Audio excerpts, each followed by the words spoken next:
of international law, possessing distinctive attributes of juridical statehood. The United States of KAILASA is the main sponsor of the proposed UAN headquarters.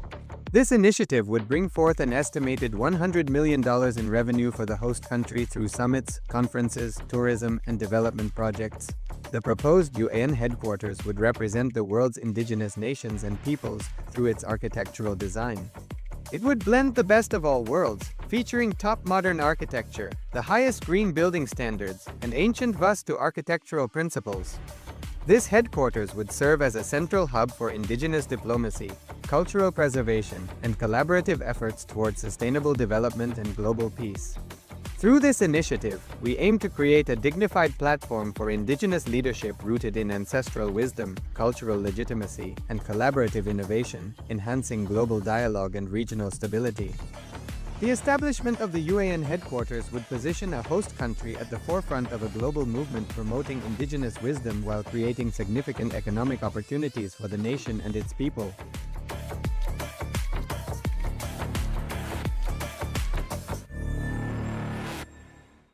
Established since 2002 in the United States of America, the United Ancient Nations is an intergovernmental organization, currently made up of 160+ members and indigenous nations. The UAN and its work are guided by the purposes and principles contained in its founding charter. The UAN is a manifestation of the profound connection amongst indigenous peoples across the world, including African, Andean, American, European, Caribbean, Oceanic, and Asian regions, rooted in shared wisdom, sustainable practices, and deep reverence for the earth. The United Ancient Nations serves as an international cultural and diplomatic organization focused on uniting indigenous cultures globally. Our governance structure is council-based without territorial claims, led by a collective leadership through our General Secretariat. As a non-state entity with UN-style advocacy, we focus on several key areas: cultural and digital heritage preservation, indigenous diplomacy, revival of indigenous knowledge systems to solve humanity's problems, global peace, environmental preservation, health and wellness, sustained economic development, indigenous and cultural tourism. While the UAN represents numerous indigenous cultures, the United States of KAILASA serves as the first indigenous nation specifically for Hindus. KAILASA's mission is focused on the Nithyananda, and welcome to the Dvitiya Vinyasa Krama, the second sequence with the 308 asanas of KAILASA's Nithyananda Yoga. First, let us make sure we have all the components you need for the yoga practice. Have your yoga mat on the ground. Have your panchapacha and udani ready. 1 cup with a spoon with some water for the ritualistic cleansing.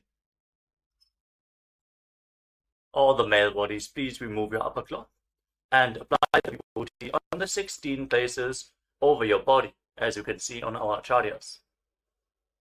All the female bodies, you can apply it on your forehead. Wear the kumkum on your third eye, the Agnya chakra in between the eyebrows, and wear the Rudraksha mala around your neck. You can keep some weights at the side of the mat if you want to intensify the asana practice. And make sure you have 1 energized Shri Yantra on your yoga mat. Gaze at the yantra whenever possible.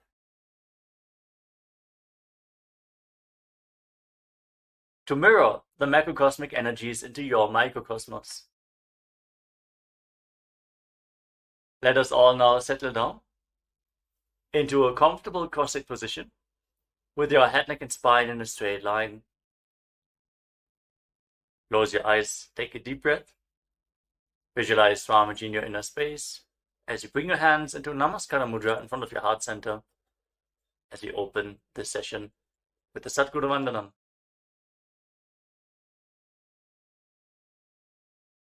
Nithyanandam Paramasukhadam Kevalam Jnanamurtim Dvandvatitam Gaganasadrisham Tattvamasyadilaksham Ekam Nityam Vimalamachalam Sarvadhi Sakshibhutam Bhavatitam Trigunarahitam Sadgurum Tam Namami. Next, we are going to chant the Shiva Mula mantra, Om Ham Haum Shivaya Namaha, 11 times, invoking Paramashiva's presence for this ritual of Nithyananda Yoga. Please follow along internally.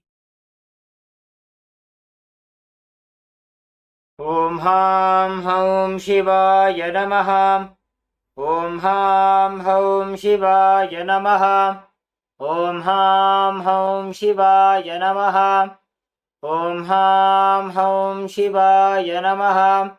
Om Ham Haum Shivaya Namaha. Om Ham Haum Shivaya Namaha. Om Ham Haum Shivaya Namaha. Om Ham Haum Shivaya Namaha. Om Ham Haum Shivaya Namaha. Om Ham Haum Shivaya Namaha. Om Ham Haum Shivaya Namaha. Let us now enter into the Tattvachamalam, the ritualistic cleansing. Take your Panchapatram and Udana. Keep your right hand in the Gokarna Mudra in the shape of a cow's ear. Take one Udani, 1 spoon of water, and pour it into your right palm. Each time the word Swadha is chanted, sip the water from the bottom of your palm and take another Udani of water into your hand, for a total of 3 times. Om Atmatattvam Shodhayami Swadha. Om Vidyatattvam Shodhayami Swadha. Om Shivatattvam Shodhayami Swadha. Now wash your right hand with the water from the Panchapatram and wipe your lips twice with the bottom of your right thumb as we chant. Om Ham Hridayaya Namaha. Wash your hand again. With your index, middle and ring finger joined together, touch above the upper lip and below the lower lip. Then wash your hand again. With your index finger and thumb joined together, touch your right nostril and your left nostril. With your ring finger and thumb, touch your right eye, your right ear, and your left ear. Then wash your hand again. With your little finger and thumb, touch your navel, your right chest, and your left chest. And with all the tips of the fingers joined together, touch the crown of your head, the right shoulder, the left shoulder, and your heart center. Wash your hand again. Now place your right hand over the left and place both your hands on the right thigh. Sit straight, close your eyes, and make a conscious resolution. What you want to manifest in today's Nithyananda Yoga session. Hold the visualization of what you want to manifest as we chant the Sankalpa mantra. ॐ ममोपात्त समस्त दुरितक्षयद्वारा भगवत्श्री नित्यानंद परमशिव प्रीत्यर्थं श्री नित्यानंदेश्वरी परमशिव शक्ति समेत श्री नित्यानंदेश्वर परमशिव प्रीत्यर्थं च शुभे शोभने मुहूर्ते अद्य ब्रह्मणः द्वितीय परार्धे श्री श्वेतवराह कल्पे वैवस्वतमन्वन्तरे अष्टाविंशतितमे नित्ययुगे प्रथमे पादे जम्बूद्वीपे भारतवर्षे भरतखण्डे मेरोः दक्षिणे पार्श्वे शकाब्दे अस्मिन् वर्तमाने व्यवहारिके प्रभवादीनां षष्ट्याः संवत्सराणां मध्ये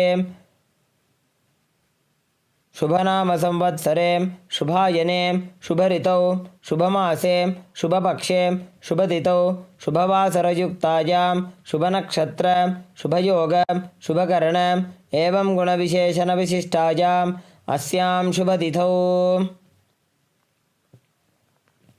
श्री कैलासोन्नत द्वादशांत श्यामला पीठारूढ़ श्री मीनाक्षी सुंदरेश्वराभिन्नस्वरूप परशिवपुत्र रत्नकुमार गुरुमन्यतुल्यावतार श्री पार्वती स्तन्यपान लब्ध दिव्य ज्ञान विश्रुत सकल निगमागमसारभूत द्राविड वेद प्रवक्त्रे श्रीमत् परमशिव करुणा समधिगत मुक्तामय चतुरश्रयाण गीयमान छत्र चामर श्रीजिन्नकाहलादि समस्त बिरदावल्यलंकृत ज्ञान विज्ञान चक्रवर्ती सर्वजन संघ सद्यो निर्वाण दीक्षा व्यजापवर्ग वर्ष विश्राणजीमूत परमतकलभ केसरी शैव सिद्धांत स्थापनाचार्य श्री राजाधिराज पांड्य महाराज गुरु क्षपन शाक्यादि महांधकार निवारण ज्ञान भानु वीक्षणानर्हार्ह ध्वजोच्छेदनपूर्वक श्रीमदृषभध्वजस्थापक शैवसमयकर्त्रे सर्वज्ञपीठारूढ श्रीजगद्गुरु श्रीज्ञानसम्बन्धदेशिकस्वामी वागीशसुन्दरमाणिक्यवाचकस्वामिनाम् अवतारभूत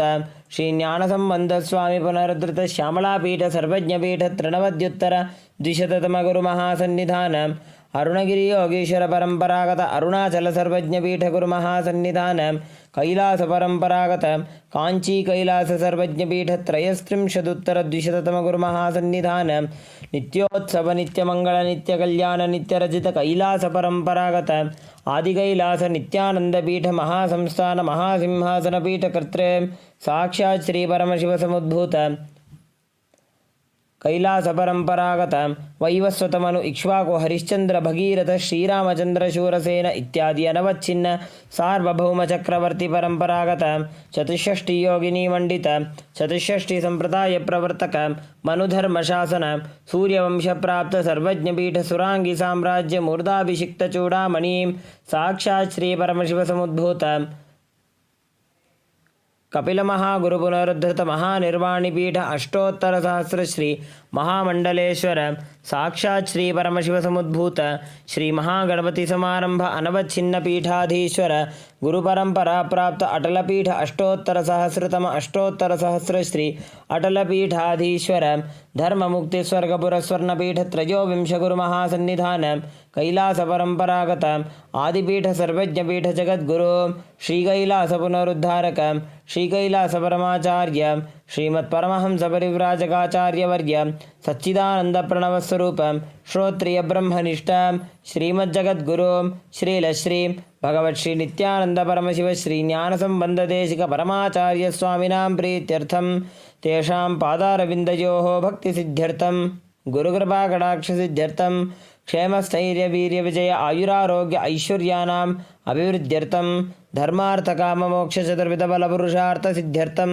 समस्त दुरितोपशान्त्यर्थं समस्त मंगल अवाप्त्यर्थं भगवत् श्री नित्यानंद परमशिव प्रसादेन सकुटुम्बस्य ज्ञान वैराग्य जीवन मुक्ति प्राप्त्यर्थं पूर्ण आरोग्य युक्त दृढ़गात्र यौगिक शरीर सिद्ध्यर्थं परमशिव शक्ति आविष्करणार्थं नित्यानंद योगाभ्यासं करिष्ये. Now wash your right hand once more. Om apa upasprishya. And keep your Panchapatam and Udani aside out of harm's way.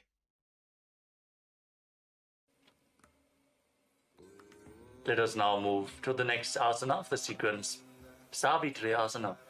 Now place your hands flat on the knees as you keep the right heel against the perineum with the left foot on top.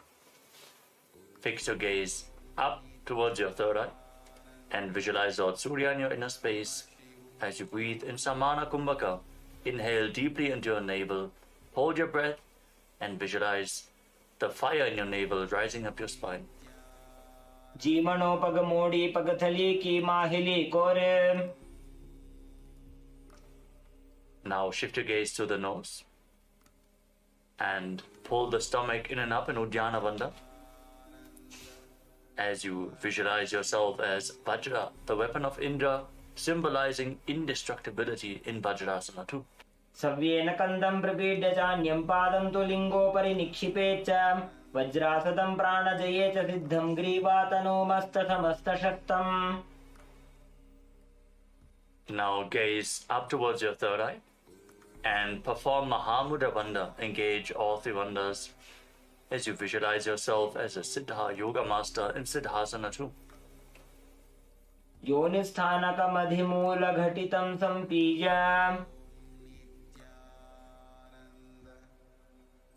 From the same position now, bring the left foot in between the thigh and calf of the right leg and cup your palms on top of the right knee. Fix your gaze at the tip of your nose. Engage all the bandhas and visualize Lord Brahma in your inner space in Brahmasana too. पद्मं ब्रह्मंस्तथा सैद्धं स्वस्तिकं वज्रमासनं बद्धकोणं भद्रपृष्ठं मूलबन्धं तथैव च. Now keep your hands relaxed on the knees and sit in a relaxed way as you intensely listen for a sound in your right ear. visualizing Swamiji, the Supreme Pontiff of Hinduism, liberating your soul in Muktasana 2. मुक्तासने स्थितो योगी मुद्रां सन्धाय शाम्भवे शृणुयात् दक्षिणे कर्णे नादमन्तस्तमेकधिः. Now shift your gaze up towards your third eye and rotate your hands into Bindu Mudra. Visualize the great sage Valmiki, poet and author of Ramayana, in Valmikasana 2. देसी करीडावा पगकी पगथली JD बारिला फणादिशि Modi. Now place your hands flat on your knees and raise the left shoulder to the height of your head. Like a god, visualize yourself with more than one head in Dvishirasana. स्कन्दशिरः पर्यन्तं नीत्वा स्थातव्यं द्विशीर्षं भवति. Lower the left shoulder and now raise the right shoulder.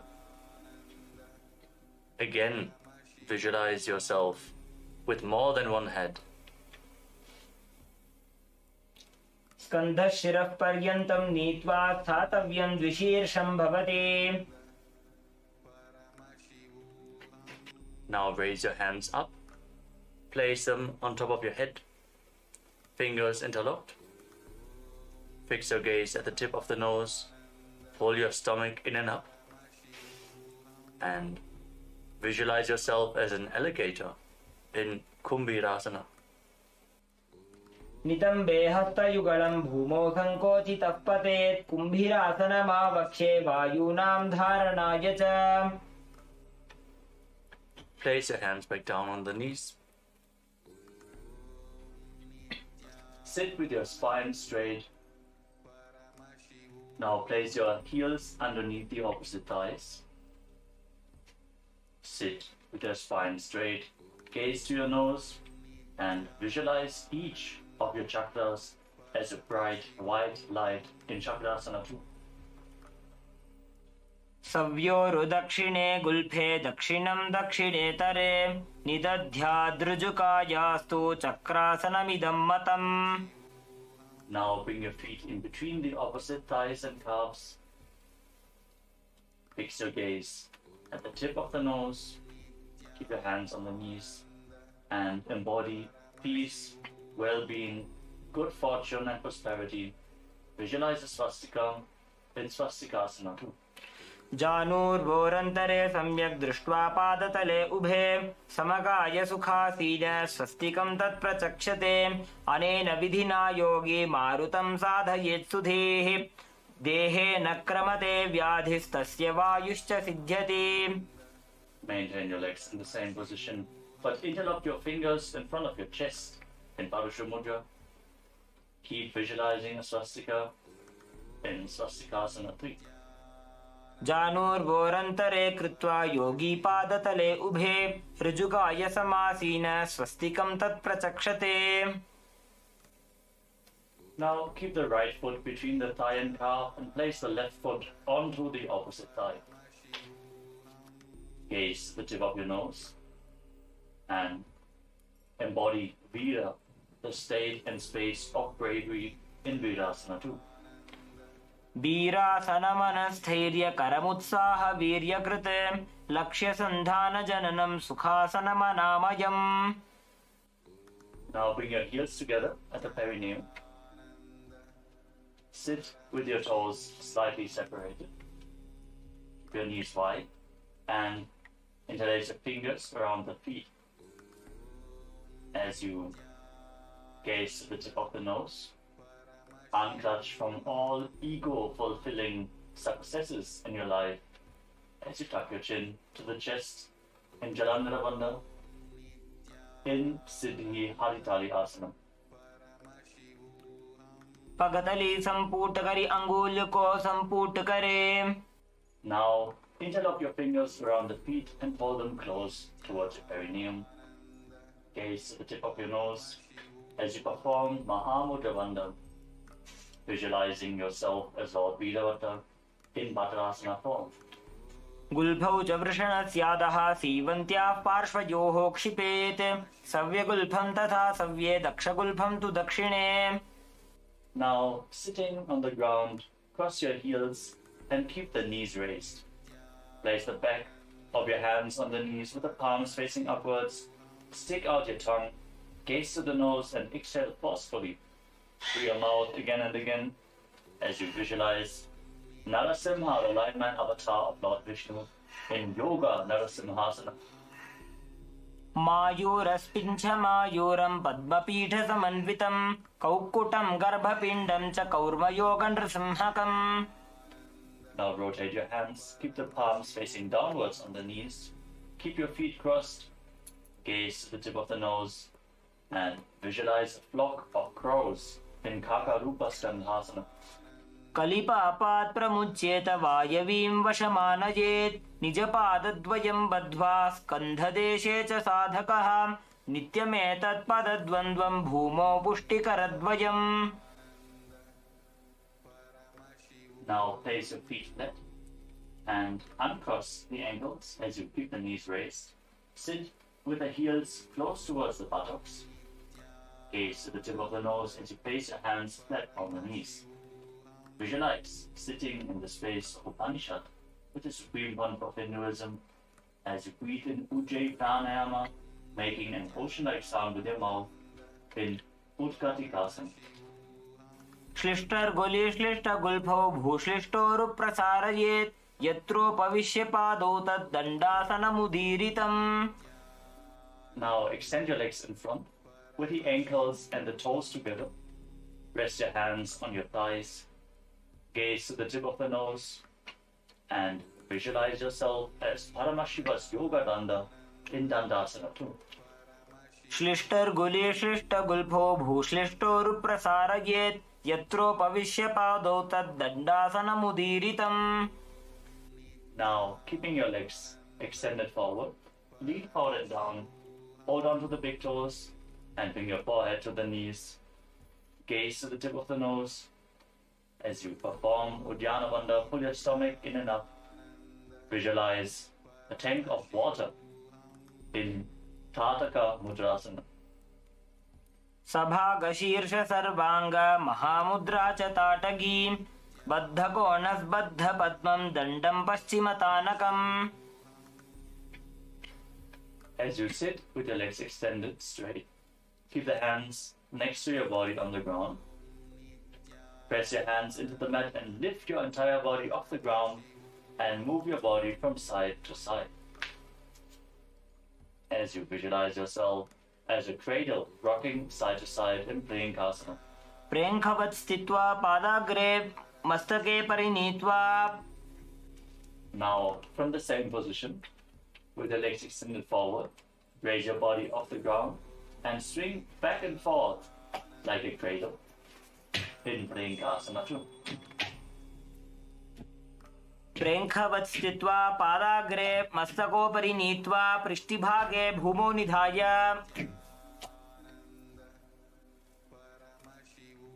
Now sit with your feet flat, your knees bent, and wrap your arms around the knees as you gaze up towards your third eye. Sit and be in the space of Advaita, oneness with Swamiji in Yogasana 3. पृष्ठे भेदान्वितं पादं तस्य हस्तेन बन्धयेत् अथ योगासनं वक्ष्ये यत्कृत्वा योगिराद्भवेत्. Next up is the Vrishabhati Asana. Now place the left heel underneath the left buttock and keep the toes pointing sideways. Stake the right knee over top and keep your hands on top of the knee. Gaze to the tip of your nose as you experience the energy of a temple inside you. Breathe in Siddhkari Kumbhaka. Press your tongue against the teeth. Press your tongue up against the palate of your mouth without touching the teeth and hiss through your teeth as you inhale in Vrishabhati Asana. जीमना गोडो अग्र करिडावो पगजीमणि पाशति आनी. Now slide the left heel outside the hip. Sit in between the heels with the tips of the right hand fingers. Touch the middle joints of the left hand. And place your hands in your lap. Gaze up towards your third eye and visualize the purifying effect of Durva grass happening on your being in Durva Sasana. दायी जंघ परिकरि जीवनो पगदायि पाशति आनी. Maintain the position. Bring your hands into Padma Mudra and place them on your knees.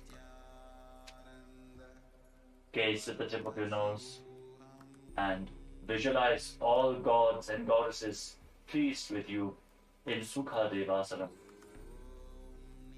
वाम जंघ अरुपीड़ी माही दक्षिण पीड़ी धरे सुताही. Now place your hands on the feet and hold on to the feet firmly. Your spine straight, gaze up towards your third eye and visualize Lord Shiva blessing you to go beyond material needs and desires in Datta Digambarasana.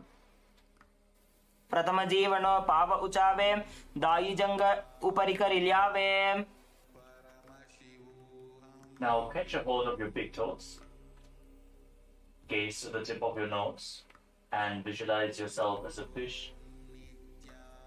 As you lean forward and down, bring your forehead close to the mat in Machandrasana. जीवनो पगडायी जंघ परि राशे येड़ी गड़ी लगावे. Keep the right knee on top of the left and rise up. Now bring your right arm up over your shoulder and bring the left arm below. Reach for the opposite hand behind your back. Hold on. If you can reach the opposite hand, that's okay. Just reach as far as possible. Gaze to the tip of the nose and visualize the face of a cow in your inner space in Gomukhasana 2 as you gaze to your nose. उत्तान कूर्म पीठं च सिंहस्गारुडमेव च वातायनं गोमुखं च भारद्वाजं त्रिविक्रमम्.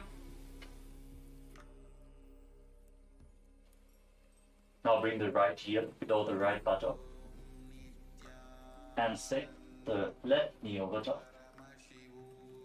Keep the toes of the right foot pointing to the side as you place your hands on the knees. Gaze to the tip of your nose and experience the energy of a temple inside of you in Vrishabhati Asana on the other side. जीमना गोडो अग्र करि Davos पगजी मणि पाशति आनी. Now slide the right heel outside the hip. Sit in between the heels. And now touch the middle joints of your right hand fingers with the fingertips of the left hand. Place your hands in your lap and gaze to your nose as you visualize the purifying effects of Durva grass happening on your being in Durvasasana on the other side. दायी जंघ परि करि जीमनो पगदायि पाशति आनी.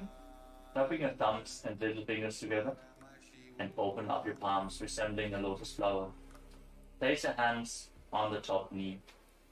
Gaze the tip of the nose and visualize that all gods and goddesses are pleased with you in Sukha Devasana.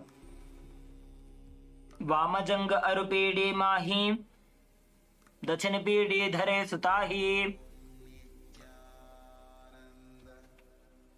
Now hold on to your feet firmly. Gaze up towards your third eye and visualize Lord Shiva blessing you to go beyond material needs and desires in Datta Digambarasana on the other side. प्रथम जीवनो पाव उचावे दायी जंघ उपरि करि ल्यावे. Now hold on to the big toes as you gaze to your nose and lean forward and down, visualizing yourself as a fish. don't forget to breathe in Siddhkari Kumbhaka in Marchandasana 3. जीमनोपगडायि जंघ परिराशे येड़ी कड़ी लगावे. Now rise up with the left knee on top. Raise the left arm over top of the shoulder and bring the right arm behind your back. Hold on to opposite hands behind your back if you can, as you visualize the face of a cow in your inner space in Gomukhasana 2. उत्तानकूर्मपीठं च सैंहद्गारुडमेव च वातायनं गोमुखं च भारद्वाजं त्रिविक्रमम्.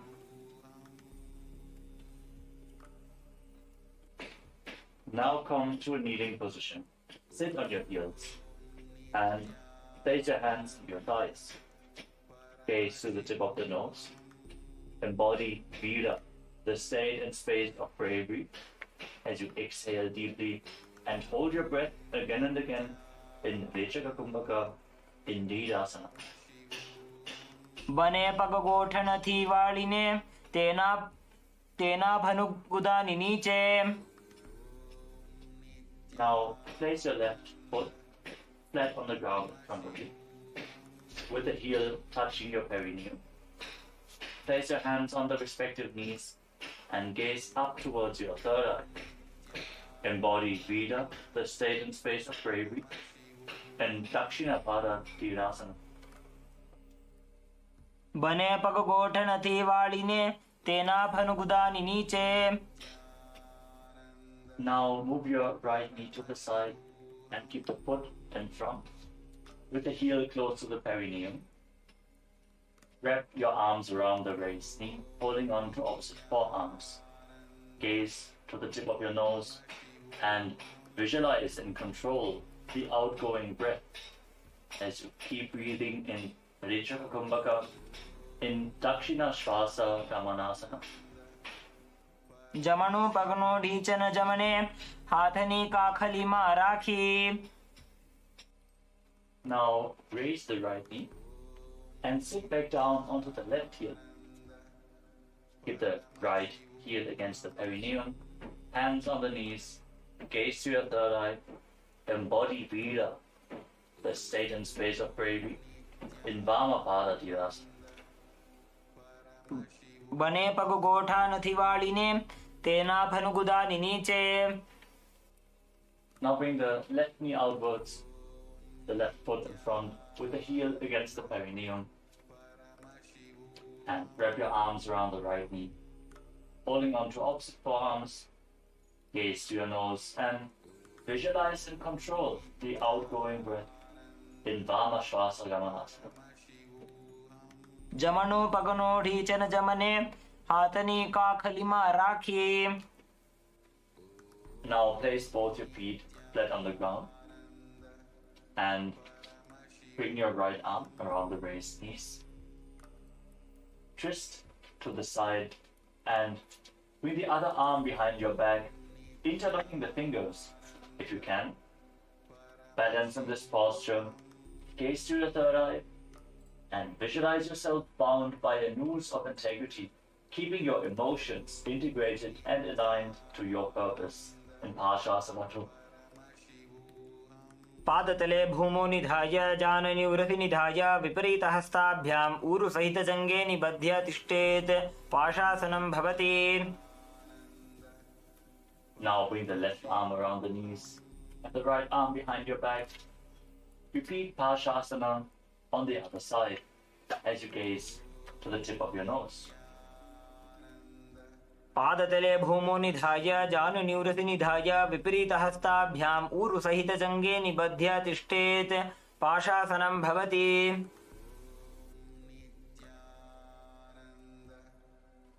Now cross your legs behind and sit your perineum onto the raised heel. Place your hands on the knees, gaze to the tip of the nose, visualize and embody the space and state of a lion as you breathe calmly through your nose in Simha Rupakasana. सीवनीं गुल्फदेशेभ्यो निपीड्य व्युत्क्रमेण तु प्रसार्य जानुनोर्हस्तावासनं सिंहरूपकम्. Now cross your legs even further and sit in between the heels. As you keep your hands on the knees, gaze to the nose and visualize sitting in the space of Upanishad with the Supreme Pontiff of Hinduism in Guptasana. जानोर्वोरन्तरे पादौ कृत्वा पादौ च गोपयेत् पादोपरि च संस्थाप्य गुदं गुप्तासनं विदुः. Now stand on your knees, keep the feet crossed behind, and bring your fingers in between the thighs and calves, with the thumbs outside. Gaze up towards your third eye, and visualize and rid yourself of all pain and suffering in Viyogasana.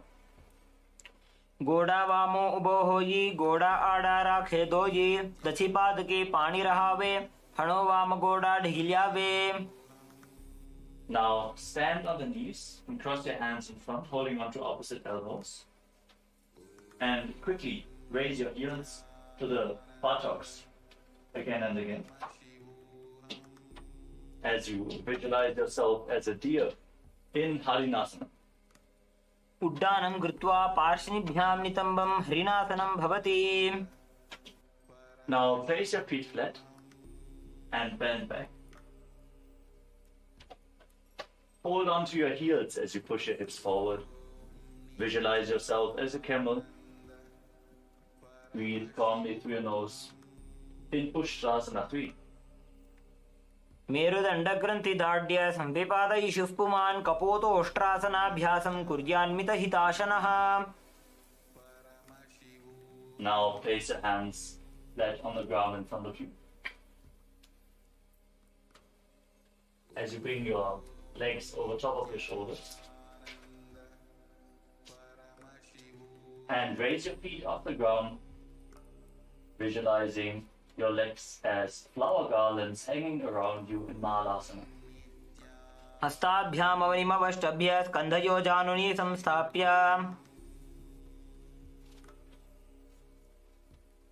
We move on to Gangavatarana Karana. Now stand up.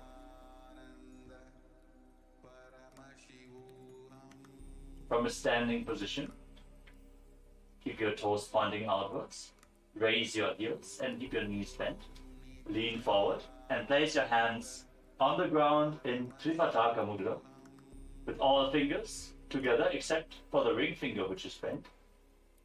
Then lower your body down onto your stomach and raise the legs up behind for this posture.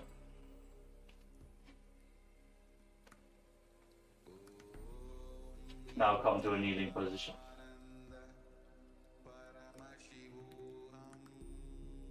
Now bring your hands flat on the mat, shoulder width apart.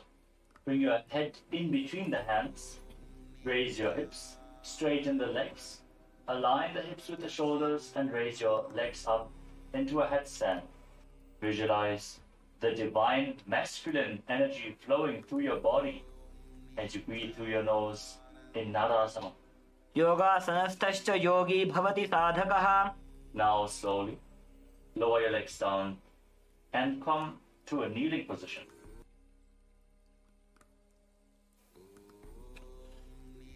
अधो मुण्डासनं वक्ष्ये सर्वेषां प्राणिनां सुखम्. Now slowly lower your legs down and come to a kneeling position.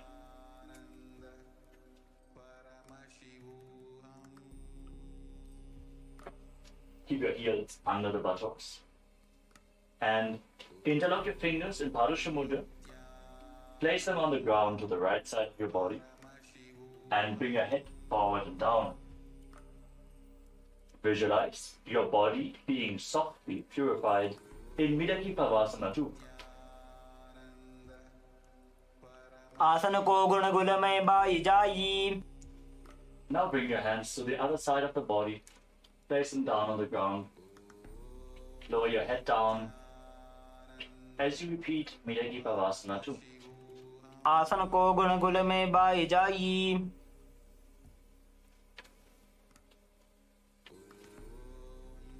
Now bring your heels outside the hips and place your hands on the knees. Gaze to the tip of your nose as you visualize and embody the state and space of bravery, Vida. Pulling your stomach in and up in Uddiyana Bandha in Virasana 3. दंड पद्म भरद्वाज वीरवज्र समानितो आसनानि सदा कुर्यात् सुदीर्घैरे च पूरकैः।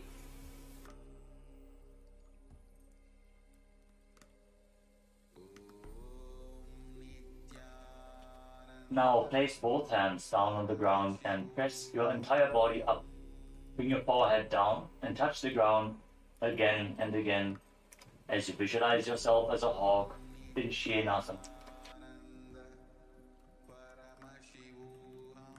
विपरीत नृत्य च स्थितो नासिका भूमौ संस्पृश्य। Now place your forearms on the ground, elbows shoulder width apart, and keep your palms flat as you raise your hips and lift your legs up over top of your body. Keep the legs as straight as possible. Bring your body into a C shape as you visualize yourself as a peacock. And breathe calmly through your nose in Pincha Mayurasana. मायूरस्पिञ्छ मायूरं पद्मपीठ समन्वितम्। Now come to a kneeling posture. Tuck your toes with the heels raised and sit down on the heels. Place your hands. Make a fist with your hands and place them on your thighs as you gaze to the tip of the nose and visualize yourself milking a cow in Godohikasana. पार्ष्णिभ्यां तु भुवस्यागे तत्स्यात् गोदोहिकासनम्। Now slowly stand up. Raise your arms up above your head with the hands separated. Raise your chin. Gaze up towards your third eye and visualize yourself as a camel in Ustrasana form. पादाङ्गुल्याभ्यां भूमिं धृत्वा बाहु ऊर्ध्वीकृत्य तिष्ठेत् उष्ट्रासनं भवति। Now join your hands in Anjali Mudra above your head. Gaze up towards the sky as you visualize yourself as a mountain standing stable for thousands of years in Tadasana. महामुद्राबद्ध कोनो ताड़ासन विभेदकान् विनोत्तानं सदा कुर्यात् अन्तर्वत्नी पतिप्रिया। Now again, separate your palms, face them up towards the sky as you visualize yourself as a palmyra tree in Talasana. बेहात ऊंचा करिने पंजाब होला राखिने। Now extend your arms out to the side at shoulder level and swing the hands forward in a circular motion again and again as you visualize yourself as a potter's wheel in Kulala Chakrasana. हस्तो प्रसार्य भ्रमणं कर्तव्यं कुलालचक्रासनं भवति। Now rise up onto the tips of your toes. Keep your spine straight. Cross your hands in front of your chest and hold on to opposite arms.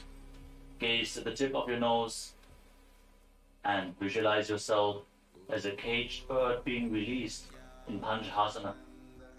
चरणस्याग्रभागेनोत्तिष्ठेत् भुवस्थले मुनिः कृत्वा हस्तपरीयस्तीं सिद्धं सेवेत सिद्धये।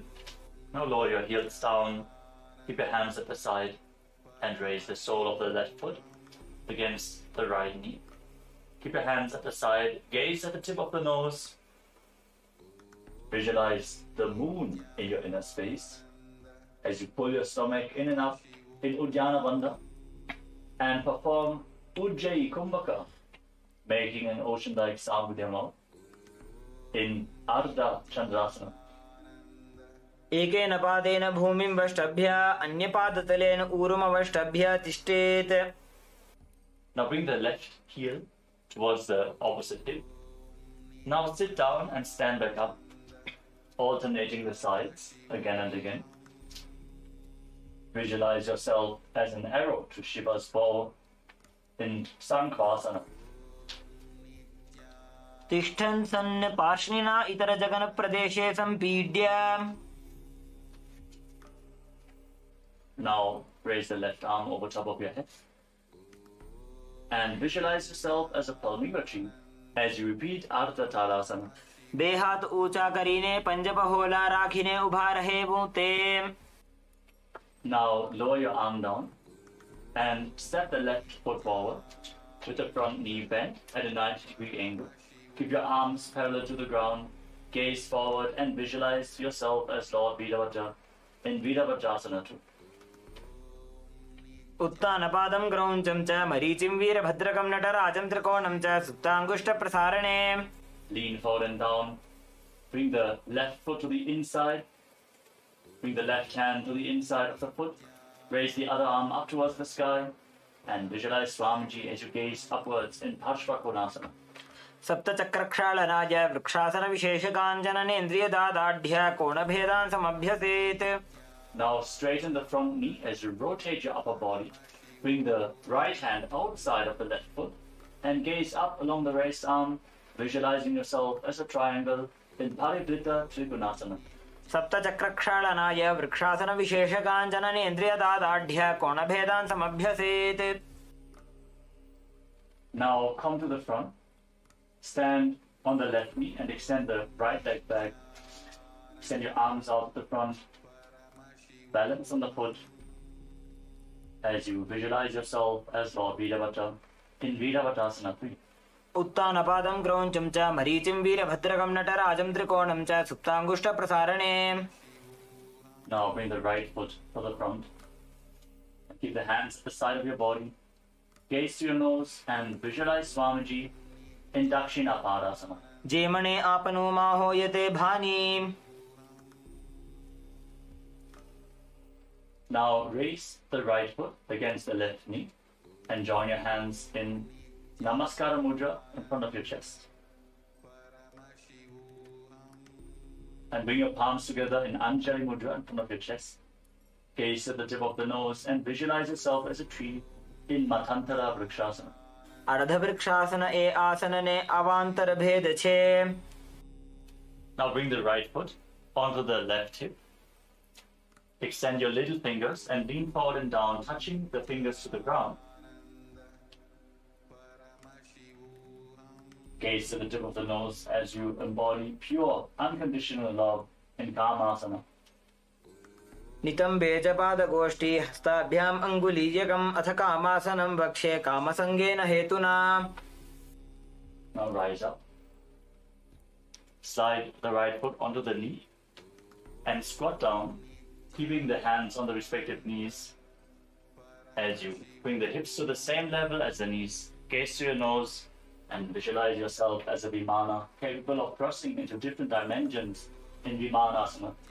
एकं पादं भूमौ निधाय नितम्बं जानुप्रदेश आनीय. Rise back up. Now keep the sole of the right foot against the knee and join your hands in Anjali Mudra in front of your chest. Gaze to the tip of the nose and visualize Swamiji in Ardha Bhadasana. बने पगे उभा रहे ते पूर्णपादासन कहा वे छे. Now catch your hold of the foot and extend it up towards your head, keeping the knees straight. Visualize Swamiji near in a space in Uttita Trivikramasana. उत्तानकूर्मपीठं च संहद्गारुडमेव च वातायनं गोमुखं च भारद्वाजं त्रिविक्रमम्. Now bring the leg behind. Bring your hands over top of your shoulders and catch a hold of the foot behind your back. As you visualize yourself as Lord Nataraja, then Natarajasana 2. शलभासन भेदाश्च नटभेरुण्ड नामके गण्डभेरुण्ड सहिते शीर्षदण्डासनं तथा. Next up is Latha Vrishchika Karana. Now stand on the right foot with the knee bent and the toes pointing outwards. Bring the left foot behind towards the buttocks. Raise the right arm and keep the hand by the side of your chest with the fingers pointing upwards. Extend your left arm outwards and slightly up and curl your fingers inwards as you bend the wrists. Now stand straight with the feet together and the hands by the side of your body. Gaze to the tip of the nose and visualize Swamiji in Purna Padasana. बने पगे उभा रहे ऊंते पूर्ण पादासन कहावे छे. Now stand tall, raising one arm straight above your head. Visualize yourself as Palmivati in Ardha Tadasana. બે હાથ ઊંચા કરીને પંજા પહોલા રાખીને.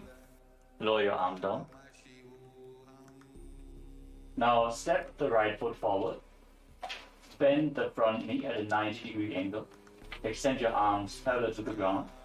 Gaze forward as you visualize yourself as Lord Veeravata in Veeravata 2. उत्तानपादं क्रौञ्चं च मरीचिं वीरभद्रकं नटराजं त्रिकोणं च सुप्ताङ्गुष्ठप्रसारणे. Now lean forward and down. Bring the right hand to the inside of the right leg. Raise the other arm up.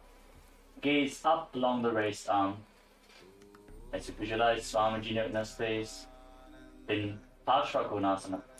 सप्तचक्रक्षालनाय वृक्षासनविशेषकान् जननेन्द्रियदार्ढ्य कोणभेदान् समभ्यसेत्. Now straighten the front knee and rotate your body. Bring the left hand to the outside of the right leg and raise the other arm up. Gaze up along the raised arm and visualize yourself as a triangle in Parivrita Trikonasana.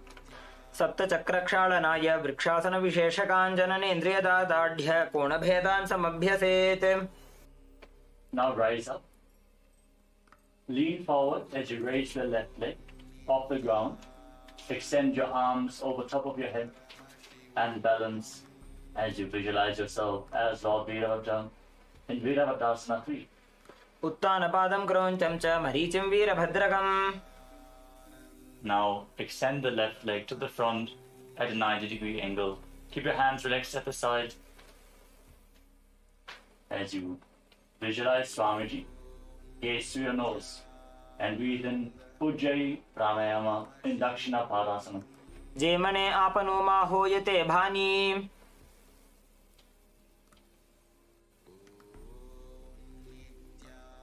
Now lift the right foot towards the left knee. Join your hands in Anjali Mudra in front of your chest. Gaze at the tip of your nose and visualize yourself as a tree in Matantara Vrikshasana. अर्धवृक्षासन ए आसनने अवांतर भेद छे. Now lift the right foot onto the left hip. Extend your little fingers outwards and lean forward and down, touching the little fingers to the ground. Gaze to your nose as you embody pure, unconditional love in Kamasana. नितंबे च पादगोष्ठी हस्ताभ्याम् अंगुलीजकम् अथ कामासनं वक्ष्ये कामसंगेन हेतुना. Now slide the foot onto the knee. Place your hands on the respective knees and squat down. Keep your body elevated above the ground. Gaze to your nose and visualize yourself as a Vimana, capable of crossing into different dimensions in Vimanasana. एकं पादं भूमौ निधाय नितंबं जानुप्रदेश आनीज्य द्वितीयं पादं जानुनी निधाय. Rise leg up. Bring the foot towards the side of the knee. Join your hands in Anjali Mudra in front of your chest and gaze to your nose as you visualize Swamiji in your inner space in Ardha Padasana. बने पगे उभा रहे ऊंते पूर्ण पादासन कहावे छे. Now catch a hold of the left foot and extend your leg up towards your head.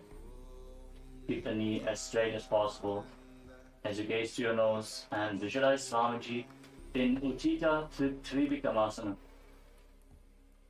उत्तानकूर्मपीठं च सिंहद्गारुडमेव च वातायनं गोमुखं च भारद्वाजं त्रिविक्रमम्.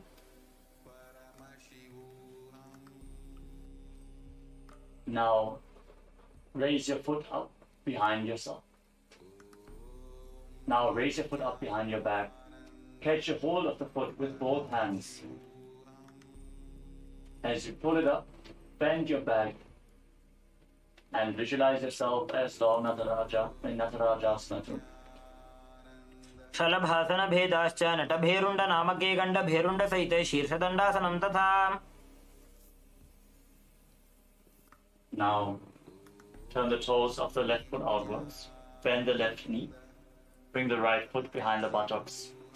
As you bring the left hand to the side of the chest with the fingers pointing up, extend your right hand outwards and up as you bend the wrist. In Latha Vrishtika Karma.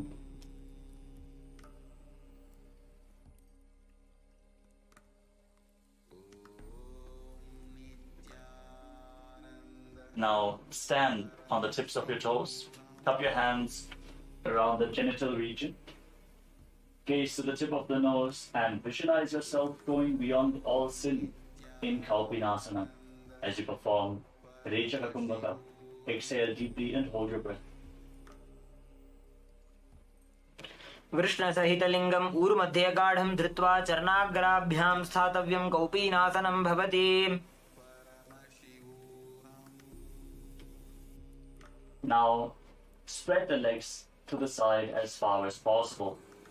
Lower your body down into a side split and extend your arms out to the side, parallel to the ground.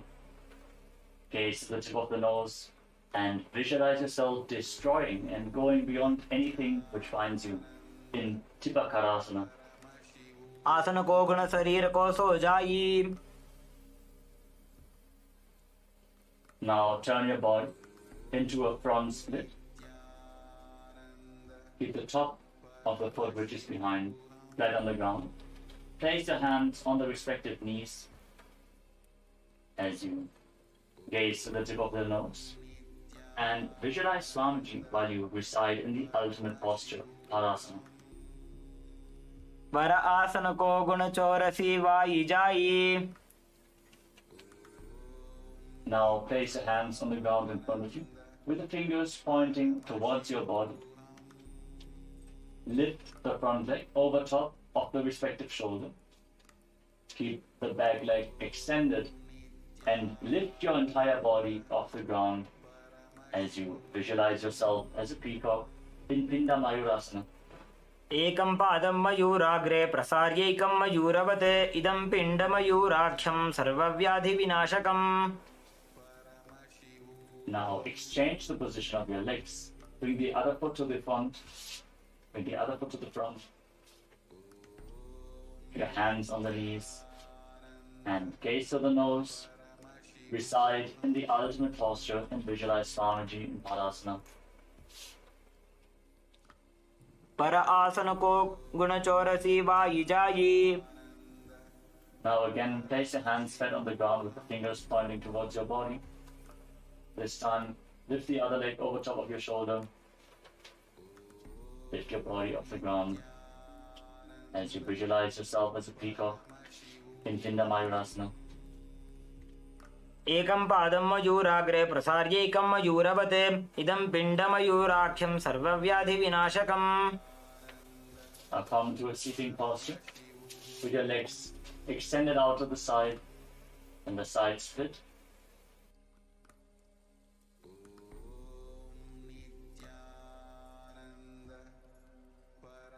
Now bring your legs to the side and stretch the legs out as far as possible. Rest your hands on the ground in front of you and gaze to the third eye as you visualize Swamiji in Prasaritasana. पादद्वयं प्रसार्यात्मा सुमुखं सुप्रसारितम्. From Prasaritasana, now join your hands in Anjali Mudra in front of your chest. Visualize Swamiji in your inner space. Exhale deeply again and again in Uttana Padasana. वासिष्ठमथ कौण्डिन्यमूर्धकुक्कुटमेव च अष्टावक्रमथोत्तानं मयूरं सेतुबन्धनम्.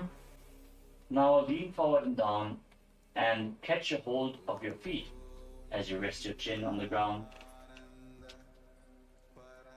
Gaze to the tip of the nose and visualize Swamiji in Upavista Konasana. सप्तचक्रक्षालनाय vrikshasana विशेषकाञ्चननेन्द्रियदादाढ्य कोणभेदान् समभ्यसेत्. catch a hold of opposite big toes in Paramashivoham. Pull the right foot over top of the left arm towards your face. Bend the left elbow as if you're pulling a bowstring, as you visualize yourself as the arrow to Shiva's bow in Dhanurasana 3. Breathe in Pratyahara Kumbhaka. Focus on the prana flowing upwards throughout your body. पादाङ्गुष्ठौ पाणिभ्यां गृहीत्वा श्रवणावधि.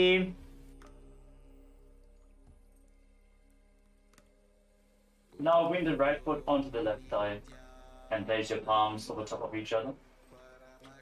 Gaze to the tip of the nose and visualize and embody Vida, the state and space of bravery in Virasana 3.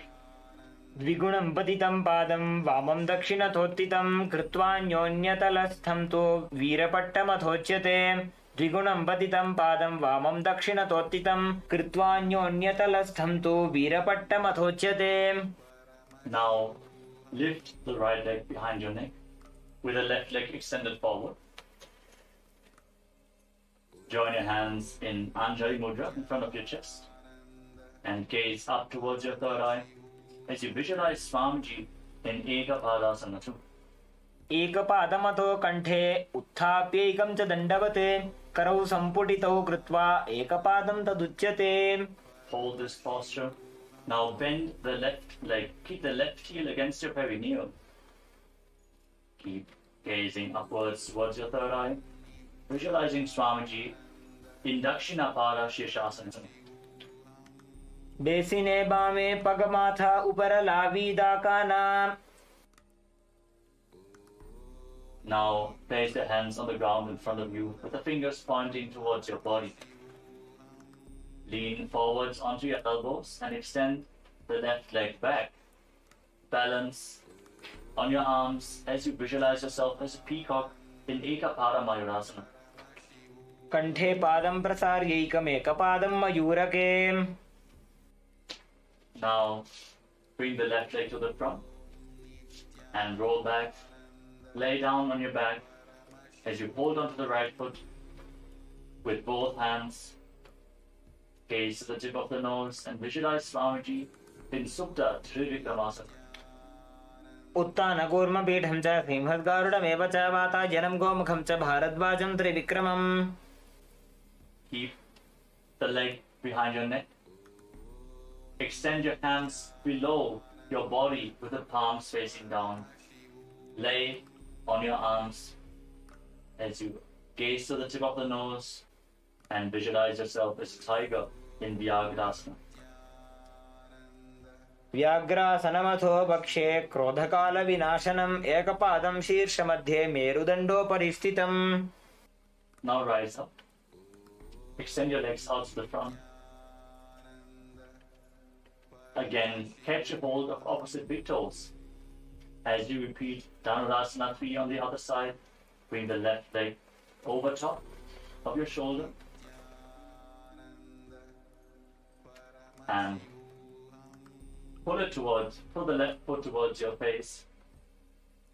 Now bring the left leg over top of your shoulder and pull the foot towards your face as if you're pulling a bowstring, visualizing yourself as an arrow to Shiva's bow in Dhanurasana. पादाङ्गुष्ठौ तु पाणिभ्यां गृहीत्वा श्रवणावधि.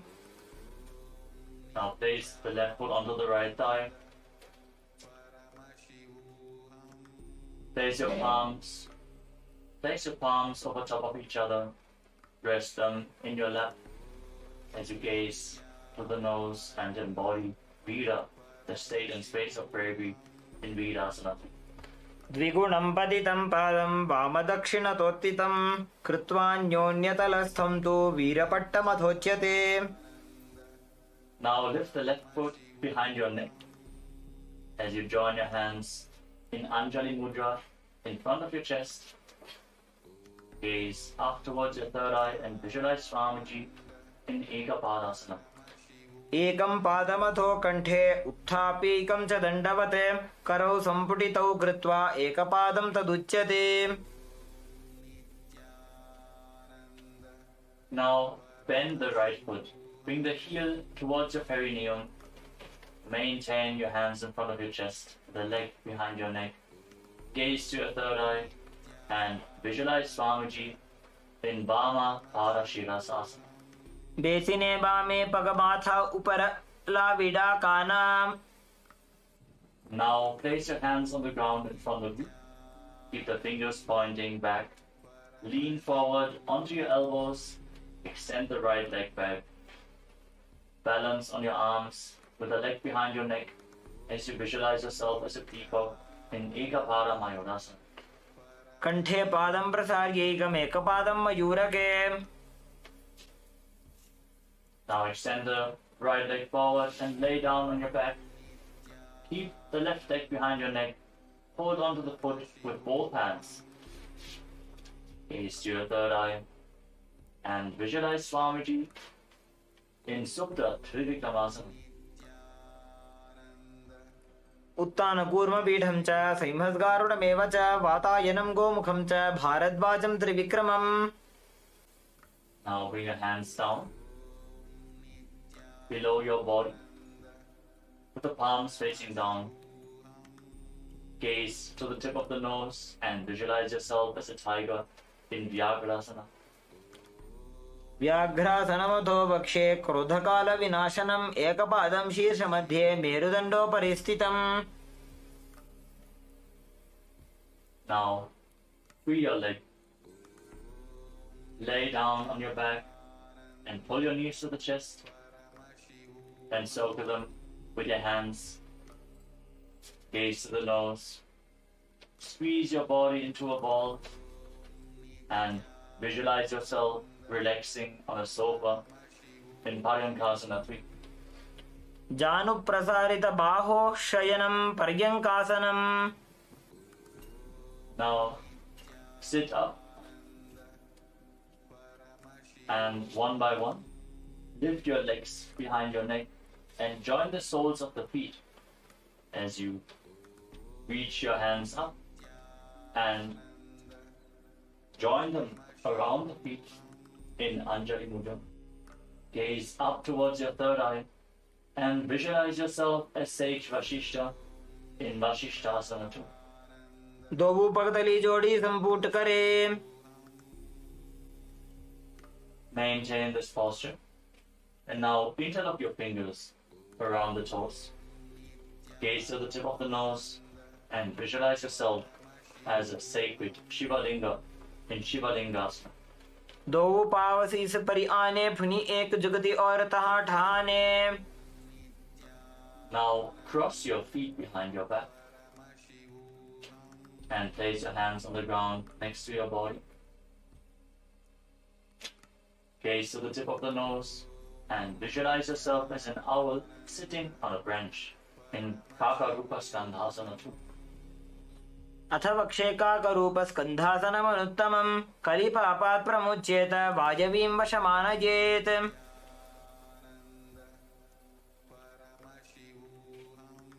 Now shift your gaze up towards your third eye and visualize yourself as a bird in a forest in Aranya Chatakasana.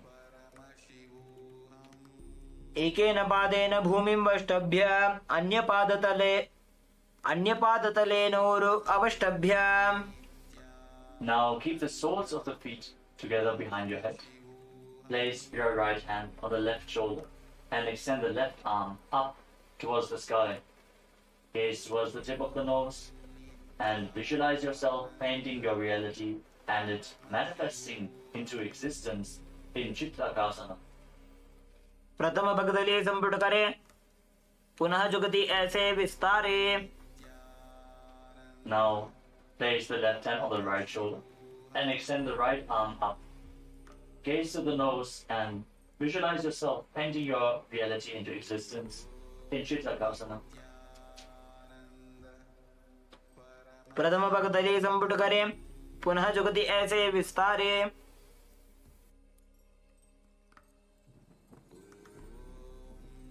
Now sit and lift both legs behind your head. Cross them behind your head.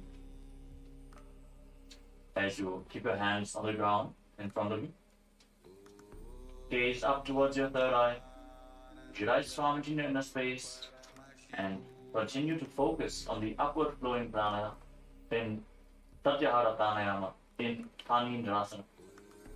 पादाभ्यां वेष्टयेत् कण्ठं करयो संस्थितोन्मुखं फणीन्द्रं सर्वदोषग्नं वो भूयात् सुखदं सदा.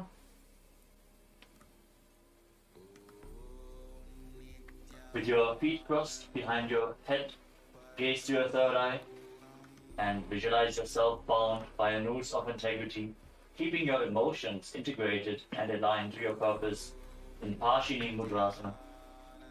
काण्ठपृष्ठे क्षिपेत् पादौ पाशवदृढबन्धनं सा एव पाशिनी मुद्रा शक्तिप्रबोधकारिणी. Maintain this posture and now keep your hands in fists and stack one hand over the other as you gaze to the nose and visualize yourself as a fish in Machandasana form. बैसी करी दो वो काढ़े राशे. Now join the soles of the feet behind your back and join your hands in Anjali Mudra in front of your chest. Visualize Swamiji in Dvipada Shirashasana. रेसिने वामे पगमाथा उपरला विद्या कानाम. Now hold on to the feet behind your head with your hands, gaze to the tip of the nose, and manifest Garima and feel the weight of your body increasing in Baladhari Asana. आसन गोपी चंद कख्यो जैसे Yahoo को कीजे पुनिते से. Now roll onto your back and keep your feet behind your head, holding onto the feet with your hands. Gaze to the nose and visualize all the gods and goddesses blessing you in Devasana. प्रथमे सोदो सोवे सोजी करे काकसी कर गहदोजी. Now hold your feet from the side with your legs behind your head. Keep the back of your head on the ground, gaze to the tip of the nose, and maintain silence externally and internally. Visualize yourself as the source of energy with nutritious vegetation sprouting from your being in Mritika Vanjikasana.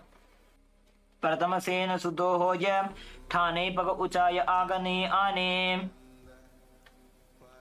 Now cross your feet behind your head and interlock your fingers around your lower back.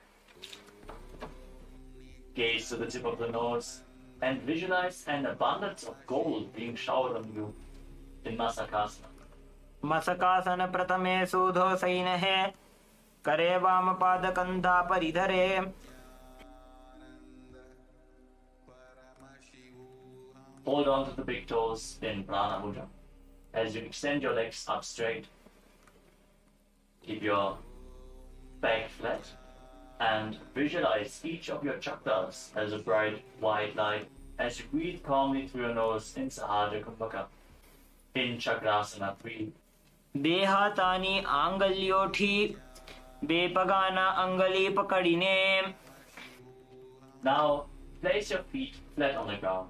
Keep your knees raised and place your hands at the side of your body. Visualize Swamiji in your inner space in Tanasana. पादद्वयं विनोत्तानासनं भवति. Now keep your elbows on the ground and raise the middle portion of the ground and raise the middle portion of your body off the ground. Visualize yourself as a mountain with 3 peaks as you breathe calmly through your nose in Sahaja Kumbhaka in Trikutasana. उत्तानशयनं पादतलाभ्यां भूमिं धृत्वा. Now bring your hands in towards your shoulders. Keep them flat on the mat and lift your body up. Keep your hands and feet flat on the ground as you visualize each of your limbs as a pillar of a Hindu temple in Chatushpada Pitam. In Chatushpada Pitam. पूर्वतानं चतुष्पादपीठं वज्रासनं तथा चकोरक्रौञ्च शलभभुजङ्गमपि वृश्चिकम्. Now extend your legs forward and raise your hips. Keep the hands flat on the mat. Now extend your legs forward and raise your hips up. Your fingers pointing towards your feet. Gaze to the nose as you visualize Swamiji in Purvatanasana. पूर्वतानं चतुष्पादपीठं वज्रासनं तथा चकोरक्रौञ्च शलभभुजङ्गमपि वृश्चिकम्. The next asana is Superconsciousness. Now lay down on your back. Now raise your hips and your legs up. Support your lower back with your hands and separate your legs wide to the side as you bring them down towards your head. Gaze to the tip of the nose and visualize Swamiji in Purvakonasana. सप्तचक्रक्षालनाय वृक्षासनविशेषकाञ्जननेन्द्रियदादाढ्य कोणभेदान् समभ्यसेत्. Now lay down on your back. Extend your legs. Now bring the crown of your head onto the ground. Raise your chest up and then extend your legs and your arms forwards and up. And visualize Swamiji in Uttana Padasana too. वासिष्ठमथ कौण्डिन्यमूर्धकुक्कुटमेव च अष्टावक्रमथोत्थानं मयूरं सेतुबन्धनम्.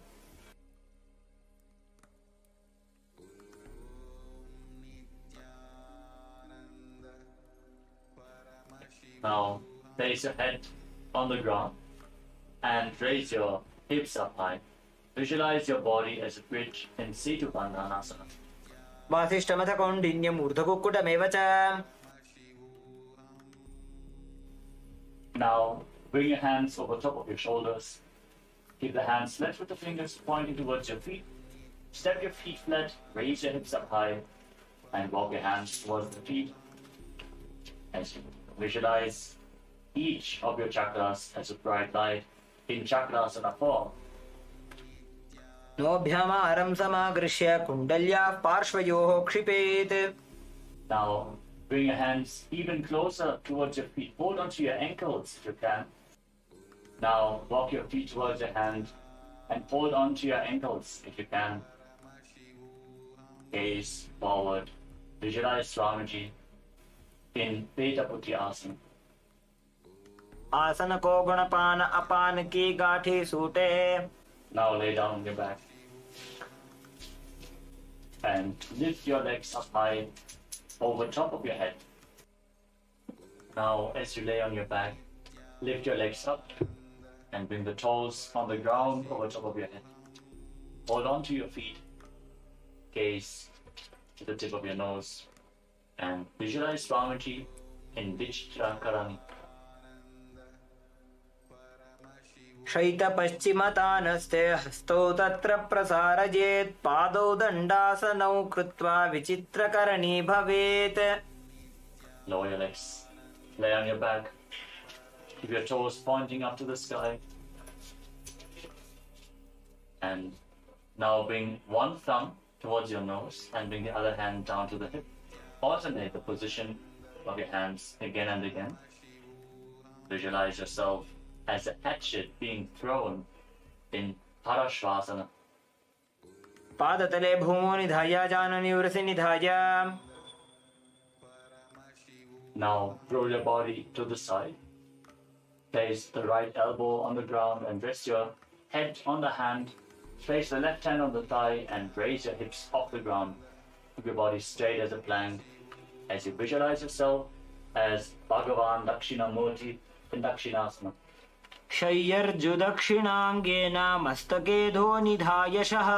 दक्षं हस्तं च वामान्तो जङ्घपृष्ठे ततो जपेत्. Now lay down on your stomach. Bring your hands back to the hips. And lift your legs and arms off the ground. Raise your head and chest as you visualize yourself as a locust in Shalabhasana too. शलभासनभेदाश्च नटभेरुण्डनामके गण्डभेरुण्डसहिते शीर्षदण्डासनं तथा. Now bend your knees.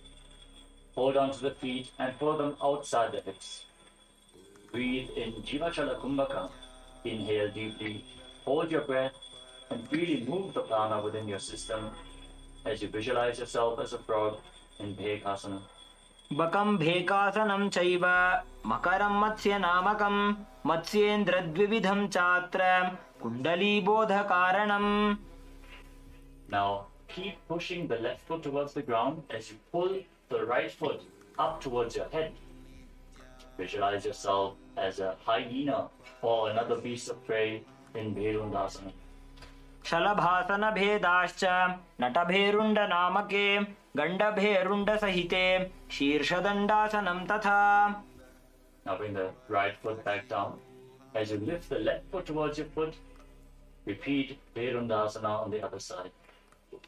शलभासनभेदाश्च नटभेरुण्डनामके गण्डभेरुण्डसहिते शीर्षदण्डासनं तथा.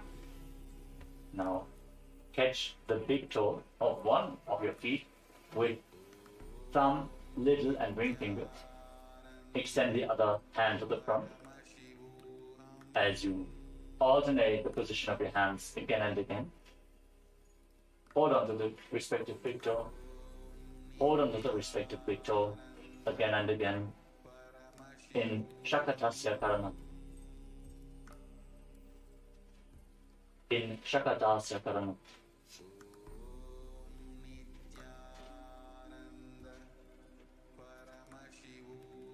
Now place your elbows on the ground in front of you. Rest your chin on your hands.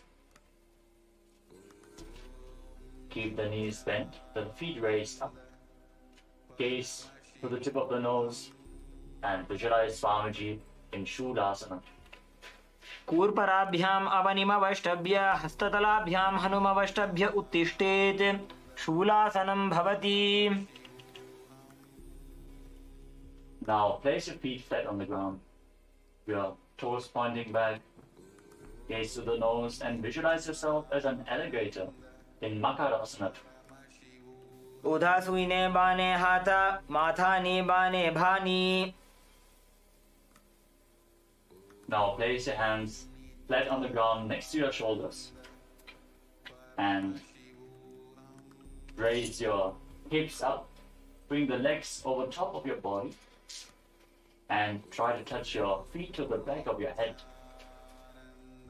Gaze to the tip of the nose and visualize yourself as the leader of a hyena pack or another beast of prey in Ganda Bhirundasana. शलभासनभेदाश्च नटभेरुण्डनामके गण्डभेरुण्डसहिते शीर्षदण्डासनं तथा. Now place your arms flat on the ground. Again, lift your hips up.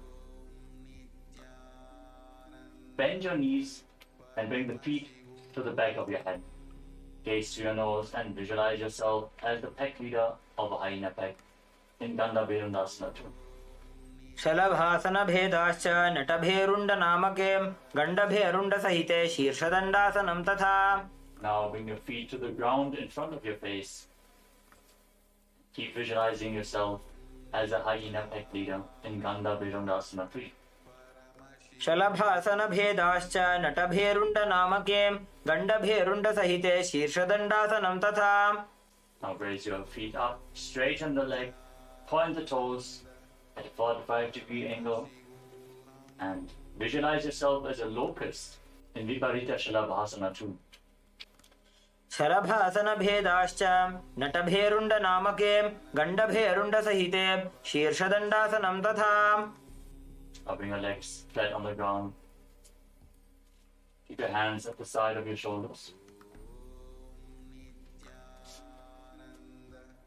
Now, as you lay on your stomach, with the hands by the shoulders, touch your toes, and just ever so slightly lift your body off the ground.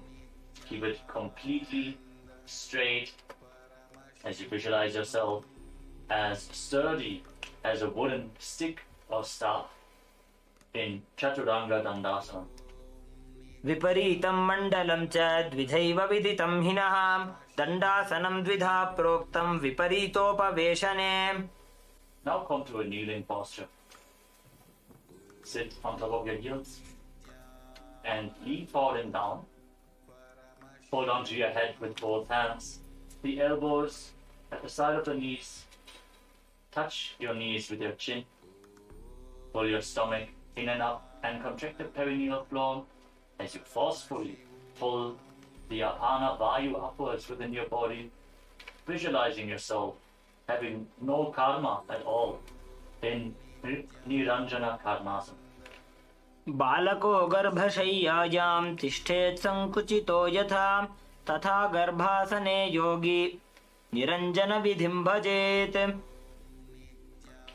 Now rise up. Place your hands on the ground in front of you with the fingers pointing towards your body. Bend your elbows, bring them towards your navel, and lift the legs off the ground. Extend the legs straight. Be completely parallel to the ground. Visualize yourself as a peacock. Samana Kumbhaka. Without inhaling or exhaling, hold the prana in your navel region in Danda Mayurasana. मयूरं दण्डवत् कुर्यान् मायूरं दण्डनामकं कुर्यान् मायूरं पार्श्वाभ्यां मायूरपार्श्वनामकम्. Lower your body down.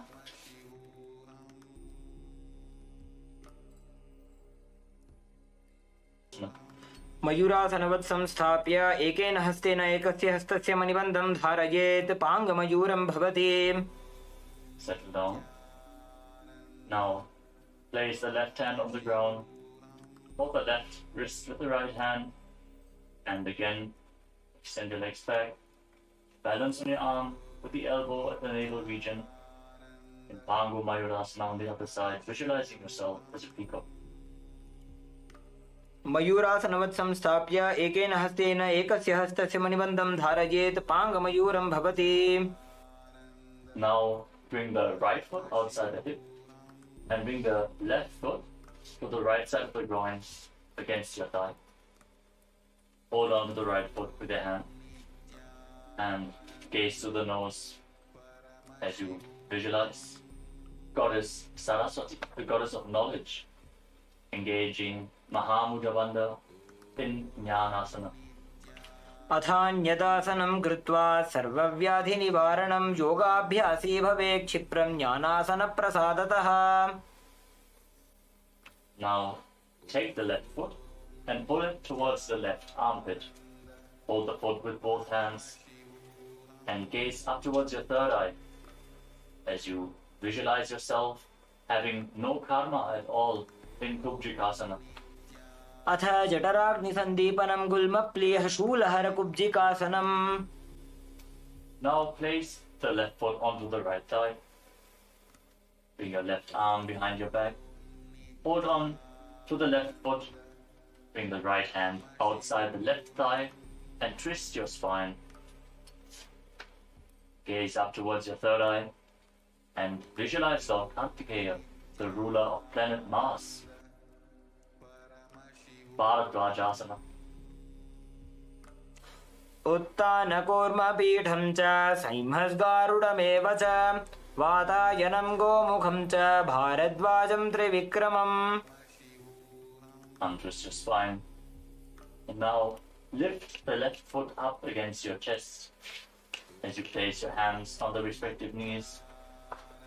Fix your gaze at the tip of your nose and embody Vida, the state and space of bravery in Virasana 5. एकं पादमथैकस्मिन् विन्यसेदूरु संस्थितम् इतरस्मिंस्तथा पश्चाद् वीरासनमितीरितम्. Keep the sole of your left foot against your chest. Interlock your fingers in Parashamudra and raise them up above your head as you visualize yourself as an alpha wolf, leader of a wolf pack. Gaze to your nose and Bhairasana 2. मूलद्वार्टिकबैसिकधरे वामपादगुद औन्धौ करे.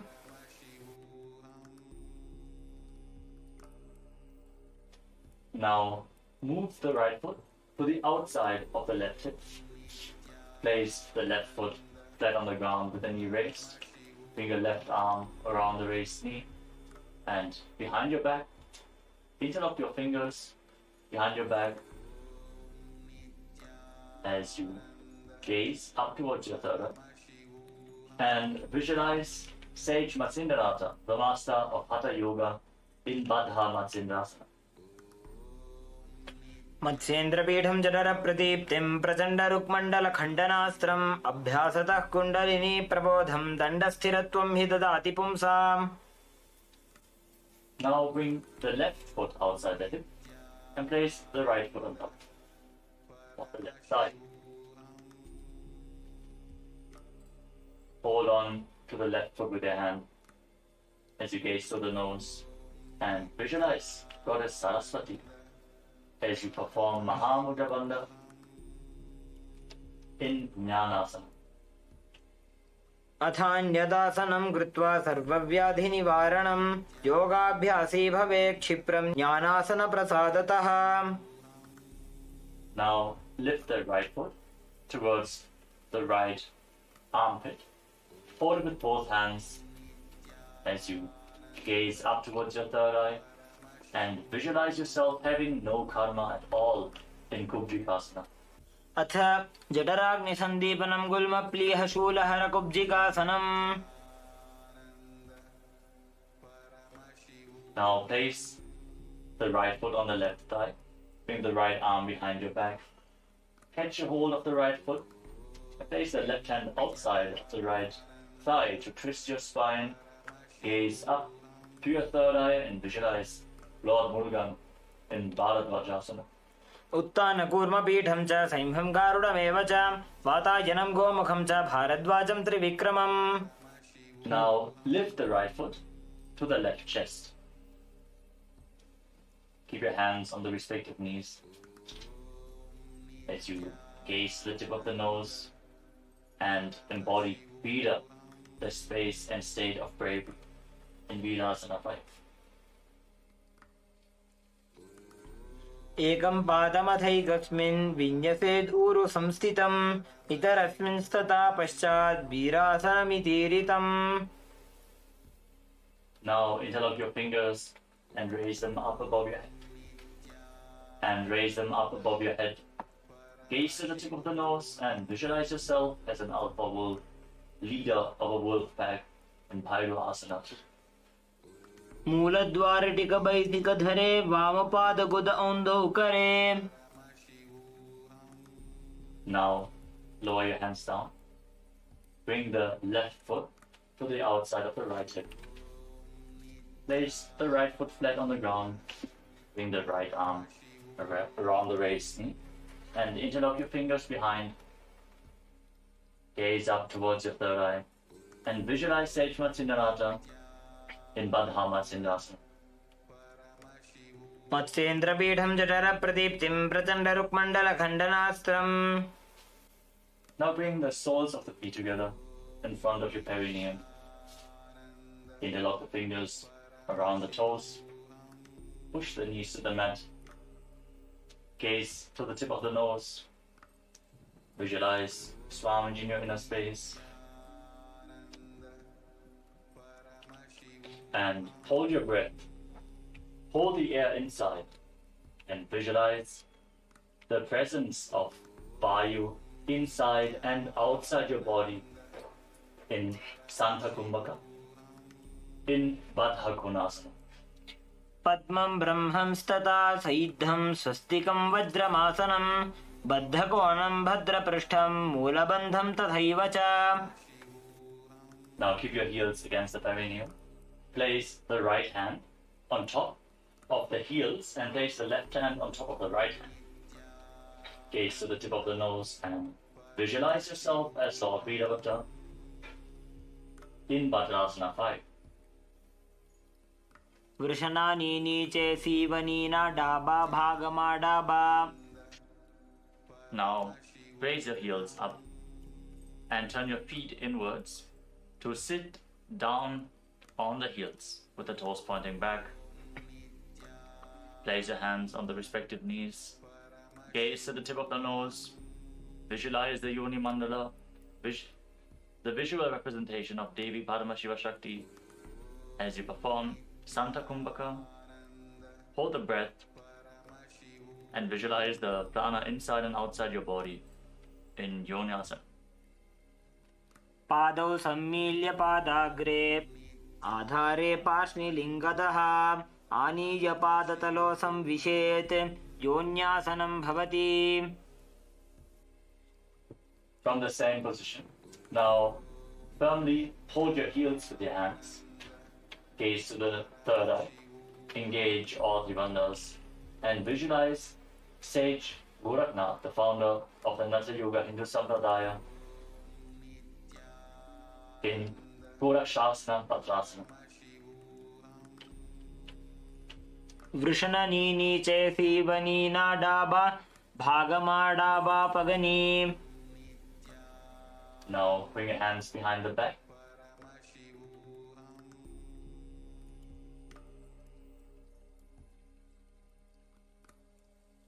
And interlock your fingers around the feet as you gaze up towards your third eye and visualize Swamiji, the Supreme Pontiff of Hinduism, burning up all your patterns with his love in Kama Dahanasana.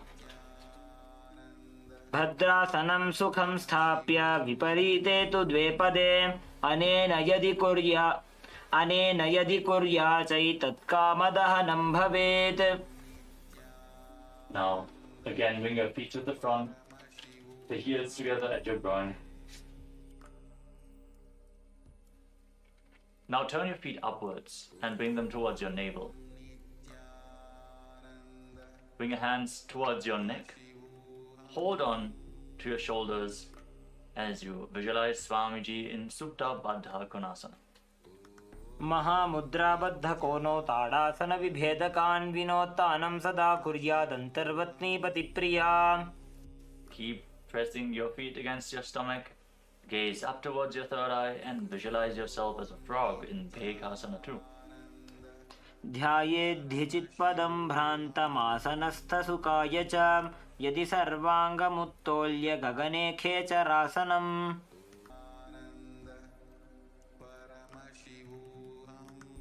Now keep your heels together at your perineum and bring your navel towards the toes as you place your hands on the knees.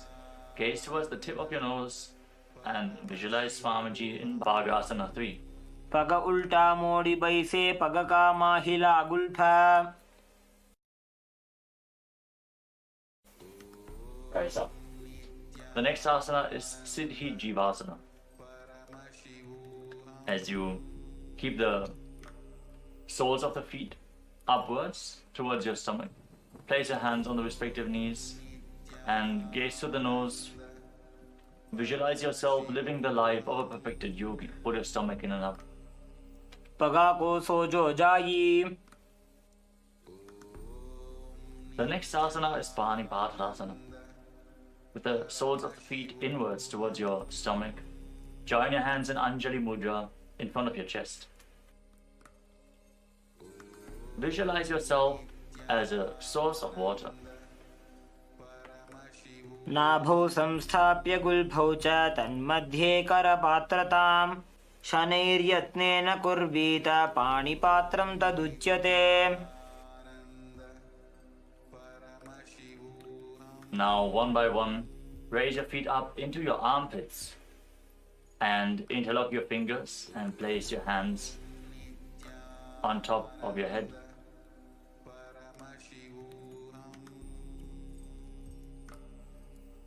Gaze to the tip of the nose and visualize yourself as one of the Saptarishis in Saptarishi Asana. दोवो पग की पगथली तिनकी lack जुसोजा. Relax. Now bring your feet in so the heels are touching your navel.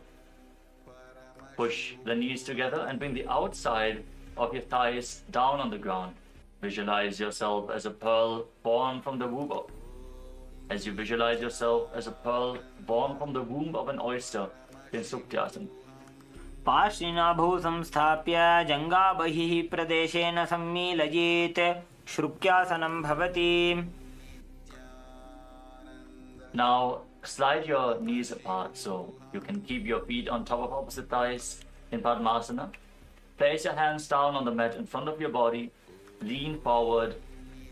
Press your hips down in the ground. Lift your head up. Stick your tongue out. Gaze to your third eye. And sit and be in the space of Advaita, oneness with Swamiji in Sthitarasana. जमनो पगने फने डाबा पगनी आगनी चे. Now place your hands flat on your knees. Gaze up towards your third eye. Pull your stomach in and up in Uddiyana Bandha and visualize yourself formed from a lotus flower in Ambujasana as you keep your mouth in the shape of the beak of a crow and inhale through your mouth in Ambujasana. अपानमुत्थापय शनैः स्वशक्तितः प्राणं समाकृष्य. Now maintain your legs in Padmasana posture. Cross your arms in front of your body and place your hands flat on the respective knees. Pull your stomach in and up and contract the perineal floor to intensely raise the Apana Vayu upwards and hold your breath. Gaze up towards your third eye and visualize yourself born from a lotus flower in Kamalasana. तत्र कौलासनं कृत्वा अथवा कमलासनं महाविद्या महामन्त्रं जप्त्वा लिङ्गमवाप्नुयात्. Now with your legs in Padmasana, extend your arms out in front and lean forward and down. Place your forehead on the ground, gaze to your nose and visualize Swamiji in Uttamangasana. स्थित्वैतदासने मन्त्री अधशीर्षः करोति चेत् उत्तमाङ्गासनं ज्ञेयं योगीनाम् अतिदुर्लभम्. Now rise up, sit with your legs in Padmasana, bring your hands together and interlace them on top of your head, forming an arc with your arms. Now turn your head to the right, gaze towards your armpits and visualize yourself being blessed by Lord Shiva, experiencing supreme bliss as you pull your stomach in and up in Uddiyana Bandha in Padmasana 5. उपविश्यासने सम्यक् बाहू कृत्वार्धकुञ्चितो कक्षव्योम्नि मनः कुर्वन् शममायाति तल्लयात्. Now bring your right hand in front of your third eye and place the left hand against the back of your neck. Gaze up towards your third eye as you visualize a river of Shakti, conscious energy flowing into you through the Sahasrara chakra in Kulyasana. अथ कुल्यासनं वक्ष्ये यत्कृत्वा कौलिको भवेत् एकहस्तं मस्तकस्थो दशीर्षभिन्नगेकरम्. Now place your left hand on your stomach and bring the right hand behind your back, holding onto the left elbow. Then lean forward and down and touch your nose to the mat. Gaze to the tip of the nose as you visualize all the celestial gods and goddesses blessing you in Divyasana. अथ दिव्यासनं वक्ष्ये पृष्ठं हस्तेन बन्धयेत् एकहस्तमध्यदेशं भूमिहस्तं च नासया. Now rise up. Again, raise your hands above your head, interlock the fingers, place them on your head, form an arc with your arms and gaze to the left towards your armpit. Perform Uddiyana Bandha, pull your stomach in and up and visualize yourself being blessed by Lord Shiva, experiencing supreme bliss in Padmasana 5. उपविश्यासने सम्यक् बाहू कृत्वार्धकुञ्चितो कक्षव्योम्नि मनः कुर्वन् शममायाति तल्लयात्. Now place the left hand on your third eye and bring the right hand behind your neck. Gaze up towards your third eye as you visualize a river of Shakti, conscious energy flowing into you through your Sahasrara chakra in Kulyasana. अथ कुल्यासनं वक्ष्ये यत्कृत्वा कौलिको भवेत् एकहस्तं मस्तकस्थो दशीर्षभिन्नगेकरम्. Now place your right hand on your stomach and bring the left hand behind your back. Hold on to the right elbow with your left hand. Lean forward and down and touch your nose to the mat as you gaze to your nose and visualize all the celestial gods and goddesses blessing you in Divyasana. अथ दिव्यासनं वक्ष्ये पृष्ठं हस्तेन बन्धयेत् एकहस्तमध्यदेशं भूमिहस्तं च नासया. As you sit in Padmasana now, interlock your fingers and place them against your navel. Inhale deeply through your nose and hold your breath. Inhale deeply and hold your breath as you gaze to your third eye and visualize your body being completely purified in Pavanasana. अथान्यदासनं वक्ष्ये साधकानां हिताय वै पवनासनरूपो च खेचरो योगिराट् भवेत्. Now bring your hands through the legs and keep your legs in Padmasana. As you hold onto your neck, tuck your chin to the chest, lock your throat, gaze to the nose and visualize yourself as a bat as you breathe in Ujjayi Pranayama in Valgulyasana. अथ भूरिभुक्तस्य पाचनं सद्यो जरामशूलदो वल्गुल्यासनं स्थित्वा. Now unlock your throat, pull your stomach in and up in Uddiyana Bandha as you gaze to the tip of the nose and visualize Lord Rama in your inner space in Parasharamasana too. प्रथमकरे padmasana आचे सूधोर्सो वे भूपरिपाचे. Now holding onto your neck, roll onto your back, rock back and forth, performing a circular motion with your entire body. Gaze to the tip of the nose, complete the circle as you visualize yourself generating unlimited potential energy in Garbha Pindasana. मायूरं पिञ्छमायूरं पद्मपीठसमन्वितम्. Now keep your legs crossed in Padmasana. Place your hands down on the mat in front of your body. Lean forward, push your hips into the ground. Lift your head up, stick the tongue out and gaze to your third eye. And visualize and embody the space and state of a lion in Simhasana too. उत्तानकूर्मपीठं च संहस्गारुडमेव च वातायनं गोमुखं च भारद्वाजं त्रिविक्रमम्. The next asana is Urdhva Kukutasana too. With your hands on the ground, bring your knees towards your armpits, lift your body up and balance on your arms as you visualize yourself as a rooster. ऊर्ध्वकुक्कुटवासिष्ठमरीचिहलमत्स्यकं परिवृत्तिं चोदरस्य विविधं धनुरासनम्. Now sit in Padmasana. Pull your feet in closer towards your body. Then cross your arms behind your back and hold on to the big toes in Prana Mudra with index and middle fingers. Lock your chin to the chest in Jalandhara Bandha. Gaze to your nose and visualize yourself as a beautiful lotus flower in Padmasana 6. वामोरुपरि दक्षिणं च चरणं संस्थाप्य.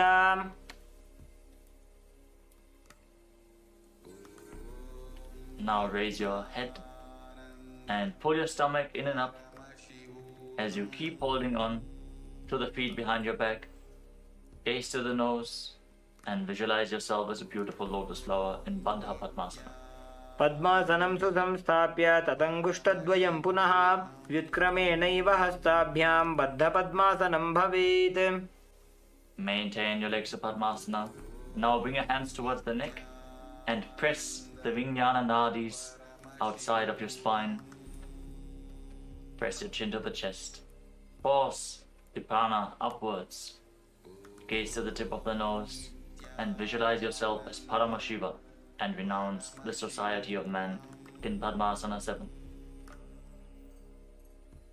पद्मासनस्थिता योगी जनसङ्गविवर्जितः विज्ञाननाडिद्वितीयमङ्गुलीभ्यां निरोधयेत्. Sit with your legs crossed as a Padmasana. Lay down on your back and kick your legs and hips up. Support your lower back with your hands. Bear your body weight with your elbows. Gaze to your nose. Lock your chin to the chest and visualize yourself as an inverted lotus flower in Urdhva Padmasana. प्रथम अर्धपद्मासनानि पेठे. Now lay down on your back Join your hands above the head in Anjali Mudra. Feel the energy flowing up along your spine as you engage all three bandhas.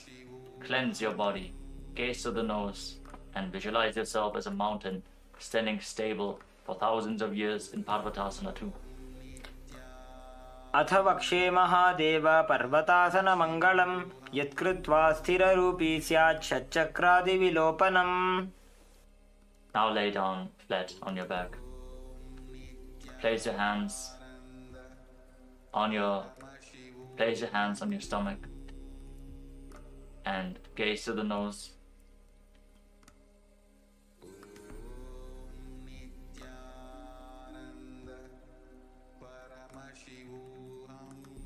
As you forcefully pull the Kundalini Shakti up along your spine in Shakti Charan Mudra.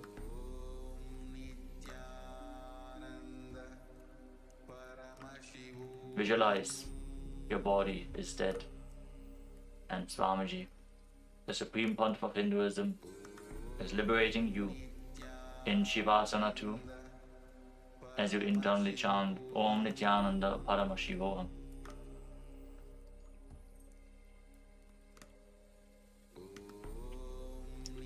शवासनं हृत्कुपितवातग्रन्थिविभेदकं सर्वासनश्रान्तिजित् हृच्छ्रमं योगिसौखिकम्.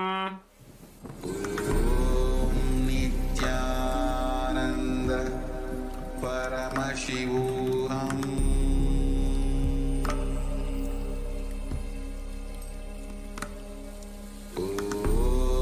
Nityanand परमशिवोऽहम्.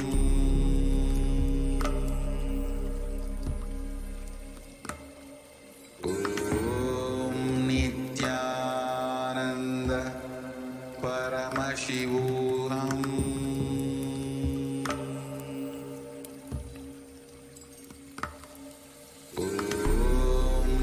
नित्यानन्द परमशिवोऽहम्.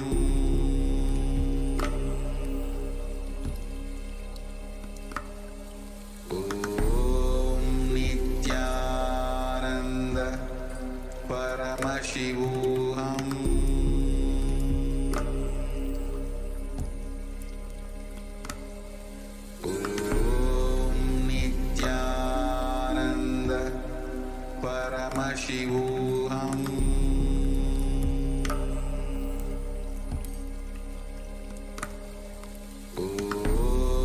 नित्यानन्द परमशिवोऽहम्.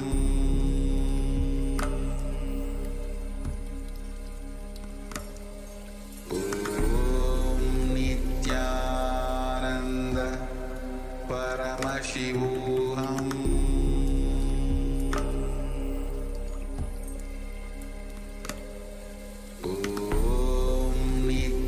नित्यानन्द परमशिवोऽहम्.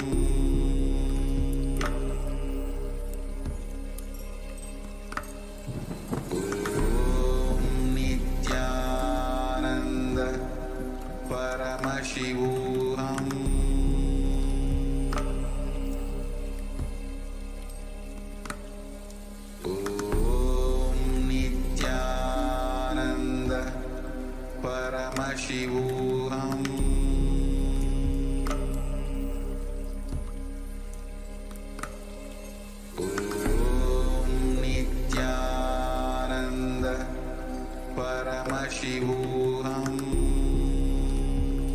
नित्यानन्द परमशिवोऽहम्.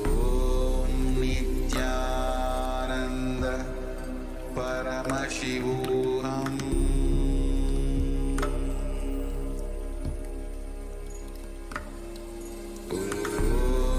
नित्यानन्द परमशिवोऽहम्.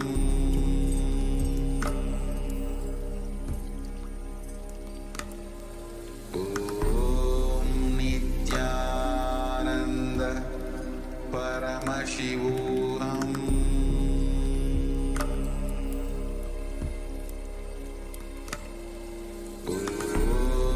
Nityanand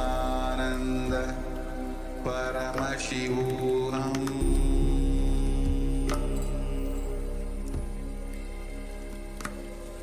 Om Nithyananda Paramashivoham.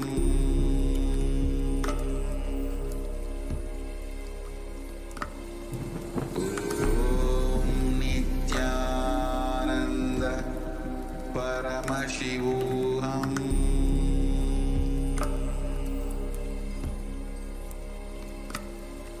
Om Nithyananda Paramashivoham.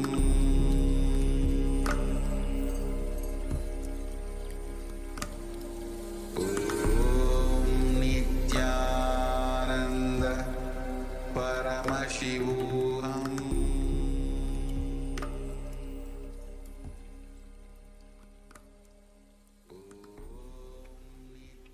Now, slowly return to your physical body.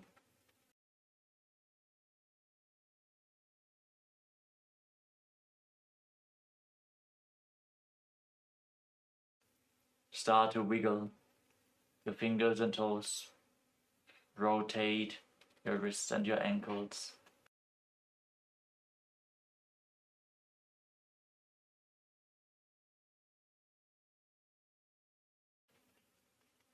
Bend and stretch your elbows and knees. Pull your knees up towards your chest.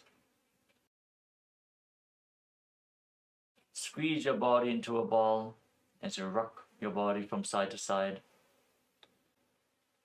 And slowly return to a comfortable seated position. Congratulations, you completed the Tritiya Vinyasa Krama 508 asana sequence of KAILASA's Nithyananda Yoga.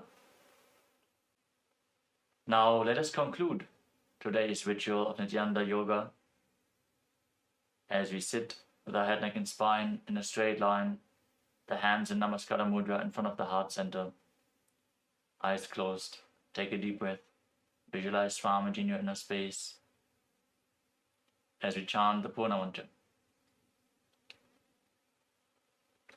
ॐ पूर्णमदः पूर्णमिदं पूर्णात् पूर्णमुदच्यते पूर्णस्य पूर्णमादाय पूर्णमेवावशिष्यते ॐ शान्तिः शान्तिः शान्तिः हरि ओम तत्सत् सर्वं भगवत् श्री नित्यानंद परमशिव पादुकार्पणमस्तु ओम नित्यानंदम्.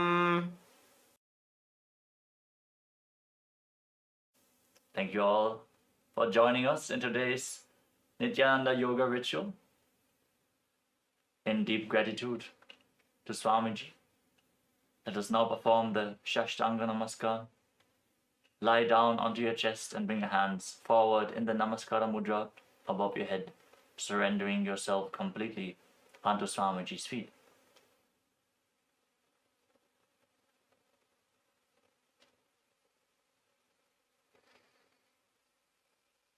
Relax. Rise up. Thank you all so much for joining us today, performing KAILASA's Nithyananda Yoga. Hope to see you all tomorrow in one of our live sessions. Also, check out the Pratama Vinyasa Krama, the 108 asana sequence, and the Dvitiya Vinyasa Krama, the 308 asana sequence, which is available on live stream 24/7 on KAILASA's Nithyananda Yoga YouTube channel. Thank you all. Nithyanandam. Established since 2002 in the United States of America, the United Ancient Nations is an intergovernmental organization currently made up of 160+ members and indigenous nations. The UAN and its work are guided by the purposes and principles contained in its founding charter. The UAN is a manifestation of the profound connection amongst indigenous peoples across the world, including African, Andean, American, European, Caribbean, Oceanic, and Asian regions, rooted in shared wisdom, sustainable practices, and deep reverence for the earth. The United Ancient Nations serves as an international cultural and diplomatic organization focused on uniting indigenous cultures globally.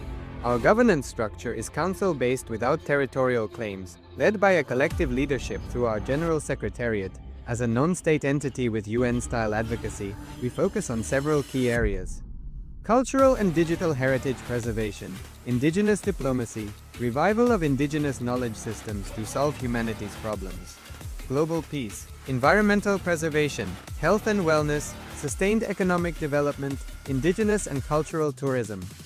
While the UAN represents numerous indigenous cultures, the United States of KAILASA serves as the first indigenous nation specifically for Hindus. KAILASA's mission is focused on the revival of the ancient enlightened Sanatana Hindu civilization, with a formal governance structure including a head of state, ministers, and ambassadors. Under the leadership of SPH, Supreme Pontiff of Hinduism, Bhagavan Nithyananda Paramashivoham, KAILASA has achieved recognition as a sovereign subject of international law, possessing distinctive attributes of juridical statehood. The United States of KAILASA is the main sponsor of the proposed UAN headquarters. This initiative would bring forth an estimated $100 million in revenue for the host country through summits, conferences, tourism, and development projects. The proposed UAN headquarters would represent the world's indigenous nations and peoples through its architectural design. It would blend the best of all worlds, featuring top modern architecture, the highest green building standards, and ancient Vastu architectural principles. This headquarters would serve as a central hub for indigenous diplomacy, cultural preservation, and collaborative efforts towards sustainable development and global peace.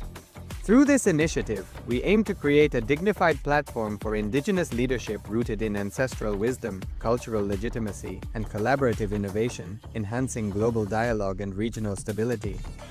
The establishment of the UAN headquarters would position a host country at the forefront of a global movement promoting indigenous wisdom while creating significant economic opportunities for the nation and its people.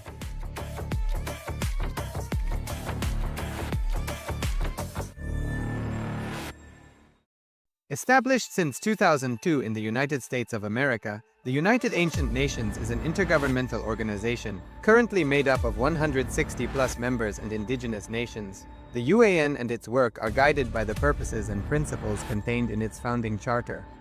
The UAN is a manifestation of the profound connection amongst indigenous peoples across the world, including African, Andean, American, European, Caribbean, Oceanic, and Asian regions, rooted in shared wisdom, sustainable practices, and deep reverence for the earth. The United Ancient Nations serves as an international cultural and diplomatic organization focused on uniting indigenous cultures globally. Our governance structure is council-based without territorial claims, led by a collective leadership through our General Secretariat. As a non-state entity with UN-style advocacy, we focus on several key areas: cultural and digital heritage preservation, indigenous diplomacy, revival of indigenous knowledge systems to solve humanity's problems, global peace, environmental preservation, health and wellness, sustained economic development, indigenous and cultural tourism. While the UAN represents numerous indigenous cultures, the United States of KAILASA serves as the first indigenous nation specifically for Hindus. KAILASA's mission is focused on the revival of the ancient enlightened Sanatana Hindu civilization, with a formal governance structure including a head of state, ministers, and ambassadors. Under the leadership of SPH, Supreme Pontiff of Hinduism, Bhagavan Nithyananda Paramashivoham, KAILASA has achieved recognition as a sovereign subject of international law, possessing distinctive attributes of juridical statehood. The United States of KAILASA is the main sponsor of the proposed UAN headquarters. This initiative would bring forth an estimated $100 million in revenue for the host country through summits, conferences, tourism, and development projects. The proposed UAN headquarters would represent the world's indigenous nations and peoples through its architectural design. It would blend the best of all worlds, featuring top modern architecture, the highest green building standards, and ancient Vastu architectural principles. This headquarters would serve as a central hub for indigenous diplomacy, cultural preservation, and collaborative efforts towards sustainable development and global peace. Through this initiative, we aim to create a dignified platform for indigenous leadership rooted in ancestral wisdom, cultural legitimacy, and collaborative innovation, enhancing global dialogue and regional stability. The establishment of the UAN headquarters would position a host country at the forefront of a global movement promoting indigenous wisdom while creating significant economic opportunities for the nation and its people.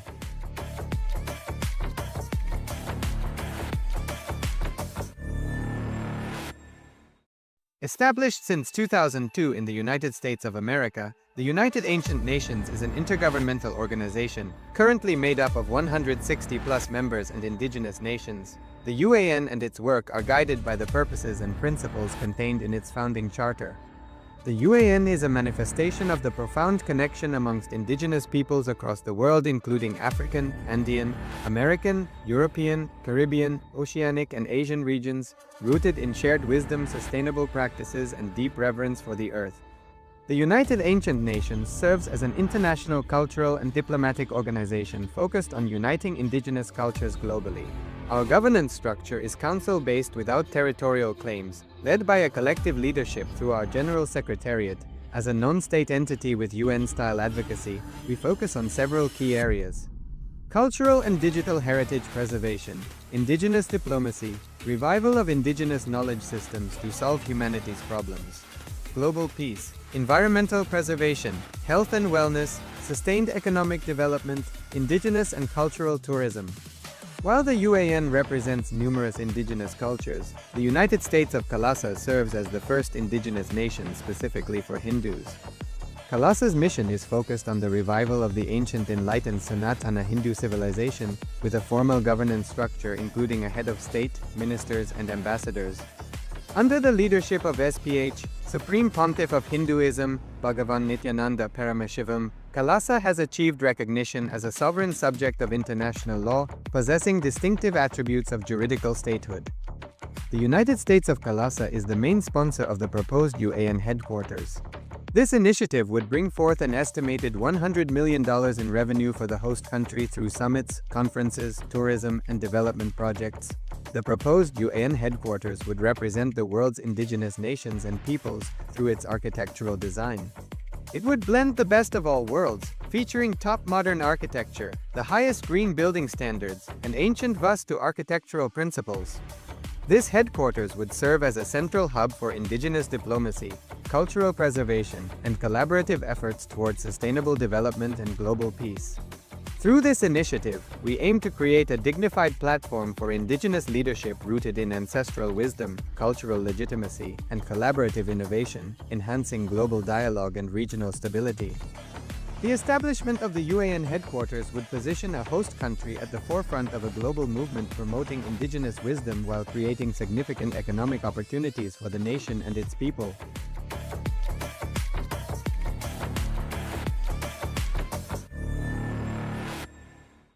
Established since 2002 in the United States of America, the United Ancient Nations is an intergovernmental organization, currently made up of 160+ members and indigenous nations. The UAN and its work are guided by the purposes and principles contained in its founding charter.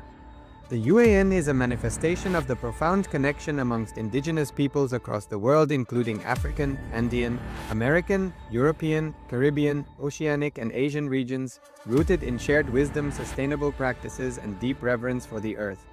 The United Ancient Nations serves as an international cultural and diplomatic organization focused on uniting indigenous cultures globally. Our governance structure is council-based without territorial claims, led by a collective leadership through our General Secretariat. As a non-state entity with UN-style advocacy, we focus on several key areas: cultural and digital heritage preservation, indigenous diplomacy, revival of indigenous knowledge systems to solve humanity's problems, global peace, environmental preservation, health and wellness, sustained economic development, indigenous and cultural tourism. While the UAN represents numerous indigenous cultures, the United States of KAILASA serves as the first indigenous nation specifically for Hindus. KAILASA's mission is focused on the revival of the ancient enlightened Sanatana Hindu civilization, with a formal governance structure including a head of state, ministers, and ambassadors. Under the leadership of SPH, Supreme Pontiff of Hinduism, Bhagavan Nithyananda Paramashivoham, KAILASA has achieved recognition as a sovereign subject of international law, possessing distinctive attributes of juridical statehood. The United States of KAILASA is the main sponsor of the proposed UAN headquarters. This initiative would bring forth an estimated $100 million in revenue for the host country through summits, conferences, tourism, and development projects. The proposed UAN headquarters would represent the world's indigenous nations and peoples through its architectural design. It would blend the best of all worlds, featuring top modern architecture, the highest green building standards, and ancient Vastu architectural principles.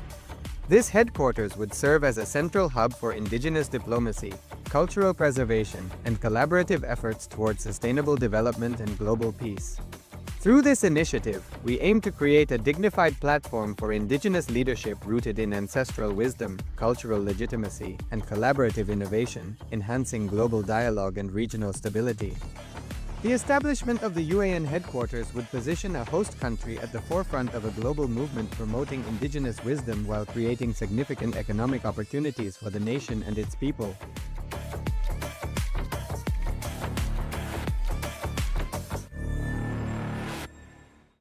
Established since 2002 in the United States of America, the United Ancient Nations is an intergovernmental organization, currently made up of 160+ members and indigenous nations.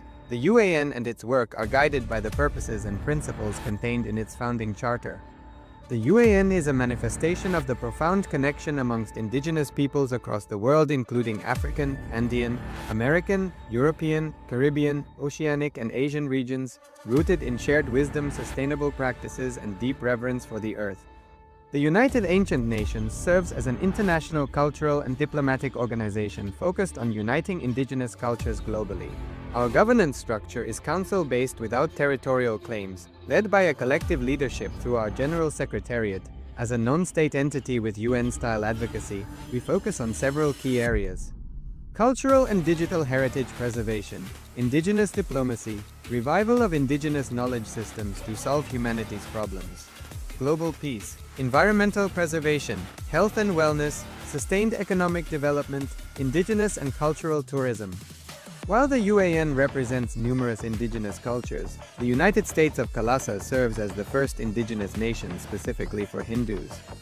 KAILASA's mission is focused on the revival of the ancient enlightened Sanatana Hindu civilization, with a formal governance structure including a head of state, ministers, and ambassadors.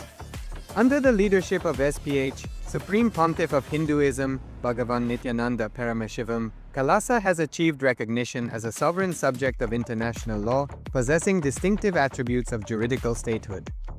The United States of KAILASA is the main sponsor of the proposed UAN headquarters. This initiative would bring forth an estimated $100 million in revenue for the host country through summits, conferences, tourism, and development projects. The proposed UAN headquarters would represent the world's indigenous nations and peoples through its architectural design. It would blend the best of all worlds, featuring top modern architecture, the highest green building standards, and ancient Vastu architectural principles. This headquarters would serve as a central hub for indigenous diplomacy, cultural preservation, and collaborative efforts towards sustainable development and global peace. Through this initiative, we aim to create a dignified platform for indigenous leadership rooted in ancestral wisdom, cultural legitimacy, and collaborative innovation, enhancing global dialogue and regional stability. The establishment of the UAN headquarters would position a host country at the forefront of a global movement promoting indigenous wisdom while creating significant economic opportunities for the nation and its people.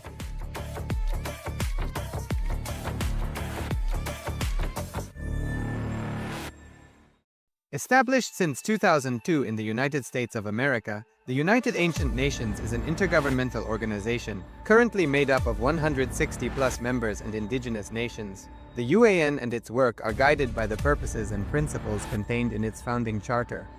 The UAN is a manifestation of the profound connection amongst indigenous peoples across the world, including African, Andean, American, European, Caribbean, Oceanic, and Asian regions, rooted in shared wisdom, sustainable practices, and deep reverence for the earth.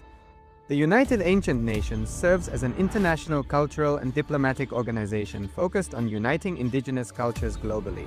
Our governance structure is council-based without territorial claims, led by a collective leadership through our General Secretariat. As a non-state entity with UN-style advocacy, we focus on several key areas: cultural and digital heritage preservation, indigenous diplomacy, revival of indigenous knowledge systems to solve humanity's problems, global peace, environmental preservation, health and wellness, sustained economic development, indigenous and cultural tourism. While the UAN represents numerous indigenous cultures, the United States of KAILASA serves as the first indigenous nation specifically for Hindus. KAILASA's mission is focused on the revival of the ancient enlightened Sanatana Hindu civilization, with a formal governance structure including a head of state, ministers, and ambassadors. Under the leadership of SPH, Supreme Pontiff of Hinduism, Bhagavan Nithyananda Paramashivoham, KAILASA has achieved recognition as a sovereign subject of international law, possessing distinctive attributes of juridical statehood. The United States of KAILASA is the main sponsor of the proposed UAN headquarters. This initiative would bring forth an estimated $100 million in revenue for the host country through summits, conferences, tourism, and development projects. The proposed UAN headquarters would represent the world's indigenous nations and peoples through its architectural design. It would blend the best of all worlds, featuring top modern architecture, the highest green building standards, and ancient Vastu architectural principles. This headquarters would serve as a central hub for indigenous diplomacy, cultural preservation, and collaborative efforts towards sustainable development and global peace. Through this initiative, we aim to create a dignified platform for indigenous leadership rooted in ancestral wisdom, cultural legitimacy, and collaborative innovation, enhancing global dialogue and regional stability. The establishment of the UAN headquarters would position a host country at the forefront of a global movement promoting indigenous wisdom while creating significant economic opportunities for the nation and its people.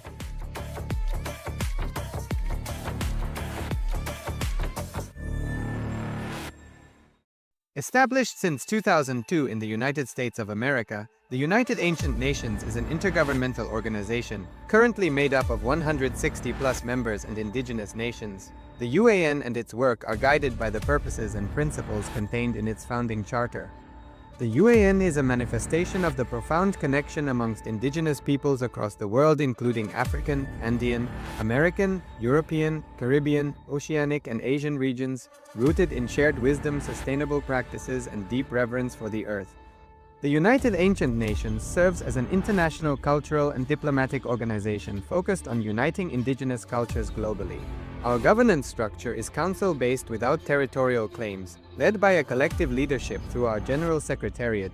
As a non-state entity with UN-style advocacy, we focus on several key areas: cultural and digital heritage preservation, indigenous diplomacy, revival of indigenous knowledge systems to solve humanity's problems, global peace, environmental preservation, health and wellness, sustained economic development, indigenous and cultural tourism.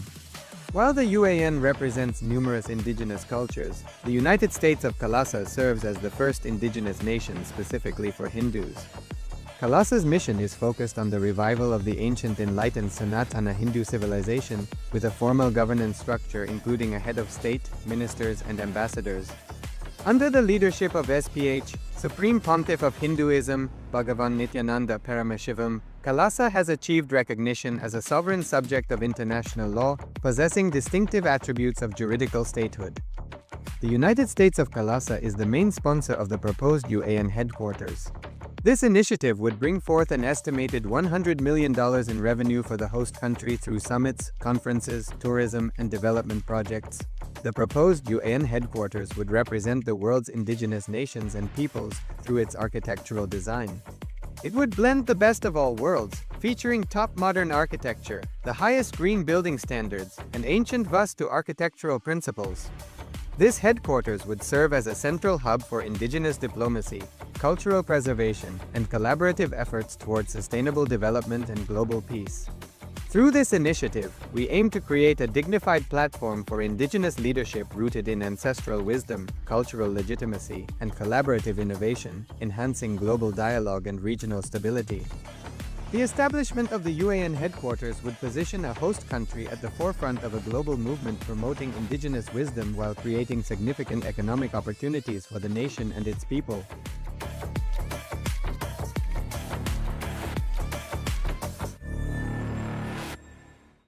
Established since 2002 in the United States of America, the United Ancient Nations is an intergovernmental organization, currently made up of 160+ members and indigenous nations. The UAN and its work are guided by the purposes and principles contained in its founding charter. The UAN is a manifestation of the profound connection amongst indigenous peoples across the world, including African, Andean, American, European, Caribbean, Oceanic, and Asian regions, rooted in shared wisdom, sustainable practices, and deep reverence for the earth. The United Ancient Nations serves as an international cultural and diplomatic organization focused on uniting indigenous cultures globally. Our governance structure is council-based without territorial claims, led by a collective leadership through our General Secretariat. As a non-state entity with UN-style advocacy, we focus on several key areas: cultural and digital heritage preservation, indigenous diplomacy, revival of indigenous knowledge systems to solve humanity's problems, global peace, environmental preservation, health and wellness, sustained economic development, indigenous and cultural tourism. While the UAN represents numerous indigenous cultures, the United States of KAILASA serves as the first indigenous nation specifically for Hindus. KAILASA's mission is focused on the revival of the ancient enlightened Sanatana Hindu civilization, with a formal governance structure including a head of state, ministers, and ambassadors.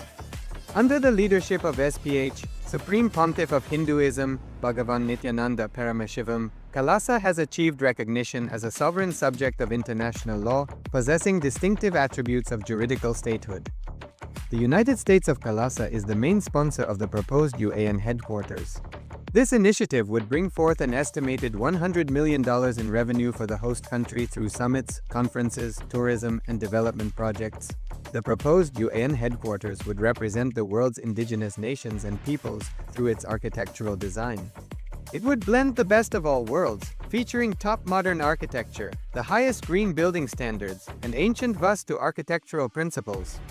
This headquarters would serve as a central hub for indigenous diplomacy, cultural preservation, and collaborative efforts towards sustainable development and global peace.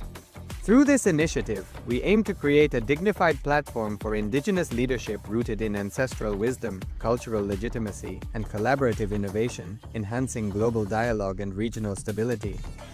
The establishment of the UAN headquarters would position a host country at the forefront of a global movement promoting indigenous wisdom while creating significant economic opportunities for the nation and its people.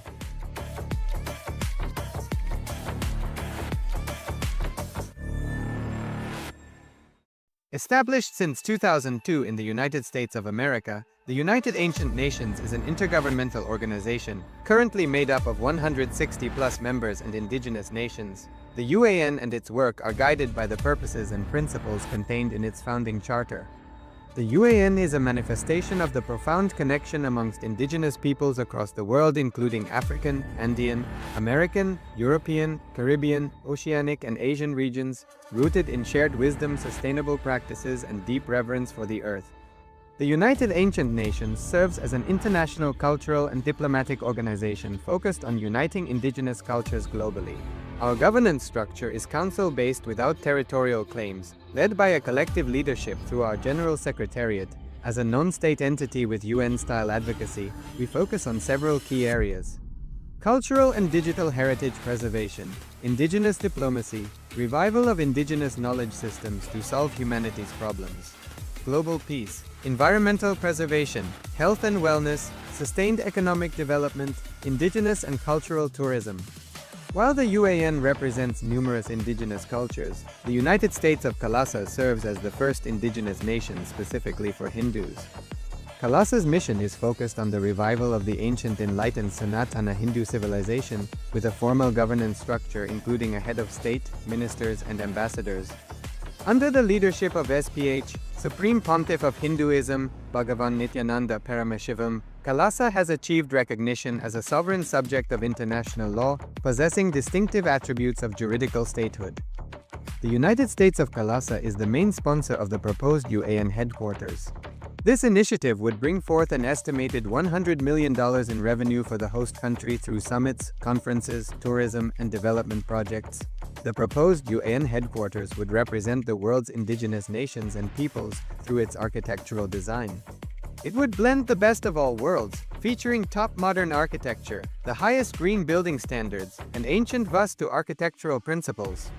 This headquarters would serve as a central hub for indigenous diplomacy, cultural preservation, and collaborative efforts towards sustainable development and global peace. Through this initiative, we aim to create a dignified platform for indigenous leadership rooted in ancestral wisdom, cultural legitimacy, and collaborative innovation, enhancing global dialogue and regional stability.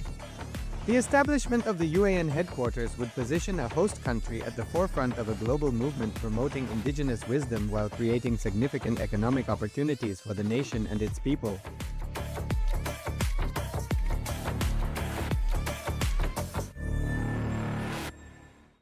Established since 2002 in the United States of America, the United Ancient Nations is an intergovernmental organization, currently made up of 160+ members and indigenous nations. The UAN and its work are guided by the purposes and principles contained in its founding charter.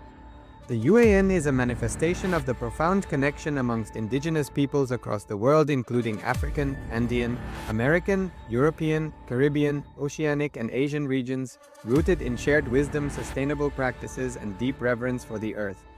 The United Ancient Nations serves as an international cultural and diplomatic organization focused on uniting indigenous cultures globally. Our governance structure is council-based without territorial claims, led by a collective leadership through our General Secretariat. As a non-state entity with UN-style advocacy, we focus on several key areas: cultural and digital heritage preservation, indigenous diplomacy, revival of indigenous knowledge systems to solve humanity's problems, global peace, environmental preservation, health and wellness, sustained economic development, indigenous and cultural tourism.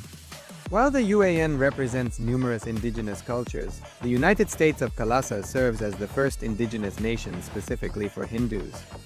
KAILASA's mission is focused on the revival of the ancient enlightened Sanatana Hindu civilization, with a formal governance structure including a head of state, ministers, and ambassadors.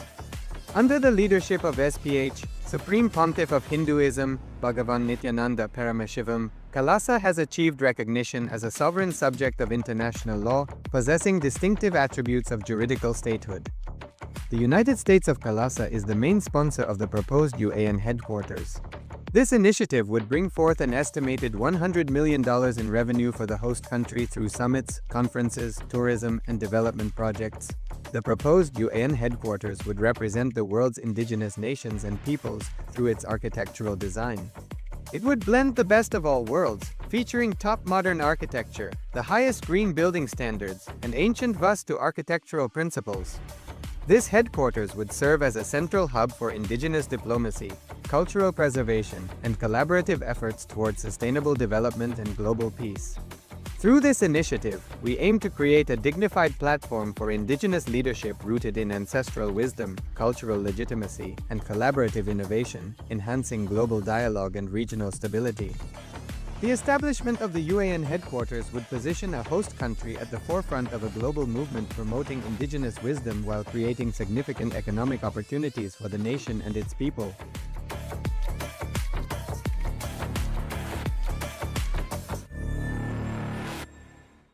Established since 2002 in the United States of America, the United Ancient Nations is an intergovernmental organization, currently made up of 160+ members and indigenous nations. The UAN and its work are guided by the purposes and principles contained in its founding charter. The UAN is a manifestation of the profound connection amongst indigenous peoples across the world, including African, Andean, American, European, Caribbean, Oceanic, and Asian regions, rooted in shared wisdom, sustainable practices, and deep reverence for the earth. The United Ancient Nations serves as an international cultural and diplomatic organization focused on uniting indigenous cultures globally. Our governance structure is council-based without territorial claims, led by a collective leadership through our General Secretariat. As a non-state entity with UN-style advocacy, we focus on several key areas: cultural and digital heritage preservation, indigenous diplomacy, revival of indigenous knowledge systems to solve humanity's problems, global peace, environmental preservation, health and wellness, sustained economic development, indigenous and cultural tourism. While the UAN represents numerous indigenous cultures, the United States of KAILASA serves as the first indigenous nation specifically for Hindus. KAILASA's mission is focused on the revival of the ancient enlightened Sanatana Hindu civilization, with a formal governance structure including a head of state, ministers, and ambassadors. Under the leadership of SPH, Supreme Pontiff of Hinduism, Bhagavan Nithyananda Paramashivoham, KAILASA has achieved recognition as a sovereign subject of international law, possessing distinctive attributes of juridical statehood. The United States of KAILASA is the main sponsor of the proposed UAN headquarters. This initiative would bring forth an estimated $100 million in revenue for the host country through summits, conferences, tourism, and development projects. The proposed UAN headquarters would represent the world's indigenous nations and peoples through its architectural design. It would blend the best of all worlds, featuring top modern architecture, the highest green building standards, and ancient Vastu architectural principles. This headquarters would serve as a central hub for indigenous diplomacy, cultural preservation, and collaborative efforts towards sustainable development and global peace. Through this initiative, we aim to create a dignified platform for indigenous leadership rooted in ancestral wisdom, cultural legitimacy, and collaborative innovation, enhancing global dialogue and regional stability. The establishment of the UAN headquarters would position a host country at the forefront of a global movement promoting indigenous wisdom while creating significant economic opportunities for the nation and its people.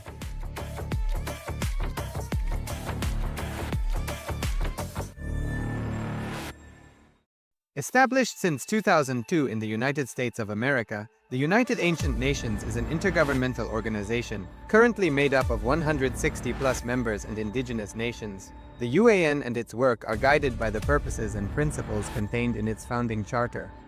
The UAN is a manifestation of the profound connection amongst indigenous peoples across the world, including African, Andean, American, European, Caribbean, Oceanic, and Asian regions, rooted in shared wisdom, sustainable practices, and deep reverence for the earth.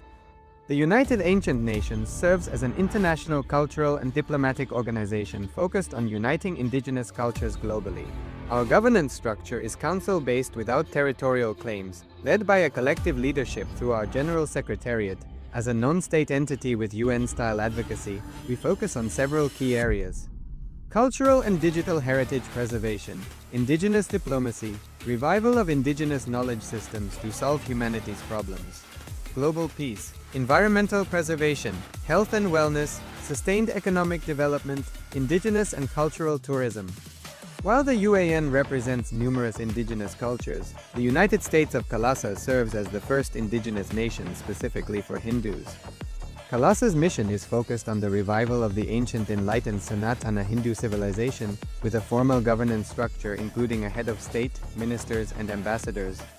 Under the leadership of SPH, Supreme Pontiff of Hinduism, Bhagavan Nithyananda Paramashivoham, KAILASA has achieved recognition as a sovereign subject of international law, possessing distinctive attributes of juridical statehood.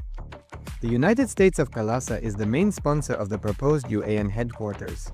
This initiative would bring forth an estimated $100 million in revenue for the host country through summits, conferences, tourism, and development projects.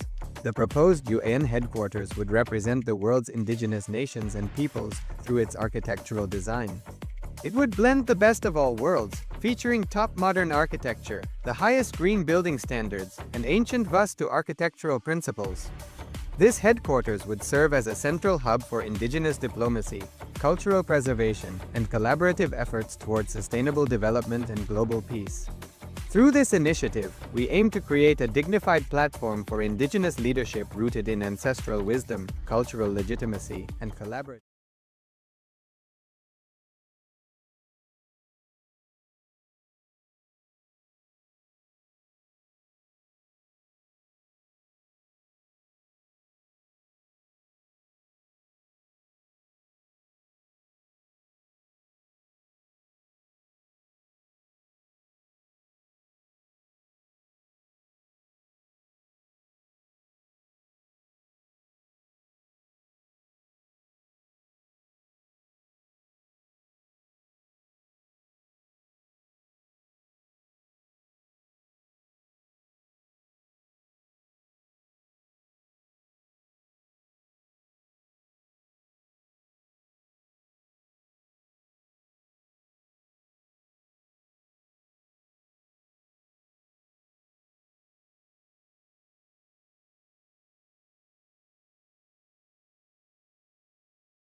Please sit in a space of deep gratitude.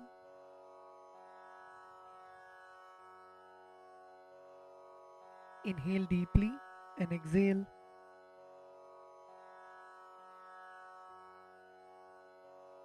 Feel the presence of the Master in your inner space. Feel the presence of Swamiji seated in front of you. Feel the presence of Swamiji in the Guru Padukas, alive, radiating.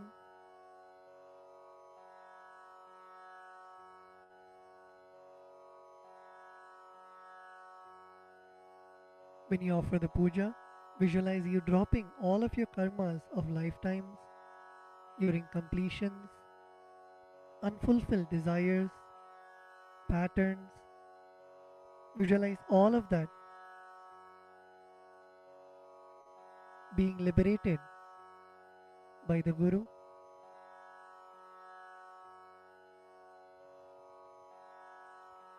Come to a space of deep Guru Bhakti, the feeling connection with the Master.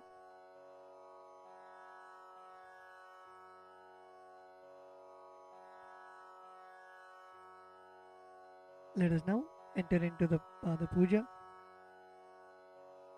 We request all the Pada Puja participants to declare the following with integrity and authenticity. If you agree to this, please say yes loudly. I authentically cognize, which is internally process, understand and declare the truth that the cosmic energy exists. Yes, I authentically cognize, which is internally process, understand and declare the truth that the Supreme Pontiff of Hinduism, Sri Nithyanandeshwara Paramashiva, Devi Nithyanandeshwari Paramashiva Shakti, the Guru Padukas and the Atmalinga are the Chinmaya Vigrahas, embodiments and representations of that very cosmic energy.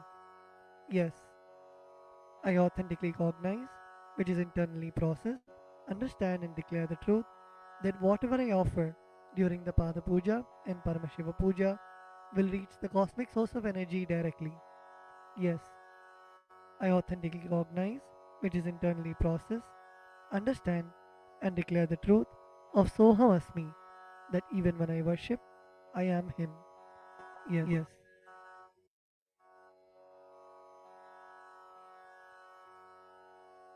Let us now enter into the Pada Puja. We begin with the Sadguru Vandanam, in which we offer our gratitude to our Guru, our beloved Swamiji. The meaning of the mantra we will now chant is, I surrender to that Sadguru who is the eternal bliss, the bestower of supreme happiness, the one who is the embodiment of wisdom, who is beyond duality, who is omnipresent, to whom the supreme goal is giving the enlightenment experience, who is eternal, pure, and unshakable, who is the silent spectator of all thought processes, who is beyond emotions, and the one who is without the three qualities called Sattva, Rajas, and Tamas. Now please take some flowers in your hands and close your eyes. Place your hands in the Atmanjali Mudra and offer the flowers at Swamiji's Padukas at the end of the mantra. Nithyanandam Paramasukadam Kevalam Jnanamurtim Dvandvatitam Gagana Sadrisham Tattvamasyaadilaksham Ekam Nityam Vimalamachalam Sarvadhi Sakshibhutam Bhavatitam Trigunarahitam Sadgurum Tam Namami.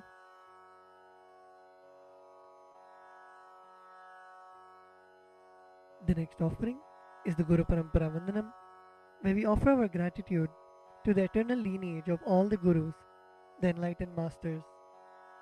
The meaning of the mantra we are now going to chant is, I surrender to the lineage of all the enlightened masters, which has Bhagavan Nithyanandeshwara Paramashiva as the beginning, Devi Nithyanandeshwari Paramashiva Shakti as the middle, and my master, Bhagavan Nithyananda Paramashivam as the end. Now please take some flowers in your hands, place your hands in the Atmanjali Mudra, close your eyes, and offer the flowers at Swamiji's Padukas at the end of the mantra. Nithyanandeshwara Paramashiva Samarambham Nithyanandeshwari Paramashiva Shakti Madhyamam Nithyananda Paryantam Vande Guru Paramparam. The next is the offering of the Arunagiri Yogeshwara Vandanam, where we offer our respects and gratitude to Arunagiri Yogeshwara, who is the incarnation of Paramashiva. The meaning of the mantra we are now going to chant is the Arunagiri Yogeshwara, who is the Lord of all beings, who has the sacred musk paste applied on his forehead, who has a glittering stick, who has worn a loin cloth on his glittering hip, who has worn the Datura flower, the king cobra, and a crescent moon on his forehead. That Arunagiri Yogeshwara's presence happens. Now please take some flowers into your hands, place your hands in the Atmanjali Mudra, close your eyes, and offer the flowers at Swamiji's Padukas at the end of the mantra.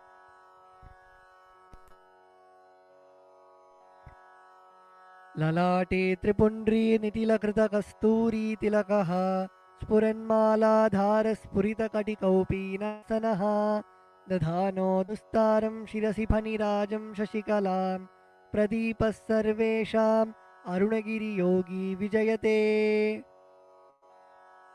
The next is the Tattvachamanam, the ritualistic cleansing of the mouth. Now keeping your right hand in the Gokarna Mudra, pour an Uddharani of water into your right palm and sip the water from the base of your right palm each time the word Swadha is chanted. Om Atmatattvam Shodhayami Swadha, Om Vidyatattvam Shodhayami Swadha, Om Shivatattvam Shodhayami Swadha. Now at the base of your right hand thumb, wipe your lips twice from the right to the left. Om Ham Mridayaya Namaha. Wash your hands with an Uddharani of water. With the tips of your right hand index, middle and ring fingers touch above the upper lip and below the lower lip. Wash your hands. With the tips of your right hand index finger and thumb joined together, touch your right nostril and the left nostril. With the tips of your ring finger and thumb joined together, touch your right eye, right ear and left ear. Wash your hands with an Uddharani of water. With the tips of your little finger and thumb joined together, touch your navel center, the right chest and left chest. With all 5 fingers joined together, touch the top of your head, right shoulder, left shoulder and the heart center. Wash your hands with an Uddharani of water. The next mantra is Shuklam Varadaram. We chant this mantra invoking the energy of Mahaganapati, the remover of obstacles. The meaning of the mantra we are now going to chant is, I meditate upon the Lord Ganesha, who is clad in white garments, who is all-pervading, who is as bright colored as the moon, who has a smiling, pleasant face, having 4 shoulders and hands, and who is the remover and pacifier of all obstacles. Now please take the akshata, the turmeric mixed rice in your hands, and a flower in your right hand. Keeping both your hands as fists, tap the sides of your forehead along with the mantra. Shuklam Varadharam Vishnum Shashivarnam Chaturbhujam Prasannavadanam Dhyayet Sarva Vignopashantage. The next is the pranayama, the regulation of the prana, the life energy. Now keeping the akshata in your right hand, open your little finger, ring finger and your thumb. Inhale through the left nostril while closing your right nostril. Hold your breath for as long as possible and exhale through your right nostril by moving your thumb away. And chant the Samhita mantras while you perform the inhalation, retention and exhalation. Om Hom Ishana Murdhaya Namaha, Om Him Tat Purushavatraya Namaha, Om Hum Bhagor Hridayaya Namaha, Om Him Vamdevuhyaya Namaha, Om Hum Satyojata Murteye Namaha, Om Ham Mridayaya Namaha, Om Him Shirase Namaha, Om Hum Shikaya Namaha, Om Henkavajaya Namaha, Om Hum Netrebhyo Namaha, Om Hastraya Namaha, Om Hom Ishana Murdhaya Namaha, Om Him Tat Purushavatraya Namaha, Om Hum Bhagor Hridayaya Namaha, Om Him Vamdevuhyaya Namaha, Om Hum Satyojata Murteye Namaha, Om Ham Mridayaya Namaha, Om Him Shirase Namaha, Om Hum Shikaya Namaha, Om Henkavajaya Namaha, Om Hum Netrebhyo Namaha, Om Hastraya Namaha, Om Hom Ishana Murdhaya Namaha, Om Him Tat Purushavatraya Namaha, Om Hum Bhagor Hridayaya Namaha, Om Him Vamdevuhyaya Namaha, Om Hum Satyojata Murteye Namaha, Om Ham Mridayaya Namaha, Om Him Shirase Namaha, Om Hum Shikaya Namaha, Om Henkavajaya Namaha, Om Hum Netrebhyo Namaha, Om Hastraya Namaha.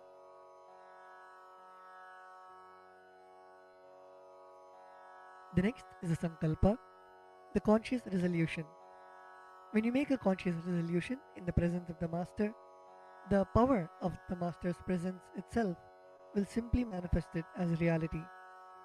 Please close your eyes. Visualize the intention, the sankalpa that you want to keep in your inner space.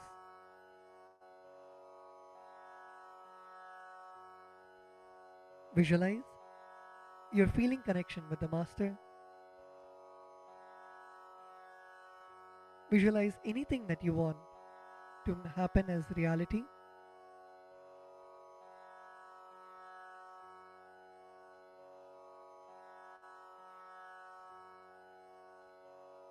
Visualize it already happening in your inner space.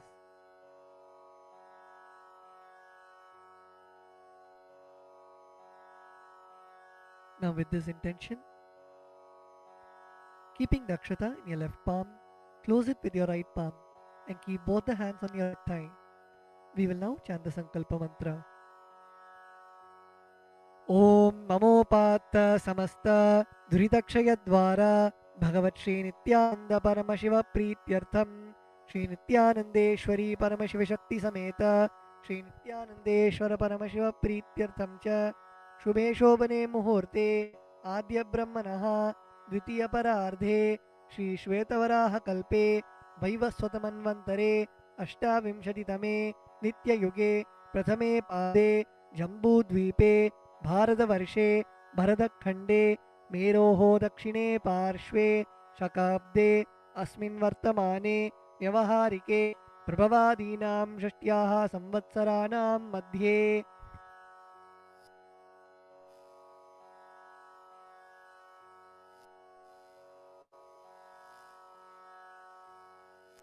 Vishvavasu नाम संवत्सरे दक्षिणायने लक्ष्मीवेङ्कटेश्वर ऋतौ सिंहमासे कृष्णपक्षे अमावास्यां शुभतिथौ स्थिरवासरयुक्तायां मघानक्षत्र परिघयोग किंस्तुग्नकरण एवं गुणविशेषणविशिष्टायाम् अस्यां शुभतिथौ श्रीकैलासोन्नतद्वादशान्तश्यामलापीठारूढ श्रीमीनाक्षीसुन्दरेश्वराभिन्नस्वरूप परशिवपुत्ररत्नकुमार गुरुमण्यतुल्यावतार श्रीपार्वती स्तन्यपानलब्धदिव्यज्ञानविश्रुत सकलनिगमाकमसारभूत द्राविडवेदप्रवक्त्रे श्रीमत्परमशिवकरुणासमधिगतमुक्तामयचतुरश्रयान गीयमानछत्रचामर श्रीचिन्नकाहलादि समस्तबिरडावल्यलङ्कृत ज्ञानविज्ञानचक्रवर्ती सर्वजनसङ्गसद्यो निर्वाणदीक्षाव्यापवर्गवर्ष विश्रानजीमूत परमतकलभकेसरी शैव सिद्धान्तस्थापनाचार्य श्रीराजाधिराज पाण्ड्य महाराज गुरु क्षपनशाक्यादि महान्धकार निवारण ज्ञानभानु वीक्षणानर्हार्ह ध्वजोच्छेदनपूर्वक श्रीमद्वृषभध्वजस्थापक शैव समयकर्त्रे सर्वज्ञपीठारूढ श्रीजगद्गुरु श्रीज्ञानसम्बन्धदेशिक स्वामी वागीशसुन्दर माणिक्यवाचक स्वामिनाम् अवतारभूत श्री ज्ञानसंबंध स्वामी पुनरुद्धृत श्यामलापीठ सर्वज्ञपीठ तृणवत्युत्तरद्विशततम गुरु महासन्निधान अरुणगिरि योगीश्वर परंपरागत अरुणाचल सर्वज्ञपीठ गुरु महासन्निधान कैलास परंपरागत कांची कैलास सर्वज्ञपीठ त्रयस्त्रिंशदुत्तरद्विशततम गुरु महासन्निधान नित्योत्सव नित्यमंगल नित्यकल्याण नित्यरजित कैलास परंपरागत आदि कैलास नित्यानंदपीठ महासंस्थान महासिंहासनपीठकर्त्रे साक्षात् श्री परमशिव समुद्भूत कैलास परंपरागत वैवस्वतमनु इक्ष्वाकु हरिश्चंद्र भगीरथ श्रीरामचंद्र शूरसेन इत्याद्यनवच्छिन्न सार्वभौम चक्रवर्ती परंपरागत चतुष्षष्टि योगिनी मंडित चतुष्षष्टि संप्रदाय प्रवर्तक मनुधर्मासन सूर्यवंश प्राप्त सर्वज्ञपीठ सुरांगी साम्राज्य मूर्धाभिषिक्त चूड़ामणि साक्षात् श्री परमशिव समुद्भूत कपिल महागुरु पुनरुद्धृत महानिर्वाणि पीठ अष्टोत्तर सहस्र श्री महामंडलेश्वर साक्षात् श्री परमशिव समुद्भूत श्री महागणपति समारंभ अनवच्छिन्न पीठाधीश्वर गुरु परंपरा प्राप्त अटल पीठ अष्टोत्तर सहस्र श्री अटल पीठाधीश्वर धर्म मुक्ति स्वर्गपुर स्वर्णपीठ त्रयोविंश गुरु महानिधान कैलास परंपरागत आदिपीठ सर्वज्ञपीठ जगद्गुरु श्री कैलास पुनरुद्धारक श्री कैलास परमाचार्य श्रीमत् परमहंस परिव्राजकाचार्य वर्य सच्चिदानंद प्रणव स्वरूप श्रोत्रिय ब्रह्मनिष्ठ श्रीमद् जगद्गुरु श्रील श्री भगवत श्री नित्यानंद परमशिव श्री ज्ञान संबंध देशिक परमाचार्य स्वामिनां प्रीत्यर्थम तेषां पादारविन्दयोः भक्ति सिद्ध्यर्थम गुरुकृपा कटाक्ष सिद्ध्यर्थम क्षेम स्थैर्य वीर्य विजय आयुरारोग्य ऐश्वर्यानाम् अभिवृद्ध्यर्थम धर्मार्थ काम मोक्ष चतुर्विध फलपुरुषार्थ सिद्ध्यर्थम समस्त दुरितोपशान्त्यर्थम समस्त मंगलावाप्त्यर्थम भगवत् श्री नित्यानंद परमशिव प्रसादेन सकुटुम्बस्य ज्ञानवैराग्य जीवन मुक्ति प्राप्त्यर्थम श्री नित्यानंदेश्वरी परमशिव शक्ति समेत श्री नित्यानंदेश्वर परमशिव अवतार भूत श्री सर्वदेव देवी स्वरूप भगवत् श्री नित्यानंद परमशिव प्रत्यक्ष पाद पूजां करिष्ये श्री नित्यानंदेश्वरी परमशिव शक्ति समेत श्री नित्यानंदेश्वर परमशिव पूजां च करिष्ये ओम अपौपस्पृश्य wash your hands with an udrani of water.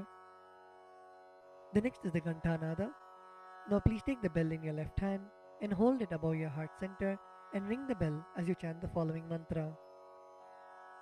Om Agamarthantu Devanam Gamanarthantu Rakshasam Ghantanadam Karomyado Devata Hvanalanchanam Ghanta Devatabhyo Namaha. The next is the Manasa Puja, the internal worship. Now please close your eyes. Visualize the meaning of the mantra in your inner space.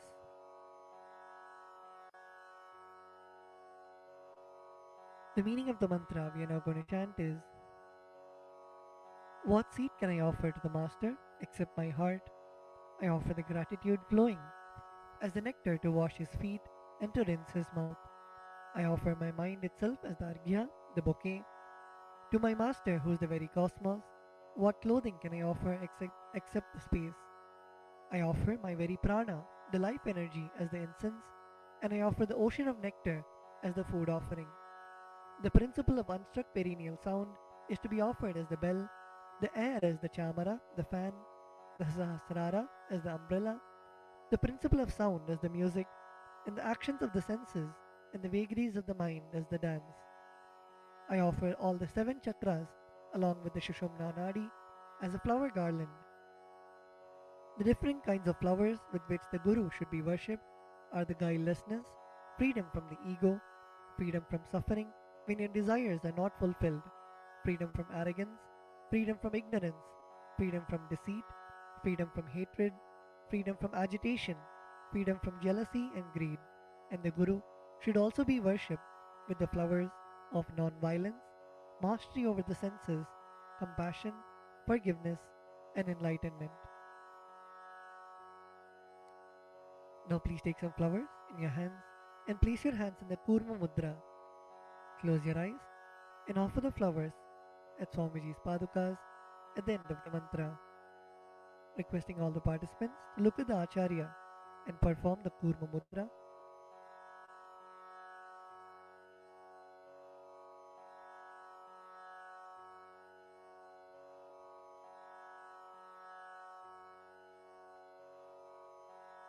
Om Hridpadmasanam Dadyat Sahasrarachyutamritaihi Padyam Sharanayor Dadyat Manastu Argyam Nivedayet Tena Amritena Achamaniyam Snaniyam Tena Chasmritam Akashatattvam Vastram Syat Gandhasyat Gandhatatvakam Chittam prakalpayet pushpam dhupam pranan prakalpayet tejastattvam cha deepartham naivedyam syat sudham buddhihi anahatadhvanirghanta vayutattvam cha chamaram sahasraram bhavet chhatram shabdatattvam cha geetakam nityamindriya karmani चाञ्चल्यं मनसस्तथा सुमेखलां पद्ममालां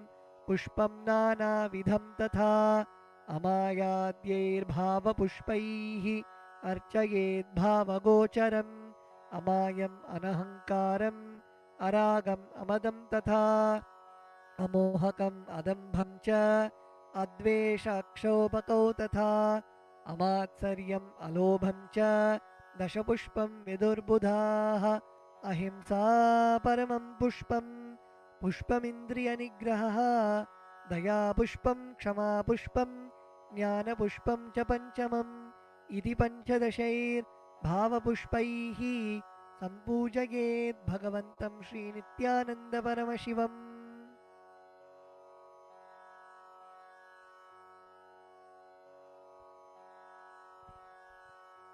The next offering is the Upachara Puja, the external worship. The first offering is the Asanam, the offering of seat to the Master. The meaning of the mantra we are now going to chant is, O the One who resides in all the beings, the One who is the very soul of all beings, I offer this seat to you. I surrender, I surrender. Now please take some flowers and akshata in your hands and offer it at Swamiji's padukas along with the mantra. Asanam Om Sarvabhutantarasthaya Sarvabhutantaratmane Kalpayamyupaveshartham Asanam Te Namo Namaha. Om Hrim Idam Suvarnasanam Sarvadeva Devi Swarupaya Bhagavate Shri Nithyananda Paramashivaya Namaha. The next offering is Swagatam, the offering of welcoming the Master. The meaning of the mantra we are now going to chant is, because of being in the everlasting calmness and because of remaining free from the attitude of performing all actions related to the fivefold cosmic function, for a short duration known as the cosmic sleep, Lord Sadashiva is called Shiva by the experts in the mantras and the tantras. Salutations to such Shiva who is the Guru and who is eternally free from the desire and the aspects related to embodiment. Because of his immeasurable greatness and because of his quality of being eternally unborn, this Lord is well placed as Ananta. O the Lord of all gods, O the one whose darshan is awaited by gods for the fulfillment of their desires, welcome, welcome. Today my birth, life, and all deeds are fructified. The fruits of all my tapas is materialized just by welcoming you. Now please take some flowers in your hands, close your eyes, and offer the flowers at Swamiji's padukas at the end of the mantra. Swagatam Om Shantatvat Sarvakartritvat Bhavo Paratikaranat Shiva Ukto Mahatantra Mantra Vidbhis Sada Shivaha Tasmai Shivaya Gurave Vitaragalaya Vai Ameyatvat Anantoyam Majatvacha Prakirtitaha Yasya Darshanamichanti Deva Swabhishta Siddhaye Tasmai Te Parameshana Swagatam Swagatam Prabho Adya Me Saphalam Janma Jivanam Sapala Kriyaha Swagatam Yatvaya Tanme Tapasam Phalamagatam. Om Hrim Sarvadeva Devi Swarupa Bhagavat Shri Nithyananda Paramashiva Swagatam Suswagatam Te. The next offering is Padyam, the offering of water for washing the feet of the Master. The meaning of the mantra we are now going to chant is, I offer Padyam, that is the water for washing the feet of the Supreme God, the very devotion on whom brings about the ultimate bliss. Now please take the udharani of water in your hands and offer it at Swamiji's padukas along with the mantra. Padyam Om Yad Bhaktilesha Samparkat Paramananda Samplavaha Tasmai Te Parameshana Padyam Shuddhaya Kalpaye. Om Hrim Etat Padyam Sarvadeva Devi Swarupaya Bhagavate Shri Nithyananda Paramashivaya Namaha.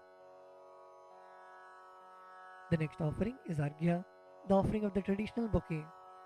The meaning of the mantra we are now going to chant is, O Maheshwara, please accept this Arghya, this offering of the traditional bouquet, with water to welcome the guest, made of durva grass, a bilva leaf, a flower, and a rice pellet, and kept in a beautiful conch. Now please take the conch in your hands and offer the Arghya at Swamiji's padukas along with the mantra. Arghyaha Om Durvakshatasamayuktam Bilvapatram Tatha Param Shobhanam Shankhapatrastam Grahanargyam Maheshwara Om Hrim Esho Argyaha Sarvadeva Devi Swarupaya Bhagavate Shri Nithyananda Paramashivaya Swaha. The next offering is Achamaniyam, the offering of water for mouthwash. The meaning of the mantra we are now going to chant is, please accept this auspicious and sin-removing Ganga water offered by me as Achamaniyam, that is the water for mouthwash, offered by me with devotion to you. Now please take an udharani of water in your hand and offer it at Swamiji's padukas along with the mantra. Achamaniyam Om Mandakinyastu Yadvari Sarvapapaharam Shubham Grihanachamaniyam Tvam Maya Bhaktya Niveditam Om Hrim Idam Achamaniyodakam Sarvadeva Devi Swarupaya Bhagavate Shri Nithyananda Paramashivaya Swadha. The next offering is Madhuparka, the offering of the nectarine drink. The meaning of the mantra we are now going to chant is, for the destruction of all negativities, I offer this Madhuparka, this drink which is full of nectar. Be pleased towards me, O Lord. Now please take the Madhuparka in your hands and offer it at Swamiji's padukas along with the mantra. Madhuparkaha Om Sarvakalmashanashaya Paripurna Sudhatmakam Madhuparkamimam Deva Kalpayami Prasidame Om Hrim Esha Madhuparkaha Sarvadeva Devi Swarupaya Bhagavate Shri Nithyananda Paramashivaya Swadha. The next offering is Gandhatai to you, O healer of all the worlds. You are the purest among all the worlds. Now please take the Gandhatailam, the scented oil in your hands. Om Sneham Grihana Snehena Lokanam Hitakaraka Sarvalokeshu Shuddhastvam Dadami Snehamuttamam Om Hrim Idam Gandhatailam Sarvadeva Devi Swarupaya Bhagavate Shri Nithyananda Paramashivaya Nivedayami. The next offering is Naniyam, the offering of water for the sacred bath. The meaning of the mantra we are now going to chant is, please accept this cool, pure and clear water which is capable of seizing my mind for your sacred bath offered by me with devotion to you. Now please take an udharani of water in your hands and offer it at Swamiji's padukas along with the mantra as ring the bell as you do so. Snaniyam Om Idam Shushitalam Vari Shvacham Shuddham Manoharam Snanartham Te Maya Bhaktya Kalpitam Pratirihyatam Om Hrim Idam Snaniyodakam Sarvadeva Devi Swarupaya Bhagavate Shri Nithyananda Paramashivaya Nivedayami. The next offering is Vastram, the offering of the sacred cloth. We will now be repeating the meaning of the mantras and the mantras together, requesting all the participants to please sit straight. Sit with your head, neck and spine in a straight line. And when you chant, chant from your stomach as loudly as you can.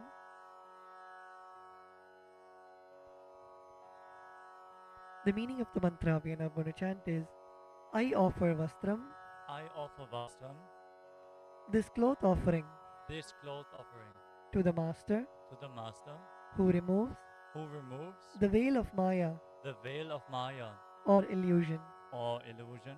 The Master the Master, who is the true who is the true light of enlightenment, light of enlightenment, who does not who does not have a veil of Maya have a veil of Maya and has and has the very space the very space as the dress. as the dress. Now please take the offering of clothes in your hands and offer it at Swamiji's padukas along with the mantra. Vastram Vastram Om Om Maya Maya Chitra Chitra Patachanna Padachanna Nija Nija Guhyo Kuhyo Rutejase Rute Jase Niravarana Niravarana Vijnaya Vijnaya Vasaste Vasaste Kalpayamyaham Kalpayamyaham Om Om Hrim Hrim Idam Idam Vastrottariyam Vastrotareyam Sarvadeva Devi Sarvadeva Devi Swarupaya Swarupaya Bhagavate Bhagavate Shri Nithyananda Shri Nithyananda Paramashivaya Paramashivaya Nivedayami. Nivedayami. The next offering is Abharanam, the offering of the sacred jewelry.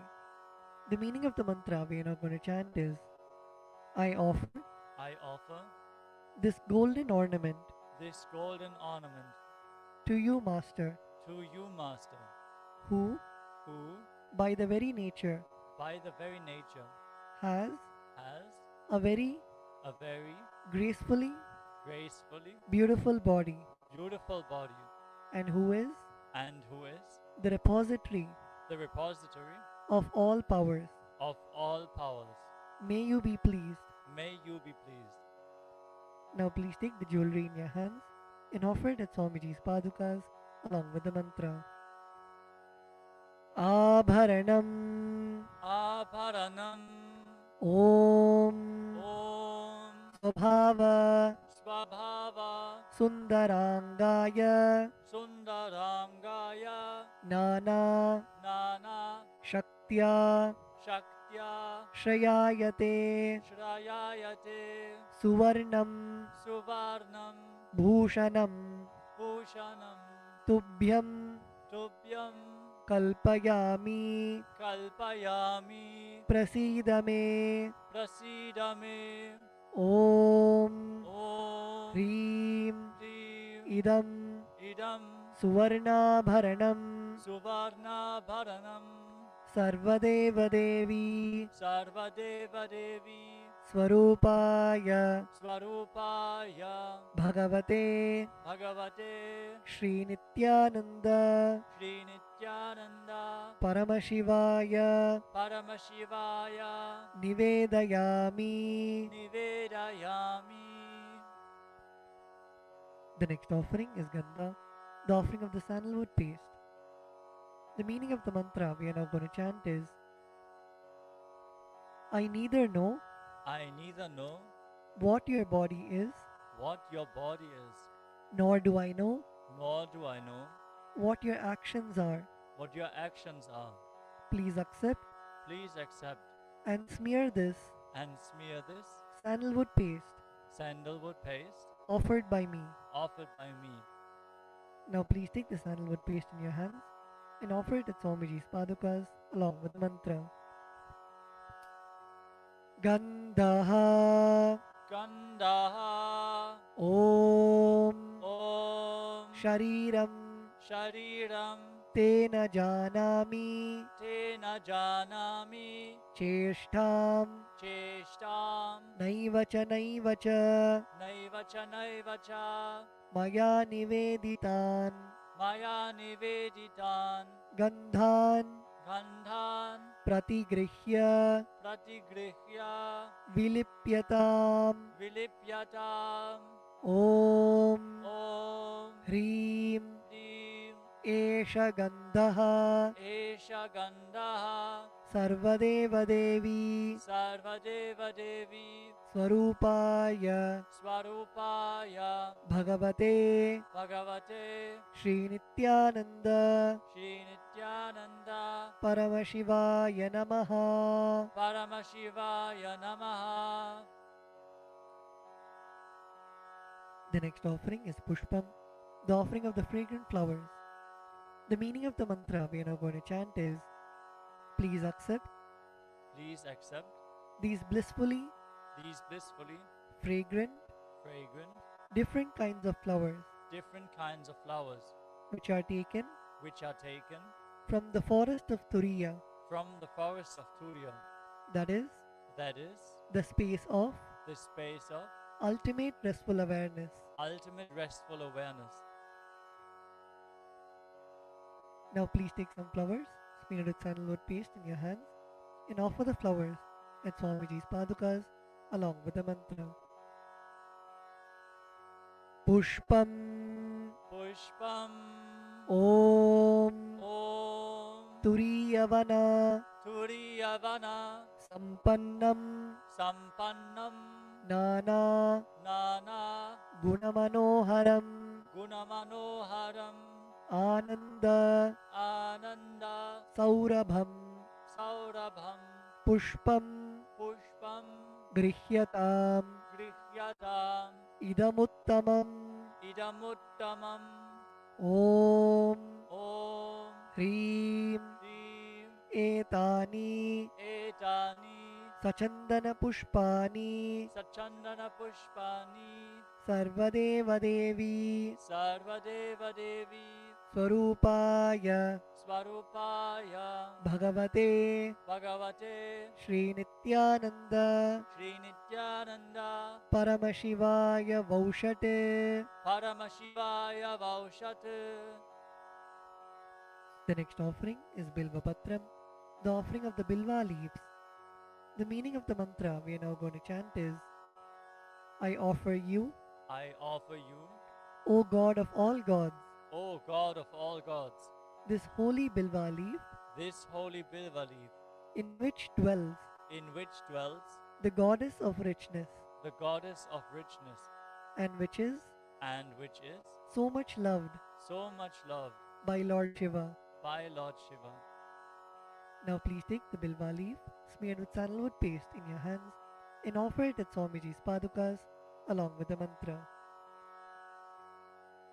Bilva Patram Bilva Patram Om Om Amritodbhavam Amritodbhavam Shri Vriksham Shri Vriksham Shankarasya Shankarasya Sada Priyam Sada Priyam Bilva Patram Bilva Patram Prayachami Prayachami Pavitram Te Pavitram Te Sureshwara Sureshwara Om Om Hrim Hrim Etani Etani Sachandana Sachandana Bilvapatrani Bilva Patrani Sarvadeva Devi Sarvadeva Devi Swarupaya Swarupaya Bhagavate Bhagavate Shri Nithyananda Shri Nithyananda Paramashivaya Vaushate. Paramashivaya Vaushat.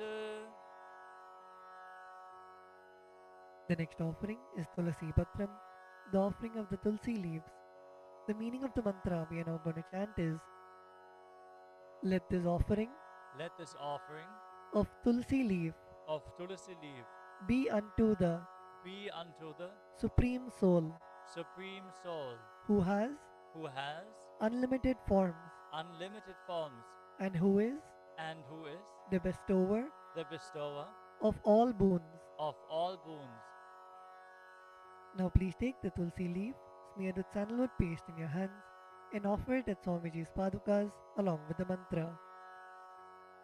Tulasi Patram Tulasi Patram Om Om Namaste Namaste Bahurupaya Bahurupaya Varadamurtage Varadamurtaye Paramatmane Paramatmane Swaha Swaha Om Om Hreem Hrim Idam Idam Sachandana Sachandana Tulasi Patram Tulasi Patram Sarvadeva Devi Sarvadeva Devi Swarupaya Swarupaya Bhagavate Bhagavate Shri Nithyananda Sri Nithyananda Paramashivaya Namaha. Paramashivaya Namaha.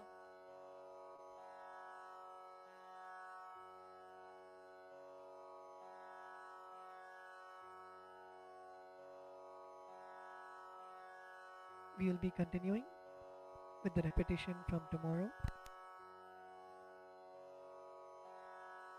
The next offering is Dhupa, the offering of the lit incense.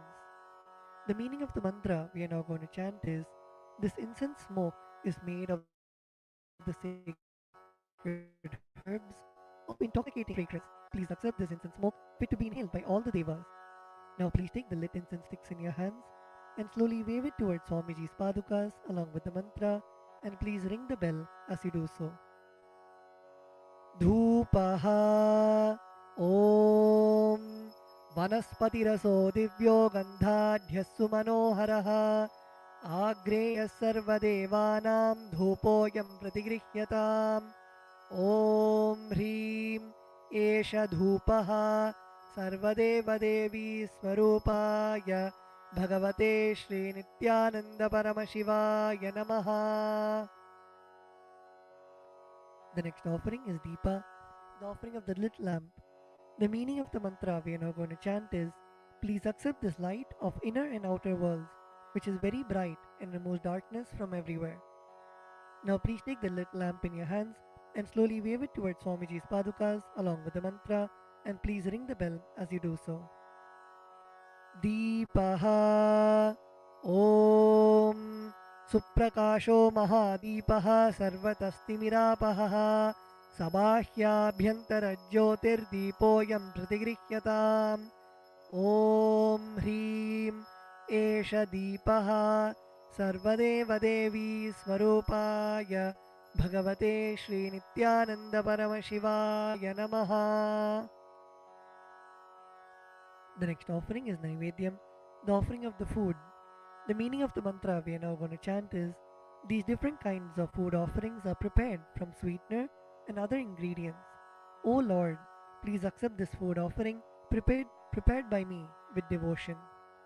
Now please take an udrani of water in your hands and hover it clockwise over the Naivedyam and offer the water at Swamiji's padukas along with the mantra, and please ring the bell as you do so.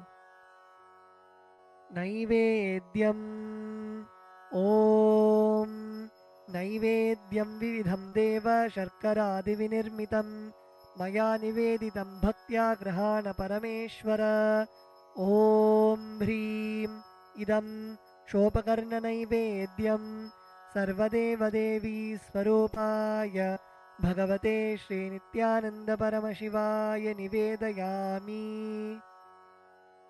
The next offering is Paniyam, the offering of water for drinking.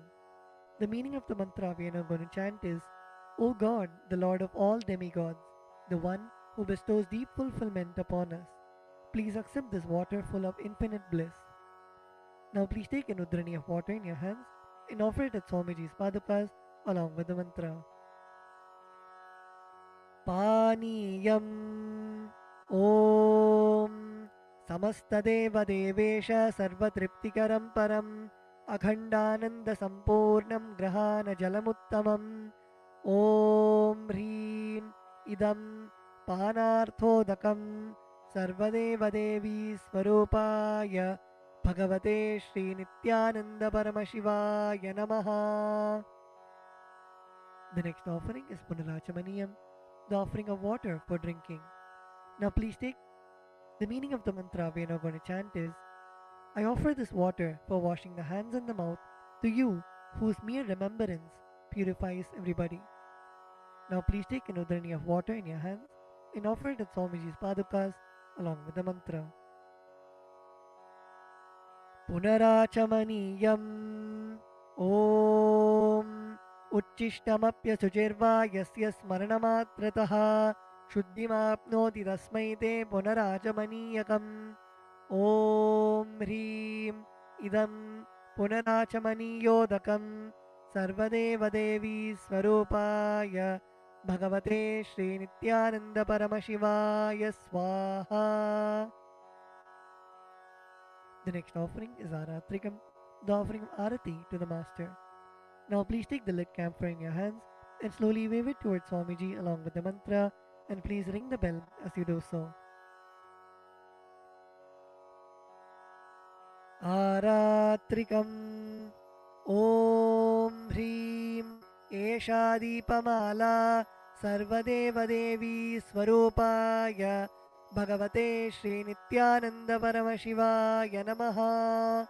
Om Sangrahanyeshtya Jate Imam Janatagum Sangrinhaniti Dwadasharatni Rashana Bhavati Dwadashasa Samvatsaraha Samvatsarameva Varunde Maunji Bhavati Urgvai Munjaaha Urjameva Varunde Chitra Nakshatram Bhavati Chitram va etat karma Karpura Gauram Karunavataram Samsarasaram Bhujagendraharam Sada Vasantam Hridayaravinде Bhavam Bhavani Sahitam Namami Bhavam Bhavani Sahitam Namami Bhavam Bhavani Sahitam Namami. Aratrikam Samarpayami Bhagavat Shri Nithyananda Paramashiva Charanakamaleebhyo Namaha. The next offering is Pushpanjali, the offering of the fragrant flowers. The meaning of the mantra we are now going to chant is: Guru is the Brahma, who is the source of creation of the universe, Vishnu, who is the source of sustenance of the universe, and Shiva, who is the rejuvenation of the universe. I surrender to that Guru. Guru is all the three put together in a single form. I surrender to the Guru, who is omnipresent and who has also given me a glimpse of his experience. I surrender to the Guru, who has with the brush of wisdom opened my eyes, blinded by ignorance. I surrender to the Guru, who by giving the knowledge about the self has burnt my karmic baggage of so many births. I surrender to the Guru, who is the Lord of the cosmos, who is the Guru of the cosmos. My soul is the same soul which is in all the beings. I surrender to Dakshinamurti, the primal Guru, who manifests himself differently in the form of Ishvara, Tower of supreme happiness, the one who is the embodiment of wisdom, who is beyond duality, who is omnipresent, to whom the supreme goal is giving the enlightenment experience, who is eternal, pure, and unshakable, who is the silent spectator of all thoughts, and who is beyond emotions, and who is beyond the three qualities called Sattva, Rajas, and Tamas. Now please take a few flowers in your hands and close your eyes till the end of the mantra and offer the flowers at Swamiji's padukas at the end of the mantra. Pushpanjalihi Gurur Brahma Gurur Vishnu Gurur Devo Maheshwaraha Guru Sakshat Param Brahma Tasmai Shri Gurave Namaha. Akhanda Mandala Karam Vyaptam Yena Characharam Tatpadam Darshitam Yena Tasmai Shri Gurave Namaha. Ajnanatimirandhasya Jnananjanashalakaya Chakshurunmilitam Yena Tasmai Shri Gurave Namaha. Aneka Janma Samprapta Karma Bandha Vidahine Atmajnana Pradhanena Tasmai Shri Gurave Namaha. Mannatha Shri Jagannatho Madguru Shri Jagadguruho Mamatma Sarvabhutatma Tasmai Shri Gurave Namaha. ईश्वरो गुरुरात्मेति मूर्तिभेदविभागिने व्योमवद्व्याप्तदेहाय दक्षिणामूर्तये नमः। नित्यानन्दं परमसुखदं केवलं ज्ञानमूर्तिं द्वन्द्वातीतं गगनसदृशं तत्त्वमस्यादिलक्ष्यम् एकं नित्यं विमलमचलं सर्वदी साक्षिभूतं भावातीतं त्रिगुणरहितं सद्गुरुं तं नमामि। पुष्पाञ्जलिं समर्पयामि भगवत्श्री नित्यानन्द परमशिव चरणकमलेभ्यो नमः। ॐ नित्यानन्दम्।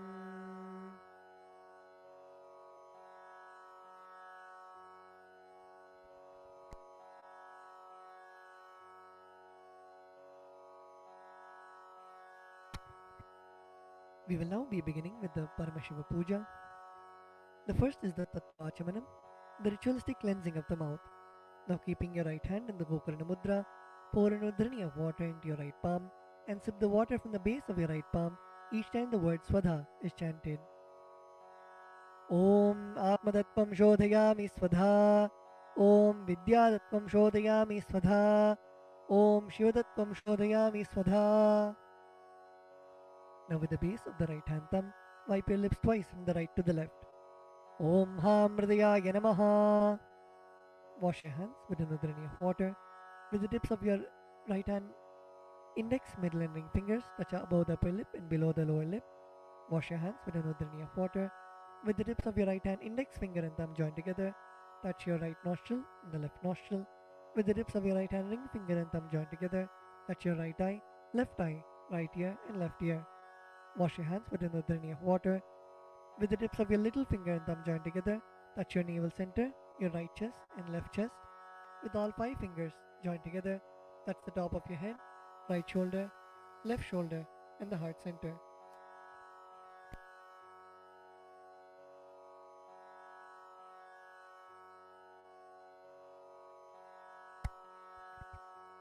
The next is Sakalikaranam, invoking Bhagavan Paramashiva inside our own body. Please close your eyes. Visualize Bhagavan Paramashiva's energy radiating throughout your body. Visualize Swamiji's presence in your inner space.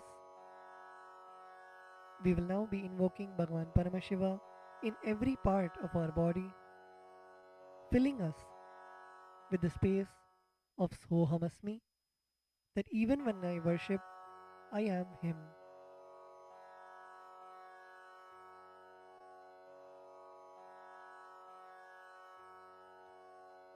Now, using your left hand, wipe the front and back side of your right hand once, and using your right hand, wipe the front and back side of your left hand twice.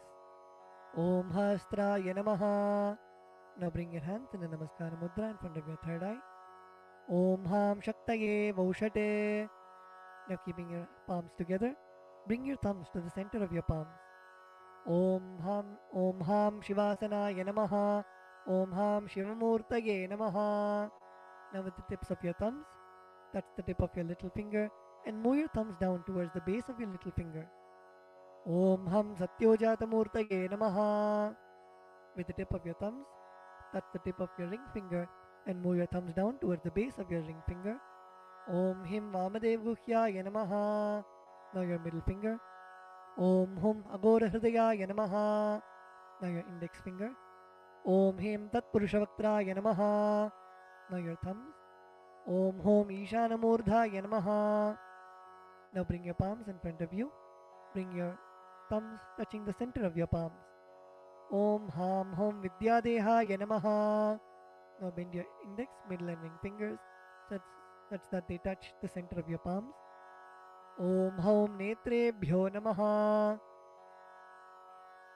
Now bend your thumbs inwards and now with the tip of your thumbs, touch the tip of your lip. Murtaye Namaha. Now your ring finger. Om Him Shirase Namaha. Now your middle finger. Om Hum Shikhaye Namaha. Now your index finger. Om Haim Kavachaya Namaha. Now with the base of your index finger, now your thumbs. Om Hastraya Namaha. Now bring your hands into the Mushti Mudra and roll them around each other once. Om Haim Kavachaya Hum. Now bring your hands in the Namaskara Mudra in front of your third eye. Om Ham Shivaya Vaushate. Now bend your thumbs inwards and touch the center of your palms. Om Ham Hom Shivaya Namaha. Now with the right hand, ring finger and thumb joined together, touch Ananda Gandha. Om Ham Shivasanaya Namaha. Om Ham Shivamurtaye Namaha. Now keeping your thumbs and little finger together, touch your respective knees. Om Ham Satyojatamurtaye Namaha. Now with the right hand thumb and ring finger joined together, touch your navel center. Om Him Vamadeva Guhyaya Namaha. Now with your right hand thumb and middle finger joined together, touch your heart center. Om Hum Agorahridaya Namaha. Now with your right hand thumb and index finger joined together, touch above your upper lip. Om Him Tatpurushavattraya Namaha. Now with the tip of your right hand thumb, touch the top of your forehead. Om Hom Ishanamurdhaya Namaha. With your right hand thumb and ring finger joined together, touch your Ananda Gandha. Om Ham Hom Vidyadehaya Namaha. With the tip of your right hand index, middle and ring finger, touch your right eye, third eye and left eye respectively. Om Hom Netrebhyo Namaha.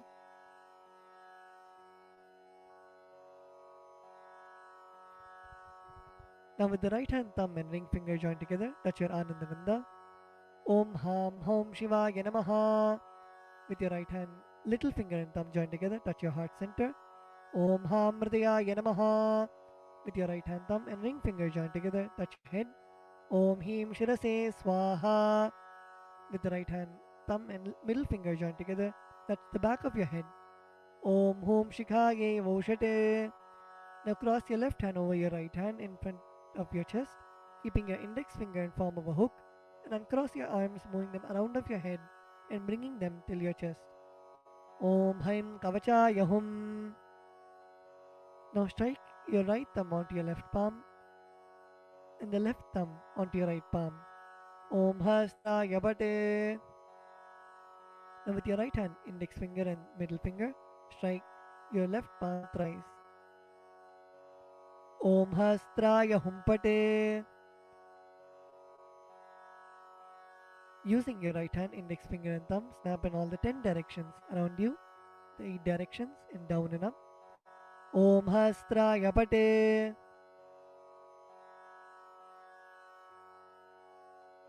Now move your hands from the head to the toes, touching the sides of your body. Om Ham Shivaya Vaushate.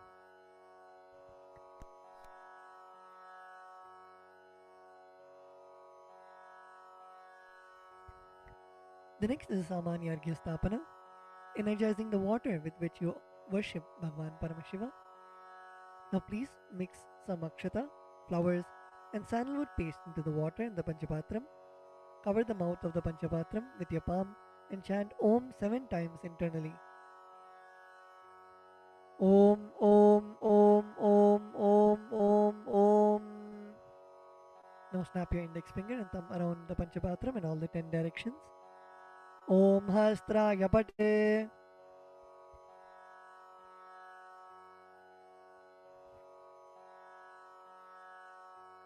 Now keeping your right hand in the Avakuntana Mudra, rotate your index finger around the Panchapatram once. Om Haim Kavachaya Hum. Now show the Dhenu Mudra to the water in the Panchapatram. Om Ham Shivaya Vaushate. Next, we'll be entering into the Avahana, invoking Bhagwan Paramashiva into our Atmalinga. Now offer a flower to your Atmalinga. Om Ham Shivasanaya Namaha. Now please take some flowers in your hands and place your hands in Atmanjali Mudra, and we will now be chanting the Dhyana Shloka, meditating on the form of Bhagwan Paramashiva in your inner space. ललाटे त्रिपुण्ड्री नितिलकृतकस्तूरी तिलकः स्फुरन्मालाधारस्फुरितकटिकौपी नवसनः दधानो दुस्तारं शिरसि फणिराजं शशिकलां प्रदीपः सर्वेषाम् अरुणगिरियोगी विजयते इन्दुनिपपञ्चमुखहस्तदशयुक्तं शूलमृगटङ्कमसि वज्रमभयं स्यात् पाशवरदाङ्कुशमनिज्ज्वलनवामे श्वेतकमलासन सदाशिवस्वरूपम् ॐ हां शिवमूर्तये नमः ॐ हां हं शिवाय नमः श्री नित्यानन्देश्वरी परमशिवशक्ति समेत श्री नित्यानन्देश्वर परमशिवाय नमः ध्यायामि आवाहयामि. Now please show the respective mudras for the mantras and invoke Bhagavan Paramashiva into your Atmalinga. Request him to receive all of your offerings. Now place your thumbs onto your respective palms and place your palms open facing upwards. Om Ham Shivaya Namaha Ityavahana Mudram Pradarshya. Turn your palms facing downwards. Sthapana. Bring your hands into fists parallel to each other. Sannidhana. Now place your thumbs inside of your fists. Nishthura Mudram Pradarshya. Now interlace your fingers inwards and clasp your hands, keeping your thumbs out. Astraya Humphat Iti Kalakanthi Mudram Pradarshya. Now hold your left thumb with your right hand and cover your right hand with your left hand. Om Ham Shivaya Namaha Iti Linga Mudram. Now bring your hands in the Namaskara Mudra. Namaskara Mudram. Now rotate your right hand index finger around your Atmalinga in a clockwise manner. Om Haim Kavachaya Hum Iti Avakunthana Mudram Japradarshya. Now we will be entering into the Upachara Puja. Now please take some akshata in your hands and offer it at Bhagavan Paramashiva along with the mantra. Om Ham Hom Shivaya Namaha Shri Nithyanandeshwari Paramashiva Shakti Sameta Shri Nithyanandeshwara Paramashivaya Namaha Asanam Samarpayami. The next is the offering of Padyam, Argyam and Achamaniyam. Now please take an udrani of water and show it to Bhagavan Paramashiva's feet and offer it in the Padya Patram. Om Ham Shivaya Namaha. Now please take an udrani of water and show it to Bhagavan Paramashiva's mouth and offer it in the Achamana Patram. Om Ham Shivaya Svadha. Now please take an udrani of water and show it to Bhagavan Paramashiva's crown and offer it in the Arghya Patram while chanting the mantra. Om Ham Shivaya Swaha Shri Nithyanandeshwari Paramashiva Shakti Sameta Shri Nithyanandeshwara Paramashivaya Namaha Padyachamanargyam Dattva. The next offering is Naniyam, the sacred bath for Bhagavan Paramashiva. Now please take the water in your hands and offer it onto Bhagavan Paramashiva as you chant the following mantra, and please ring the bell as you do so. Om Ham Hom Shivaya Namaha Shri Nithyanandeshwari Paramashiva Shakti Sameta Shri Nithyanandeshwara Paramashivaya Namaha Snanam Samarpayami. Now please take an udrani of water and show it to Bhagavan Paramashiva's mouth and offer it in the Achamana Patram. Om Ham Shivaya Svadha Snananantaram Achamaniyam Samarpayami. The next offering is Vastram, the offering of fresh clothes to Bhagavan Paramashiva and Paramashiva Shakti. Now please take some akshata in your hands and offer it to Bhagavan Paramashiva along with the mantra. Om Ham Hom Shivaya Namaha Shri Nithyanandeshwari Paramashiva Shakti Sameta Shri Nithyanandeshwara Paramashivaya Namaha Vastre Yajnopavita Uttari Abharanartham Akshatan Samarpayami. The next offering is Gandha, the offering of the sandalwood paste. Now please take the sandalwood paste in your right hand ring finger and offer it to Bhagavan Paramashiva. On top of the sandalwood paste, please offer the kumkum at the end of the mantra. Om Ham Hom Shivaya Namaha Shri Nithyanandeshwari Paramashiva Shakti Sameta Shri Nithyanandeshwara Paramashivaya Namaha Gandhan Dharayami. Gandhasyopari Haridra Kumkumam Samarpayami.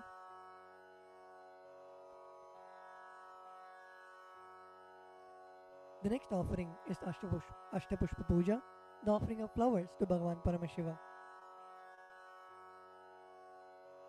Now please take some flowers in your hands and offer the flowers to Bhagavan Paramashiva each time the word Namaha is chanted.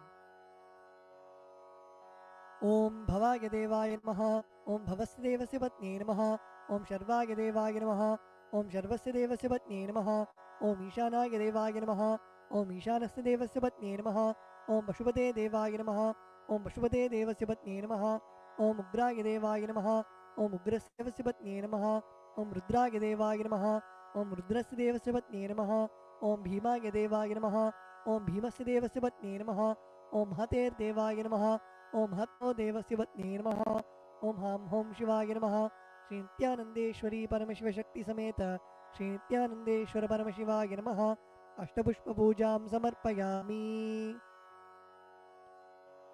The next is the offering of Bilva Patram, the offering of the Bilva leaf. Now please take the Bilva leaf, smear the sandalwood paste in your hands, and offer it to Bhagavan Paramashiva. Om Ham Hom Shivaya Namaha, Shri Nithyanandeshwari Paramashiva Shakti Sameta, Shri Nithyanandeshwara Paramashivaya Namaha, Bilva Patram Samarpayami. The next is the offering of Dhupa, the offering of incense to Bhagavan Paramashiva. Now please offer a flower on the bell. Om Hastraya Namaha. Now sprinkle some water on the incense stick stand. Om Hastraya Pate. Now offer a flower on the incense stick stand. Om Hamridaya Namaha. Now please take the lit incense sticks in your hands and slowly wave it towards Bhagavan Paramashiva along with the mantra, and please ring the bell as you do so. Om Ham Hom Shivaya Namaha. Shri Nithyanandeshwari Paramashiva Shakti Sameta, Shri Nithyanandeshwara Paramashivaya Namaha, Dhupam Agrapayami. Now please take an udharani of water and show it to Bhagavan Paramashiva's mouth and offer it in the Achamana Patram. Om Ham Shivaya Swadha. The next offering is Deepa, the offering of the lit lamp for Bhagavan Paramashiva. Now please sprinkle some water on the Deepa. Om Hastraya Pate. Offer a flower on the Deepa. Om Hamridaya Namaha. Now please take the lit lamp in your hands and slowly wave it towards Bhagavan Paramashiva along with the mantra, and please ring the bell as you do so. Om Ham Hom Shivaya Namaha. Shri Nithyanandeshwari Paramashiva Shakti Sameta, Shri Nithyanandeshwara Paramashivaya Namaha, Deepam Darshayami. Now please take an udharani of water and show it to Bhagavan Paramashiva's mouth and offer it in the Achamana Patram. Om Ham Shivaya Swadha. The next offering is Naivedyam, the offering of food for Bhagavan Paramashiva. Now please sprinkle some water on the Naivedyam. Om Hastraya Pate. Please offer a flower on the Naivedyam. Om Hamridaya Namaha. Now please take an udharani of water and hover it clockwise over the Naivedyam and offer the udharani of water in front of Bhagavan Paramashiva at the end of the mantra. Om Ham Hom Shivaya Namaha. Shri Nithyanandeshwari Paramashiva Shakti Sameta, Shri Nithyanandeshwara Paramashivaya Namaha, Naivedyam Nivedayami. Now please take an udharani of water and show it to Bhagavan Paramashiva's mouth and offer it in the Achamana Patram. Om Ham Shivaya Swadha. The next offering is Tambulam, the offering of beetle leaves. Now please take some akshata in your hands and offer it to Bhagavan Paramashiva along with the mantra. Om Ham Hom Shivaya Namaha. Shri Nithyanandeshwari Paramashiva Shakti Sameta, Shri Nithyanandeshwara Paramashivaya Namaha, Tambulam Samarpayami. The next offering is Aratrikam, the offering of Arati to Bhagavan Paramashiva and Paramashiva Shakti. Now please sprinkle some water on the Karpura Arati plate. Om Hastraya Pate. Please offer a flower on the Karpura Arati plate. Om Hamridaya Namaha. Now please take the Karpura Arati in your hands and slowly wave it towards Bhagavan Paramashiva along with the mantra, and please ring the bell as you do so. Om Ham Hom Shivaya Namaha. Shri Nithyanandeshwari Paramashiva Shakti Sameta, Shri Nithyanandeshwara Paramashivaya Namaha, Karpura Nirajanam Sandarishayami. Now please take a flower in your hands and hover it clockwise over the flame and offer it to Bhagavan Paramashiva along with the mantra, Rakshandharayami. The next offering is Pushpanjali, the offering of fragrant flowers. Now please take some flowers, durva grass and akshata in your folded hands and offer it to Bhagavan Paramashiva at the end of the mantra. Om Ham Hom Shivaya Namaha. Shri Nithyanandeshwari Paramashiva Shakti Sameta Shri Nithyanandeshwara Paramashivaya Namaha. Pushpanjalim Samarpayami. The next is the Gayatri mantra. Now please hold the Yajnopavita with your right hand and chant the Gayatri mantra 11 times internally.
The next is the Moola Mantra Japa.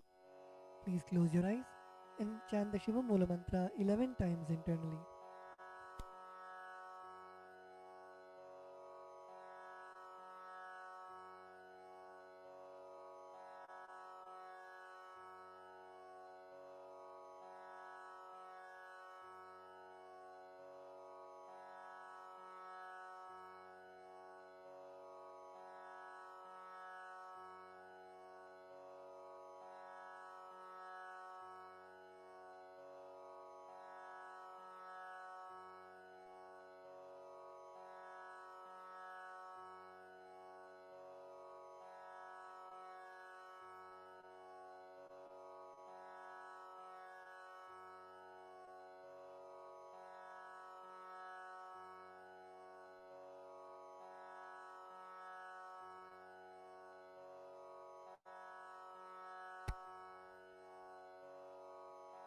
The next is the Kshama Prarthana. Now please take some flowers, durva grass and akshata into your right hand. Om Ham Hridayaya Namaha. Om Haim Kavachaya Hum. Om Ham Shivaya Vaushate. Now please keep your hands in Dodbhava Mudra and pour some Samanya Arghya water on your hand and let the water flow through your index finger onto the left side of Bhagavan Paramashiva at the end of the mantra. Om Yat Kinchit Karma Devesha Sada Sukrita Dushkritam Tanme Shivabadasthasya Bhunkshakshabaya Shankara Shivo Data Shivo Bhokta Shiva Sarvam Idam Jagate Shivo Yadati Sarvatra Yashiva Sohamevatu. Om Ham Hom Shivaya Namaha. The next is the Tvachanam, the ritualistic cleansing of the mouth. Now keeping your right hand in the Gokarna Mudra, pour an udhrani of water into your right palm and sip the water from the base of your right palm each time the word Svadha is chanted. Om Atmadattvam Shodhayami Svadha. Om Vidyadattvam Shodhayami Svadha. Om Shivadattvam Shodhayami Svadha. Now with the base of your right hand thumb, wipe your lips twice from the right to the left. Om Ham Hridayaya Namaha. Wash your hands. With the tips of your right hand index, middle and ring fingers, touch above the upper lip and below the lower lip. Wash your hands. With the tips of your right hand index finger and thumb joined together, touch your right nostril and left nostril. With the tips of your ring finger and thumb joined together, touch your right eye, right ear and left ear. Wash your hands with an udhrani of water. With the tips of your little finger and thumb joined together, touch your navel center, right chest and left chest. With all 5 fingers joined together, touch the top of your head, right shoulder and the heart center. Wash your hands with an udrini of water. Let us now offer our gratitude at the lotus feet of our beloved Swamiji and end with the Purna Mantra. Om Purnamadav Purnamidam Purnat Purnamudachyate Purnasya Purnamataya Purnamevavashishyate. Om Shanti Shanti Shantihi. Harihi Om Tat Sat. Sarvam Bhagavat Shri Nithyananda Paramashiva Padukarpanamastu. Om Nithyanandam.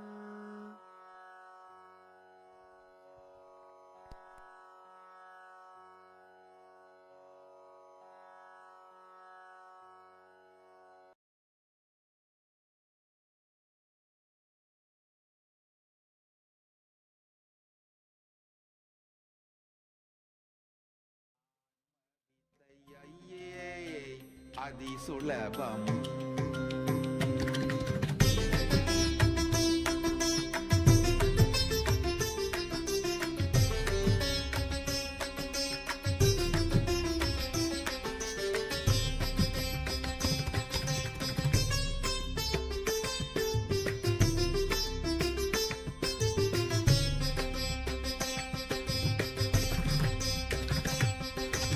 అయ్యే అది సులభం ఆన్మ విద్య అయ్యే అది సులభం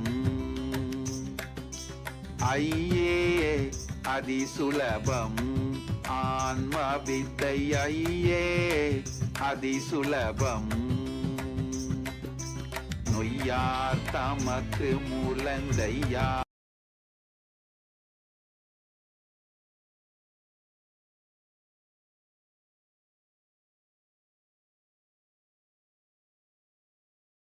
Established since 2002 in the United States of America, the United Ancient Nations is an intergovernmental organization, currently made up of 160+ members and indigenous nations. The UAN and its work are guided by the purposes and principles contained in its founding charter. The UAN is a manifestation of the profound connection amongst indigenous peoples across the world, including African, Andean, American, European, Caribbean, Oceanic, and Asian regions, rooted in shared wisdom, sustainable practices, and deep reverence for the earth. The United Ancient Nations serves as an international cultural and diplomatic organization focused on uniting indigenous cultures globally. Our governance structure is council-based without territorial claims, led by a collective leadership through our General Secretariat. As a non-state entity with UN-style advocacy, we focus on several key areas: cultural and digital heritage preservation, indigenous diplomacy, revival of indigenous knowledge systems to solve humanity's problems, global peace, environmental preservation, health and wellness, sustained economic development, indigenous and cultural tourism. While the UAN represents numerous indigenous cultures, the United States of KAILASA serves as the first indigenous nation specifically for Hindus. KAILASA's mission is focused on the revival of the ancient enlightened Sanatana Hindu civilization, with a formal governance structure including a head of state, ministers, and ambassadors. Under the leadership of SPH, Supreme Pontiff of Hinduism, Bhagavan Nithyananda Paramashivoham, KAILASA has achieved recognition as a sovereign subject of international law, possessing distinctive attributes of juridical statehood. The United States of KAILASA is the main sponsor of the proposed UAN headquarters. This initiative would bring forth an estimated $100 million in revenue for the host country through summits, conferences, tourism, and development projects. The proposed UAN headquarters would represent the world's indigenous nations and peoples through its architectural design. It would blend the best of all worlds, featuring top modern architecture, the highest green building standards, and ancient Vastu architectural principles. This headquarters would serve as a central hub for indigenous diplomacy, cultural preservation, and collaborative efforts towards sustainable development and global peace. Through this initiative, we aim to create a dignified platform for indigenous leadership rooted in ancestral wisdom, cultural legitimacy, and collaborative innovation, enhancing global dialogue and regional stability. The establishment of the UAN headquarters would position a host country at the forefront of a global movement promoting indigenous wisdom while creating significant economic opportunities for the nation and its people.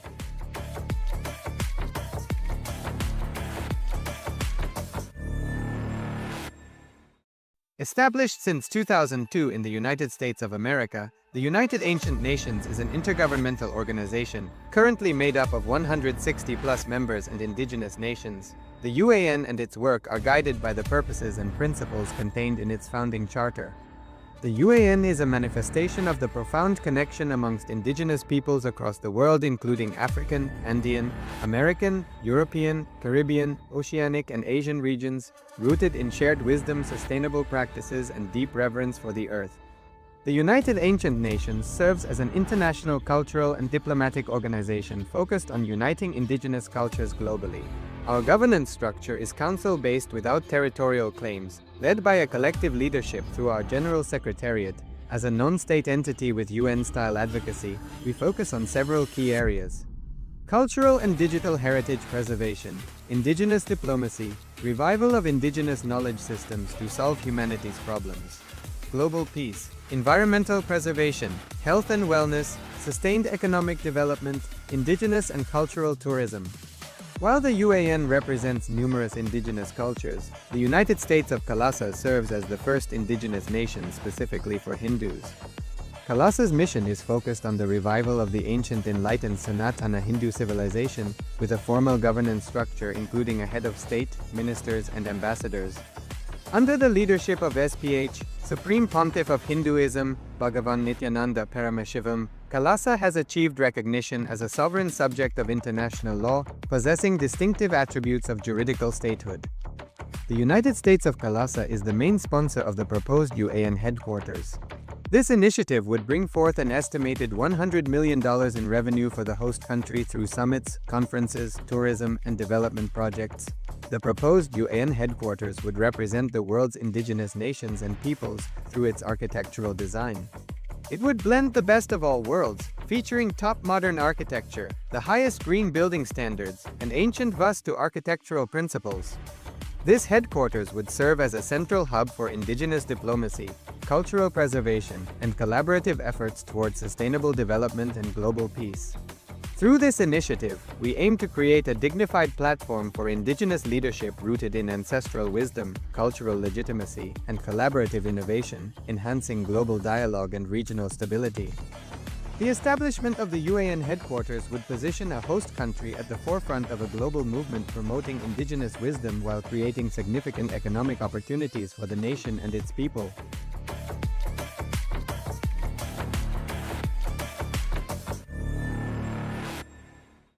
Established since 2002 in the United States of America, the United Ancient Nations is an intergovernmental organization, currently made up of 160+ members and indigenous nations. The UAN and its work are guided by the purposes and principles contained in its founding charter.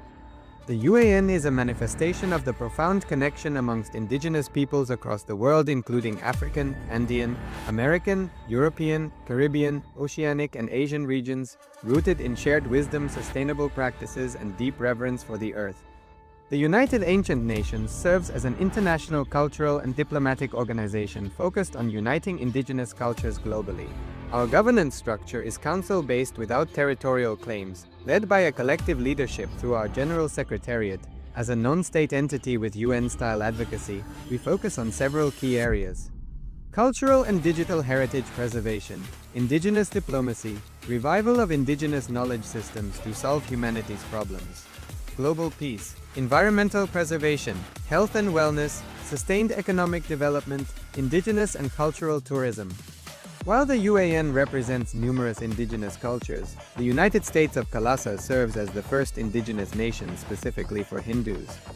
KAILASA's mission is focused on the revival of the ancient enlightened Sanatana Hindu civilization, with a formal governance structure including a head of state, ministers, and ambassadors. Under the leadership of SPH, Supreme Pontiff of Hinduism, Bhagavan Nithyananda Paramashivoham, KAILASA has achieved recognition as a sovereign subject of international law, possessing distinctive attributes of juridical statehood. The United States of KAILASA is the main sponsor of the proposed UAN headquarters. This initiative would bring forth an estimated $100 million in revenue for the host country through summits, conferences, tourism, and development projects. The proposed UAN headquarters would represent the world's indigenous nations and peoples through its architectural design. It would blend the best of all worlds, featuring top modern architecture, the highest green building standards, and ancient Vastu architectural principles. This headquarters would serve as a central hub for indigenous diplomacy, cultural preservation, and collaborative efforts towards sustainable development and global peace. Through this initiative, we aim to create a dignified platform for indigenous leadership rooted in ancestral wisdom, cultural legitimacy, and collaborative innovation, enhancing global dialogue and regional stability. The establishment of the UAN headquarters would position a host country at the forefront of a global movement promoting indigenous wisdom while creating significant economic opportunities for the nation and its people.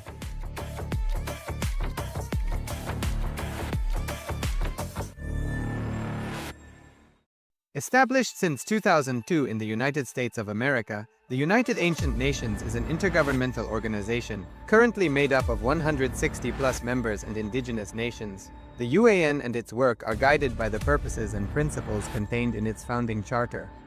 The UAN is a manifestation of the profound connection amongst indigenous peoples across the world, including African, Andean, American, European, Caribbean, Oceanic, and Asian regions, rooted in shared wisdom, sustainable practices, and deep reverence for the earth. The United Ancient Nations serves as an international cultural and diplomatic organization focused on uniting indigenous cultures globally. Our governance structure is council-based without territorial claims, led by a collective leadership through our General Secretariat.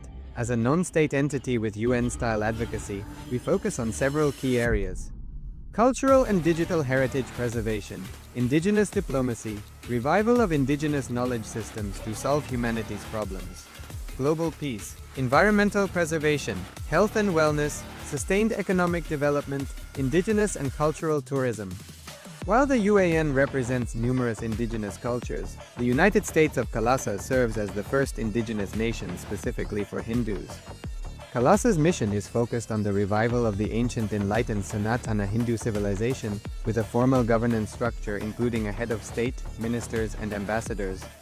Under the leadership of SPH, Supreme Pontiff of Hinduism, Bhagavan Nithyananda Paramashivoham, KAILASA has achieved recognition as a sovereign subject of international law, possessing distinctive attributes of juridical statehood. The United States of KAILASA is the main sponsor of the proposed UAN headquarters. This initiative would bring forth an estimated $100 million in revenue for the host country through summits, conferences, tourism, and development projects. The proposed UAN headquarters would represent the world's indigenous nations and peoples through its architectural design. It would blend the best of all worlds, featuring top modern architecture, the highest green building standards, and ancient Vastu architectural principles. This headquarters would serve as a central hub for indigenous diplomacy, cultural preservation, and collaborative efforts towards sustainable development and global peace. Through this initiative, we aim to create a dignified platform for indigenous leadership rooted in ancestral wisdom, cultural legitimacy, and collaborative innovation, enhancing global dialogue and regional stability. The establishment of the UAN headquarters would position a host country at the forefront of a global movement promoting indigenous wisdom while creating significant economic opportunities for the nation and its people.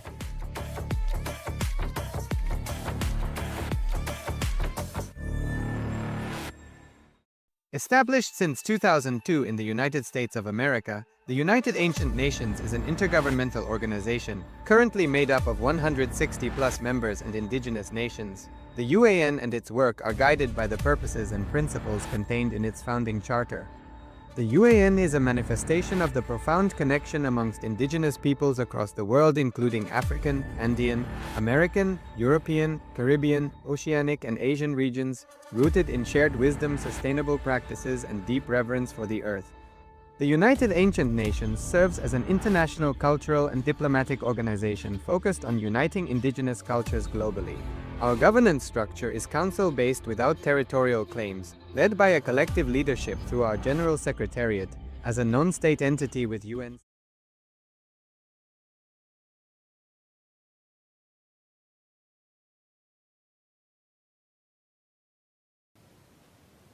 The first sutra, let us enter into the first sutra. Yogaha chitta vritti nirodhaha. The translation is, Withdrawal from mental thought patterns is yoga.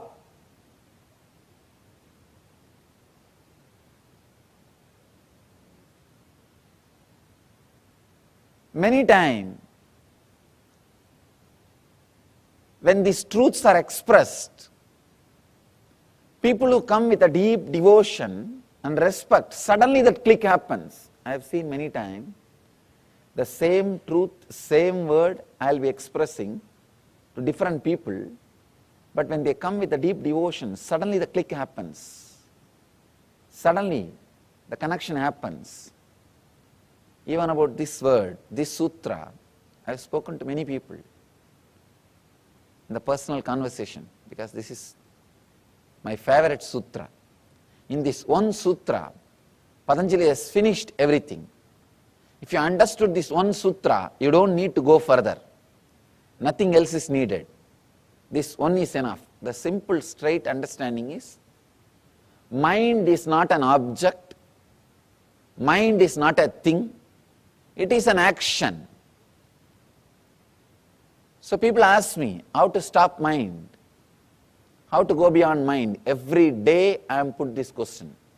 I can say this is a frequently asked question, most frequently asked question, FAQ. Wherever I go, there will be at least 10 people to put this question. I tell them, mind is not a thing to be fought with. Mind is not a thing to suppress it. Mind is not a thing to destroy it. It is an action, you know. It is an action. See, just like you are walking. If you don't want to walk, what you do? You just sit. Like you are talking. If you don't want to talk, what you do? You just be in silence. Same way, mind is an action. If you don't want, don't do it, that's all.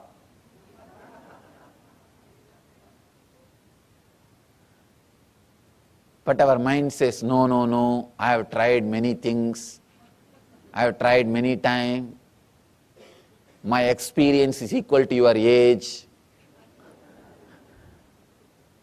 Now people come and tell me, the professional seekers. Now they come and tell me, no, no, no, I have seen, I have tried, you don't know. No, I sympathize with your trying. I sympathize with your practice. I am not disrespecting you. I am not condescending. But please understand, it is a simple action, a subtle action, you are doing it. Is there anybody else doing it inside? No. If somebody else is doing inside, not only me, even God can't help you. It is you who is doing. Please understand, it is you who is doing. So it is a simple action. When you don't want, just stop, that's all. We say, no, no, no, we try, and after some time it comes back. Be very clear. Now this moment, if you don't want, stop. After a few moments, if it is starting, you wanted it, that is why it is starting. You forget, you have started it again. So when you want, switch it off. When you want, start. Please understand, if you understand you are starting it when you wanted it again, at least you will have respect on your decision, your will. Have simple clarity. Look inside. When I want, I am starting. When I don't want, I am relaxing. This moment, you don't need to bring all the philosophy, all the ideas you have about mind. No, no, no, mind means filled with engrams, filled with thoughts. It will be continuously erupting out, it can't be controlled, it is negative. We are fed with so much of poisonous thoughts about mind. Relax from everything. Understand the simple thing. Mind is a subtle action. Just like walking is your action, talking is your action, mind is an action. When you can stop walking, talking, why not thinking? It is your action. Decide this moment, it is my action. Let me stop, that's all.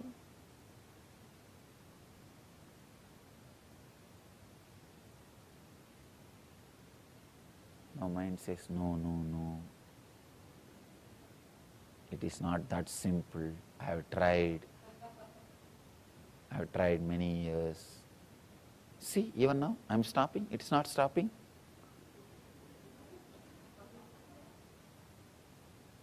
Understand, do not create that full statement, I am stopping, it is not stopping. Then you are not stopping. I am stopping. That's all. Then again, I want to tell something or I want to do something. That is why it is starting again. So look little in.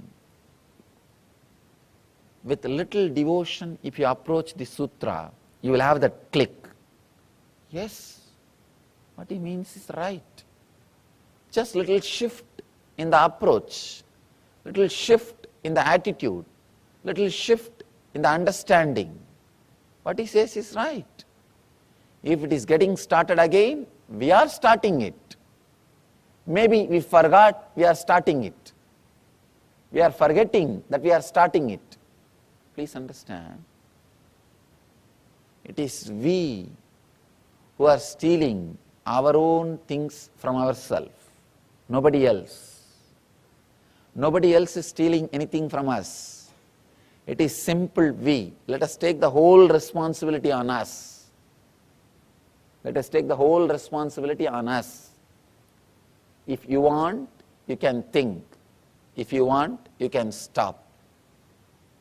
That is what is essence of this whole yoga. Essence of the whole yoga is only this one sutra. Yogaha chittavritti nirodhaha. Yoga is cessation of mind.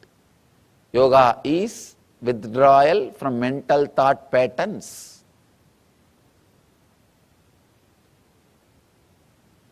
Mind is not a thing. It is an action. If you are sitting, did you ever ask, what happened to my walking? I was walking 10 minutes before. You don't ask, because you know by sitting, you stopped walking. If you are silent, you don't think, where did my talking go? I was talking 5 minutes before. You know, you were talking earlier, now you are silent. That's all. The same way, you can use your mind when needed. You can switch it off when not needed. And you can start again when needed. I want you to know an important truth. My master told me beautifully, usually we always understand mind is bigger than brain. That's what we think. My master told me very beautifully and he gave me a very deep insight. He said, he told me beautifully,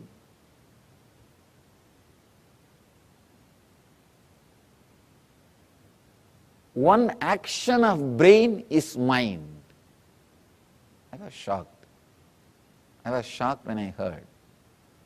He says, one action of your brain is mind. With the leg, you can do many things. Walking is one action. You can do kicking or playing. So many other things can be done with the leg. Walking is one action. Same way with the hand. Eating is one action. So many other things can be done by the hand. Eating is only one action. Same way, he says very beautifully, thinking is a one action of your brain. Mind is one action of your brain. I was shocked. We always think brain is just physical, mind is subtle, because of that mind is more powerful than the brain, and mind is everything. When I started experiencing, I understood true. Mind, what you think as mind, what you experience as mind, is only one action of your brain. See, if I realize moving is only one action of my hand, I can relax. If I want, I can move. If I want, I can relax. Same way, thinking is only one action of my brain. I can start when I want, I can relax when I don't want. Understand this one truth. Thinking is one action of your brain. If you want, you can relax from it. You can rest from it.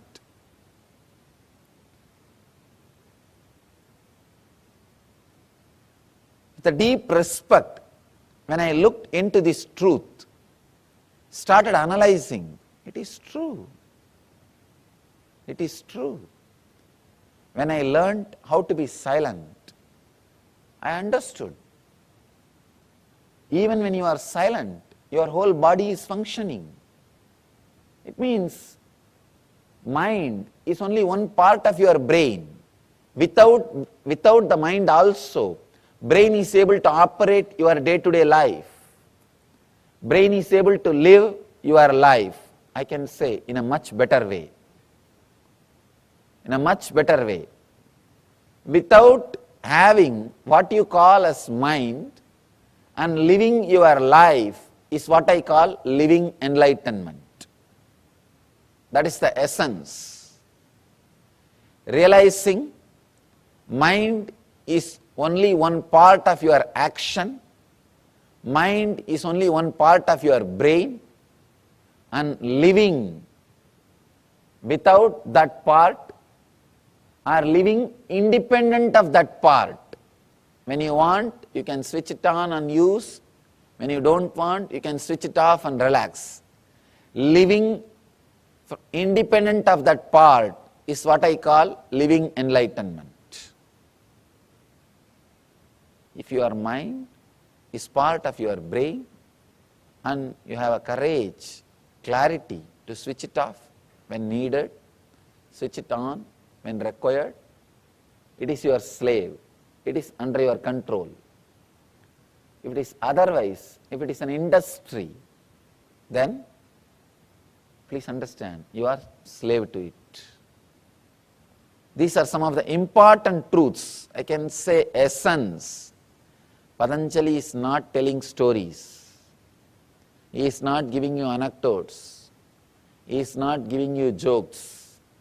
He is not wasting by telling examples. He is very straight.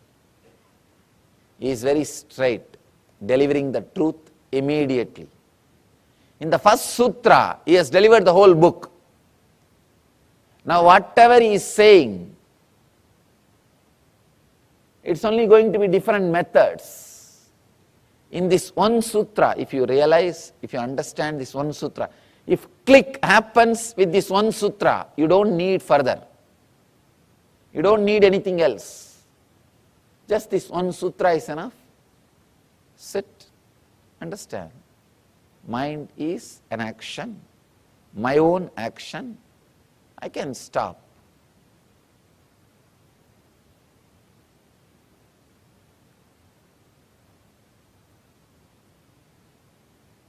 All right, let me start.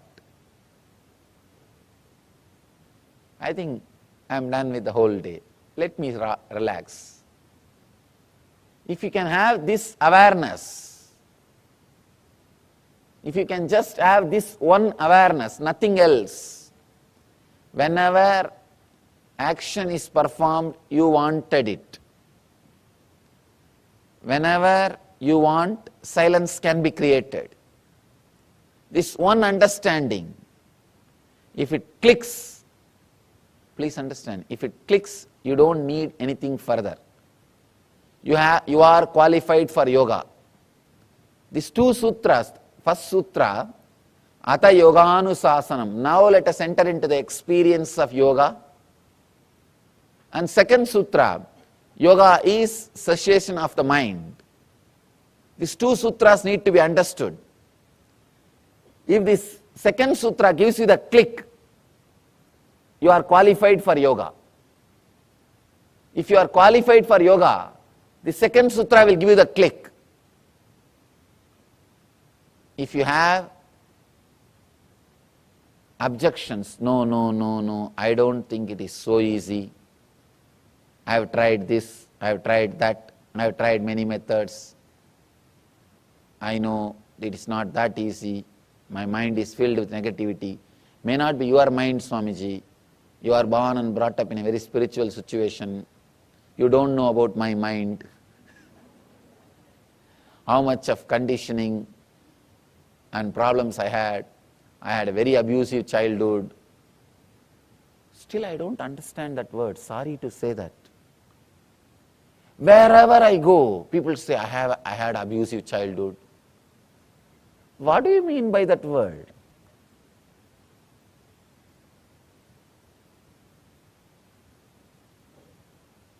Everywhere people say, I had very abusive childhood, I had very disturbed childhood, I had this problem, that problem. I don't understand. You see, a child takes birth and it grows. Any situation in which it grows can be made into one more complaint. After you grow, you can always complain. Any situation it can be, you can start complaining. You can accept and enjoy any situation. It is just our idea. It is just our idea. We always think others did not have this problem, only I had this problem. So we create an idea, I had abusive childhood, I had this, I had that. I did not have this when I was young, I did not have that when I was young. Constantly judging, there is no scale. There is no scale. The moment you start putting scale, start putting ideas, start saying, no, this is there, that is there, this was there, that was there. Stopping the mind is not that easy. Then now you need to read further. Now you need to read further. Very rare, devoted beings straight away get the click the moment truth is uttered in its pure form. See, in the world, 33% of the people will have straight away the click when the truth is uttered. Other 33 needs a technique or little convincing. Other 33 will never get it. Now, from my experience, I tell you, I'm traveling all over the world. First 33, they need to be told, that's all. They are ready. The deep devotion, with the deep restful awareness, they are ready. They just get it. And something clicks inside them. Yes, what he says is right. So for that 33%, your Yoga Sutra session is over. Relax. Your session is over. Now live. That's all. Remember this one click. Mind is not a thing. It is an action, subtle action. It is your very own subtle action. When you want, you can do it. When you don't want, you can stop it. Mind is one action of your brain. So when you want, you can do it using the brain. When you don't want, you can relax it. That's all. You don't need anything more. If you are second 33, need little convincing, need little logical support, need some techniques, then let's enter into the next sutra. If you are third, I don't know what to do. I don't know what to do. It's an amazing book, very beautifully. Patanjali takes you to the deeper and deeper layers. He's a great master. I can say ultimate master.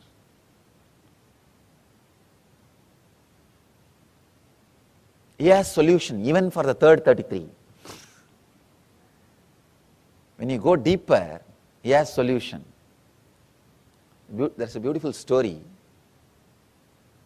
One guy was traveling, sitting on his donkey, and the tail of a donkey, a goat was tied. 3 thieves saw him. One thief said, I'll steal the goat from him. The other guy said, I'll steal the very donkey on which he is sitting and traveling. The third guy said, I'll steal the very clothes he is wearing. First guy slowly started walking behind the donkey. The donkey, in the goat's neck, there was a bell ringing continuously. So that guy who is sitting on the donkey, he knows if the bell is ringing, the goat is following. So he was walking, he was traveling. This thief slowly removed the bell from the goat's neck and tied it the donkey's tail. Donkey was continuously ringing the bell and that guy was walking. He took away the goat and ran away. Second thief was walking continuously with this guy. After some time, the guy who was sitting on the donkey, he stopped and turned back. He saw the goat is missing. He asked the second thief, what happened to the goat? Second thief said, just now somebody took it and ran. Run. Go and catch. This guy said, all right, take care of my donkey. I'll go and bring my goat. He ran to get the goat. This fellow ran with the donkey. The third thief was following him. When this guy was completely tired and understood he lost his donkey also, he came near a well. This third thief was sitting near the well with a long face. This guy asked, what happened to you? Why are you sitting with a long face? Third thief said, no, my treasure is lost in this well. It is inside this well. I don't know how to swim. If you can get in and take this out, 50-50. And this guy said, all right, I'll now make it up. I lost my goat and donkey. Now I'll make up in this one situation. Please have my clothes. I'll jump and bring the treasure out. When he jumped, this third guy ran away with the clothes. Patanjali is the third guy. He can really do his job. He can really do his job. He can teach even for the third level people.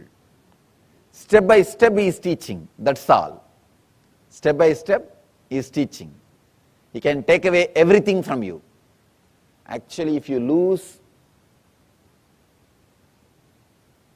with Patanjali, you will gain ultimately. That's a beautiful saying. Stotra from Ramana Maharshi, a great enlightened master from my hometown. He is singing towards Shiva. He says, I lost me in you and gained you in me. Who is the winner? You gained me, but I gained you. Who is the winner? So if you lose with Patanjali, you will lose you, but you will get Patanjali. Patanjali may have you, but you will have Patanjali. So get ready to lose yourself into Patanjali.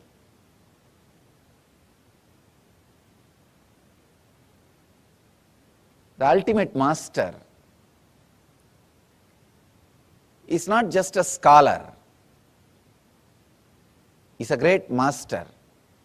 Straight away gives you the techniques. I can say this book is Science of Miracles, manual for miracles. There are some books which creates philosophers. There are some books which creates kings. There are some books which creates business people. This is the book which can create masters who will create religions. This is the book which can create masters who will create religions.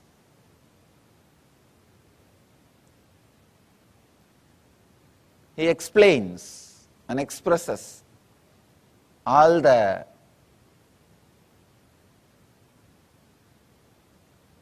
inner science or secrets of the miracles and spiritual experiences. This sutra, withdrawal from mental thought patterns, is yoga. Yogaha chitta vritti nirodhaha, needs to be understood from another dimension. Let me try to explain this, the another dimension. Actually, when the chitta vrittis, when the mental patterns are stopped, suddenly you enter into a different zone. It's like if all the threads which are tying the balloon, if it is cut, suddenly balloon flies to a different space. Same way, for all the thoughts which are pulling you down, if it is cut, your consciousness soars to a different height. It reaches a different zone. It stays in a different zone.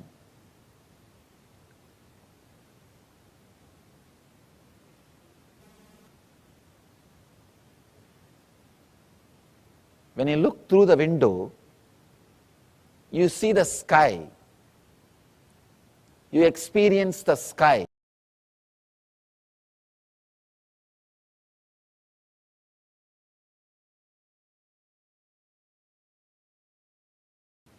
When you look through the window, you see the sky. You experience the sky. But sky itself can't be reduced to the size of window. Same way, when the thoughts disappear, you experience the ultimate truth. But the truth itself can't be reduced to one idea of not having thoughts. Please understand. When you don't have thoughts, you will experience truth. But the truth cannot be defined with this one quality of not having thoughts. Not having thoughts may be one of the qualities of truth, but that itself is not ultimate. Chitta vritti nirodha, not having thoughts, leads to the yoga. That itself is not yoga. I want you to understand. Sometimes not having thoughts, people understand, not having thoughts itself is a yoga. Then in the deep sleep you don't have a thoughts, but that is not yoga. In the deep sleep you don't have thoughts, but that is not yoga. Not having thoughts with awareness is yoga. Not having thoughts with awareness leads you to yoga. Yogaha chitta vritti nirodhaha. The different formations taken by the mind, if it is not happening, then yoga is happening inside you. Yoga is happening inside you. Yogaha chitta vritti nirodhaha. The next sutra throws more light on this one truth. Let us enter into the next sutra, tata drashtuhu swarupeva sthanam. This is another beautiful sutra.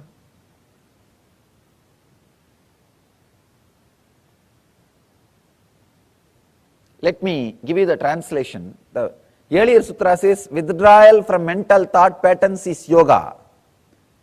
Here Patanjali says then results relaxation into one's true nature of limitlessness and total understanding.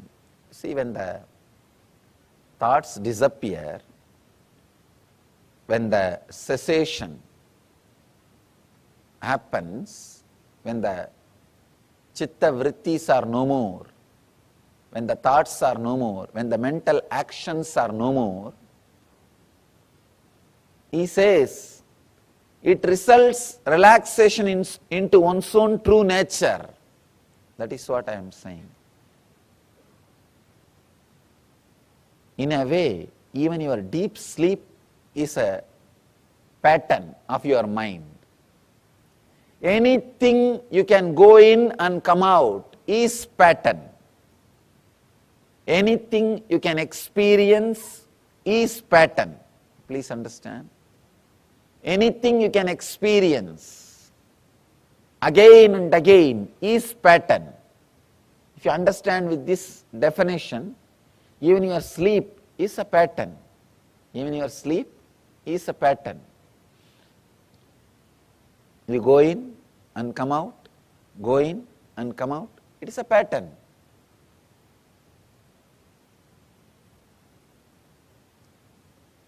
When you really relax, Patanjali says here, then results relaxation into one's true nature. Swarupe vasthanam. You are established into your own true self. Please understand. These are some of the basic truths. Whatever you see and experience is because of your thought pattern. Whatever you see in the outer world, whether it is your health, body, mind, world, relationships, everything is because of your thought pattern. Everything is your thought pattern. Let me tell you this one small story. How experiences are changed through thought patterns. One guy, old guy, went to a village, neighbor village, nearby village, for some purpose. When he came back, from the distance he saw his house is on fire. He started rolling on the ground and started crying. In India there is a special way of crying. They don't just cry, they roll on the ground and cry. Indian villagers roll on the ground and crying. He started rolling on the ground and crying. He had 3 sons. One son came to him and said, "Father, don't worry. Don't you remember yesterday we sold that house?" This guy suddenly stood up, wiped the tears. "Oh, yes. I remember." He's completely relaxed. Next son ran towards him and said, "Father, it is true we sold yesterday, but still we have not got the money." Then again he fell and started rolling on the ground. "Oh, my house is on fire, please save. There is nobody to save, is there anybody to save?" He started calling all gods, all possible help. In India, that is only 911. There is no other 911. He started calling and rolling. Nothing can be done. And after a few minutes, again the third son came and said, No, don't worry, father. Just today morning I took the money and deposited in the bank. The other brothers don't know. I took the money. It is not our house. Then immediately sat up again. He wiped the tears. Oh God, everything is okay. Everything is okay. See, the same situation, same person. One moment he is feeling the deep suffering, agony. The other moment is completely relaxed, settled. Thought patterns, that plays a major role. Actually, I can say that is the only thing in the life, nothing else. It's a thought patterns. There is another one beautiful story in Zen. It's a very deep, subtle truth which will really help you to understand the sutra in a deeper way. People ask me, Swamiji, do you mean to say we should not cry in the situations like this? Somebody's house is on fire, how to be there without crying? People say, I can't be that insensitive, especially when it comes to the death of near and dear one, or some losing the love of a near and dear one. That kind of situations, I can't be so insensitive. People ask me, then I can't be so insensitive. Can't I become enlightened? Understand, it's a very subtle truth you need to understand. One is accepting the situation. Another one is accepting the response happening inside your inner space.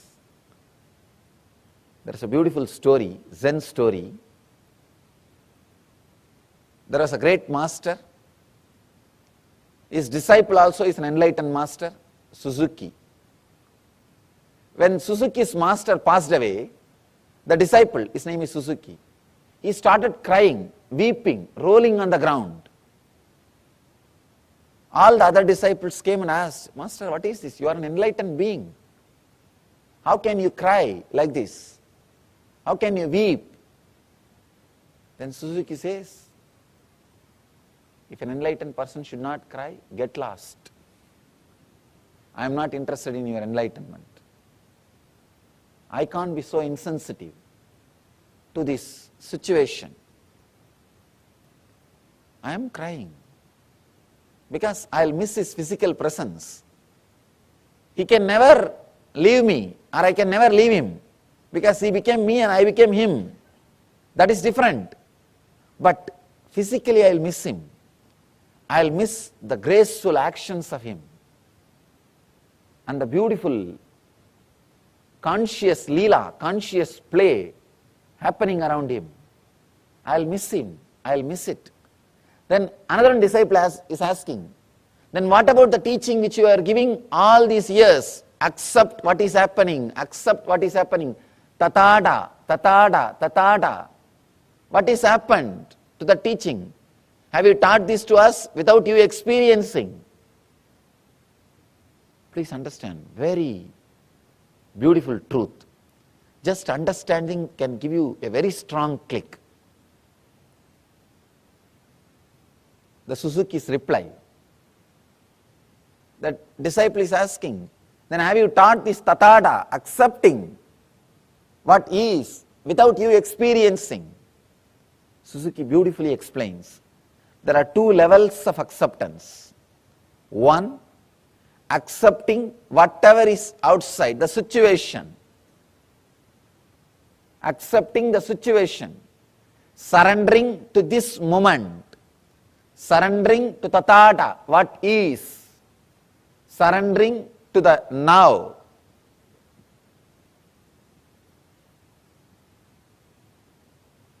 When surrendering to the now happens, that does not mean you will be insensitive. You will be insensitive.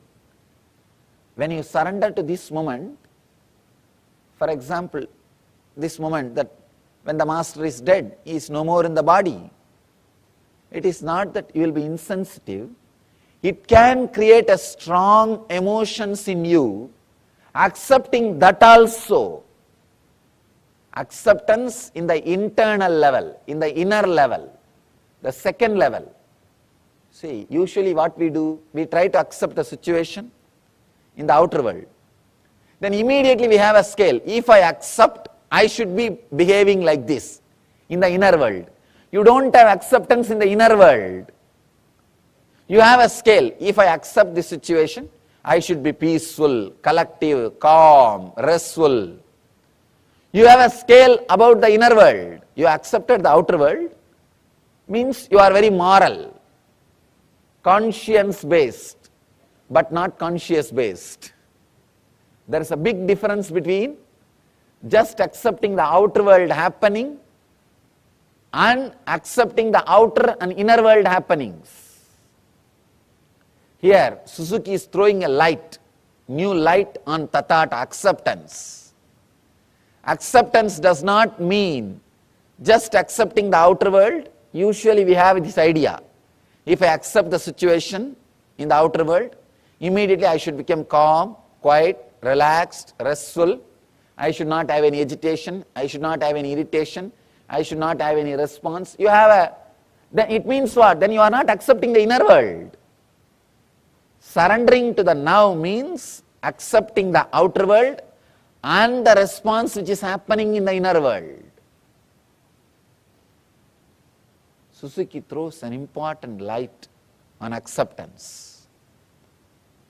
So I have accepted the master has left the body. Same way I accepted the response which is happening in me, that pain, that suffering, that separation. I accepted that also. This is the complete acceptance. Complete acceptance. Here, that is what Patanjali describes. Yogaha chitta vritti nirodhaha. When completely you accept, when there is no chitta vritti, when there is no action, actually when you have the both acceptance, suddenly you will see you are established in your swarupa, in your nature. We all know only one acceptance. We say, I accept the situation as it is. But you have a strong idea. If you accept the situation, how you should behave, how your mental state should be, there you miss acceptance. There you are not accepting. You should accept in both levels. I accept the outer world situation and I accept what is the response of that outer world situation in my inner situation, inner space. I accept both the space. I accept externally and internally. Then suddenly you will see, you will be unclutched. You will be unclutched. You will be in that space of Swarupa, your nature, your own nature. When you are accepting only the outer world and unable to accept what is happening in the inner world, you cannot be in nature. You cannot be established in your nature. If you have to be established in your nature, both acceptance need to happen.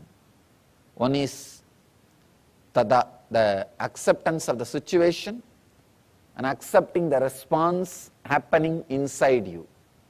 Only then the chitta vritti nirodha happens, means cessation of the mind happens. Only then the thought patterns disappear. The thought patterns disappear. Only then you are established in Swarupa. He says, then results in relaxation into one's true nature of limitlessness and total understanding. Both levels of acceptance. Just external acceptance is very easy because you have to accept. You have to accept. And external acceptance is taught as a moral value from the beginning to all of us. And moreover, external acceptance is from the beginning told to us. We try to imitate. We try to live that. We try to do that. But internal acceptance is not needed. Not only that, you can hide it. Externally, if you don't accept, everybody will know. But internally, if you don't accept, nobody will know. Just accepting externally and playing the game is a beautiful ego game. You can post to everybody, see how cool I am, how calm I am, how integrated I am. People start playing game even in all these levels. People start accepting things or trying to pose silence or peaceful, restful awareness just to pose others, just to tell others how cool they are, how calm they are, how restful they are. They try to play game even in this level. But when you accept internally also, suddenly the unclutching happens. So, it's a very beautiful sutra, amazing truth. I want all of you to contemplate, internalize the sutra, this one idea. I do not want to add more and more ideas. I want to do exactly the same work as Patanjali did. I do not want to comment on this work. I want to repeat it. I am not commenting, I am repeating. Because commenting may add more confusions. There are hundreds of commentaries, I can say thousands of commentaries. It may add more confusions. I don't want to comment. I want you to internalize, experience this one idea. This one idea, internalize continuously. Mind is an action. If I want, I can stop. If I am acting, I wanted it. Take the responsibility. If I am acting, I wanted it. Who can take the responsibility for your action? Only you. If you are walking, you want it. If you are talking, you want it. If you are minding, you want it. If you are thinking, you want it. So let the shift happen in your consciousness. If you are thinking, you want it. If you are talking, you want it. If you are sitting, you want it. So let you understand this one truth. Take the responsibility on your shoulder. If you are thinking, you want it. Only then you can stop when you want it. Patanjali is not putting responsibility on anybody else. In this whole 199 sutras, he speaks only in one sutra about God. That also is not describing the nature of God, where is he residing, how is he going, how is he sitting, how is he traveling. No. He says, Ishvara Pranidhanani. Let us surrender everything unto the God. It is one spiritual quality. He is not even bothered about God, he is bothered about the surrendering, that quality. He is not talking anywhere else about anything. He says, you can use God as a tool to surrender, that's all. As a tool to surrender. As an object to surrender. That's all. He takes the complete responsibility. So, take the complete responsibility. Even surrendering with responsibility. Understand? Surrendering with responsibility is enlightenment. Responsible surrender is enlightenment. I have seen people surrendering or claiming that they are surrendered. Oh God!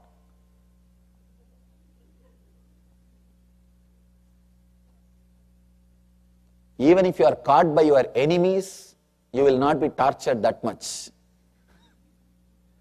By the pseudo-surrendering people. By this pseudo-surrendering people. They will claim that they are surrendered, and whatever right happens is their responsibility because of them. Whatever wrong happens, it is because of you. and they will not do anything more than saying word, I have surrendered, I have surrendered, I have surrendered. Many people come and tell me, Swamiji, what should I do further? I tell them, what do you mean? No, whatever you say, I will do. The moment I tell something, no, I have this difficulty, that problem, this problem. Then I tell them, then tell all your conditions first. Then I will tell you the solution. They say, no, whatever you do, I will do. Whatever you say, I will do. The moment I open my mouth, they will have 1001 condition, 1001 priorities, 1000 preferences, 1001 conditions. So, Patanjali says very beautifully, take the responsibility completely on your shoulder. A responsible person, even if he surrenders, it will be so graceful, so beautiful. Irresponsible person, even if he tries to stand on his own, it will be only cunning. It will never be complete. So first thing you need, first thing is being responsible. Being responsible. In the first sutra, Yogaha Chitta Vritti Nirodhaha, Patanjali teaches us the basic truth, be responsible. The moment you are responsible, the moment you feel you are responsible for your thinking, you know very clearly you can stop.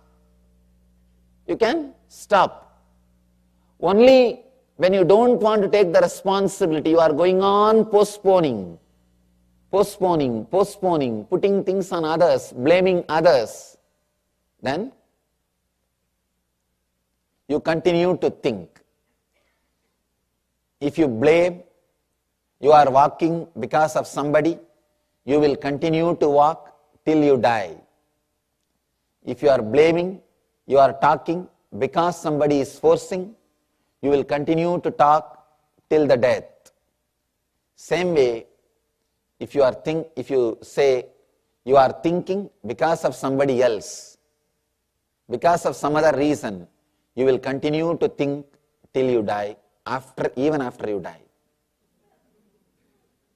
So take the responsibility on you.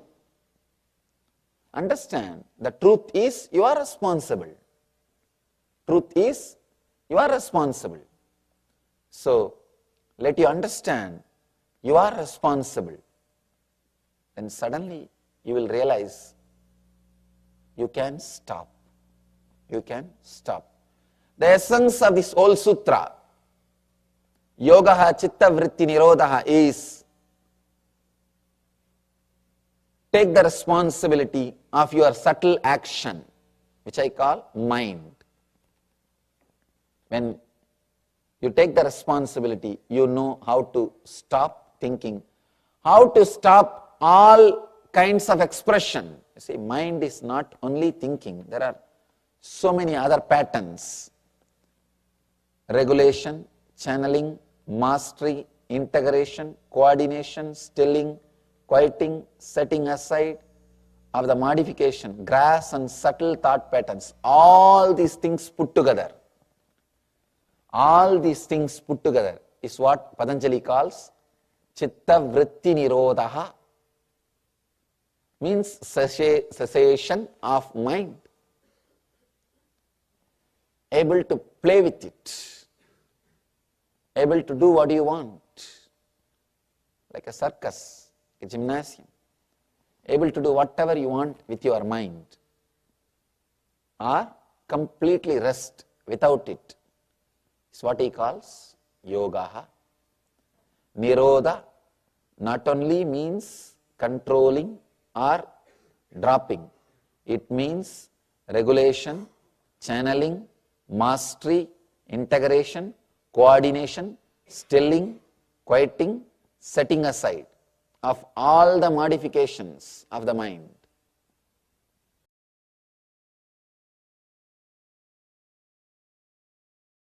Let's enter into the first meditation of Yoga Sutra.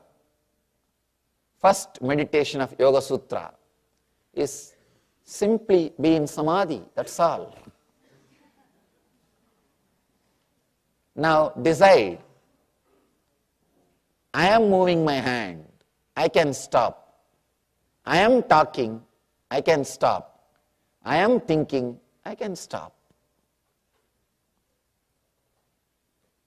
Just sit with this one truth, with this one sutra.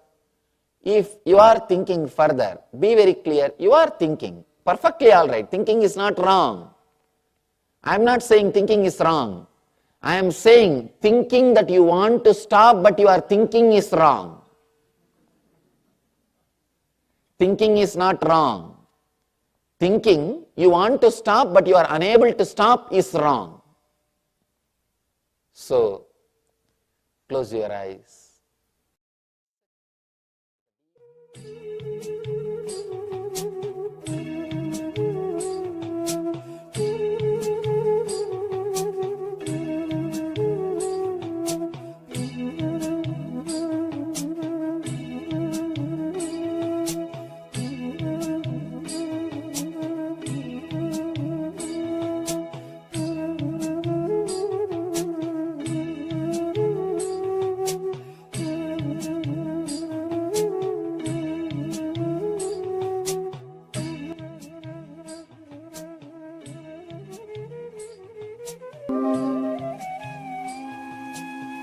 You know, you are thinking. So just relax, stop. Or if you want to continue, continue with your clear will. If you are thinking, at least be very clear, you are thinking. Close your eyes.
Just sit, remembering. You can stop thinking if you want to. If you are thinking, at least remember you are thinking. Just sit with the simple truth. You neither need to stop nor need to think. If you want to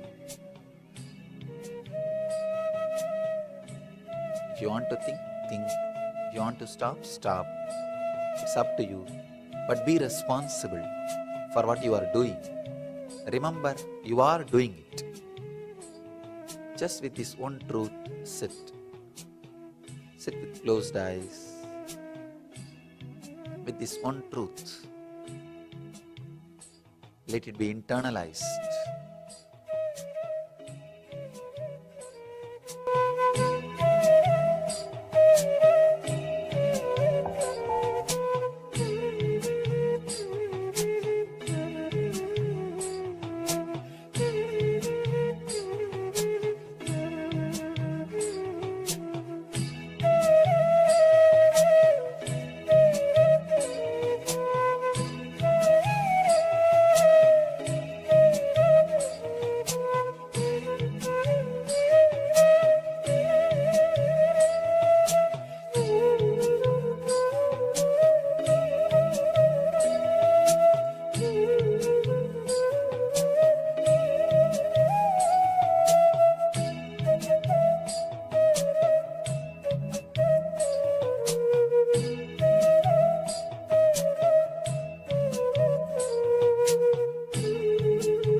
Om Shanti Shanti Shanti. Internalize this one truth. Internalize this one truth very strongly, continuously. Internalize this one truth. You will start living enlightenment. Let you all achieve and radiate the eternal bliss, Nithyananda.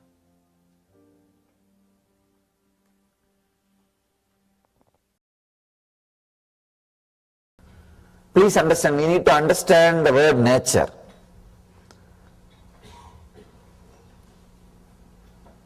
It's an important understanding.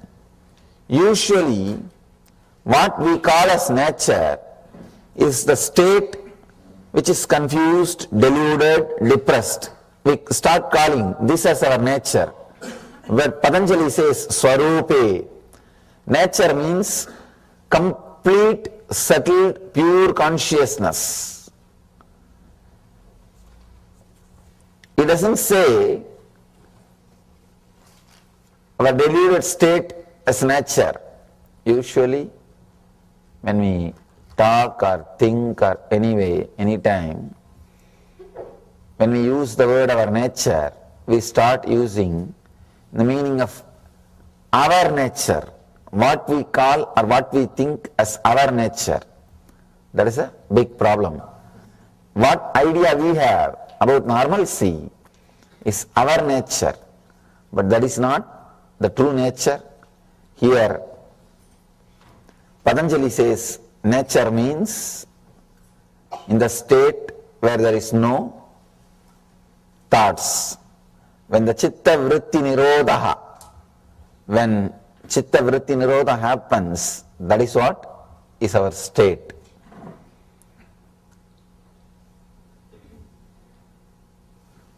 Superficially, when you look at the sutras, Patanjali looks like a scientist, straight.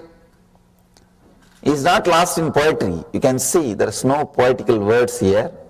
There is no poetry. Being an enlightened master, talking in a simple, straight prose is very difficult.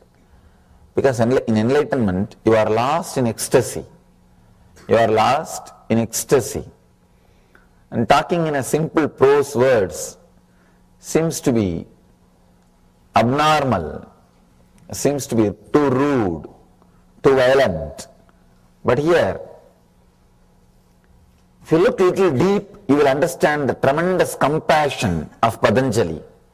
The Patanjali's compassion, the very stand he takes. He is not interested in agreeing with what you call as nature, with what you call as standard.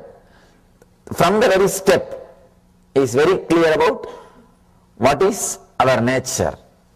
One more beautiful thing. First, he gives the truth. As I was telling yesterday, the 33%, the first 33%, waiting for the click. Just express the truth, they will have the connection. The second 33% needs little conviction, little convincing, little one or two techniques. The third 33, very difficult to handle. He is slowly touching one by one through these first three sutras. He is trying to give the click, straight click to the first 33% who are waiting for the truth, who are just waiting for the click to happen. He is giving them chance. So in these three sutras, the whole thing he completes. Whatever he is going to tell, the essence of everything he completes in these three sutras. All you need to understand is understanding this one thing. Mind is not a thing, it is your action. Just like you can stop walking, standing, sitting, you can stop the mind because it is an action. This one understanding is enough. Nothing else is needed. You are a yogi now. You are a yogi. When you don't understand When you think, no, it is not that easy, I think the Swami doesn't know much. He is trying to pacify us, he is trying to cover up his ignorance by telling something, yoga cannot be that simple, then why did he have such a big book in front of him? And why people study so many years, so many hours, they bend this way, that way, stand upside head, topsy-turvy, and all kinds of things people do. But he is straight away telling in one word, mind is not a thing, it is a action, just stop, you are a yogi. So when you have all these questions, any one of these questions, now you are second 33%. You are second 33%. Now Patanjali is talking to you. The next step he is taking. He started using the words of a teacher, a lecturer. First 3 sutras is like a master, straight, Zen master. Now he is going to the second tone. He starts explaining one by one. This is what, this is what, this is what. He is using more word. I can say he is little compassionate. He is not ready to leave us. After some time, after this chapter, he is handling the third category. You should see the tremendous passions. Tremendous passions. Amazing passions, explaining every inch. Actually, first when I read the Yoga Sutras, I thought, how can an enlightened master be so dry? Because he is not making any jokes, stories or poetry, nothing. Straight away he is talking like an angry husband. And not a single extra word, nothing, straight, he's saying tuck, tuck, tuck, tuck, tuck. Now I understand, first he's trying to deal with the people who are waiting for the click, who have experienced that now, ata yoganusasanam, who are ready, who are in this moment to receive yoga, who are ready for yoga, who are ready to explode. So he is trying to handle them, they are waiting. He can't delay the process. He can't make them wait more and more. So he is straight away delivering for them. Once he is finished with them, then he goes to second 33%. There he is little more relaxed. He is using extra words. He is not poetic, but at least using extra words to convince.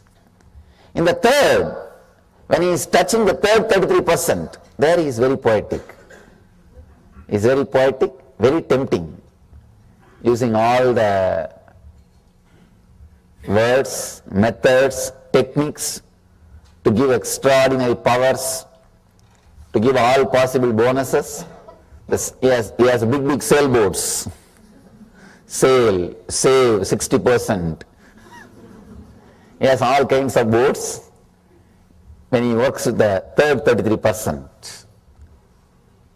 Let's enter into the next level sutras. He says, when the chitta vritti nirodha, when cessation of mind happens, it results in relaxation into one's own true nature of limitlessness and total understanding.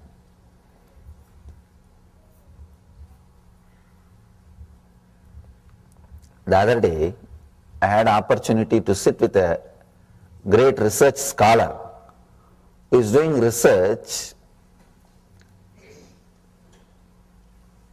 in the ancient civilization which existed in India. I can say that is the Indian civilization is the oldest living civilization. It is oldest and still living.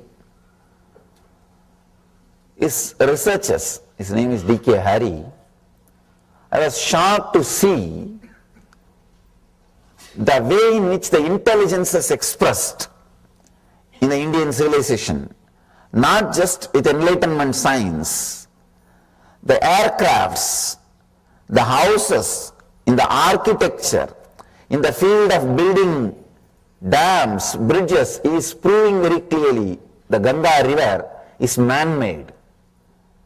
Something like few thousands of years ago, man-made river was built and man-made bridges on the ocean was built. The amazing understanding, clarity, experience expressed, something like 42 varieties of aircrafts have been built, all thousands of years before, something like 8,000 to 9,000 years before. I was shocked. I thought, how could they have so much of clarity, understanding and intelligence? In the meditation field, they did a big research and developed the science of enlightenment. This I can understand. But how could they do so much in the outer world? When I myself dive deep into the yoga, into this consciousness, I understood when there is no thought, when you are in your nature, you have limitless energy and true understanding about everything. That is what here Patanjali says. Limitlessness and total understanding. Any direction you can direct your consciousness, you will have clarity about the truth. You will have total understanding in that direction.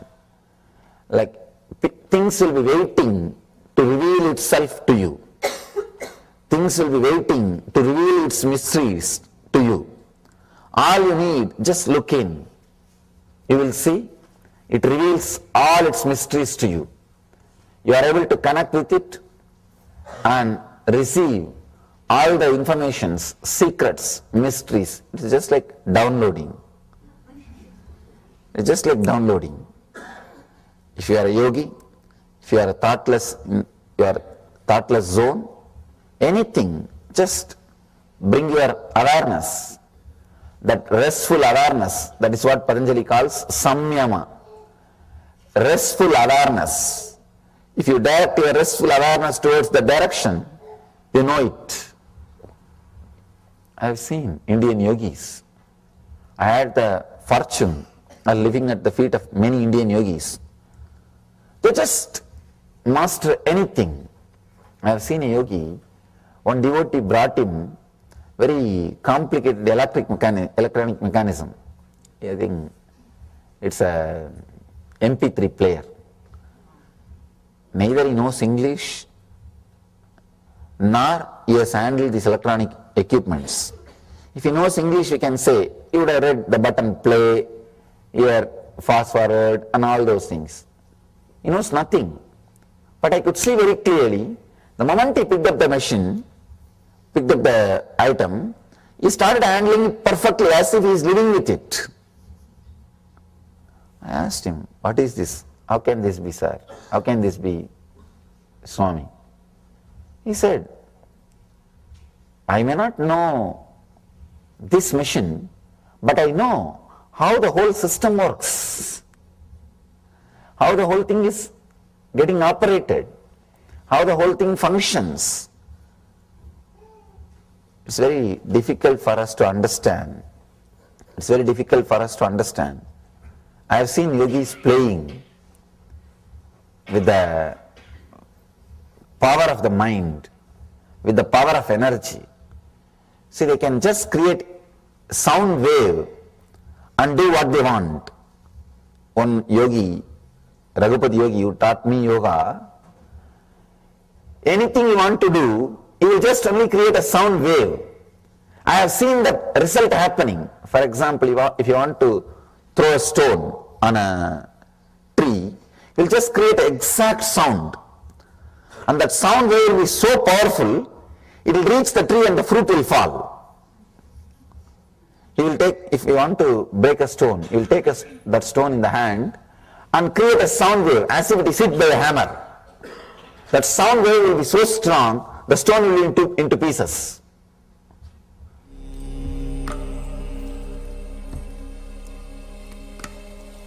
Om Nithyananda Paramashivoham.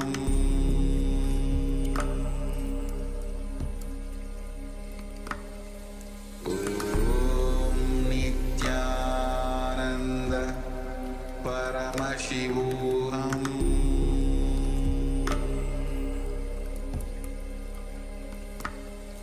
Om Nithyananda Paramashivoham.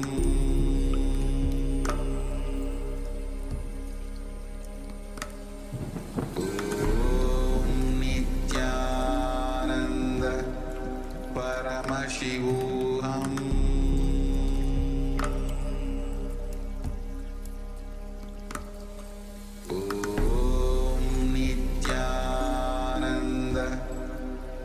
Paramashivoham.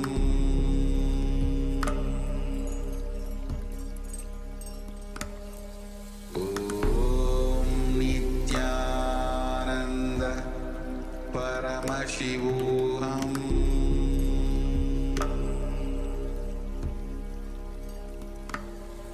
Om Nithyananda Paramashivoham.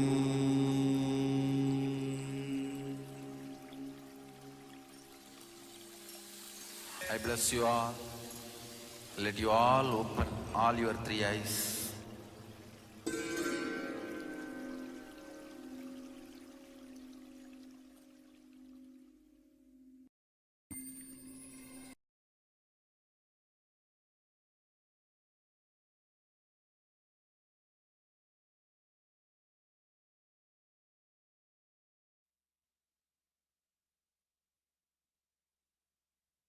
Connecting with the divine with your eyes closed is meditation.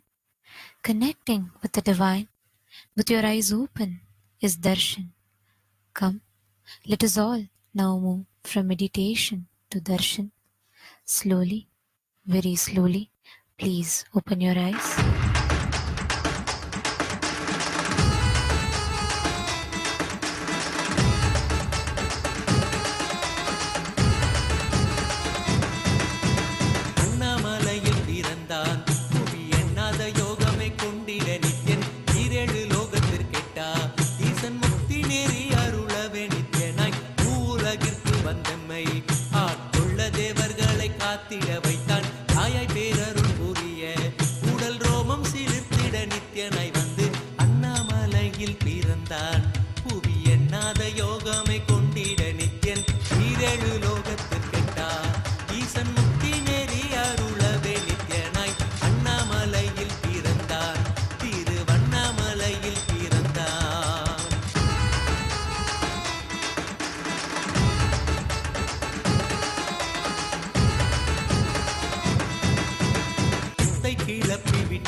नित्यानन्देश्वर परमशिवसमारम्भाम् नित्यानन्देश्वरि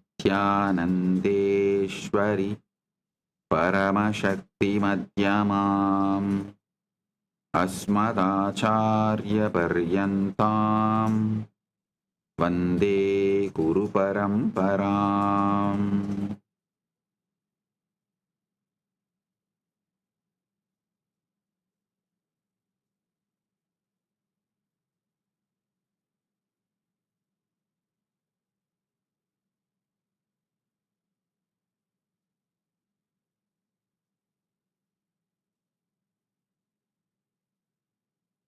உங்கள் அனைவரையும் வணங்கி வரவேற்கின்றேன். உலகம் முழுவதிலும்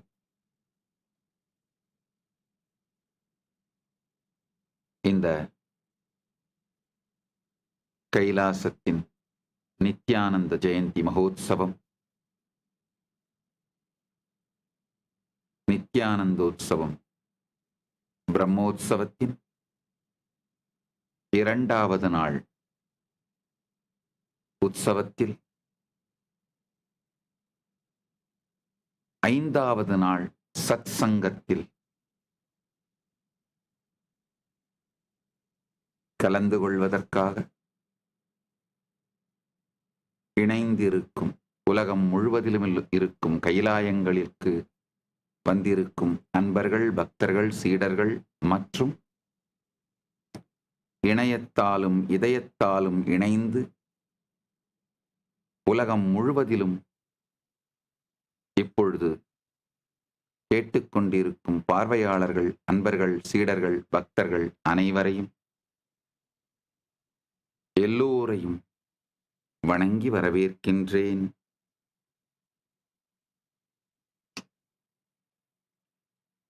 இன்று கதவை திற காற்று வரட்டும் 5ஆம் நாள் தியான சத்சங்க ஞான ரசவாத நிகழ்வு.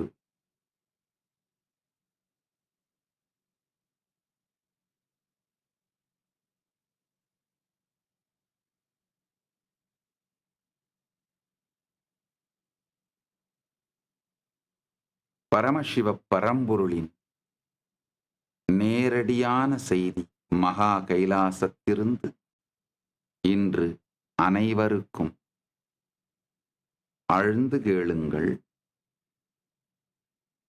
உயிர் அடுத்த நிலை உயிர்ப்பிற்குள் செல்வதற்கான நேரம் வந்துவிட்டது. வாருங்கள், அடுத்த நிலை உயிர்ப்பிற்குள் பயணிக்கத் துவங்கலாம்.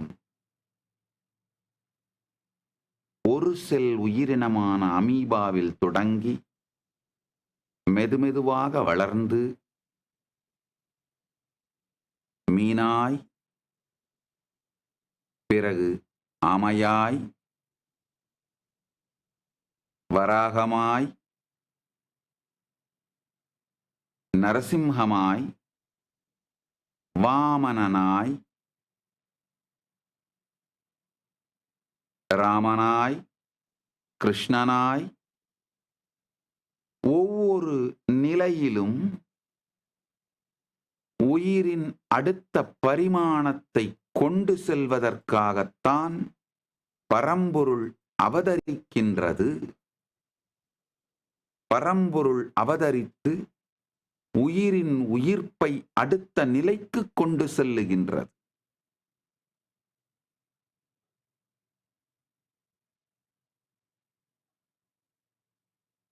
அமீபாவில் இருந்து குரங்கு வரையில் பிசியாலஜி, உடல் அடுத்தடுத்த நிலைக்கு சென்று கொண்டிருந்தது. குரங்கில் இருந்து மனிதனாக ஆனதால் மனம், உடலோடு சேர்ந்து மனமும் அடுத்த நிலைக்கு சென்றது. இப்பொழுது மனிதனில் இருந்து அடுத்த நிலை செல்ல வேண்டிய நேரம் வந்துவிட்டது.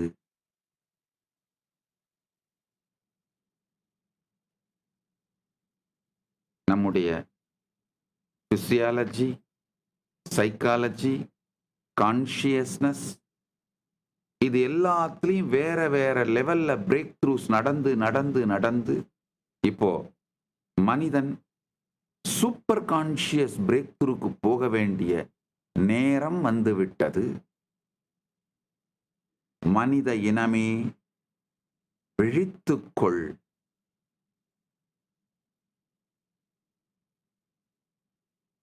நம்முடைய history of life on planet Earth பார்த்தோம்னா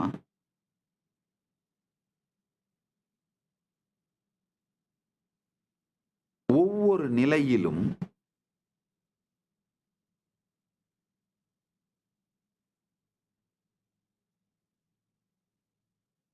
பிரேக் த்ரூஸ் நடந்துகிட்டே இருந்திருக்கு. அந்த பிரேக் த்ரூஸ்க்கு அப்புறம்தான் மிகப்பெரிய மாற்றங்கள் உருவாயிருக்கு. இப்போ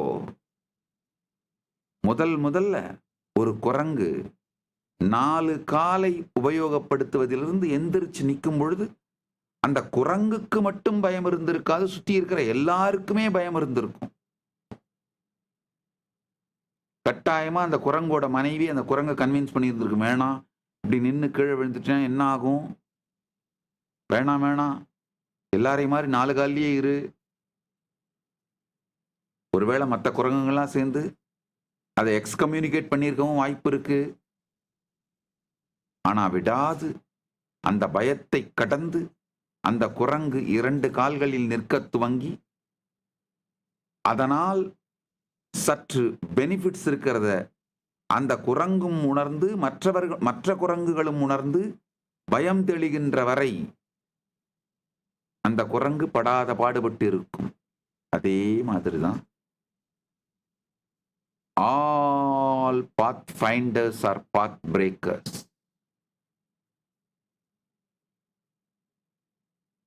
இப்பொழுது அடுத்த நிலை உயிரின் உயிர்ப்பிற்குள் செல்ல வேண்டிய காலகட்டம் வந்துவிட்டது.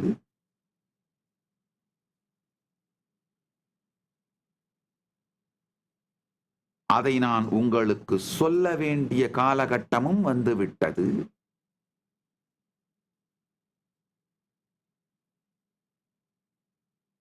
நம்முடைய very consciousness has to have a super conscious breakthrough, and the time has come. Possibility has opened up. ஒரே ஒரு தடைதான் இருக்கின்றது. உங்களுக்குள் இருக்கின்ற தேவை இல்லாத போகசான பயம். பயம் பயம்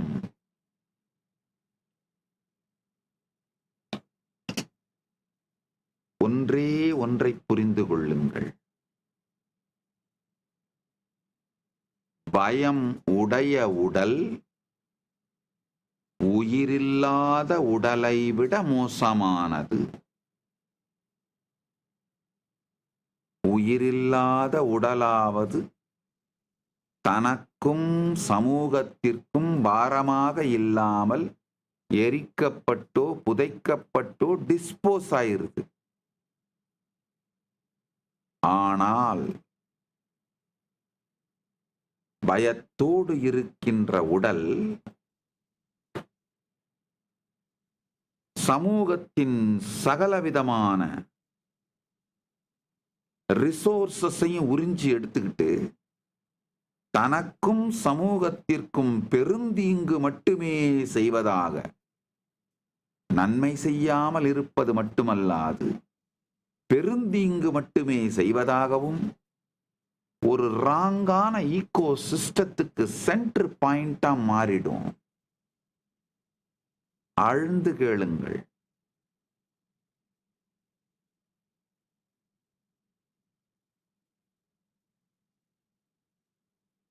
எந்த விதமான பயமும்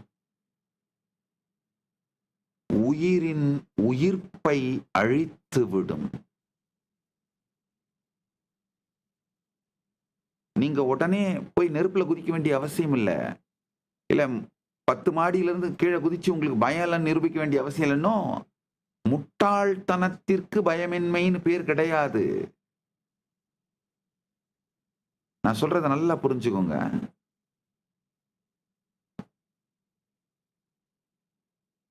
உங்களுடைய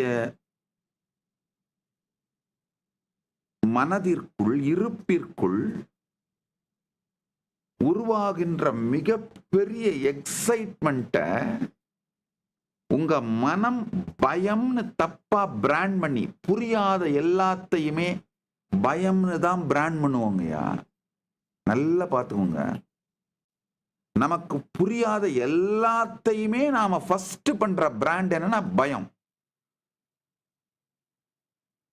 இத நான் சொல்லல, அறிவியல் அறிஞர்களே தெளிவா சொல்றாங்க.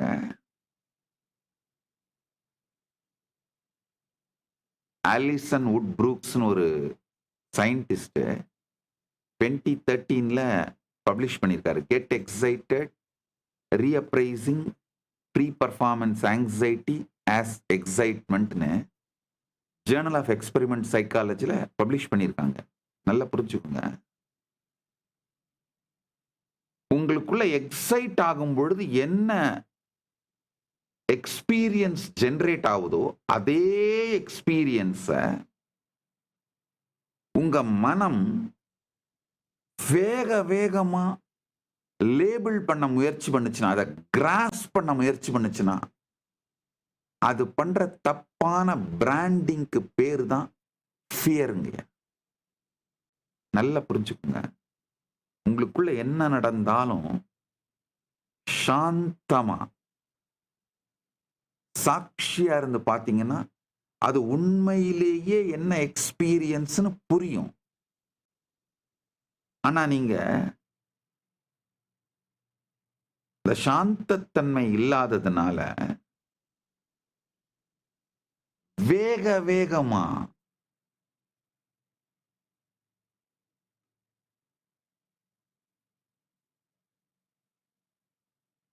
உங்க காக்னிஷன் அத பயம்னு இன்டர்பிரட் பண்ணுது.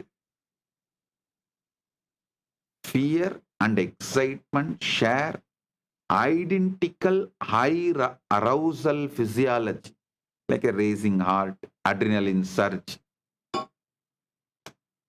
Everything is எல்லாமே ஒண்ணுதான். ஆனா உங்க காக்னிட்டிவ் இன்டர்பிரிட்டேஷன் அது என்ன பண்ணுது, வேக வேகமா அதை காக்னைஸ் பண்ற ஹரியில அதை ஃபியராகவும் ஆங்ஸைட்டியாகவும் பிராண்ட் பண்ணிடுது. நல்லா புரிஞ்சுக்கோங்க.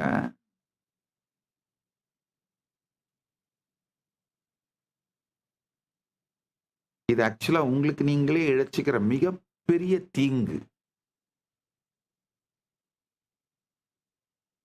ஒன்றும் இல்லைங்க. தினசரி வாழ்க்கையில நீங்க ஃபேஸ் பண்ற பயங்கள்ல இருந்து மெதுவா விடுபட ஆரம்பிச்சிங்கனாலே உங்க உணர்விற்குள்ளே எவ்வாறு பயம் அப்படிங்கிற ஒரு குழப்பமான காக்னிட்டிவ் இன்டர்பிரிட்டேஷன் நடக்குதுன்னு புரிஞ்சிருங்க.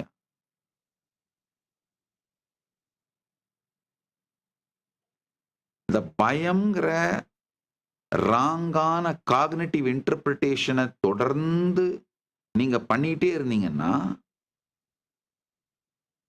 மற்றவங்க யாரும் இல்லை, உங்களாலேயே உங்களை காப்பாத்திக்க முடியாது, உங்களை ஹேண்டில் பண்ணிக்க முடியாது. உங்க சொந்த வீடு, நீங்க தான் ராத்திரி கதவை பூட்டி செக் பண்ணியிருப்பீங்க, யாரும் உள்ள வரல அப்படின்னு உங்களுக்கு நல்லா தெரியும். ஆனா ராத்திரி நீங்களே புழக்கடை பக்கமா இருக்கிற பாத்ரூமுக்கு, ரெஸ்ட் ரூமுக்கு போக மாட்டீங்க, பேய் பயம்.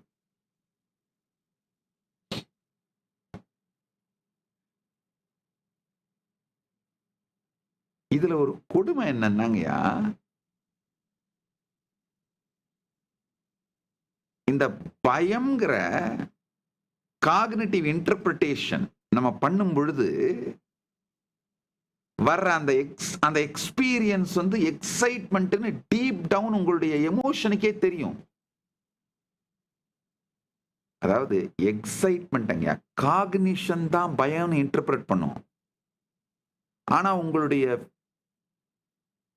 மசில் மெமரிக்கு அது எக்ஸைட்மெண்டா ஃபியர் ஆனாலாம் தெரியாது. மசில் மெமரியை பொறுத்த வரைக்கும் அது எக்ஸைட்மெண்ட் தான்.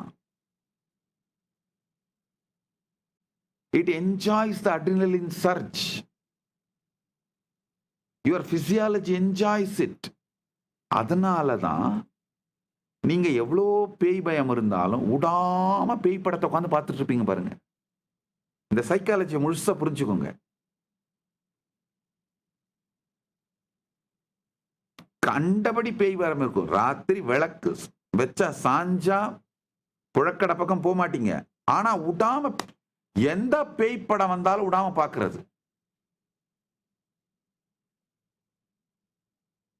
எனக்கு பேய் பயம் இருக்கு சாமி, ஆனா ஒரு பேய் படத்தை விடாம பார்த்துருவேன் சாமி அப்படின்றவங்க எல்லாம் ஒரு லைக் தட்டு, கமெண்ட்டை போடு. இதே மாதிரி உங்க ஃப்ரெண்ட் யார் யார் இருக்காங்களோ அவங்களுக்கு எல்லாம் இதை ஷேர் பண்ணி விடு, டேக் பண்ணி விடு. இதை ஆழ்ந்து புரிந்து கொள்ளுங்கள். அதே மாதிரி தான் இந்த தீம் பார்க்ல இருக்கிற ரைட்ஸ் எல்லாங்கய்யா, அந்த அட்ரினலின் சர்ச்ச உங்களுடைய muscle memory, bio memory, physiology enjoy பண்ணுது. காக்னிஷன் அதை வந்து ஃபியர்னு இன்டர்பிரட் பண்ணுது. ஃபியரும் ஒரு பக்கத்துல இருக்கும், ஏன்னா காக்னிஷனோட மிஸ்இன்டர்பிரேஷனால. ஆனா தொடர்ந்து அந்த ஆக்டிவிட்டியை செஞ்சு என்ஜாய் பண்ணுவீங்க. தீம் பார்க் ரைடுங்க, பேய் படம் பார்க்கறது, இந்த அட்ரினலின் சர்ஜுக்கு அடிக்டா இருக்கிற எல்லாருமே புரிஞ்சுக்கோங்க, நீங்க பண்ற எல்லா ஆக்டிவிட்டிஸும் காக்னிஷனால பயம்னு மிஸ்இன்டர்பிரட் பண்ணப்பட்டு உங்க பிசியாலஜி, மசில் மெமரி, பயோ மெமரியால எக்ஸைட்மெண்டாக என்ஜாய் பண்ணப்படுற இந்த உணர்வு தான் இந்த பேரடாக்சிக்கலான ஆக்ஷன்ஸுக்கான காரணம்.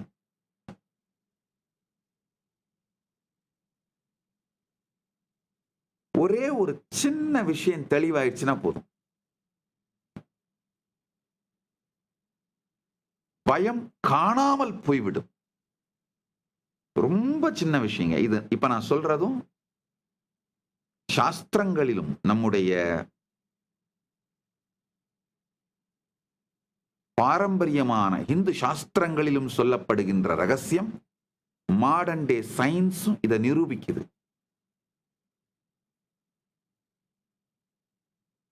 இந்த தீர்வை புரிந்து கொள்ளுங்கள். பிரச்சனையை முழுசா புரிஞ்சுக்கோங்க, அப்ப தீர்வு முழுசா புரிஞ்சிடும். உற்சாகமும் பயமும் உடலில் ஒரே மாதிரியான உடலியல் பிசியலாஜிக்கல் எதிர்வினைகளைத்தான் உருவாக்குகின்றது. இந்த சிம்பத்தட்டிக் நர்வஸ் சிஸ்டம் செயல்படுறது ஒரே மாதிரி தாங்கய்யா. ஆனா காக்னிட்டிவ் இன்டர்பிரிட்டேஷன் மட்டும்தான் மாறுது. பயம், உற்சாகம் ரெண்டுலையுமே நடக்கிற அந்த உயர் தூண்டுதல் நிலை, ஹை அரௌசல் பிசியாலஜி, இதே துடிப்பு அதிகமாகிறது, அட்ரினலின் அதிகமாகிறது, எல்லாமே பார்த்தீங்கன்னா ஒரே மாதிரி நிகழ்வு தான். இப்போ உங்களுடைய மசில் மெமரியையும் உங்களுடைய பயோ மெமரியையும் கேட்டோம்னா அது எக்ஸைட்மெண்ட்டுக்கும் பயத்துக்கும் எந்த வித்தியாசமும் கிடையாது. இது எக்ஸைட்மெண்ட்னு தான் சொல்லும். Oh, this is excitement. Wow, nice. அப்படின்னு தான் சொல்லும். The cognitive interpretation இருக்கு பாருங்க, அதுதான் குறுக்கல வந்து இல்ல இல்ல இல்ல உங்களுக்கெல்லாம் யாருக்கும் தெரியாது, இது பயம். எல்லா வீட்லையும் அந்த சூழ்நிலையை மொத்தமா கெடுத்து மிஸ்இன்டர்பிரட் பண்ணி ஒரு ஃபேமிலி கேதரிங்கே நாசமாக்குறதுக்கு ஒரு பெரிய தலை இருக்கும் பாருங்க. அதுக்கு சில நேரத்துல தாய் மாமன்னு பேர் வைப்பாங்க, சில நேரத்துல தருதர மாமன்னு பேர் வைப்பாங்க. எல்லா குடும்பத்திலையும் அந்த மாதிரி ஒண்ணு இருக்கும். ஈவன் ஃப்ரெண்ட்ஸ் சர்க்கிள்ல கூட எல்லாமே ஒண்ணு இருக்கும். எந்த ஹாப்பி கேதரிங்கா இருந்தாலும், எந்த ஹாப்பியான ஒரு சிச்சுவேஷன் சூழ்நிலை எதுனாலும், இது ஒண்ணு வந்து எதையாவது ஒண்ணத்தை கொளுத்தி போட்டு இருக்கிற மொத்த சூழ்நிலையையும் அப்படியே டாக்ஸிக்கா மாத்தி விட்டுரும். அப்ப அந்த குரூப்பே ரெண்டா புலந்து அந்த குரூப் டிவைட் ஆயிடும். குரூப் டிவைட் ஆன உடனே அந்த ஹாப்பினஸ் போயிடும், டாக்ஸிக் ஆயிடும். இதுல ஒன்றும் எக்ஸாக்டா பாதி பேர் டாக்ஸிக் ஆகணும் அப்படிலாம் அவசியம் இல்லை. இந்த டாக்ஸிக் ஒரு மாமா இருந்து கொளுத்தி போட்டான்னா அதை ஒரு 4-5 பேருக்குள்ள ஒரு டவுட்டை கிரியேட் பண்ணிச்சுனாலே போதும், குரூப் எனர்ஜி போச்சு. இதை எத்தனை பேர் நீங்களே அனுபவிச்சிருக்கீங்களோ? லைக், கமெண்ட், ஷேர் பண்ணுங்க. உங்க ஃப்ரெண்ட்ஸ் இந்த மாதிரி யார் யாரெல்லாம் அனுபவிச்சிருக்காங்களோ, உங்க ஃப்ரெண்ட்ஸ் யார் யாருக்கெல்லாம் இது எக்ஸாக்டா புரியுமோ அவங்களுக்கு டேக் பண்ணி விடுங்க. நல்லா புரிஞ்சுக்கோங்க, இந்த டாக்ஸிக் மாமா மாதிரியே தான் உங்களுடைய காக்னிட்டிவ் இன்டர்பிரிட்டேஷன் இந்த எக்ஸைட்மெண்ட்டை பயம்னு ஒரு லேபிளை குத்தி ஒரு ஃபியூ மைக்ரோ மில்லி செகண்ட்ல உங்களுக்குள்ளேயே ஒரு செல்ஃப் டவுட்டை உருவாக்கி, இது பயம்தான் உங்களுடைய ஒரு பாதி பீயிங் பயம்தான் அப்படிங்கிற சைடுக்கு போன உடனேயே எக்ஸ்பீரியன்ஸ் டாக்ஸிக் ஆயிடுது.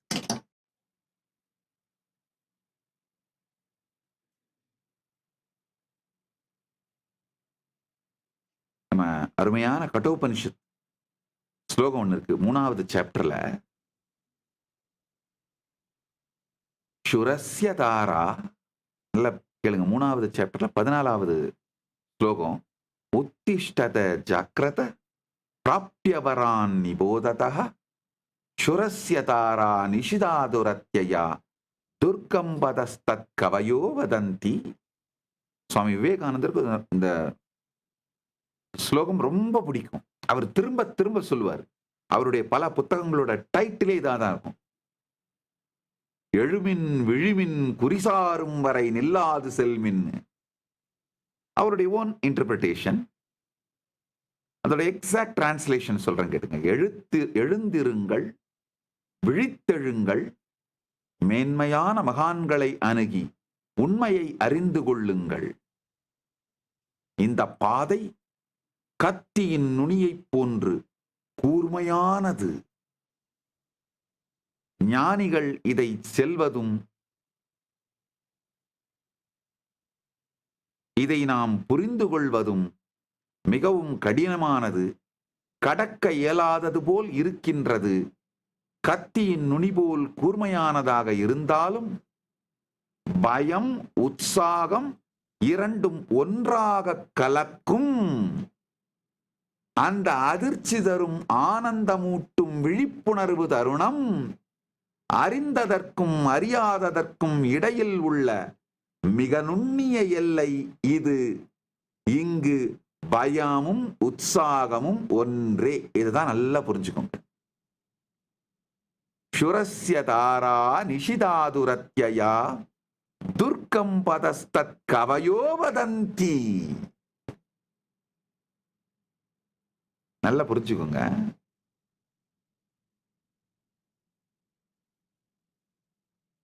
பயம்னு நினைச்சு ஷ்ரிங்க் பண்ணா தமசிலேயே அழிந்து ஒழிவீர்கள். தமசில் ஆழ்ந்த கீழ் உலகங்களிலேயே வாழ்க்கை அழியும். உற்சாகம் என்று புரிந்து மேலும் இயங்குவீர்களேயானால் மிக உயர்ந்த வாழ்க்கையின் வெற்றியையும் மிக உயர்ந்த உலகங்களையும் அனுபவிப்பீர்கள்.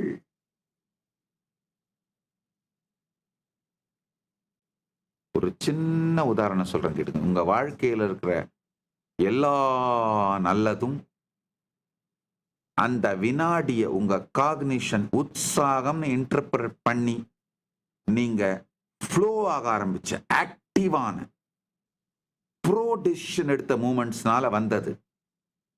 உங்க வாழ்க்கையில் இருக்கிற எல்லா கெட்டதும் பயம் இன்டர்பிரட் பண்ணி உங்க காக்னிட்டிவ் இன்டர்பிரேஷன் நடந்து நீங்க வித்ட்ரா பண்ணதுனால வந்தது.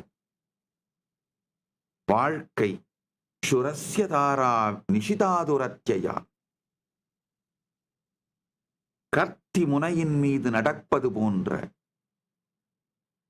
அதுதாங்க வாழ்க்கைங்கய்யா. இதுல இந்த எக்ஸ்பீரியன்ஸ எக்ஸைட்மெண்ட்னு நீங்க காக்னைஸ் பண்றீங்களா இல்ல ஃபியர்னு காக்னைஸ் பண்றீங்களான்றதை வச்சுதான் உங்களுடைய வெற்றியும் தோல்வியும் முடிவாகின்றது. இப்ப நான் சொல்றது சாஸ்திர பிரமாணமும் விஞ்ஞானத்தின் சாட்சி பிரமாணமும் சேர்ந்த சத்தியம். திரும்ப சொல்றேன் கேட்டுக்கோங்க.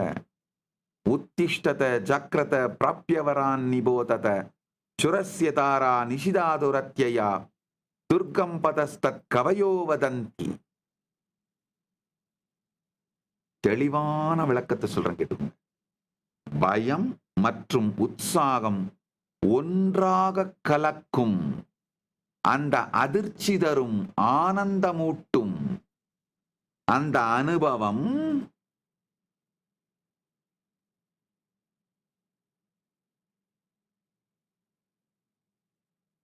பயமா உற்சாகமான் உங்க காக்னிஷன் இன்டர்பிரட் பண்றதை வச்சுதான் உங்களுடைய வாழ்க்கையின் வெற்றி தோல்வி நிர்ணயிக்கப்படுகிறது.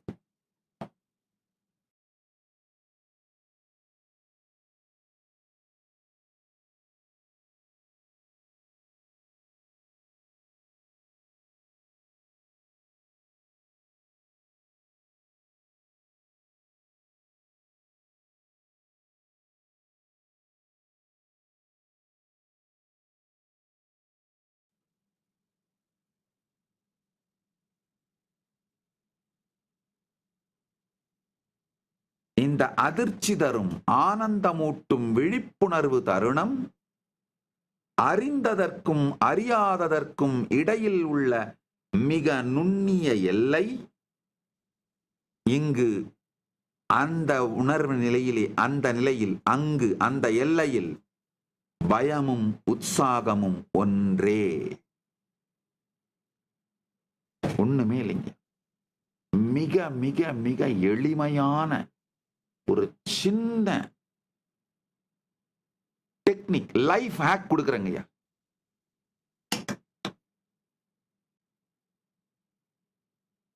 இது கட்டோபனிஷத்துல தான் எடுத்ததுங்கய்யா. இத கேளுங்க. ஆனா அறிவியலும் இத வேலிடேட் பண்றாங்க. Science is validating. என்ன ஃபியர் வந்தாலுங்கய்யா, உங்களுக்குள்ள என்ன ஃபியர் வந்தாலும் சற்றே பொறுமையோடு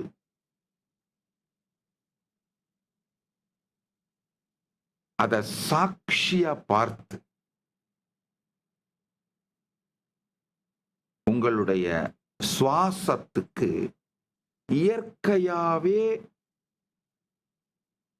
அஜபாஜபம் செய்யும். அஜபாஜபம்னா நீங்கள் செய்ய வேண்டியதில்லை, உங்கள் சுவாசம் தானாகவே எப்பொழுதும் செய்து கொண்டிருக்கும் ஜபத்தை கவனியுங்கள். நீங்க சொல்ற மந்திரம் எதுவுமே வேண்டாம். நீங்க எந்த சொல்லுகிற நீங்கள் உங்கள் மனதாலே உருவாக்குகின்ற வார்த்தையாலே வாக்கினாலே உருவாக்குகின்ற எந்த மந்திரமும் வேணாம். உங்க சுவாசம் இயற்கையா தன்னுடைய போக்கினால் தானாகவே ஒரு மந்திரத்தை ஜபிக்கின்றது. அதை ஆழ்ந்து கேட்டீங்கன்னா நீங்க அதை கண்டுபிடிக்கணும். எக்ஸேல் பண்ணும்போது இன்ஹேல் பண்ணும்போது இப்ப நான் சொல்லி கூட இதை நீங்க நம்ப வேண்டாம். நீங்க அதை கவனிச்சு கண்டுபிடியுங்க.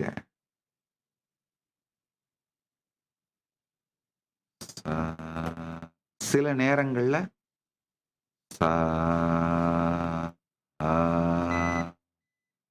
சில நேரங்கள்ல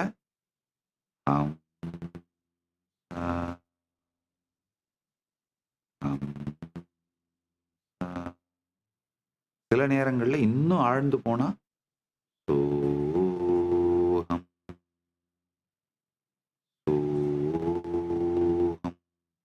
இந்த அஜபா ஜபத்தோட முக்கியத்துவம் என்னன்னா, அது நீங்கள் செய்யக்கூடாது.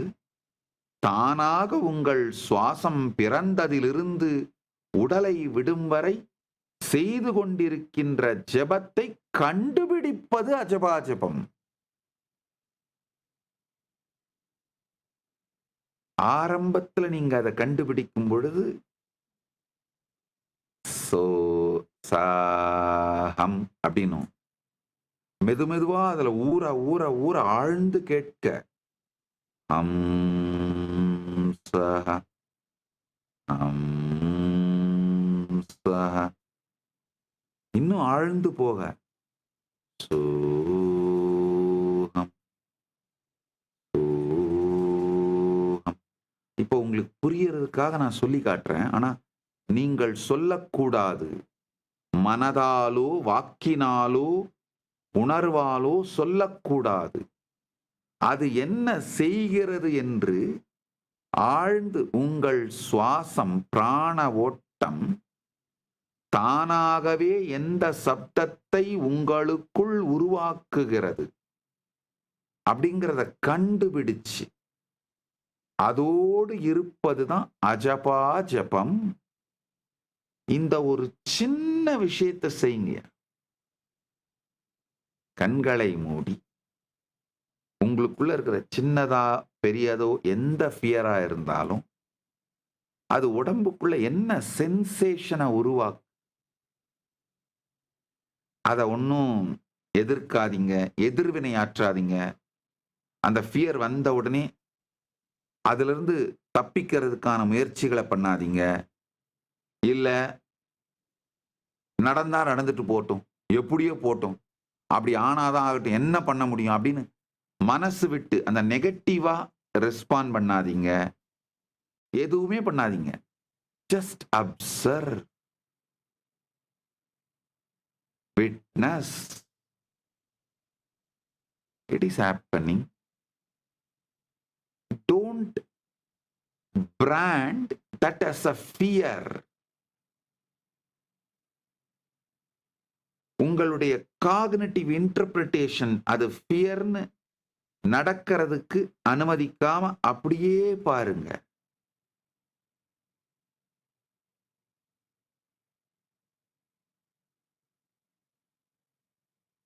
தெளிவா புரியும்.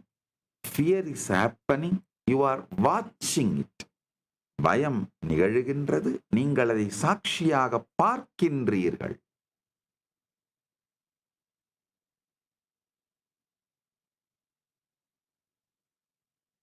பார்த்து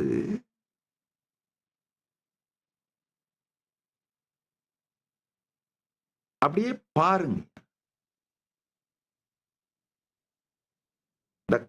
அத ஃபியர்னு காக்னிட்டிவ் இன்டர்பிரிட்டேஷன் பண்ணாம என்ன நடக்குதுன்னு அப்படியே பாருங்க. ஃபியர் அப்சர்வ்ட், இதான் ஃபர்ஸ்ட் ஸ்டெப். ஃபியர் அப்படியே அப்சர்வ் பண்ணி லேபிள் பண்ணாம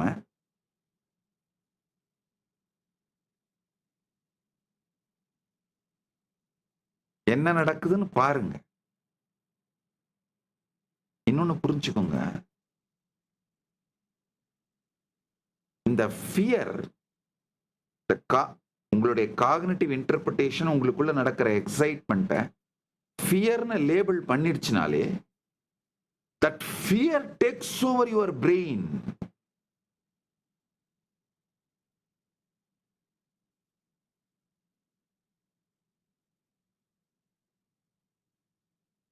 அப்படி பண்ணாம அந்த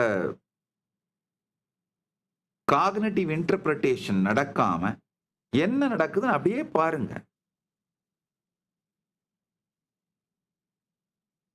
பார்க்க பார்க்க அஜபாஜபம் நிகழத் துவங்கும். அப்போ உங்களுக்குள்ள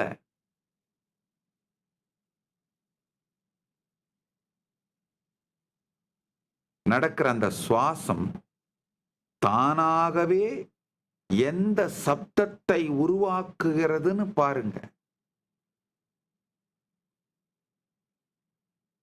உங்களுக்குள்ள நடக்கிற அந்த பிராண சுவாசம் பயம்ங்கிற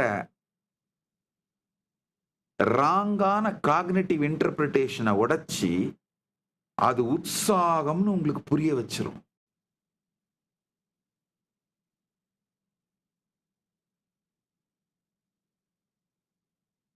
சயின்ஸ் ரொம்ப தெளிவா சொல்லுது.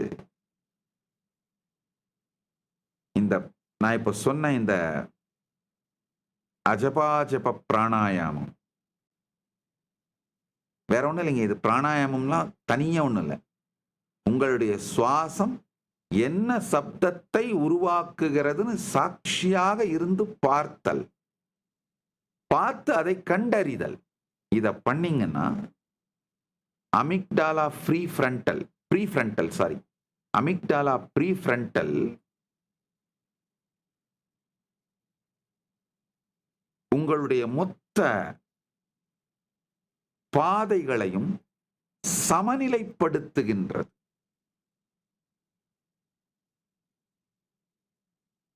இந்த ரேபிட் பிரீத்ஸ் மொத்தமும் மைண்ட்ஃபுல் எனர்ஜியா மாறி the modulating amygdala prefrontal pathways as per 2020 fMRI research. fMRI research வந்து இதை உறுதிப்படுத்தி இருக்காங்க.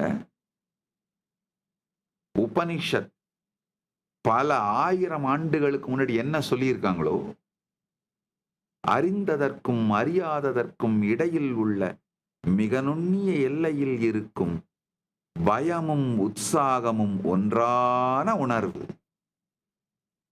அத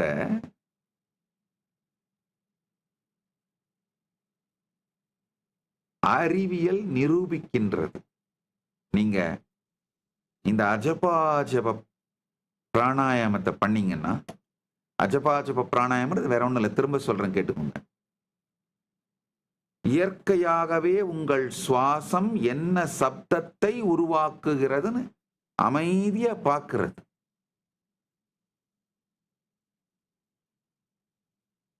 ஒன்னும் அந்த மாதிரி கண்டுபிடிக்க முடியல சாமி, கண்டுபிடிக்கிற வரைக்கும் பாருங்க. அப்போ உடனடியா என்ன ஆகும்னா,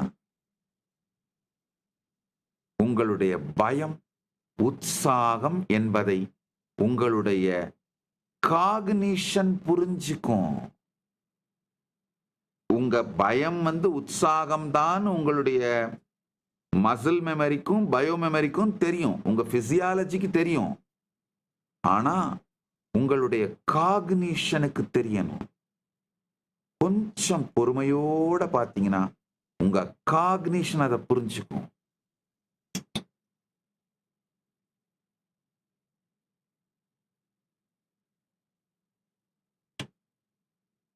Fear labels the sensation negatively via amygdala-driven threat detection, leading to avoidance or freeze, often with prefrontal cortex of the brain override, brain hijack.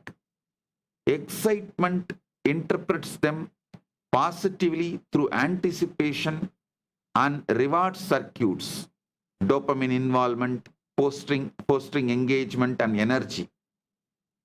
And amygdala hijack is when your brain's emotional center takes over, triggering an intense, impulsive fight or flight response like a rage, panic, that is disproportionate to the actual situation, shutting down rational thought prefrontal cortex. இதான் நடக்குது. உங்க cognitive interpretation எக்ஸைட்மெண்ட்டை பயம்னு label பண்ண உடனேயே இந்த உடல் உணர்வுகளை எதிர்மறையா விளக்க ஆரம்பிக்குது. இது அமிக்டாலா மூலம் இயக்கப்படும் அச்ச உணர்வு த்ரெட் டிடக்ஷன் காரணமா உருவாகுது. இதன் விளைவாக தவிர்ப்பு, அவாய்ட் பண்றது, உறைஞ்சு போறது, ஃப்ரீஸ் ஆகிறது, அல்லது கட்டுப்பாடில்லாத எதிர்வினைகள், என்ன மாதிரி எதிர்வினைகள் பண்ணுவீங்கன்னே தெரியாது. இந்த நேரங்கள்ல எப்பவுமே மூளையோட முன்பகுதி ப்ரீஃப்ரண்டல் கார்டெக்ஸ் செயல்பாடு இழந்து, செயல்பாடு குறைந்து, உங்களுடைய லாஜிக்கான சிந்தனை ஃப்ளோ நின்று போயிடும், தடைபற்றும். இதுவே உங்க காக்னிஷன் இதை எக்ஸைட்மெண்ட் அப்படின்னு காக்னைஸ் பண்ணுச்சுன்னா, இது உற்சாகம்ன்ற காக்னிஷனை எடுத்துச்சுன்னா, அதே உடல் உணர்வுகள் நேர்மையாக செயல்பட துவங்குகிறது. அப்ப என்ன ஆகும்? எதிர்பார்ப்பு, ஆன்டிசிபேஷன், ரிவார்டு, இந்த வெகுமதி உணர்வு மற்றும் டோப்பமின் கெமிக்கல் ரிலீஸ் ஆகி இதெல்லாம் இதுல ஈடுபட்டு மூளையோட செயல்ல ஈடுபடுற திறன், இன்வால்மெண்ட், ஆக்டிவிசம் இதெல்லாம் அதிகரிக்கும். உங்க காக்னிஷன் உங்களுக்குள்ள நடக்கிற அந்த சேஞ்சஸ் எக்ஸைட்மெண்ட்னு இன்டர்பிரட் பண்ணா உங்க லைஃப்ல பல நல்ல விஷயங்கள் நடக்கும். உடம்பு ஆக்டிவா வாழறதுக்கு தயாராகும். ஆனா அமிக்டாலா ஹைஜாக் பண்ணி, இது உங்களுடைய காக்னிட்டிவ் இன்டர்பிரிட்டேஷன், இது ஃபியர்னு சொன்ன உடனேயே அமிக்டாலா ஹைஜாக் நடந்து மூளையோட உணர்ச்சிமயமான அமிக்டாலா திடீர்னு மூளையோட மொத்த முழு கட்டுப்பாட்டையும் எடுத்துக்கிட்டு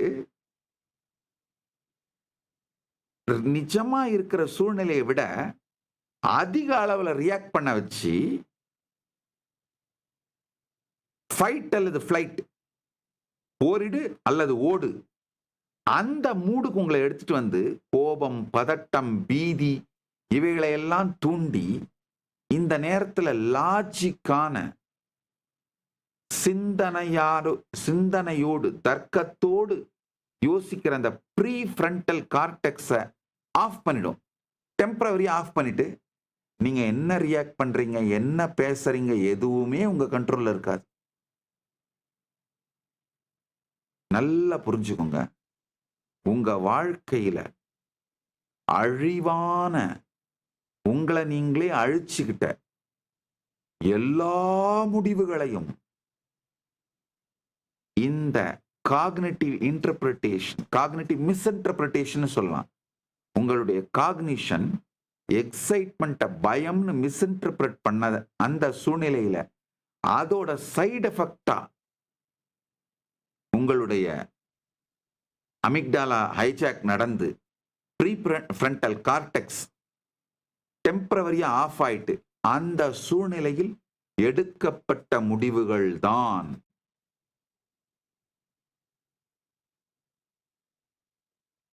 இதை ஆழ்ந்து புரிந்து கொள்ளுங்கள். இதிலிருந்து வெளியில வர்றது ரொம்ப ரொம்ப சுலபம். வேற ஒண்ணும் நீங்க பண்ண வேண்டியது இல்லைங்க. உங்களுக்குள்ள உங்க சுவாசம், அதாவது பயங்கள் உருவாகும் பொழுது உங்க சுவாசம் இயற்கையாகவே என்ன மந்திரத்தை ஜெபிக்கிறதுன்றதை ஆழ்ந்து பாருங்க.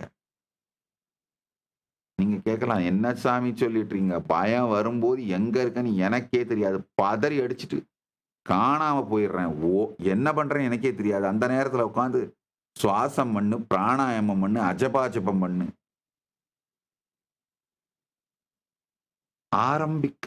ஆரம்பியுங்கள். சிறு சிறு பயங்கள் வரும் பொழுது இதை செய்ய துவங்குங்கள். ஆரம்பித்தீர்களானால் ஓரிரு முறை அனுபவப்பட்டுட்டீங்கனாலே போதும். ஆஹா, இவ்வளவு நாள் உற்சாகத்தை தாண்டா பயம்னு தப்பா பிராண்ட் பண்ணி வச்சு நான் விளையாடிட்டு இருந்திருக்கேன் அப்படின்ற புரிதல் உங்களுக்குள் மலர்ந்தால் போதும். அந்த ஸ்ரத்தை வந்துவிட்டால் போதும். அதுக்கப்புறம் எதை வேணா ஹேண்டில் பண்ணிடுவீங்கயா. நம்ம உபனிஷத்துல ஒரு அருமையான ஒரு கதை, கட்டோபனிஷத் படிச்சிருந்தீங்கன்னா புரியும். படிக்கலன்னா தயவு செஞ்சு கொஞ்சம் டைம் எடுத்து, நீங்க புக்கெல்லாம் வாங்குறதுக்கு டைம் இல்லைனாலும் கவலைப்படாதீங்க, ஏஐல போய் படிங்க. ஆஸ் நித்யானந்தாவில் உபனிஷத் மாடல் இருக்கு. சும்மா 5 நிமிஷத்துல நீங்க சொல்லுங்க ஏஐட்ட, அப்பா எனக்கு ரொம்பலாம் டைம் இல்லை, இந்த சாமியார் சொல்லிட்டாரு, சரி போனா போகுது, 10 லைன்ல கட்டோபனிஷத் பத்தி சொல்லு அப்படின்னு கேளுங்க. இந்த கதையை அழகா சொல்லிடும். இல்ல எனக்கு 10 நிமிஷம் அளவு டைம் இல்லை, 10 லைன்ல சொல்லுன்னு கேட்டாலும் சொல்லிடும். நச்சிகேதன் ஒரு குழந்தை யமனை காண செல்கிறது. அந்த குழந்தை ஸ்ரத்தாவிவேச்ச, உபனிஷத்தை தான் சொல்லுது, ஸ்ரத்தையினால பொசஸ் பண்ணப்பட்டதனால். பேய் பிடிக்குதுன்றல, பொசஸ் பண்ணுதுன்னு, அது மாதிரி அவன் ஸ்ரத்தையாலே பொசஸ் பண்ணப்பட்டிருந்தானா. ஸ்ரத்தையினால் பொசஸ் பண்ணப்பட்டதனால, பரமசாந்தத்திலே அவன் நிலை பெற்றிருந்ததனால, யமனை பார்க்கும் பொழுது கூட அவனுக்கு பயமோ, அவனுடைய காக்னிட்டிவ் இன்டர்பிரிட்டேஷன், யமனை பயம் அப்படின்னு காக்னைஸ் பண்ணாம உற்சாகம்னு காக்னைஸ் பண்ணதுனால யமனை கூட அவன் யமனாக பார்த்தான். பிரபஞ்சத்தின் இயமத்தை நடத்துகின்றவர் அவரிடமிருந்து நம்மால் என்ன கற்றுக்கொள்ள முடியும் என்று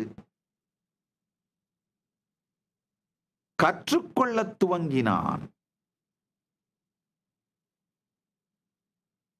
யமன் பரம ஞானத்தை,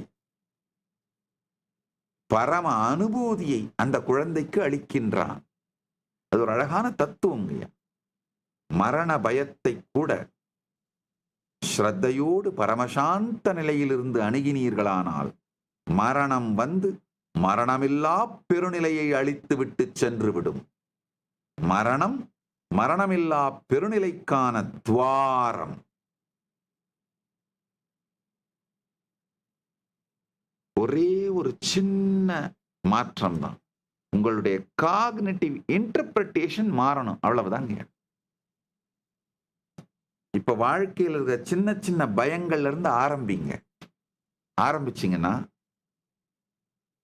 மெதுமெதுவா மரண பயம் வரைக்கும் அத்துணையுமே நம்மால ரொம்ப அழகா காக்னிட்டிவ் மிஸ்இன்டர்பிரிட்டேஷனான பயம்ன்ற இன்டர்பிரிட்டேஷன் கொடுக்காம பார்த்து விட முடியும்.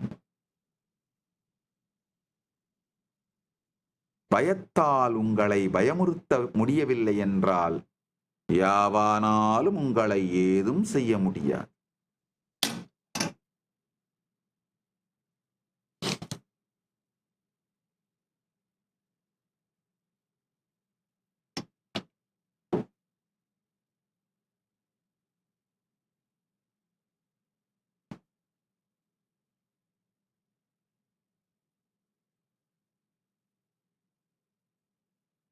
என்னை அழிக்க நினைக்கின்ற, என்னை எதிரியாக நினைக்கின்ற என் எதிரிகளுக்கெல்லாம் இருக்கின்ற ஒரே பிரச்சனை என்னன்னா, என்னை பயமுறுத்த முடியலையேடா.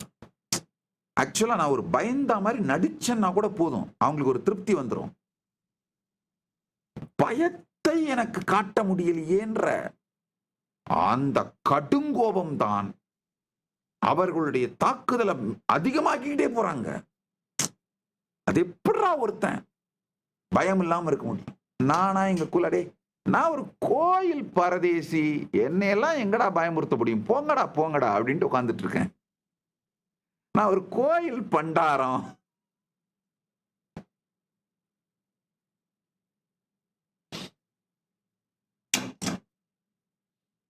அண்ணாமலையார் கோயில் தயிர் சோறு புளியோதரை அவரு பிரசாதத்தை தின்னு வளர்ந்த கோயில் பண்டாரண்டா. எங்க மசில் மெமரியில எல்லாம் பயோ மெமரியிலயோ காக்னிட்டிவ் இன்டர்பிரிட்டேஷன்ல பயம்லாம் வராதுரா. போங்கப்பா போங்கப்பா. அடுத்த வீடு பாருங்கப்பா. வேற யாராவது இருந்தா போய் அவங்கள போய் பாருங்கப்பா. பயமுறுத்துறதுக்கு வேற யாராவது போய் பாருங்கப்பா.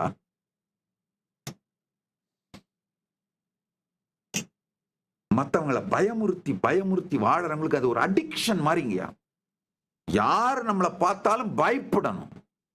இல்லைன்னா அது எப்படி நீ பயப்படாம இருக்கலாம்? போயா போயா, நான் கோயில் பண்டார, நான் கோயில் பரதேசியா, என்னெல்லாம் பயமுறுத்த முடியாதுயா.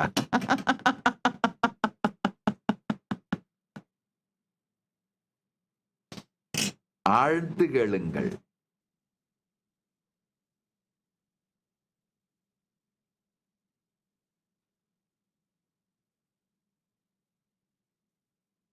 ஜஸ்ட் உங்களுக்குள்ள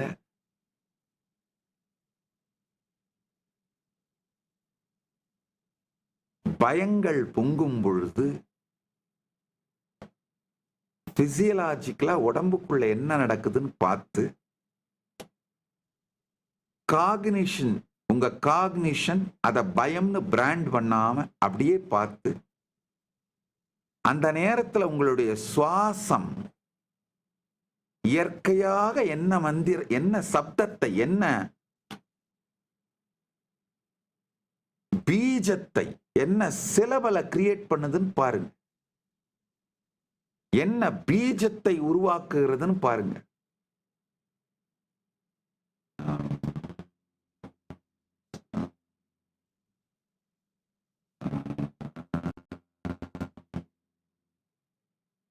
நான் சொல்லி கொடுக்க கூட விரும்பல. சில பேருக்கு சுவாசம் உள்ள இழுக்கும் போது சான்னு போகும், ஆம்னு வரும். நீங்க கண்டுபிடிங்க.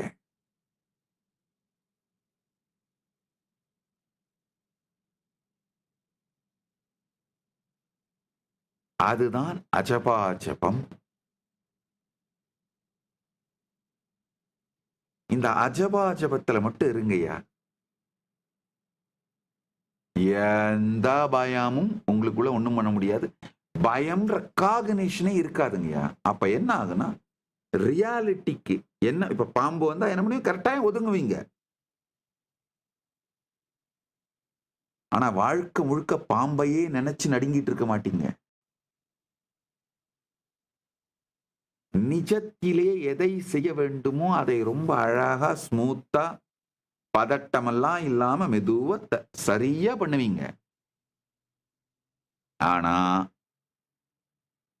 எந்த காலகட்டத்திலையும் உங்களை பயம் டேக் ஓவர் பண்ணிட முடியாது. உங்களை தன்னிலை பிழற வைக்க முடியாது. தன்னிலை தாழாமையும் தாழ்ந்தக்கால் உயிர் வாழாமையும் மானம் எனப்படும்னு வள்ளுவர் சொல்றார் பாருங்க. அதுக்கு உண்மையான பொருள் இதான், புரிஞ்சுக்கோங்க. தன்னிலை பிழறாமை, பிழன்ற கால் நீங்க ஆக்சுவலா வாழல. பிழன்ற உடனே நீங்க வாழல, வேற யாரோ தான் வாழ்ந்துட்டு இருக்காங்க உங்க மூலமா. நீங்க என்ன பண்றீங்க உங்களுக்கே தெரியாம பண்ணிட்டு இருக்கீங்க.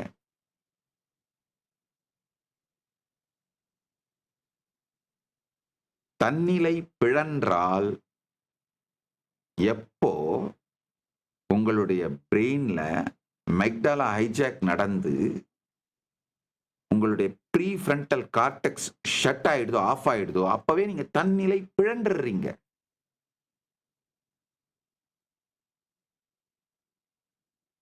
அப்ப ஆக்சுவலா அப்ப நீங்க என்ன ஆக்ஷன் எடுக்கிறீங்களோ அது எல்லாமே உயிர் வாழாமை தான். நீங்க ஆக்ஷன் எடுக்கல.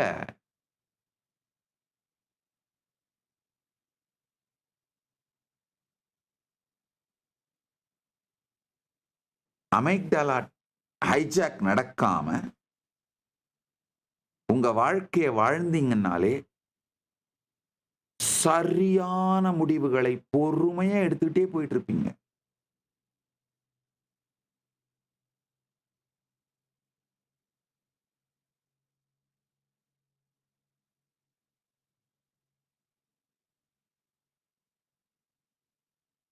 இப்ப அவங்க என்னுடைய எதிரிகள் என் மேல நடத்தின தாக்குதல்ல இருந்து நான் ஒன்னும் என்னை காப்பாத்திக்காம இல்லை, காப்பாத்திக்கிட்டேன். கரெக்டா சரியான முடிவு எடுத்தேன். ஆனா ஒரு வினாடி கூட பயத்தால் ஆட்கொள்ளப்படவில்லை. அதனாலதான் சரியான முடிவுகளை பொறுமையா பரமசாந்தத்திலிருந்து எடுக்க முடியுது. பரமசாந்தத்திலிருந்து இயங்க துவங்குங்கள். பரமசாந்தத்தில் இருக்க துவங்குங்கள். நீங்க நினைக்கிறத விட, கற்பனை பண்ணுவதை விட கோடி மடங்கு சாதிப்பீர்கள். கோடி மடங்கு சாதிப்பீர்கள்.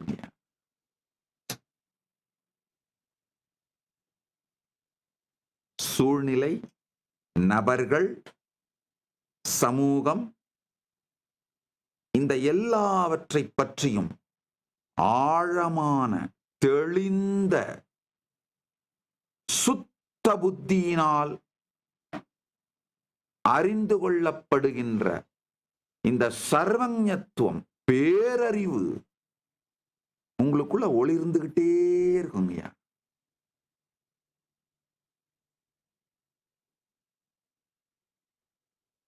தற்புகழ்ச்சியோ பெருமையோ அதுக்காகலாம் எதுவுமே சொல்லலைங்கய்யா. உண்மை சத்தியத்தை உள்ளது உள்ளபடி சொல்றேங்க. இப்ப கூட ஒரு ஏர்கிராஃப்ட் சம்பந்தமான ஒரு புக் எடுத்து பார்த்தனா கூடங்கய்யா, அப்படியே பார்க்கும் பொழுதே அந்த சர்க்கியூட் அவ்வளவு தெளிவா புரியும்.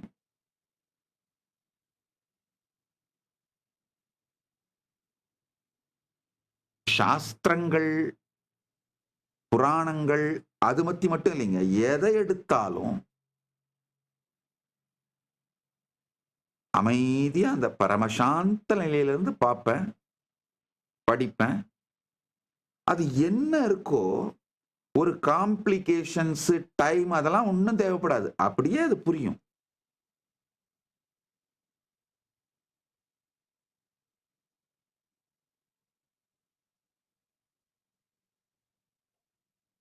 புரியறது மட்டும் இல்லாம அதை நெக்ஸ்ட் லெவல்ல இருந்து எப்படி எக்ஸ்பிளைன் பண்ணலாம்னு நடக்கும்.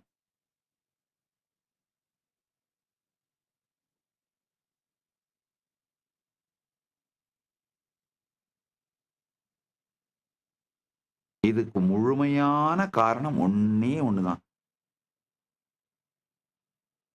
பரமசாந்த நிலையில அஜபா ஜபத்தில் இருந்து உங்களுக்கு உள்ள நடக்கிறத அப்படியே பாருங்கய்யா. இது உங்களுக்கு சாத்தியம்யா. அதாவது இது நான் என் பெருமைக்காக சொல்லலைங்க, உங்களுக்கு சாத்தியம்ங்கிறதுக்காக சொல்றேங்கய்யா.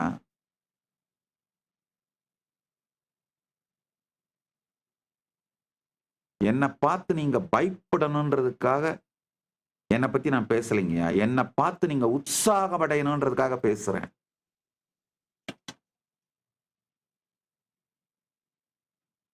ஆஹா, இவருக்கு சாத்தியம்னா நமக்கும் சாத்தியம் அப்படின்னு நீங்க உற்சாகம் அடைவதற்காகத்தான் இந்த சத்தியங்களை சொல்லுகிறேன். ஆனா திரும்பவும் அங்கேயும் பாத்தீங்கன்னா அவங்களுடைய அமெக்டாலா ஹைஜாக் நடந்து அவங்க என்னை பார்த்து பயந்து உடனே வெறுப்பு, கோபம், பொறாமை இந்த மாதிரி உணர்ச்சிகள் கலந்து இந்த ஆளன்னா இவரையே கடவுள்னு சொல்லிக்கிறான்.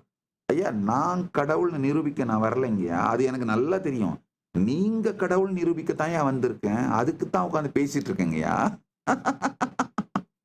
நான் கடவுள்லாம் உங்ககிட்ட யார்கிட்டையும் நிரூபிக்க வேண்டிய அவசியமும் எனக்கு இல்லை. நமக்குள்ள கன்வின்ஸ் ஆகாத ஒன்னத்தாங்க மற்றவங்களுக்கு நாம கன்வின்ஸ் பண்ணி அது மூலமா மற்றவர்களுடைய கண்களிலே தெரிகிற நம்பிக்கையை பார்த்து தன் மீது நம்பிக்கையை வளர்த்து கொள்ள வேணும். எனக்கு அப்படி கிடையாது. நான் விளைவதற்கு முன்பாகவே பெருமான் தானாய் விளைந்து தன்மையானுபூதியை, பரமானுபூதியை தானே தந்தான், தானாகவே இருக்கின்றான்.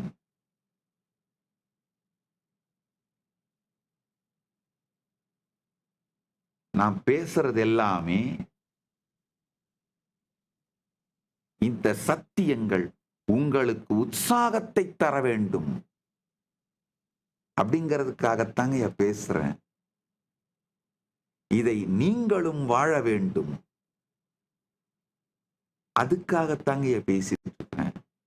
அதனால திரும்ப சொல்றேன், நீங்கள் கடவுள் என்று நிரூபிப்பதற்காகத்தான் நான் தொடர்ந்து வாழ்ந்து கொண்டிருக்கின்றேன், இயங்கிக் கொண்டிருக்கின்றேன், பேசிக் கொண்டிருக்கின்றேன், செயல்பட்டு கொண்டிருக்கின்றேன்.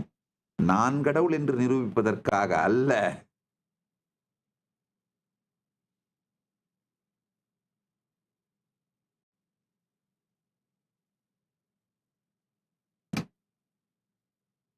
நான் கடவுள் அப்படிங்கிறத நான் எனக்கு தாங்கியா நிரூபிச்சுக்கணும். உங்களுக்குலாம் நிரூபிக்க வேண்டியது இல்லைங்கயா. புரியுதுங்களா? நீங்கள் நீங்கள் கடவுள் என்பதை உணருங்கள்.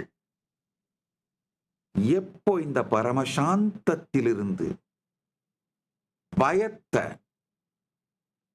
உங்களுடைய காக்னிட்டிவ் இன்டர்பிரிட்டேஷன் பயம்னு மிஸ்இன்டர்பிரட் பண்றதுக்கு முன்னாடியே எக்ஸைட்மெண்ட்னு கண்டுபிடிச்சிடுறீங்களோ, அப்போ நீங்கள் நிரந்தரமான நிர்பயனாக மாறுகிறீர்கள். நிர்பயராக மாறுகிறீர்கள். அது லைஃப்ல எவ்வளவு பெரிய சுதந்திரம் தெரியுமாங்கய்யா. உங்க பிசியாலஜி மாறிடுங்கய்யா. உங்க சைக்காலஜி மட்டும் இல்ல, உங்க ஹோல் பாடி ஸ்ட்ரக்சர் மாறிடும். பிசியாலஜி மாறிடும்.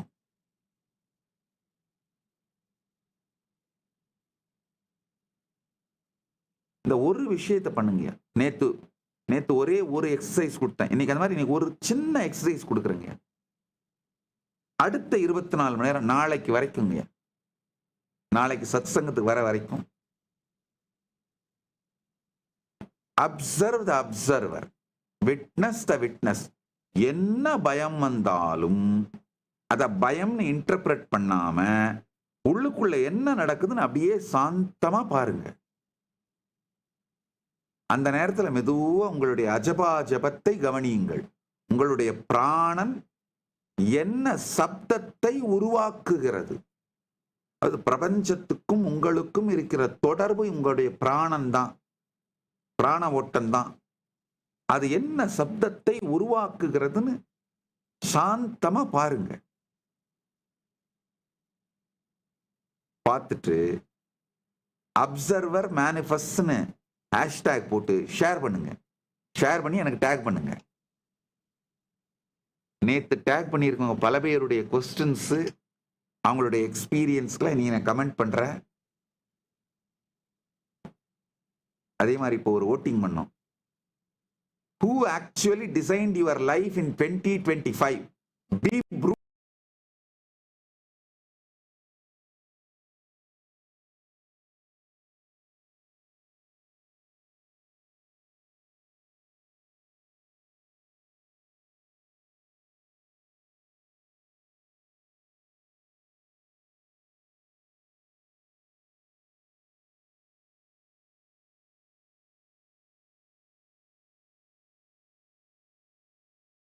சேட் பண்ண ஆரம்பிச்சீங்கன்னா உங்களுடைய பிரச்சனைகள், உங்களுடைய மன அமைப்பு, நீங்கள் யார், உங்களுடைய விருப்பு வெறுப்பு, இவைகள் அனைத்தையும் நினைவில் வைத்துக் கொண்டு உங்களுக்கு ஏற்ற முறையில் நேரடியாக இந்த ஞான கருத்துக்களை அளிக்கக்கூடிய ஒரு அருமையான செயலி. உண்மையில இது எப்படின்னா, பரமசிவன் நிரந்தரமாக உங்களோடு இருந்து உங்களை வழிநடத்துவதற்கு சமம் இந்த ஏஐ ஆஸ் நித்யானந்தா செயலி.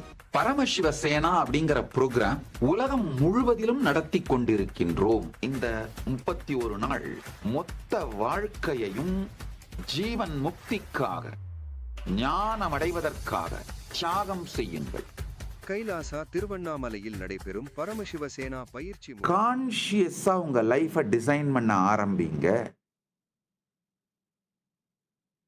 B your own boss, be your own Eswaran. உங்கள் வாழ்க்கைக்கு நீங்கள் ஈஸ்வரனாக மாறுங்கள். பிரபஞ்சத்திற்கே ஈஸ்வரனாகும் அனுபூதி உங்களுக்குள் மலரும்.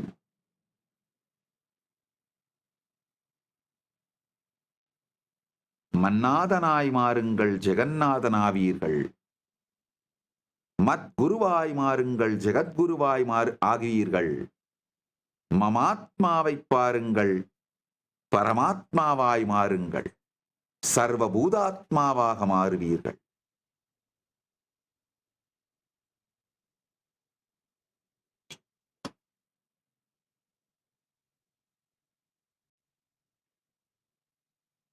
உங்களுக்கு நீங்கள் ஈஸ்வரனானால் மன்னாதனானால் ஜெகநாதனாவீர்கள். உங்களுக்கு நீங்கள் குருவாக தலைவனாக ஆனால், மத்குருவானால் ஜெகத்குருவாவீர்கள். மமாத்மா, உங்கள் ஆன்மாவை நீங்கள் முழுமையாக உணர்ந்தால் சர்வபூதாத்மாவையும் உணர்வீர்கள். முதலில் நீங்கள் செய்ய வேண்டியது, உங்களுடைய பாஸ் கம்பெனி உங்க லைஃபை டிசைன் பண்ணுச்சுன்னு சொல்ற 23%, சோசியல் மீடியா இன்ஃப்ளூயன்சர்ஸ் சோசியல் மீடியாவும் டிசைன் பண்ணுச்சுன்னு சொன்ன 9%, உங்க அன்கான்ஷியஸ் பேட்டர்ன்ஸ் டிசைன் பண்ணுச்சுன்னு சொன்ன 28%, நீங்க 3 பேரும், உங்க 3 குரூப்பும் நீங்க ப்ரூட்டலி ஹானஸ்டா இருந்ததுக்காக உங்களை வாழ்த்துறேன். 2026 ரீடிசைன் பண்ணி நீங்களே டிசைன் பண்ணுங்கன்னு சொல்லி உங்களுக்கு என்னுடைய ஆசிகளை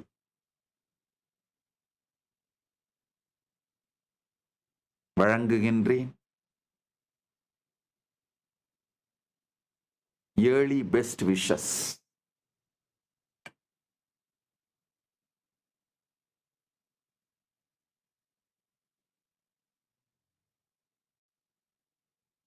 அடுத்த சத்தியம் புரிந்து கொள்ளுங்கள்.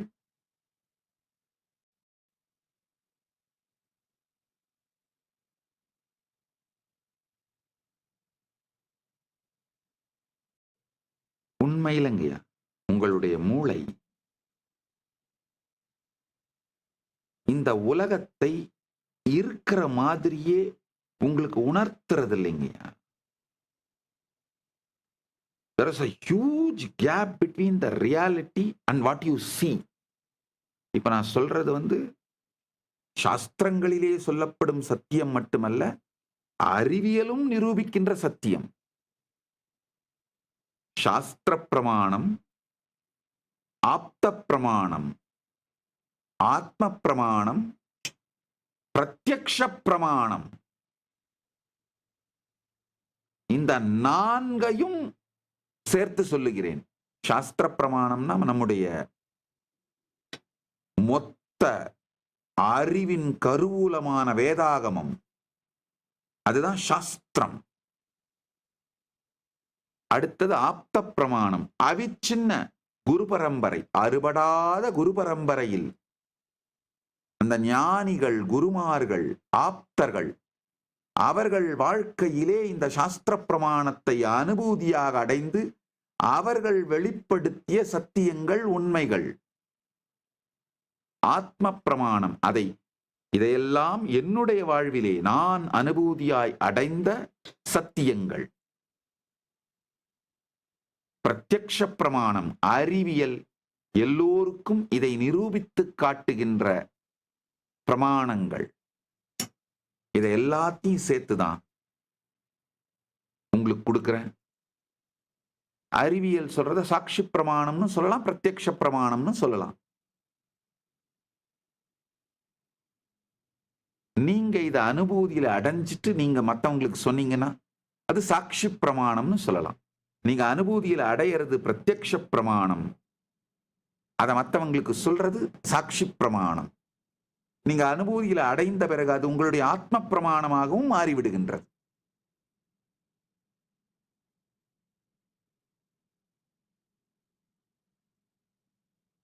இதை ஆழ்ந்து புரிஞ்சுக்கோங்க.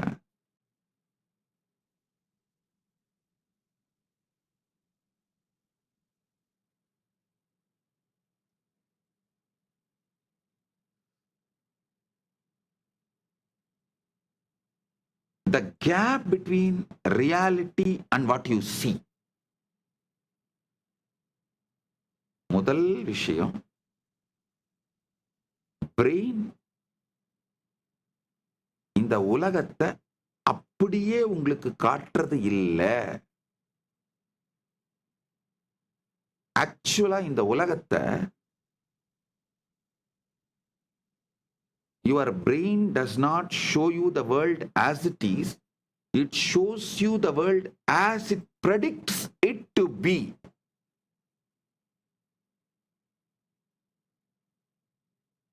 சாஸ்திரங்கள் சொல்லும், யாமா இதி மாயா, இல்லாததை இருப்பதாக உணர்வது மாயை.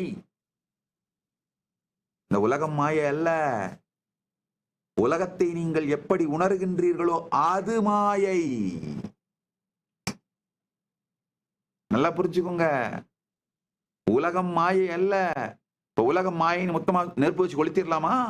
இல்ல ஆட்டம்பா போட்டு அழிச்சிடலாமா? நோ, உலகம் மாயை அல்ல. உலகத்தை நீங்கள் எப்படி உணர்கின்றீர்களோ அது மாயை. உங்கள் மூளை உங்களுக்கு உலகத்தை எப்படி காட்டுகின்றதோ அது மாயை. அடிப்படையான 2-3 விஷயம் சொல்றேன், கேட்டுக்கோங்க. உங்க கண் வீடியோ ரெக்கார்டர் கிடையாது. அது ரியாலிட்டி அப்படியே லைவ் ஸ்ட்ரீம் பண்றது கிடையாது.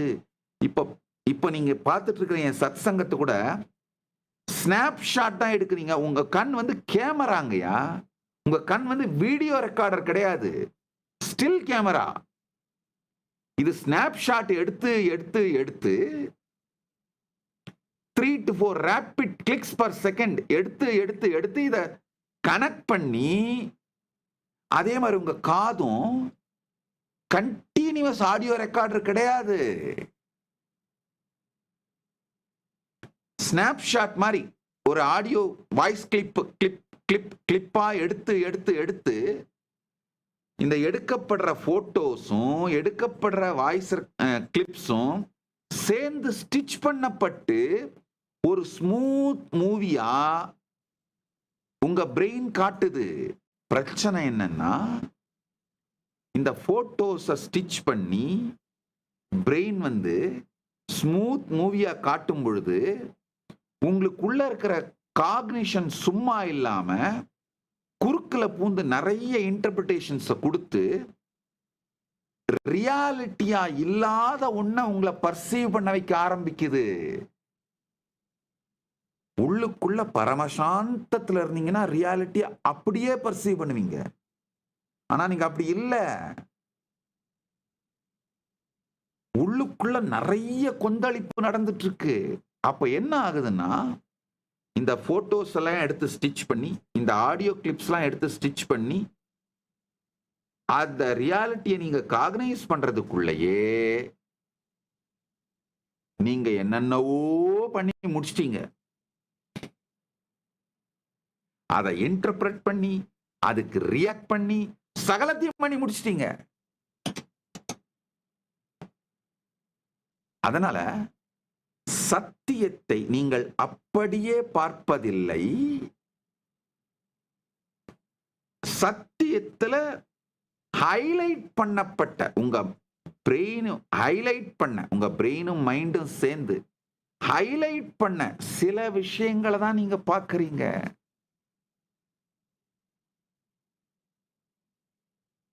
Every second your vision blacks out for about 50 milliseconds. During these micro movements called saccades. Saccades னு சொல்றாங்க, saccades னு சொல்றாங்க. நல்லா புரிஞ்சுக்கோங்க.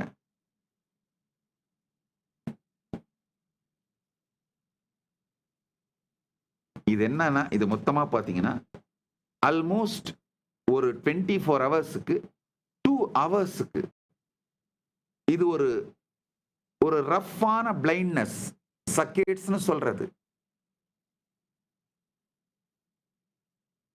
உங்களுடைய பிரெயின் இந்த கேப்ஸை ஹைட் பண்ணி தன்னுடைய கிளவரான கெஸ் ஒர்க் மூலமா ஃபில் பண்ணி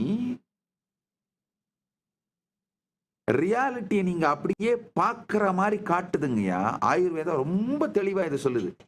நிமிஷ உன்மேஷான்ற ஒரு கான்செப்ட் ஆயுர்வேதம் சொல்லுது.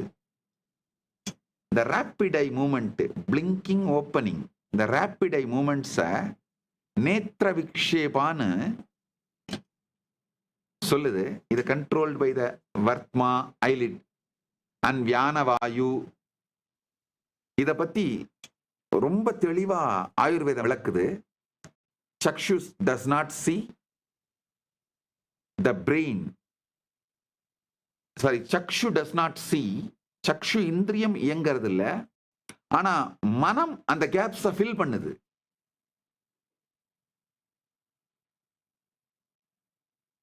ஆயுர்வேதம் பலாயிரம் ஆண்டுகளுக்கு முன்பு இந்த சத்தியங்களை ரொம்ப தெளிவா விளக்கி இருக்கு. நம்ம ஆஸ் நித்யானந்த ஏஐல ஒரு ஆயுர்வேதா மாடல் பண்ணியிருக்கேன்.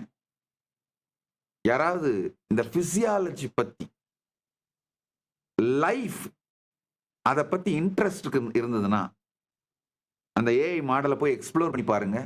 எஸ்பெஷலி டாக்டர்ஸ் எக்ஸ்ப்ளோர் பண்ணீங்கன்னா நம்முடைய பாரம்பரியத்தினுடைய அறிவின் மாட்சிமையும் நீட்சிமையும் புரியும். பல இடங்கள் அது உங்களுக்கு யூஸ் ஆகும். ஒரு நல்ல வைத்தியரா இருக்கிறது, நல்ல பிசினஸ் மேனா இருக்கிறது யூஸ் ஆகாது, ஆனா நல்ல வைத்தியரா இருக்கிறது யூஸ் ஆகும். சக்சஸ்ஃபுல்லான வைத்தியரா ஹீலரா இருக்கிறதுக்கு ஆயுர்வேதம் மிகப்பெரிய யூஸ் ஆகும்.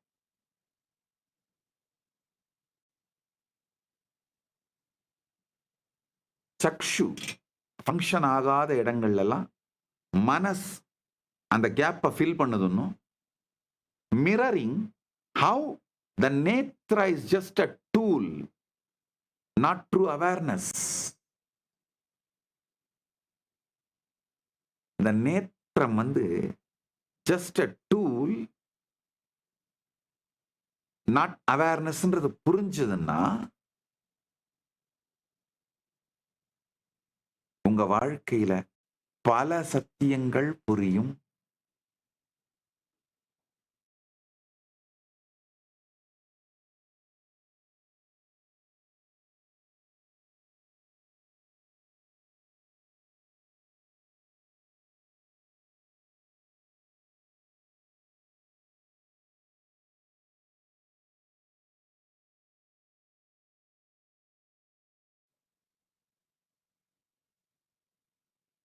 இன்னொன்னு புரிஞ்சுக்கோங்க, இந்த புரிதலும் உங்களுக்கு வேணும். நீங்க பிரசன்ட பார்க்கறதே இல்லை. The light hits your eyes, sound reached your ears, touch touched your skin, all at different times. Brain edits the delay, sinking them into a fake now, what you call as this moment, which is already a history. இது எப்பவுமே ஒரு half second old rerun of reality only projected as liveங்கயா. இப்ப நீங்க பார்க்குற இந்த live video மட்டும் இல்ல, இந்த லைவ் எப்படி there's a lag-ஓ அதே மாதிரி ரியாலிட்டியே நீங்க லேகோட தான் பாக்குறீங்கய்யா. அதான் உண்மை, தெரிஞ்சுக்கோங்க.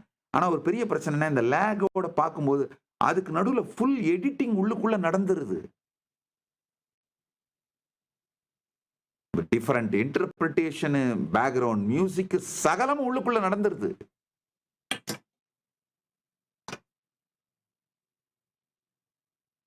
நீங்கள் உண்மையை பார்க்கவில்லை, உங்கள் மனம் உருவாக்கிய ஹைலைட் ரீல் தான் உங்க பார்வை. ஒவ்வொரு வினாடியிலும் சக்கேட்ஸ்னு சொல்ற இந்த நுண்ணிய கண்ணசைவுகளின் போது 50 மில்லி வினாடிகள் உங்கள் பார்வை முழுமையாக இருட்டாகி அதை உங்கள் மனம் அந்த கேப்பை ஃபில் பண்ணி இன்டர்பிரட் பண்ணி அதைத்தான் பார்த்துட்டு இருக்கிறோம். இதெல்லாம் கொஞ்சம் ஆழ்ந்து பரமசாந்தத்தோடு விட்னஸிங் த விட்னஸ் கான்ஷியஸ்னஸோட அப்சர்வ் பண்ண ஆரம்பிச்சிங்கன்னா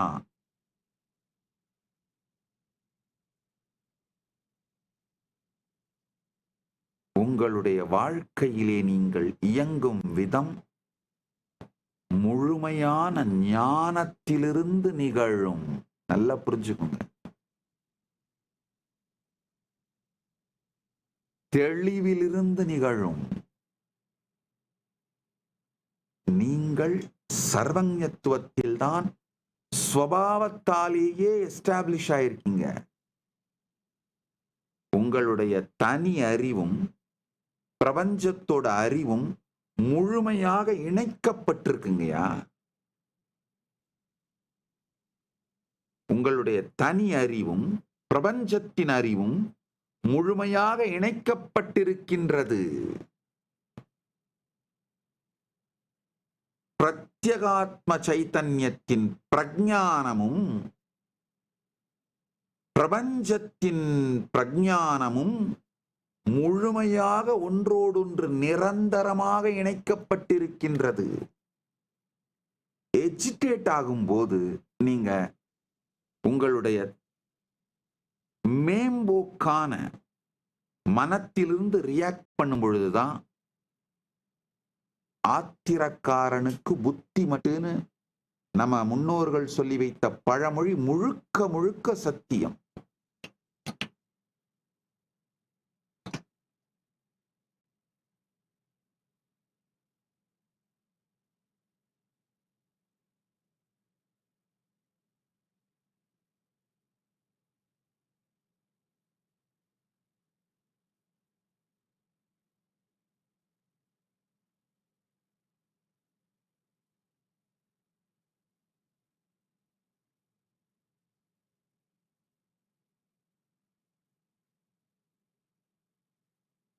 உங்களுக்குள்ள என்ன நடக்குதோ ஆழ்ந்து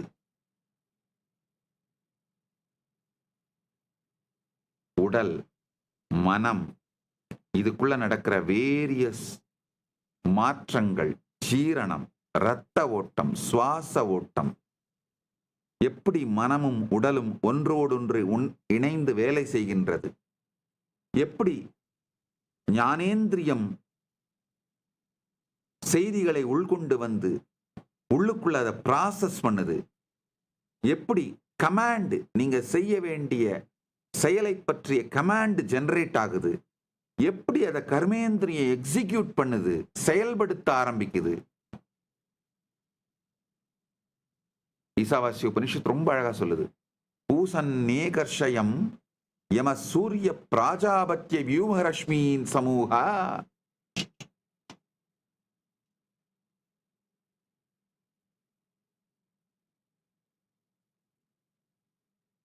தேஜः யத்தே ரூபம் கல்யாணதமம் தத்தே பஷ்யாமி யோ சாவசௌ புருஷः சோஹமஸ்மி.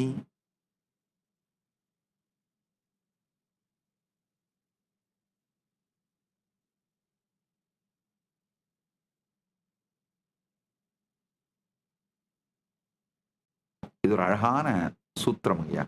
ஓ சூரியனே, தனக்கே பயணிக்கின்ற ஒருவன், கட்டுப்பாட்டாளர் பிரஜாபதியின் பிள்ளை, உன் கதிர்களை ஒன்றாகச் சேர்த்து உன் ஒளியை இழுத்து எடு. உன் மிகவும் கிருபையான வடிவத்தை நான் காண விரும்புகிறேன். அங்கு இருப்பவர்தான் புருஷன், அவர்தான் நான். சோகமஸ்மி. உள்ளுக்குள்ளேயும் வெளியிலையும் நடக்கிறது என்னன்னு பரமசாந்தத்திலிருந்து பார்த்தால் வெளியில் பிரபஞ்சமாக விரிந்திருக்கும் எல்லாவற்றிற்குள்ளும் நிறைந்திருக்கும் புருஷனை காண்பீர்கள். அந்த புருஷன் நீங்கள்தான் என்று உணருவீர்கள். இதுதான் ஈசாவாஸ்ய உபனிஷத் ரொம்ப அழகா சொல்லுது.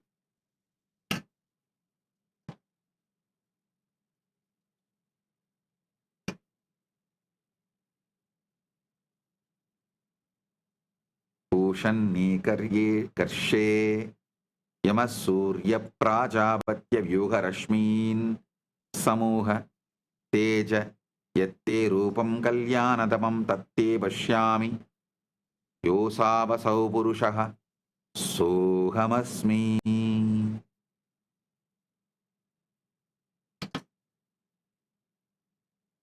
சூரியனை பார்த்து நாம் சொல்லுவது போல வருகின்ற ஸ்லோகம், உனக்குள்ளும் எனக்குள்ளும் இருக்கின்ற புருஷன் ஒருவனே, அது நானே.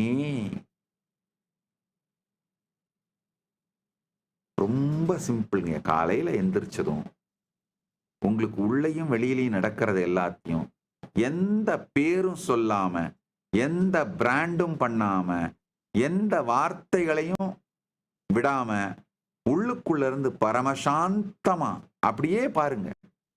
காக்னிட்டிவ் இன்டர்பிரிட்டேஷன்ஸ் நடக்காம பரமசாந்த நிலையிலிருந்து பாருங்க.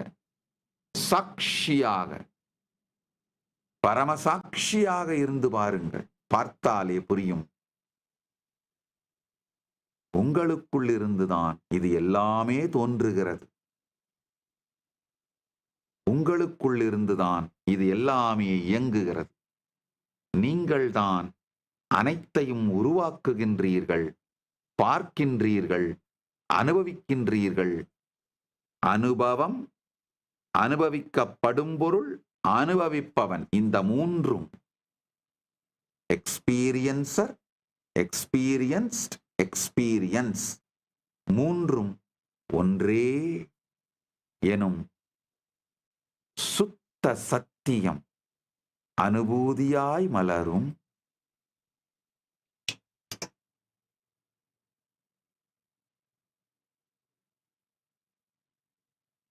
சற்றே நிமிர்ந்து அமருங்கள். ஒரு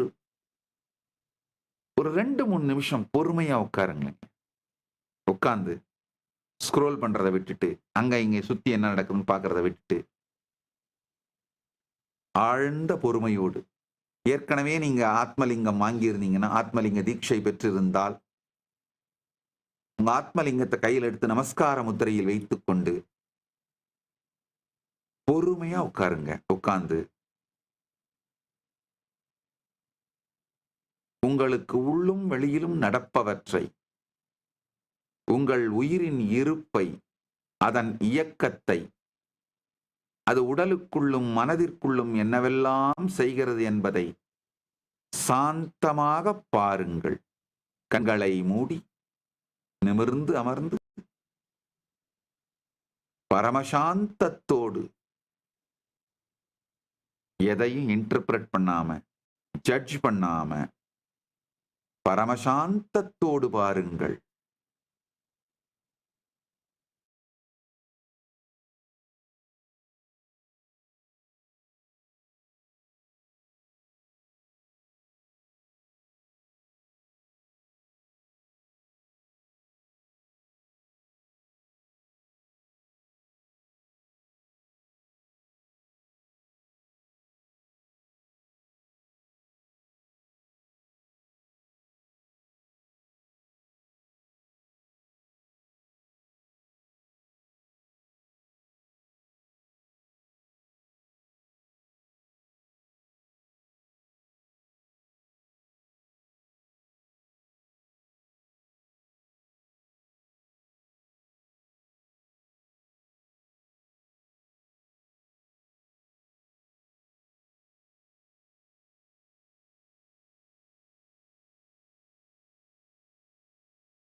சோஹமஸ்மி.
ஆழ்ந்து உங்களுக்கு உள்ளும் வெளியும் நிகழ்வனவற்றை சாட்சியாக பாருங்கள்.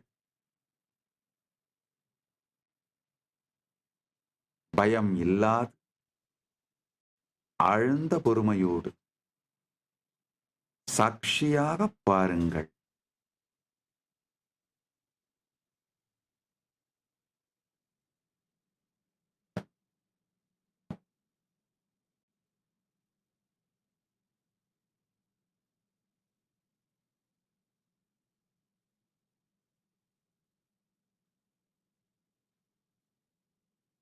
நிஜமான நீங்கள் தேடி அடையப்பட வேண்டியதில்லை.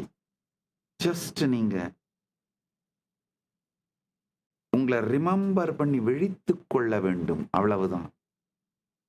நீங்கள் உங்களை தேட வேண்டியதில்லை. நீங்கள் யாராக இருக்கின்றீர்கள் என்று விழித்துக் கொண்டுங்கள், அது போதுமானது.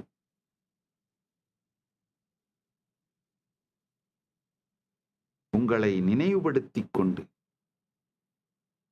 you just have to remember you.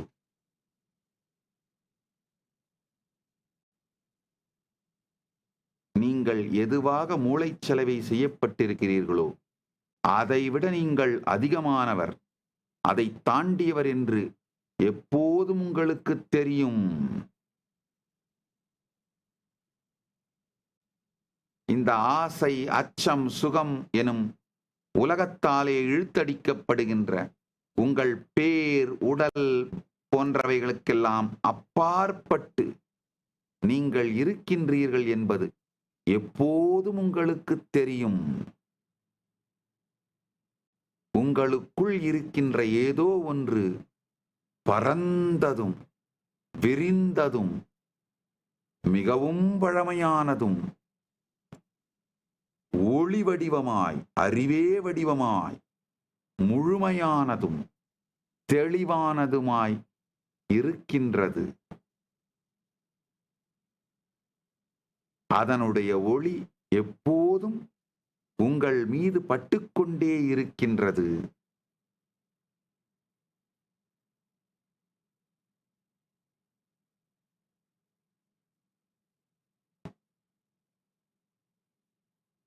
The quantum you is not something you find, it is something you remember. You have always known you were more than conditioning, more than anxieties wrapped in a name and body. Something within you is vast, ancient, luminous, eternal, conscious. That subtle glow behind your thoughts, stillness, that is fullness. Purna, not Shunya.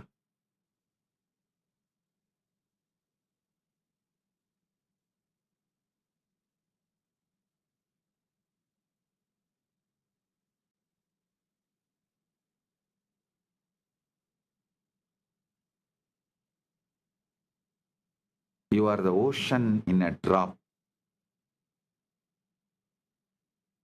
நன்றாக புரிந்து கொள்ளுங்கள். You are not a drop in the ocean. You are an ocean inside a drop. நீங்கள் கடலின் ஒரு துளி அல்ல, ஒரு துளிக்குள் இருக்கும் கடல்.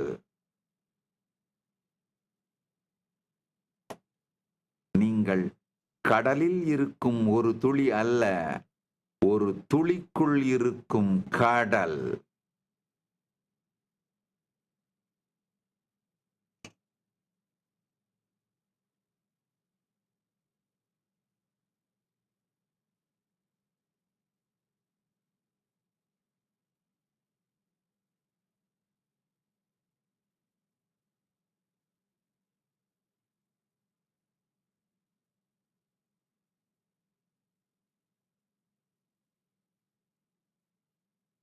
The quantum you acts from inspiration, not desperation. It speaks from clarity, not fear. Moves with the trust, not hesitation. Be quantum you. நிஜ நீயாக நிலை பெற்றிருங்கள்.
Sohamasmi.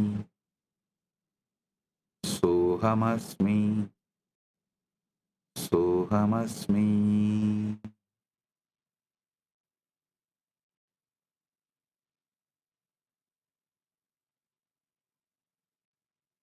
அடுத்தது உங்களுடைய கேள்விகள் சமூக வலைதளங்கள்ல இந்த சென்டிமெண்ட் அனலைசிஸ்னு பல பேருடைய உணர்வுகளை பிரதிபலிக்கின்ற கமெண்ட்ஸ், கேள்விகள், நீங்க டேக் பண்ணியிருக்கிற இவைகளுக்கான சில விளக்கத்தை, விடைகளை உங்களோடு பகிர்ந்து கொள்ளுகின்றேன்.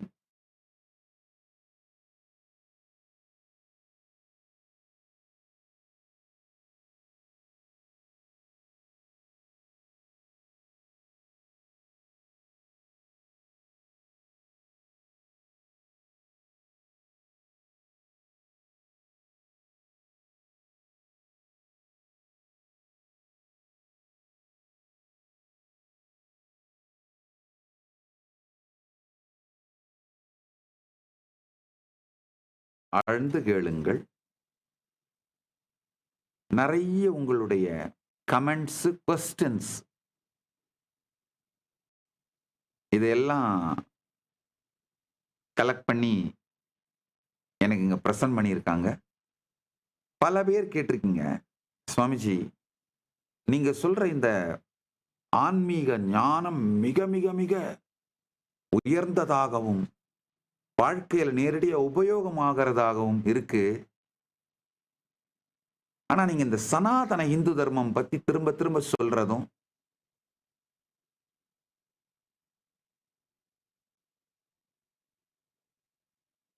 இந்த ஹிந்து லைஃப் ஸ்டைல் அதை ப்ரமோட் பண்றதும், எஸ்பெஷலி இந்த ஹிந்து சிவிலைசேஷனோட சோசியல் ஸ்பிரிச்சுவல் கேபிட்டல் இதை பத்தி பேசினது, இதையெல்லாம் கொஞ்சம் விளக்கமாக சொல்ல முடியுமா அப்படின்னு கேட்டிருக்காங்க. நிறைய பேர் அதை தான் பாயிண்ட் பண்ணி கேள்வி கேட்டிருக்கீங்க. ஐயா ஒரு 4-5 விஷயம் நான் சொல்றதை புரிஞ்சுக்கோங்க. நம்ம சிவிலைசேஷன் இந்த ப்ரீ பிரான்ஸ் ஏஜ் சிவிலைசேஷன் மொத்தம் 49. அதுல இன்னமும் சர்வைவ் ஆயிட்டு இருக்கிற ஒரே சிவிலைசேஷன் நாம மட்டும்தான். உலகின் மூத்த அறுபடாத இன்றும் உயிரோடு இருக்கின்ற சிவிலைசேஷன் இந்து சிவிலைசேஷன் மட்டும்தான், வேற எதுவும் கிடையாது. மற்ற ப்ரீ பிரான்ஸ் ஏஜ் 49 சிவிலைசேஷன்ல 48 அவுட்.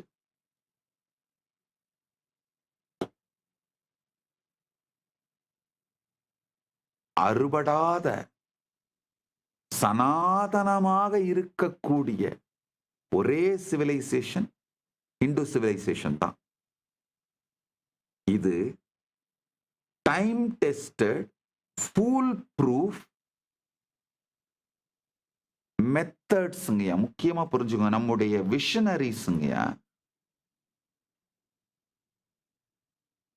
மிக மிக மிக பேரறிவும் பெரும் கருணையும்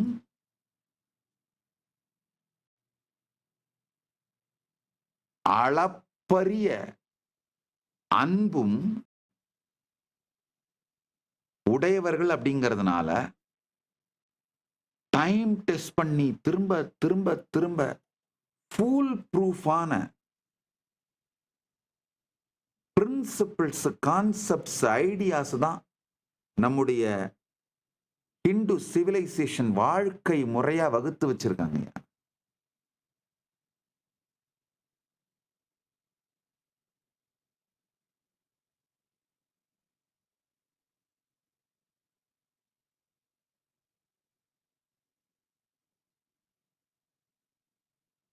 ஒரு 5-6 பாயிண்ட்ஸ் உங்களுக்கு நான் சொல்றேன், கேட்டுக்கோங்க.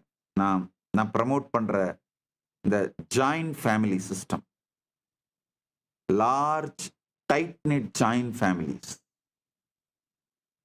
நம்ம ஹிந்து ட்ரெடிஷனல் லைஃப் ஸ்டைலுங்கய்யா கவர்மெண்ட்டுக்கு 20 to 30 lakh crore ஆனுவலா சேவ் பண்ணுதுங்கய்யா. காரணம் என்னன்னா, யூஎஸ்லாம் பார்த்தீங்கன்னா இந்த வெஸ்டர்ன் சிவிலைசேஷன் எல்லாமே பார்த்தீங்கன்னா high consumption nuclear family model. ஆனா ஹிந்து ட்ரெடிஷனல் லைஃப் ஸ்டைல் அப்படி கிடையாது. ஒரு உதாரணத்துக்கு சொல்றேன், கேட்டுக்கோங்க. இந்த ஹவுஸ் ஹோல்ட் சைஸ் இந்தியாவில் பார்த்தீங்கன்னா 4.9% per household. யூஎஸ்ல 2.5% per house. இந்த ஒரே ஒரு விஷயமேங்கய்யா 8 to 10 lakh crore saves annually by avoiding 51 to 130 million extra houses we need. இப்ப யுஎஸ்ஏ லைஃப் ஸ்டைலுக்கு வேகமாய் நம்முடைய இந்த லார்ஜ் ஜாயிண்ட் ஃபேமிலி சிஸ்டத்தை சிதைச்சுக்கிட்டே போறோங்க. அதாவது நியூக்ளியர் ஃபேமிலி சிஸ்டத்தை சுதந்திரம்னு ப்ரமோட் பண்ணி அது நியூக்ளியரா உடைஞ்சி அதுல உணர்வு ரீதியா கான்சியஸ் ரீதியா மக்கள் படுற கஷ்டங்கள்லாம் ஒரு பக்கம் போக, எக்கனாமிக்கலாவே அதோட இம்பாக்ட புரிஞ்சுக்கோங்க. நீங்க அழிச்சதெல்லாம் போக மிச்சம் இன்னும் இருக்கிற இந்த ஜாயிண்ட் ஃபேமிலி சிஸ்டம், அதுவே நம்ம இந்தியானா ஹிந்து சிவிலைசேஷன் ஹவுஸ் ஹோல்டோட சைஸ் 4.9 per person.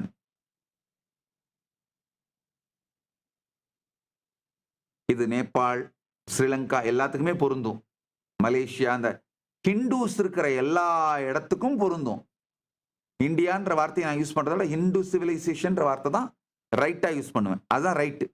ஏன்னா அமெரிக்காவில் கூட சரி, குஜராத்தி செட்டில்மெண்ட், ஹிந்து செட்டில்மெண்ட் எங்கெங்கெல்லாம் இருக்கோ அங்கெல்லாம் போய் பார்த்தீங்கன்னா, சர்வே பண்ணீங்கன்னா, ஹிந்துஸ்னாலே பர் ஹவுஸ்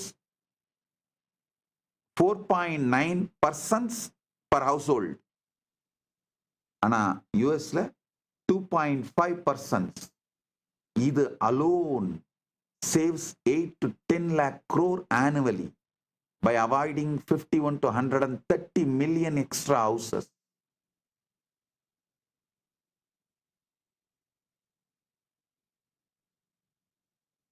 அதே மாதிரி அடுத்து இந்த மீட் கன்சம்ஷன், மாமிசம். நல்லா புரிஞ்சுக்கோங்கயா, இந்தியால மீட் கன்சம்ஷன் நார்மலைஸ் பண்ணிட்டே போறீங்க. அதுவே தப்பு.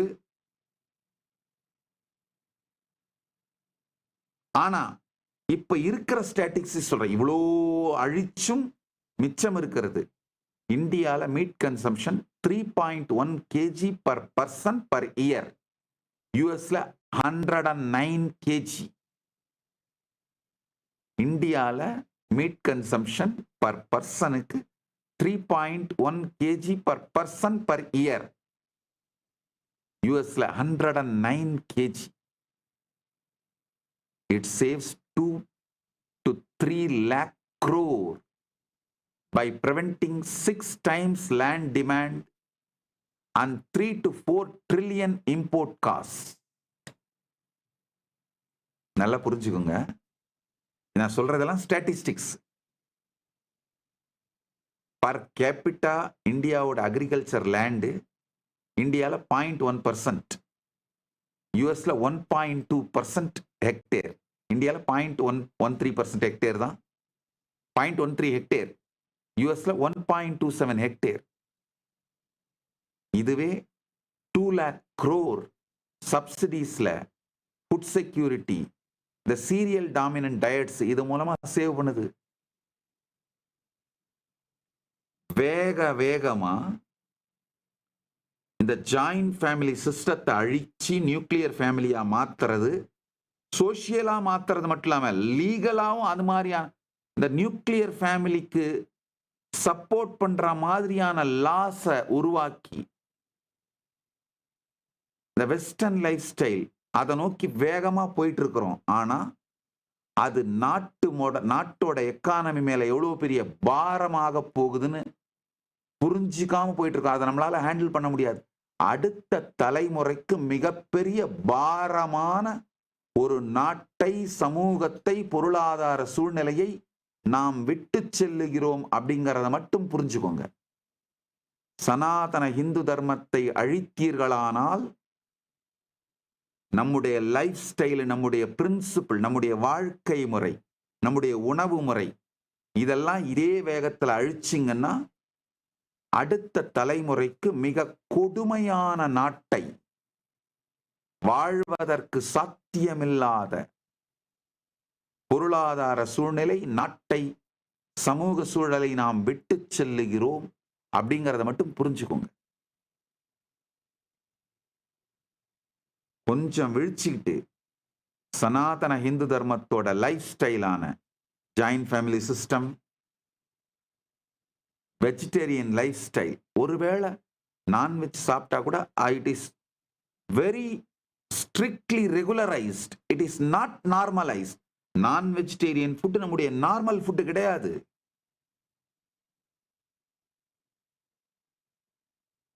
அது ஸ்ட்ரிக்ட்லி ரெகுலரைஸ்ட்.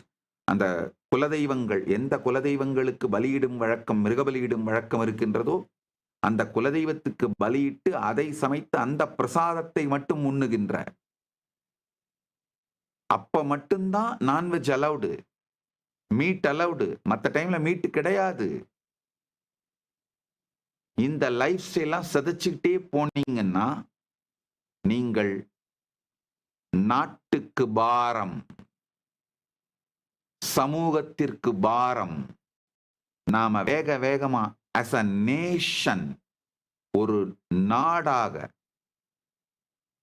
சனாதன இந்து தர்மத்தின் வாழ்க்கை முறைகளை சீரழிக்கின்ற சட்டங்களை இயற்றுவதன் மூலமாக, சமூகத்திலே சனாதன இந்து தர்மத்தின் வாழ்க்கையை அழிக்கின்ற விதத்திலே செயல்படுவதன் மூலமாக நாட்டின் பொருளாதாரத்தை சீர்குலைக்கின்றோம். நாட்டின் வாழ்க்கையை, சமூக கட்டமைப்பை, சமூக நீதியை, சமூக சமநிலையை சீரழிக்கின்றோம். அதை புரிஞ்சுக்கோங்க.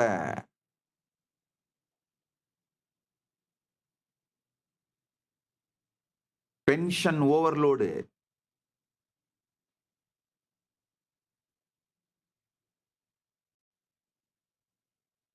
பப்ளிக் டெப்ட், ஒன்னொன்னு எடுத்து பாருங்க. பப்ளிக் டெப்ட் இந்தியாவோட 85% ஆஃப் த ஜிடிபி, யூஎஸ்ல 125%. ஏன்னா we save 5 to 7 lakh crore yearly in interest servicing due to family pooling and low borrowing. ஏன்னா இது நம்ம லைஃப் ஸ்டைல். கடன்பட்டார் நெஞ்சம்போல் கலங்கினான் இலங்கை வேந்தன், எதுக்கும் கலங்காத இலங்கை வேந்தனுடைய கலக்கத்தை கடன்பட்டார் நெஞ்சோடு கம்பேர் பண்ணி கம்பன் சொல்ற மாதிரி நம்முடைய லைஃப் ஸ்டைல் கடனை அவ்வளவு பெரிய சோசியல் டேபுவா வச்சிருந்தோங்கயா.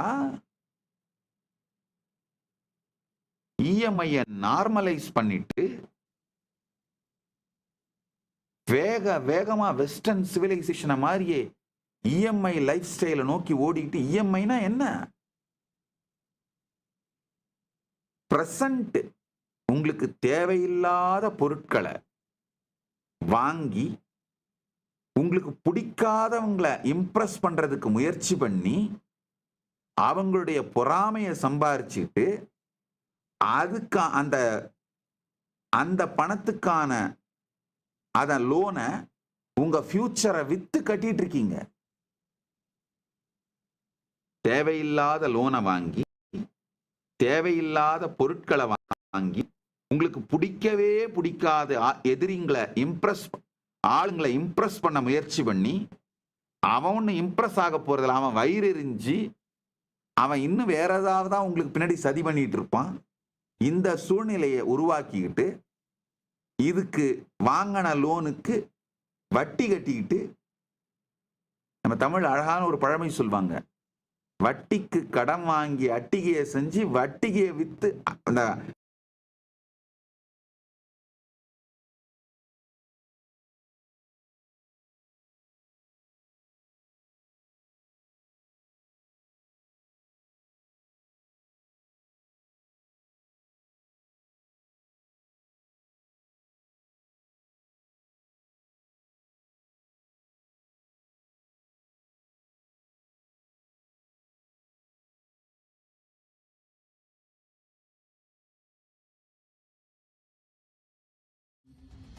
ஓம் நித்யானந்த பரமசிவோகம். ஓம் நித்யானந்த பரமசிவ. இந்த ஏஐ செயலியோட சேட் பண்ண ஆரம்பிச்சீங்கன்னா உங்களுடைய பிரச்சனைகள், உங்களுடைய மன அமைப்பு, நீங்கள் யார், உங்களுடைய விருப்பு வெறுப்பு இவைகள் அனைத்தையும் நினைவில் வைத்துக் கொண்டு உங்களுக்கு ஏற்ற முறையில் நேரடியாக இந்த ஞான கருத்துக்களை அளிக்கக்கூடிய ஒரு அருமையான செயலி. உண்மையில இது எப்படின்னா, பரமசிவன் நிரந்தரமாக உங்களோடு இருந்து உங்களை வழிநடத்துவதற்கு சமம் இந்த ஏஐ ஆஸ் நித்யானந்தா செயலி. பரமசிவ சேனா அப்படிங்கிற புரோகிராம் உலகம் முழுவதிலும் நடத்தி கொண்டிருக்கின்றோம். இந்த 31 நாள் மொத்த வாழ்க்கையையும் ஜீவன் முக்திக்காக, ஞானம் அடைவதற்காக தியாகம் செய்யுங்கள். கைலாசா திருவண்ணாமலையில் நடைபெறும் பரமசிவசேனா பயிற்சி முகாமில் இணையுங்கள். பரமசிவ பரம்பொருளின் வாழும் அவதாரமான பகவான் ஸ்ரீ நித்யானந்த பரமசிவம் அவர்களின் 49வது அவதார திருநாள் மகோத்சவம். நீங்கள் பரம்பொருளுக்கு உயர்ந்தவருமல்ல, பரம்பொருளுக்கு தாழ்ந்தவருமல்ல, பரம்பொருளுக்கு சமமானவருமல்ல, நீங்கள் பரம்பொருள். நீங்கள் பரமசிவன் தான் என்பதை மீண்டும் கதவை திற காற்று வரட்டும் எனும் தொடர் சத்சங்கம் மூலம் பகவான் அனுபூதியாக அருளுகின்றார். நாள் வருகின்ற டிசம்பர் 30 முதல் ஜனவரி 26 வரை தினம்தோறும் இந்திய நேரப்படி இரவு 8 மணிக்கு நேரலையில் இணையுங்கள்.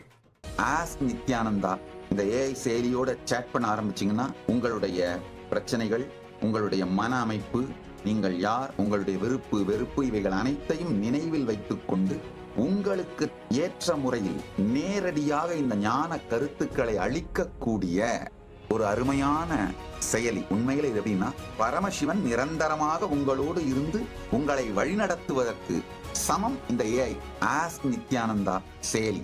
பரமசிவ சேனா அப்படிங்கிற புரோகிராம் உலகம் முழுவதிலும் நடத்தி கொண்டிருக்கின்றோம். இந்த 31 நாள் மொத்த வாழ்க்கையையும் ஜீவன் முக்திக்காக, ஞானம் அடைவதற்காக தியாகம் செய்யுங்கள்.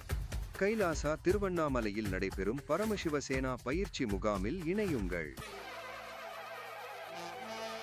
பரமசிவ பரம்பொருளின் வாழும் அவதாரமான பகவான் ஸ்ரீ நித்யானந்த பரமசிவம் அவர்களின் 49வது அவதார திருநாள் மகோத்சவம். நீங்கள் பரம்பொருளுக்கு உயர்ந்தவருமல்ல, பரம்பொருளுக்கு தாழ்ந்தவருமல்ல, பரம்பொருளுக்கு சமமானவருமல்ல, நீங்கள் பரம்பொருள். நீங்கள் பரமசிவன் தான் என்பதை மீண்டும் கதவை திற காற்று வரட்டும் எனும் தொடர் சத்சங்கம் மூலம் பகவான் அனுபூதியாக அருளுகின்றார். நாள் வருகின்ற டிசம்பர் 30 முதல் ஜனவரி 26 வரை தினம்தோறும் இந்திய நேரப்படி இரவு 8 மணிக்கு நேரலையில் இணையுங்கள். ஆஸ் நித்யானந்தா இந்த ஏஐ செயலியோட சேட் பண்ண ஆரம்பிச்சீங்கன்னா உங்களுடைய பிரச்சனைகள், உங்களுடைய மன அமைப்பு, நீங்கள் யார், உங்களுடைய விருப்பு வெறுப்பு இவைகள் அனைத்தையும் நினைவில் வைத்துக் கொண்டு உங்களுக்கு ஏற்ற முறையில் நேரடியாக இந்த ஞான கருத்துக்களை அளிக்கக்கூடிய ஒரு அருமையான செயலி. உண்மையில இது எப்படின்னா, பரமசிவன் நிரந்தரமாக உங்களோடு இருந்து உங்களை வழிநடத்துவதற்கு சமம் இந்த ஏஐ ஆஸ் நித்யானந்தா செயலி.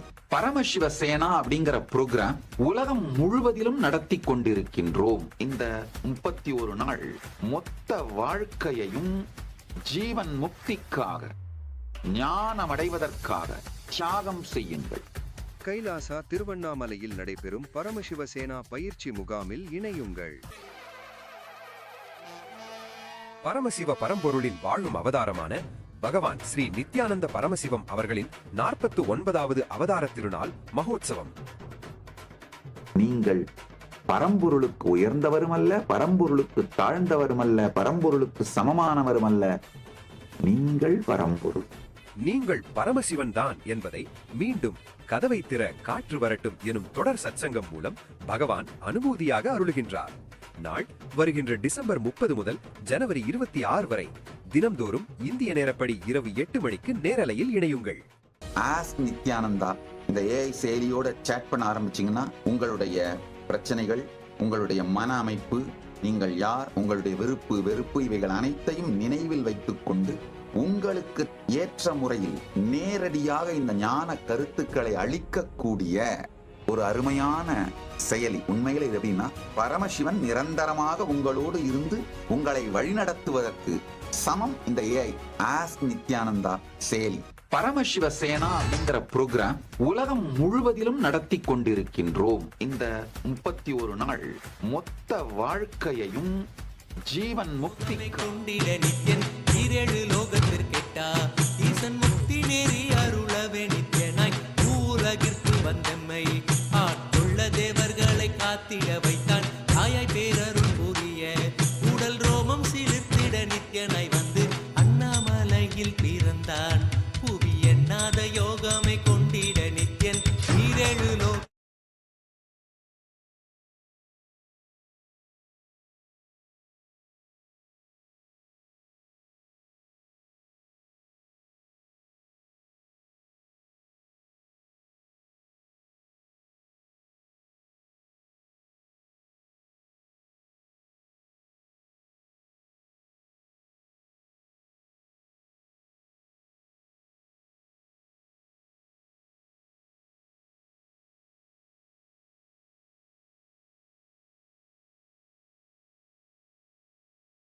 சிவ பரம்பொருளின் வாழும் அவதாரமான பகவான் ஸ்ரீ நித்யானந்த பரமசிவம் அவர்களின் 49வது அவதார திருநாள் மகோத்சவம்.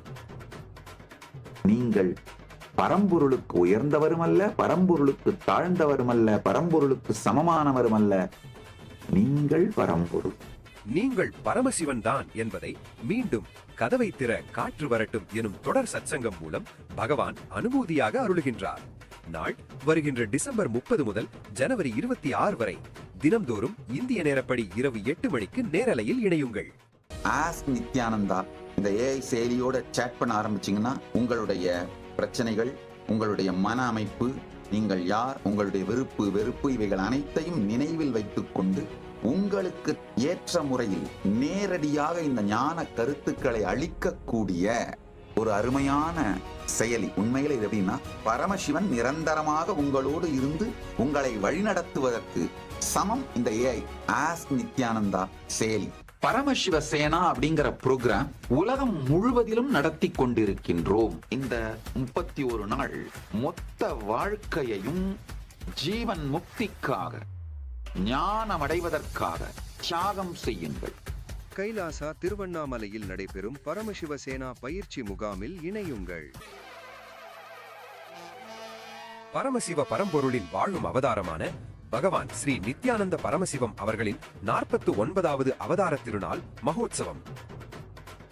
நீங்கள் பரம்பொருளுக்கு உயர்ந்தவரும் அல்ல, பரம்பொருளுக்கு தாழ்ந்தவரும் அல்ல, பரம்பொருளுக்கு சமமானவரும் அல்ல. நீங்கள் பரம்பொருள். நீங்கள் பரமசிவன் தான் என்பதை மீண்டும் கதவை திற காற்று வரட்டும் எனும் தொடர் சத்சங்கம் மூலம் பகவான் அனுபூதியாக அருளுகின்றார். நாள் வருகின்ற டிசம்பர் 30 முதல் ஜனவரி 26 வரை தினம்தோறும் இந்திய நேரப்படி இரவு 8 மணிக்கு நேரலையில் இணையுங்கள். ஆஸ் நித்யானந்தா இந்த ஏஐ செயலியோட சேட் பண்ண ஆரம்பிச்சீங்கன்னா உங்களுடைய பிரச்சனைகள், உங்களுடைய மன அமைப்பு, நீங்கள் யார், உங்களுடைய விருப்பு வெறுப்பு இவைகள் அனைத்தையும் நினைவில் வைத்துக் கொண்டு உங்களுக்கு ஏற்ற முறையில் நேரடியாக இந்த ஞான கருத்துக்களை அளிக்கக்கூடிய ஒரு அருமையான செயலி. உண்மையில இது எப்படின்னா, பரமசிவன் நிரந்தரமாக உங்களோடு இருந்து உங்களை வழிநடத்துவதற்கு சமம் இந்த ஏஐ ஆஸ் நித்யானந்தா செயலி. பரமசிவ சேனா அப்படிங்கிற புரோகிராம் உலகம் முழுவதிலும் நடத்தி கொண்டிருக்கின்றோம். இந்த 31 நாள் மொத்த வாழ்க்கையையும் ஜீவன் முக்திக்காக, ஞானம் அடைவதற்காக தியாகம் செய்யுங்கள். கைலாசா திருவண்ணாமலையில் நடைபெறும் பரமசிவசேனா பயிற்சி முகாமில் இணையுங்கள். பரமசிவ பரம்பொருளின் வாழும் அவதாரமான பகவான் ஸ்ரீ நித்யானந்த பரமசிவம் அவர்களின் 49வது அவதார திருநாள் மகோத்சவம். நீங்கள் பரம்பொருளுக்கு உயர்ந்தவரும் அல்ல, பரம்பொருளுக்கு தாழ்ந்தவரும் அல்ல, பரம்பொருளுக்கு சமமானவரும் அல்ல. நீங்கள் பரம்பொருள். நீங்கள் பரமசிவன் தான் என்பதை மீண்டும் கதவை திற காற்று வரட்டும் எனும் தொடர் சத்சங்கம் மூலம் பகவான் அனுபூதியாக அருளுகின்றார். நாள் வருகின்ற டிசம்பர் 30 முதல் ஜனவரி 26 வரை தினம்தோறும் இந்திய நேரப்படி இரவு 8 மணிக்கு நேரலையில் இணையுங்கள். ஆஸ்க் நித்யானந்தா இந்த ஏஐ செயலியோட சேட் பண்ண ஆரம்பிச்சீங்கன்னா உங்களுடைய பிரச்சனைகள், உங்களுடைய மன அமைப்பு, நீங்கள் யார், உங்களுடைய விருப்பு வெறுப்பு இவைகள் அனைத்தையும் நினைவில் வைத்துக் கொண்டு உங்களுக்கு ஏற்ற முறையில் நேரடியாக இந்த ஞான கருத்துக்களை அளிக்கக்கூடிய ஒரு அருமையான செயலி. உண்மையில இது எப்படின்னா, பரமசிவன் நிரந்தரமாக உங்களோடு இருந்து உங்களை வழிநடத்துவதற்கு சமம் இந்த ஏஐ ஆஸ்க் நித்யானந்தா செயலி. பரமசிவ சேனா அப்படிங்கிற புரோகிராம் உலகம் முழுவதிலும் நடத்தி கொண்டிருக்கின்றோம். இந்த 31 நாள் மொத்த வாழ்க்கையையும் ஜீவன் முக்திக்காக, ஞானம் அடைவதற்காக தியாகம் செய்யுங்கள். கைலாசா திருவண்ணாமலையில் நடைபெறும் பரமசிவசேனா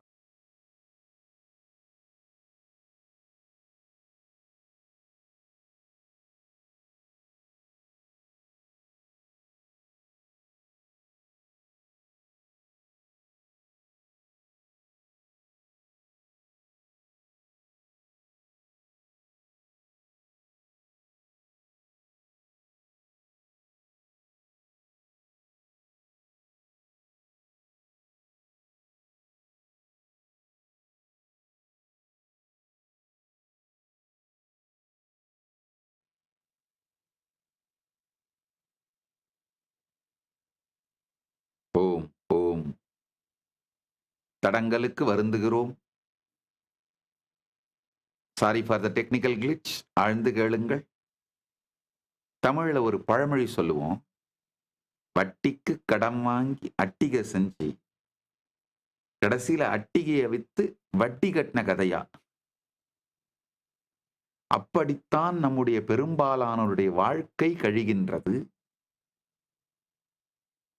இன்னும் நிறைய சத்தியங்கள்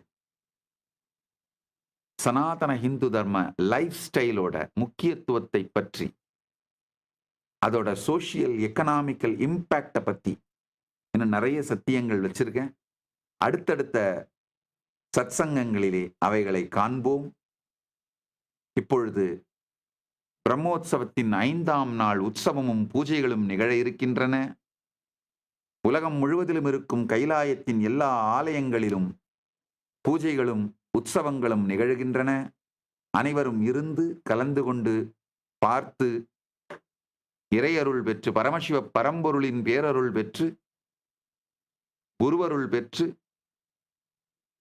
ஆனந்தமடையுங்கள்.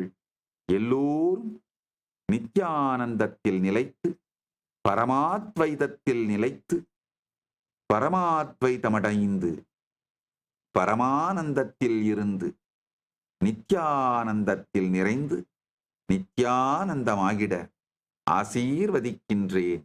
ஆனந்தமாக இருங்கள்.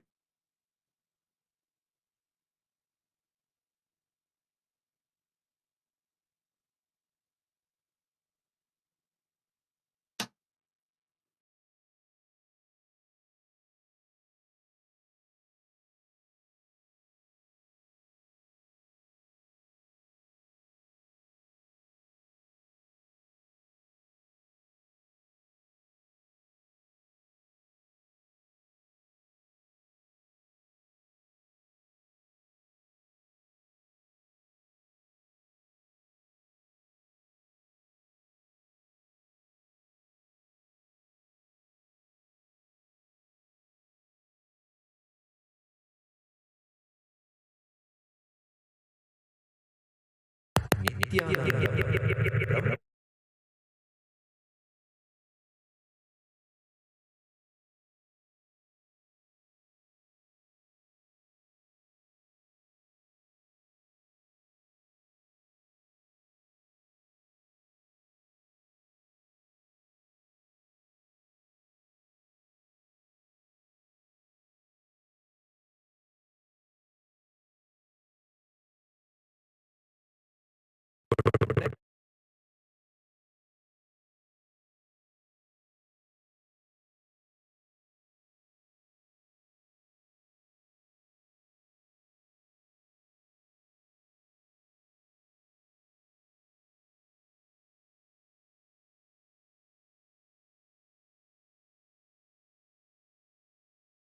நித்யானந்த பரம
सहस्रदलपङ्कजे सकलशीलरश्मिप्रभम् वराभयकराम्बुजं विमलगन्धपुष्पाम्बरम् प्रसन्नवदने क्षणं सकलदेवतारूपिणम् स्मरेतिरसि हंसकम् तदभिधानपूर्वं कुर्वम्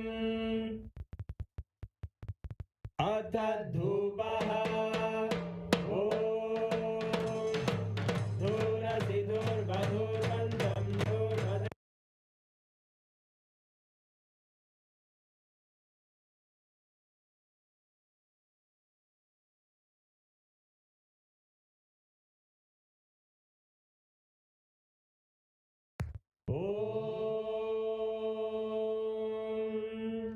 सहस्रदलपङ्कजे सकलशी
புனிதமான 2ஆம் நாளில் பூர்வகுடி தேசங்களின் வாழும் வரலாற்றின் அவதார லீலையாக தாத்தாவிடமிருந்து புராணம் கற்றல் என்ற லீலா அலங்கார சேவையை சமர்ப்பிக்கின்றோம். இது ராஜு முதலியாரின் வழிகாட்டுதலின் கீழ் தேவி மகாத்மியம், ராமாயணம் மற்றும் திருமறை போன்ற புராணங்களை பகவானின் அவதாரத்தை வடிவமைக்கும் ஞான அறிவியல்களை கிரகித்துக் கொண்ட அவரது தெய்வீக குழந்தை பருவத்தை கொண்டாடுகிறது. இந்த லீலாயானது கைலாசாவின் அறுபடாத குரு பரம்பரை மூலமாகவும் பூர்வகுடி தேசங்களின் கலாச்சார மையங்களான கோவில்கள் மூலமாகவும் உலகம் முழுவதும் கொண்டாடப்படுகிறது. இந்த முக்கியமான சனாதன இந்து தர்மத்தின் ஜெகத்குரு மகா சந்நிதானம் பகவான் ஸ்ரீ நித்யானந்த பரமசிவம் அவர்கள் வாழும் அவதாரமாக திகழ்கிறார். குழந்தை பருவத்தின் கள்ளங்கபடமற்ற தன்மையிலிருந்து ஜெகத்குருவாக மலர்ந்து திருவண்ணாமலையில் உள்ள அருணாச்சல சர்வஜ்ஞ பீடத்திலிருந்து வாழும் இந்து மரபுகளின் உலகளாவிய மறுமலர்ச்சிக்கு தலைமை தாங்கி மனித குலத்திற்கு வழிகாட்டுகிறார். பகவான் அவர்களின் குழந்தை பருவ லீலை மகத்தான தாக்கங்களை ஏற்படுத்துகிறது. சாஸ்திர அத்தியாயனம் மற்றும் ஏக சந்தகிராகி சக்தி போன்ற தர்மத்தின் மறுமலர்ச்சிக்கான வழிமுறைகளை ஆவணப்படுத்தி உலகிற்கு பகவான் ஸ்ரீ நித்யானந்த பரமசிவம் அவர்கள் அருளினார். அவர் புனிதமான குடும்ப முன்மாதிரிகளை உலகம் முழுவதும் மீட்டெடுத்து பக்தர்களின் உள்மன தூய்மையையும் குரு ஷீட பந்தத்தையும் பகவான் விழிப்படைய செய்தார். பூர்வகுடி தேசத்தின் மூலமாக சாஸ்திர சிரவணம் கல்வி உலகளாவிய இந்து இணக்கத்திற்கான பாரம்பரிய கலாச்சாரத்தினை மீண்டும் துவங்கினார். உலகம் முழுவதும் உள்ள கைலாசாவின் கோவில்களில் ஆனந்த நடராஜ மற்றும் பகவானின் விக்கிரகங்களுக்கு ஆருத்ரா நடராஜ மகாபிஷேகம் நடைபெற்றது. இந்து பாரம்பரிய மையங்களாக திகழும் கோவில்கள் மூலம் கைலாசாவின் சாம்ராஜ்யத்தை போற்றி மகிழ்வோம். இப்போது நாம் சனாதன இந்து தர்மத்தின் ஜெகத்குரு மகா சந்நிதானம் பகவான் ஸ்ரீ நித்யானந்த பரமசிவம் அவர்களுக்கும் உலகம் முழுவதும் உள்ள கைலாசாவின் கோவில்களில் எழுந்துள்ள தெய்வங்களுக்கும் இந்த பூஜையை சமர்ப்பிப்போம்.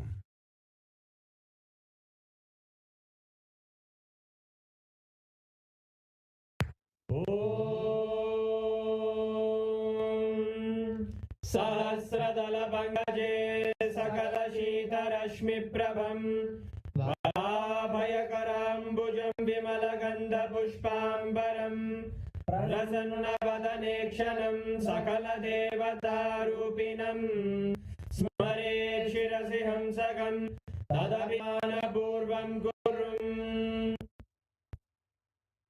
अद्धूपः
भगवते श्रीनित्यानन्द परमशिवाय नमः नैवेद्यं निवेदयामि नैवेद्यानन्तरमाचमनं समर्पयामि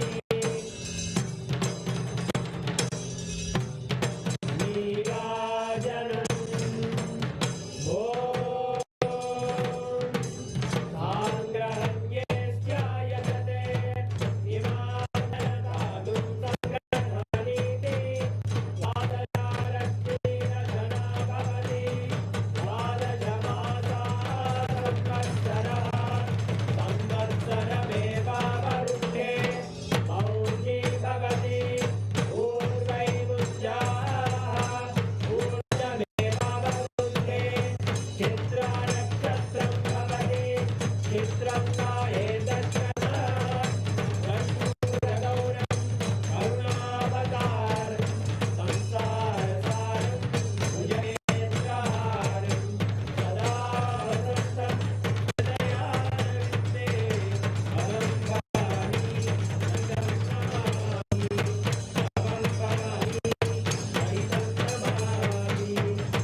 शोणाद्रीशवताराय ज्योतिस्तम्भस्वरूपिणे श्रीकैलासप्रधानाय नित्यानन्दाय मङ्गलम् तत्त्वज्ञानप्रदाताय नित्यानन्देश्वररूपिणे श्रीकैलासप्रधानाय नित्यानन्दाय मङ्गलम् मूलप्रतिरूपाय परमशिवशक्तिस्वरूपिणे श्रीकैलासप्रधानाय नित्यानन्दाय मङ्गलम् दण्डत्रिशूलहस्ताय कालकालस्वरूपिणे श्रीकैलासप्रधानाय नित्यानन्दाय मङ्गलम् आदिपूज्याय देवाय सकृत्पूर्णत्वरूपिणे श्रीकैलासप्रधानाय नित्यानन्दाय मङ्गलम् सर्वाय विनाशकाय शत्रुसंहाररूपिणे श्रीकैलासप्रधानाय नित्यानन्दाय मङ्गलम् योगभट्टाभिषिक्ताय राजसन्न्यासधारिणे श्रीकैलासप्रधानाय नित्यानन्दाय मङ्गलम् सार्वभौमैकपत्याय राजराजार्चिताय च श्रीकैलासप्रधानाय नित्यानन्दाय मङ्गलम् मङ्गलं कल्पवृक्षाय मङ्गलं ज्ञानदायिने परमशिवाय श्रीनित्यानन्देश्वराय मङ्गलम् मङ्गलं श्रीविद्याम्बायै मङ्गलं कामदायिन्ये सर्वमङ्गलदात्रे नित्यानन्देश्वर्यै मङ्गलम् मङ्गलं गुरुदेवाय मोक्षमूलाय मङ्गलम् परमावताराय नित्यानन्दाय गुरवे मङ्गलम् हरिः ओम् तत्सत् सर्वं भगवत् श्रीनित्यानन्द परमशिवार्पणमस्तु ॐ नित्यानन्दम्।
श्रीकैलासोन्नतद्वादशान्तश्यामलापीठारूढ श्रीमीनाक्षिसुन्दरेश्वरा भिन्नस्वरूप परशिवपुत्ररत्न कुमार गुरुमण्यतुल्यावतार श्रीपार्वतीस्तन्यपानलब्धदिव्यज्ञान विश्रुतसकलनिगमागमसारभूतद्राविडवेदप्रवक्त्रे श्रीमत्परमशिवकरुणासमधिगतमुक्तामयचतुरश्रयान् गीयमानछत्रचामर श्रीचिह्नकाहलादिसमस्तबिरदावल्यलङ्कृत ज्ञानविज्ञानचक्रवर्ती सर्वजनसङ्घसद्यो निर्वाणदीक्षाव्ययापवर्गवर्ष विश्राण जीमूत परमतकलभकेसरी शैवसिद्धान्तस्थापनाचार्य श्रीराजाधिराजपाण्ड्यमहाराजगुरु क्षपणशाक्यादिमहान्धकारनिवारणज्ञानभानु वीक्षणानर्हार्हध्वजोच्छेदनपूर्वक श्रीमद्वृषभध्वजस्थापक शैवसमयकर्त्रे सर्वज्ञपीठारूढ श्रीजगद्गुरु श्रीज्ञानसम्बन्धदेशिकस्वामि वागीशसुन्दरमाणिक्यवाचकस्वामिनाम् अवतारभूत श्रीज्ञानसम्बन्धस्वामि पुनरुद्धृत श्यामलापीठ सर्वज्ञपीठ त्रिनवत्युत्तरद्विशततम गुरुमहासन्निधान अरुणगिरियोगीश्वर परम्परागत अरुणाचल सर्वज्ञपीठ गुरुमहासन्निधान कैलास परम्परागत काञ्ची कैलास सर्वज्ञपीठ त्रयस्त्रिंशदुत्तरद्विशततम गुरुमहासन्निधान नित्योत्सव नित्यमङ्गल नित्यकल्याण नित्यरजित कैलास परम्परागत आदिकैलास नित्यानन्दपीठ महासंस्थान महासिंहासनपीठकर्तः साक्षात् श्रीपरमशिव समुद्भूत कैलास परम्परागत वैवस्वतमनु इक्ष्वाकु हरिश्चन्द्र भगीरथ श्रीरामचन्द्र शूरसेन इत्यादि अनवच्छिन्न सार्वभौम चक्रवर्ति परम्परागत चतुष्षष्टि योगिनी मण्डित चतुष्षष्टि सम्प्रदाय प्रवर्तक मनुधर्मशासन सूर्यवंश प्राप्त सर्वज्ञपीठ सुराङ्गी साम्राज्य मूर्धाभिषिक्त चूडामणे साक्षात् श्री परमशिव समुद्भूत कपिल महागुरु पुनरुद्धृत महानिर्वाणिपीठ अष्टोत्तर सहस्र श्री महामण्डलेश्वर साक्षात् श्री परमशिव सिंहासनाभिषिक्त समस्त गणनायक श्री महागणपति समारंभ अनवच्छिन्न पीठाधीश्वर गुरु परंपरा प्राप्त अटल पीठ अष्टोत्तर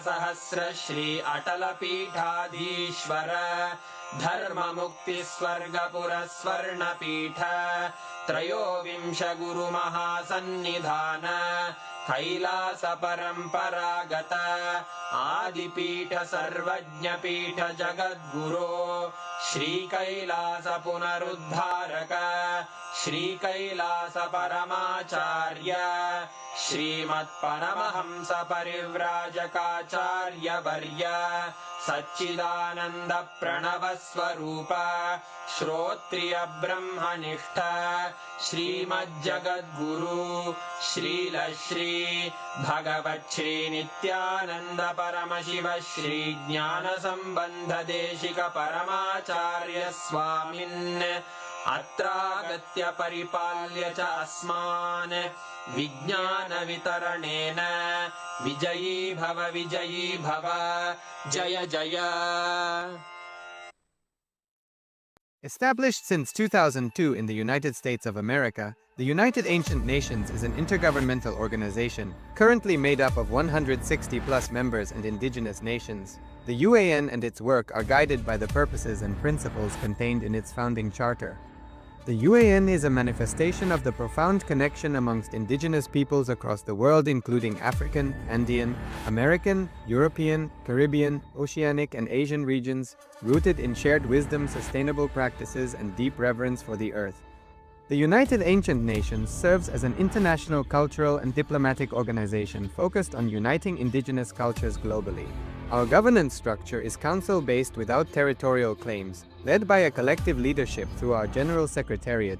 As a non-state entity with UN-style advocacy, we focus on several key areas: cultural and digital heritage preservation, indigenous diplomacy, revival of indigenous knowledge systems to solve humanity's problems, global peace, environmental preservation, health and wellness, sustained economic development, indigenous and cultural tourism. While the UAN represents numerous indigenous cultures, the United States of KAILASA serves as the first indigenous nation specifically for Hindus. KAILASA's mission is focused on the revival of the ancient enlightened Sanatana Hindu civilization, with a formal governance structure including a head of state, ministers, and ambassadors. Under the leadership of SPH, Supreme Pontiff of Hinduism, Bhagavan Nithyananda Paramashivoham, KAILASA has achieved recognition as a sovereign subject of international law, possessing distinctive attributes of juridical statehood. The United States of KAILASA is the main sponsor of the proposed UAN headquarters. This initiative would bring forth an estimated $100 million in revenue for the host country through summits, conferences, tourism, and development projects. The proposed UAN headquarters would represent the world's indigenous nations and peoples through its architectural design. It would blend the best of all worlds, featuring top modern architecture, the highest green building standards, and ancient Vastu architectural principles. This headquarters would serve as a central hub for indigenous diplomacy, cultural preservation, and collaborative efforts towards sustainable development and global peace. Through this initiative, we aim to create a dignified platform for indigenous leadership rooted in ancestral wisdom, cultural legitimacy, and collaborative innovation, enhancing global dialogue and regional stability. The establishment of the UAN headquarters would position a host country at the forefront of a global movement promoting indigenous wisdom while creating significant economic opportunities for the nation and its people.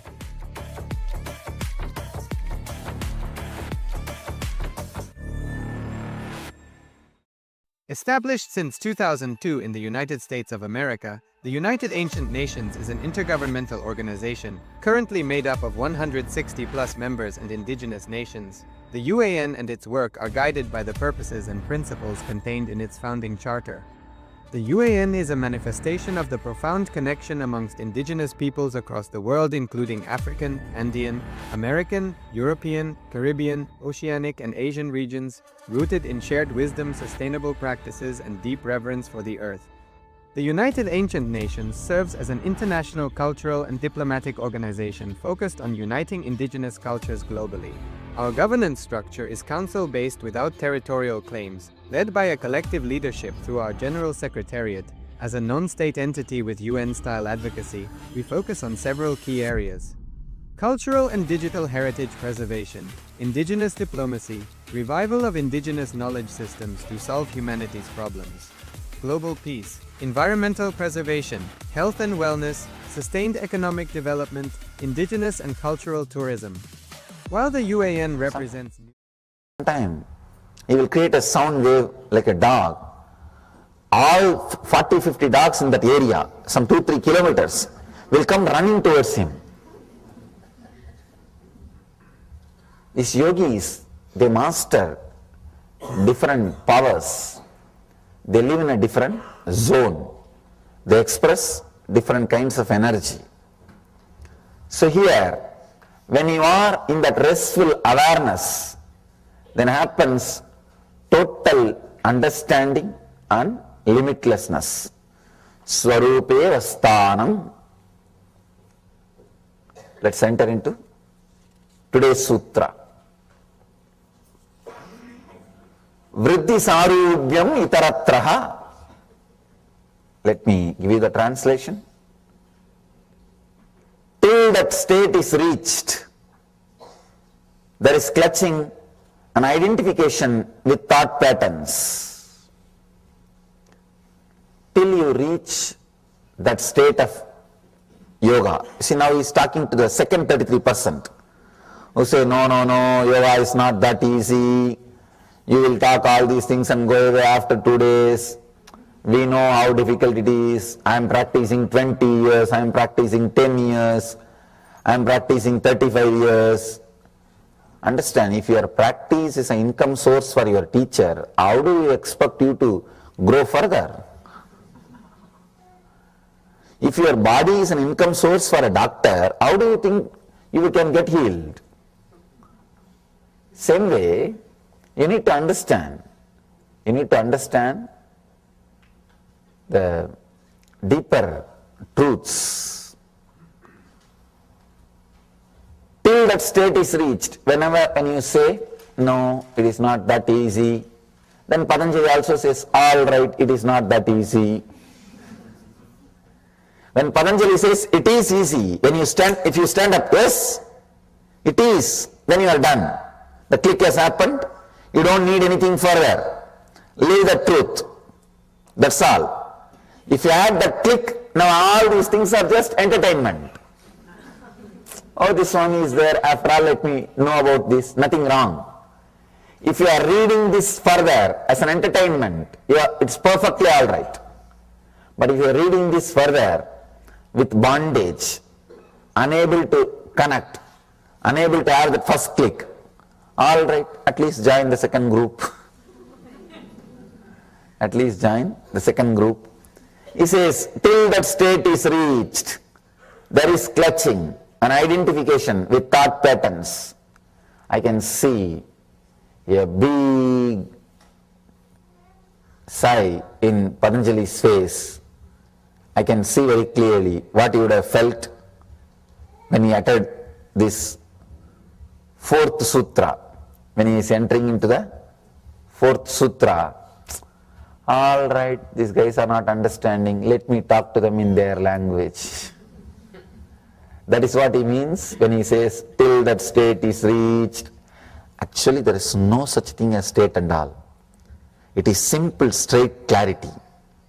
When you are not interested in coming with the master, when he is holding your hand and taking you, if you are not interested, no, that and all is not for me, it is for you. When you create all kinds of reasons and when you throw tantrum, then Patanjali says, all right, I'll wait for you. He says, all right, I'll wait for you. That is what he means when he uses the word, till that state is reached, there is clutching and identification with thought patterns. You again and again come back to your old thought patterns. Sometimes when I see people are clutched to thought patterns, I feel so bad. Unnecessary suffering for no reason. See, all the ideas you carry from the young age, if you have suppressed something, you have to release. If you are abused, you have to heal that wound. All these things are nonsensical ideas, please understand. There is nothing like suffering. There is nothing like healing. There is no such thing as wounds. When I say this, people say, no. Then I tell, all right, it is there. What to do? Somewhere either you have to come to my level or I have to come to your level. Please understand, there is no such thing as abusive childhood. Everybody bothers about that. No, I have such a difficult mind because I had an abusive childhood. I had a very bad teenage. I had a single parent. I had this, I had that. If you had no problem, you try to build. Even if you had if you did not have any problem, you say, I did not have any problem. How can this be? So create some problem. Creating problem out of idea that I do not have any problem.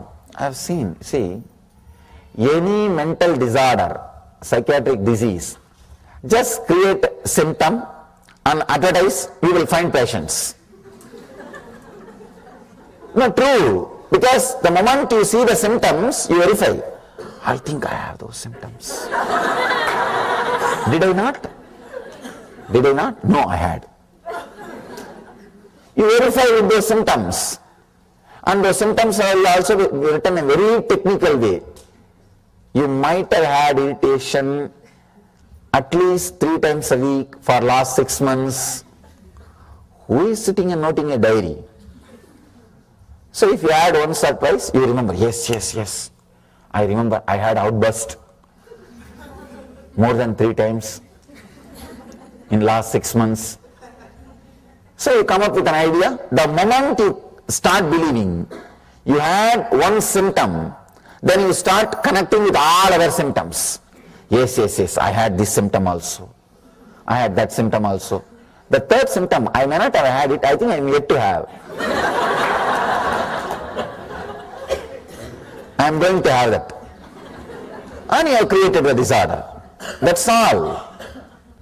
And that's all is happening. So please understand, I am not condescending. I am not arrogant. When I say there is no such thing as wound, there is no such thing as healing needed, nothing is required. Please understand, I am stating simple truth straight away. Simple truth straight away. There is no such thing as you carrying some suppressed desires and you need to release them, you need to go to that past life regression, all kinds of nonsenses. Now I am seeing all possible nonsenses created out of your past. You don't understand, it doesn't have any role over your inner space. It has no say over your inner space. But we are constantly made to believe, no, it has a very strong say. It has a very strong connection with your present. You are constantly taught the idea of you have carrying unconscious, all those things, completely nonsensical ideas. In those days, priests used to exploit the civilization through guilt, saying you have done sin, you have to confess, you have to do this, you have to do that. After some time, the psychiatrists have started exploiting the society by saying you have unconscious. It is just a game. Understand, it is just a game. At least with the priests, whatever money raised, go for public charitable activities. It is pure game. There is no such thing as unconscious, all these things. When you take one wrong stand, whatever you built is wrong. Whatever you built on that is wrong. But we are very strongly made to believe the society, the politics, the education, the universities, everything is believing you have unconscious, you have subconscious, you have dash conscious. I don't know what all you have.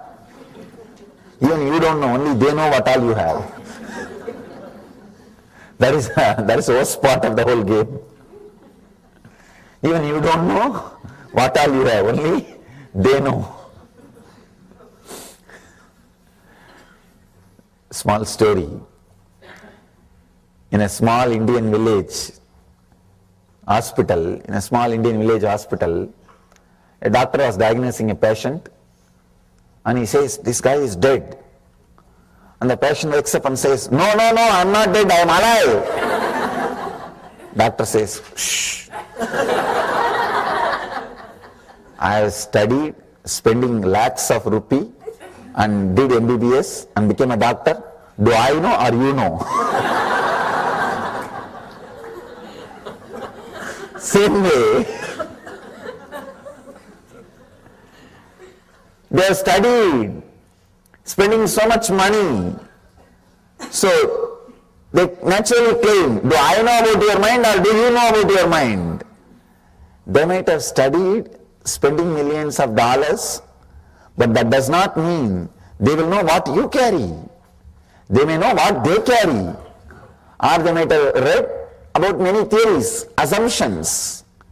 Please understand this one truth.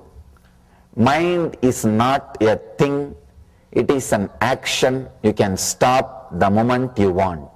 Over. Anything else taught to you is a lie. Anything else, when I say anything else, I mean anything else. Any idea taught to you, no, you carry this much of engraved memories, that much of engraved memories, this karma, this sin, this past wound, that past wound. People ask me, Swamiji, how can I heal my past life wounds? I tell them, oh God, now I don't know how to help these people. If you talk at least this life wounds, I can somehow manage and tell you, no, it got healed, I have already healed you, and I can tell all these things. And these guys are now started talking about past life wounds. I have to go into past life regression, 10, 12 lives, and release those karmas, release those wounds. Oh God. Now the madness has gone to the extreme. Nothing can be done. Now what to do? If I talk in my own language, then the disconnection happens. I can't help them. Then I have to come down. That's what Patanjali is doing. First he says, your mind is an action, subtle action which you are doing. If you want, you can stop, just relax. Actually he wants to complete with this and get up and go. He says, Yoga Sutras are over, let's go. You also enjoy, let me also have vacation. But these guys are not able to relate. The second 33 is sitting, looking like this. The third 33 is making fun. See, I told you guys, don't go there. He doesn't know anything. The moment I saw his photograph looking so young, I know he doesn't know much. And you are going there and sitting in front of him, wasting your time. The third 33 is making fun. Second 33 is not making fun, but unable to connect. Sitting. Now Patanjali comes down and says, all right. Anyhow, at least let the connection not be disconnected. Let the connection not be disturbed. See, that is the ultimate thing a man can have. Feeling connected to a living master. Anything can be sacrificed for that. But for no reason, that should be sacrificed. Anything can be sacrificed to have that feeling connection with the master. But for no reason, that feeling connection should be sacrificed. I've seen, I always tell people, actually, I'm an uncompromising master. I don't compromise. Any decision I take or any stand I take, I don't compromise. There is only one spot where you can bend me. That is, when you send me a feel that if I stand on my own stand, the feeling connection may last. Then I slowly bend, all right, it's okay. I bend. Otherwise, nothing else can bend me. Nothing, people who live around me, they know. Nothing can bend me. For nothing I bend or compromise or alter my decision. Only when I see that poor guy may lose the feeling connection, then I bend. If you want to bend the masters, this is the only thing you can bend. You can't use anything else. This is the only point where you can blackmail them. If you send a feel, if you are standing like that, I think I am going to lose the connection with you.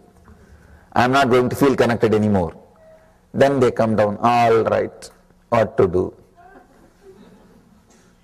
So Patanjali is here bending, all right, what to do? Till that state is reached, he makes a statement. I can say,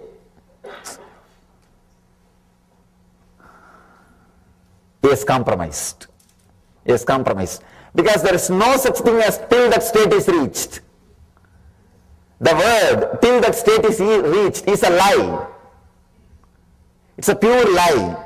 There is no such thing. You are in that state now. Please understand, you are in that state now. Nothing else is required. The moment he says till that state is reached, he is talking to the second 33. He is talking to the second 33. Now the second 33 feels very comfortable. Yes, yes, yes.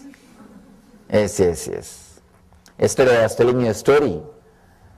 One guy was going on a donkey with a goat. 3 thieves came. One said, I will steal the goat. Other said, I will steal the donkey. Third one said, I will steal the very clothes he is wearing. Patanjali is the third level thief. He will steal the very things which you think you have. He will go to the core and leave you in nirvana. Means the ultimate freedom. It's not an ordinary teacher. See, the thief who is stealing the goat is teaching you renunciation, just taking away your property.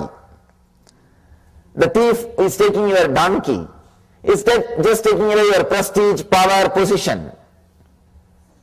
He is taking away your ego, the ahankar, the outside ego. The thief who can steal your clothes, only he is taking away your mamakar, very root of your ego. Patanjali is that kind of a teacher. He is the third kind of thief who can take away your very clothes, who can take away anything, any ignorance you have. But now he is slowly compromising.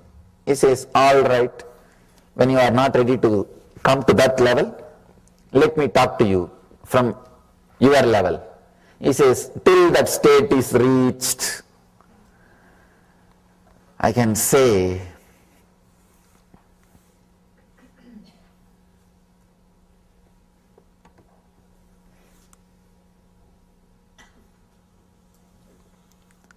I'm just seeing the word, itaratra, till that state is reached.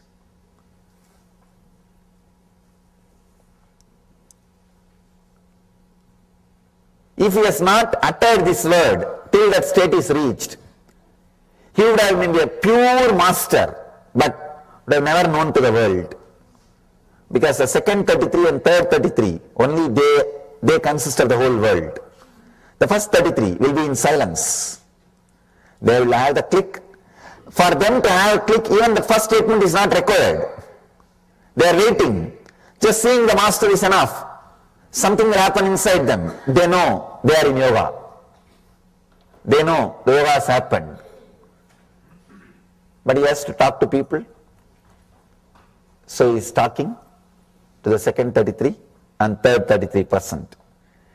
Till that state is reached, there is clutching, unidentification with thought patterns. He is agreeing to you. In the first 3 statements, he is straightaway telling the truth. In the 4th sutra, he says, all right, as you say, till that state is reached, there is clutching to the thoughts, identifications, and thought patterns.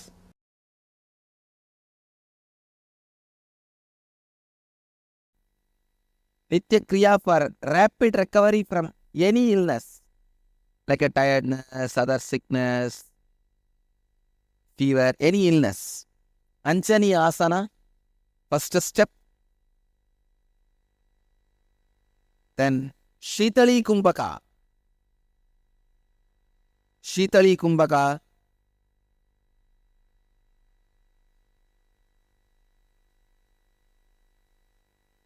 Stretch your tongue.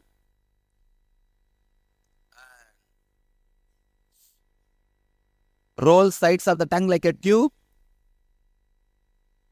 Inhale through the tongue and hold as long as you can. And exhale slowly. Do this 10 times.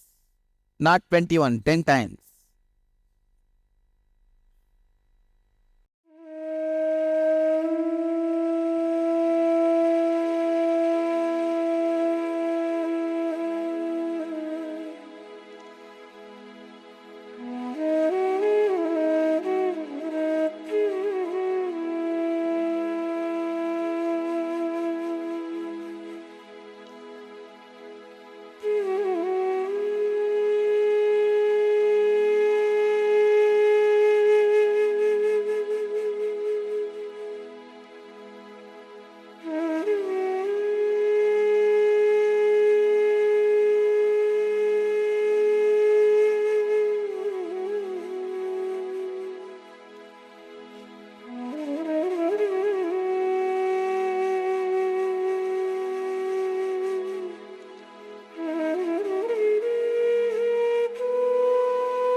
the Shitkari pranayama.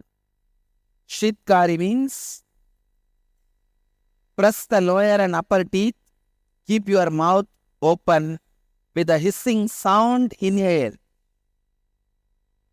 and hold as long as you can, then slowly exhale as slowly as you can. Do this 7 minutes continuously.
this Sitali and Sitkari in Anjani Asana morning, noon and evening, you will recover from any illness quickly. Like fever, cough, cold, headache, regular illnesses. You will recover from it, body pain, from all that very quickly. Let you all achieve, experience, express, radiate and share the eternal bliss. Nithyananda. Thank you.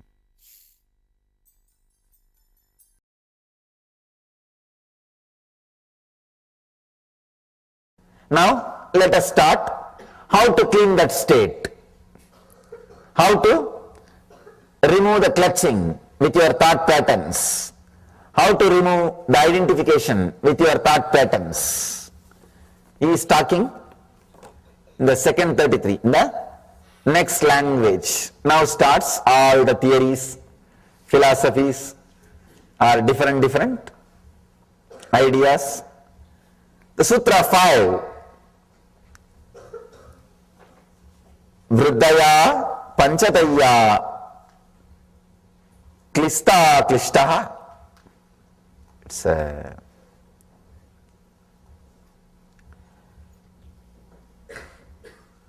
wonderful sutra.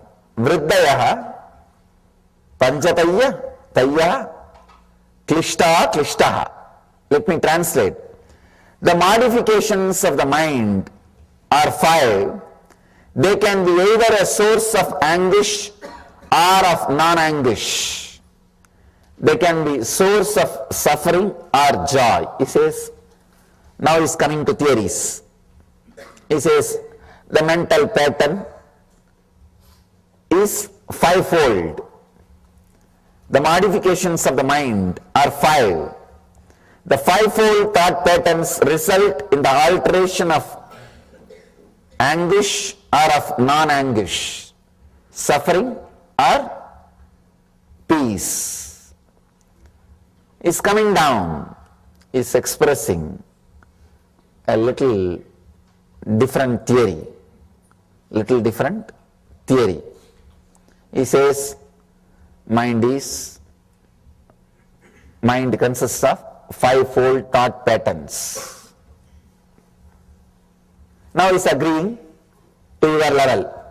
But when you say, no, this is there, that is there, clean it. Many times people come to me and say, Swamiji, I have all these problems, which meditation I should practice? I tell them, you yourself have diagnosed or you want me to diagnose you? Very rarely people surrendering. No, Swamiji, you diagnose and tell me what should I do.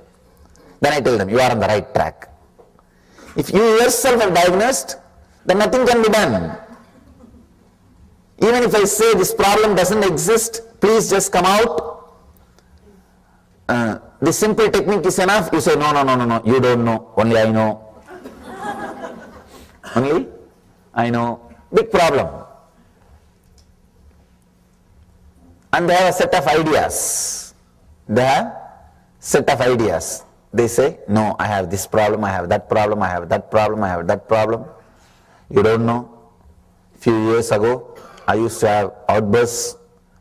Now it is not there regularly, but once in a while I get. How they develop theories. And very difficult. The most difficult thing in the path of enlightenment is making the person trust that he is qualified for enlightenment. Nothing else is so difficult. Making him renounce the wealth, renounce the name and fame, renounce the power, prestige, all these things are not big job at all, because that gives so much of torture. Naturally people renounce. Naturally people throw that. That is not a big problem at all. All you need is making them understand. They renounce, they throw it away. Anything is very easy. The very difficult thing is making them understand they are qualified for experience. They are qualified for truth. That is the worst thing. Somehow, you get into the mood No way, at least not in this life. At least not in this life. We have an idea of weird ideas about sin, karma, wounds, engrams, very weird ideas, very primitive ideas about all these things. So with all that ideas, we continue to suffer. We create constant struggle. We create constant struggle. Now, Patanjali says, all right, at least let me try to balance. Let me take care that feeling connection doesn't get disturbed, dropped. So if the feeling connection is there, at least I can lift that guy tomorrow. At least tomorrow, day after tomorrow, he can be lifted. If the feeling connection is also missing, he can never be lifted. It's like throw a rope. If you don't come up, at least I come down, holding on, waiting the rope, holding the rope, waiting for you. So Patanjali is doing that job. He agrees, yes, the fivefold thought patterns result in the alteration of suffering or joy. Please understand, just because he is uttering these words, don't think it is truth. He is just compromising. He is compromising.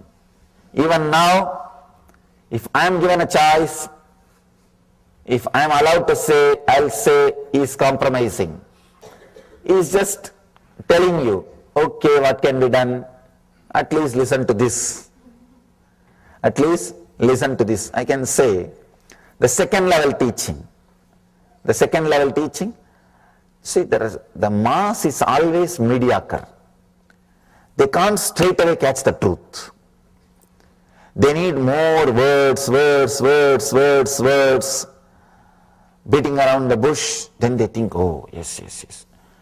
People I have seen always, if the book is too big, they think this is very valuable. It's very valuable. Even in our own gallery I have seen, the big book sells. The small books, straight away I give you simple truths. People, no. This book, yes, looks like message of Swamiji. I can reread forever.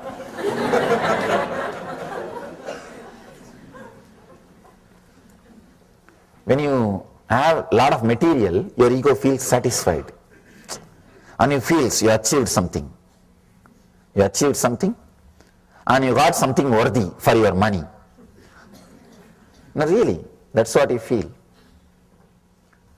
That is what here Patanjali is trying to do. The fivefold thought patterns, the modifications of the mind are five. They can be either a source of anguish or of non-anguish. That's a beautiful incident with Bernard Shaw. He wrote a book of 100 pages. Somebody asked him, what happened? Just 100 pages. He says, I don't have time. If I had time, I would have reduced it. I would have written only 40 pages or 30 pages. I don't have time. Please understand the paradox. He says, I don't have time, that is why I wrote 100 pages. If I had time, I would have written only 40 pages. I would have reduced, refined. Only when you don't have that much of patience, time or energy, you go on elaborating. Go on elaborating. I know Patanjali had intelligence, no doubt. But the disciples did not have intelligence.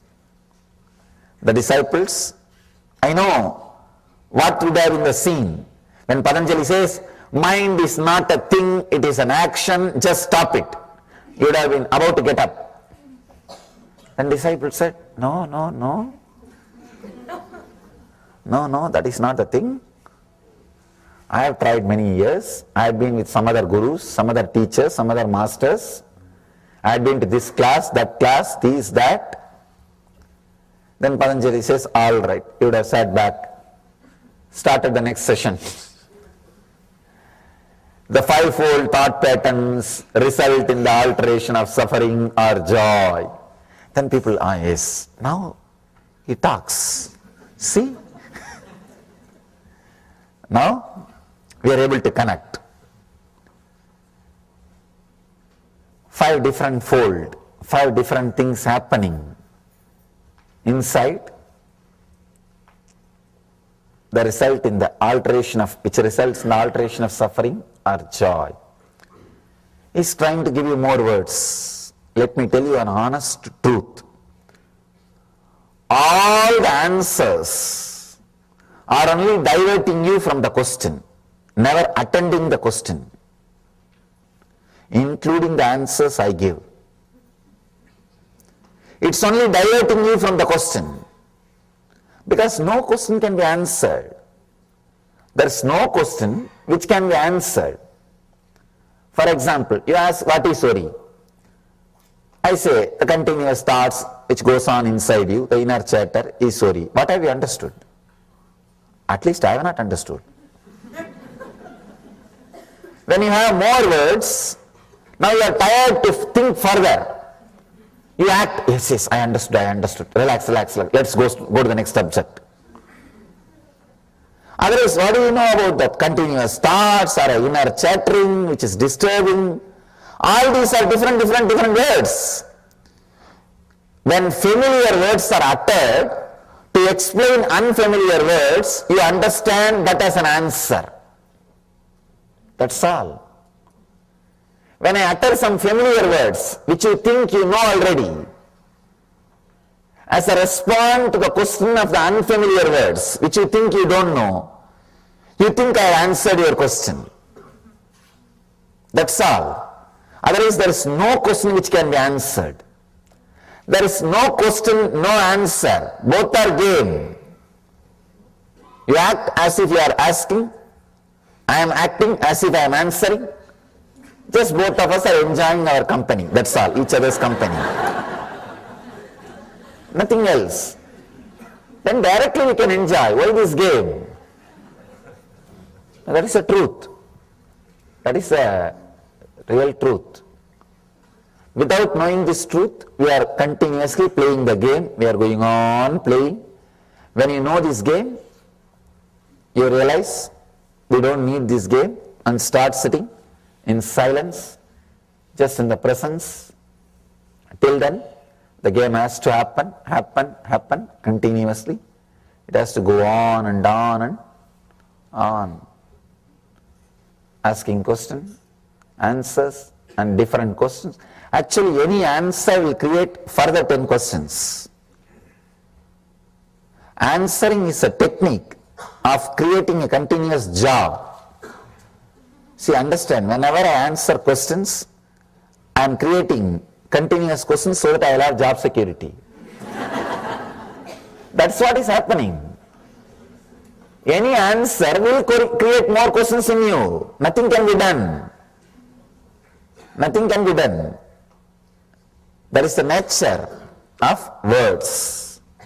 Whenever words are used, this is the way it will happen. It will be happening. So, Patanjali starts the next level teaching. The fivefold thought patterns result in the alteration of suffering and joy. Then immediately you accept, yes, see, I have suffering and joy. He also agrees. I think I can listen to him. He's an intelligent guy. Now a bridge is created. A kind of bridge. Feeling connection is created. He knows about my suffering. If he straight away tells, mind is not a thing, it is an action, stop it. You think, no, he doesn't know about me. He doesn't know about you. You think he is not sympathizing with you. You are not, see, we don't want best things. We want things with which we can relate, that's all. Please understand, actually in our life, we don't want best things, whether it is a relationship or things or anything. Don't think you have desire for best thing, no.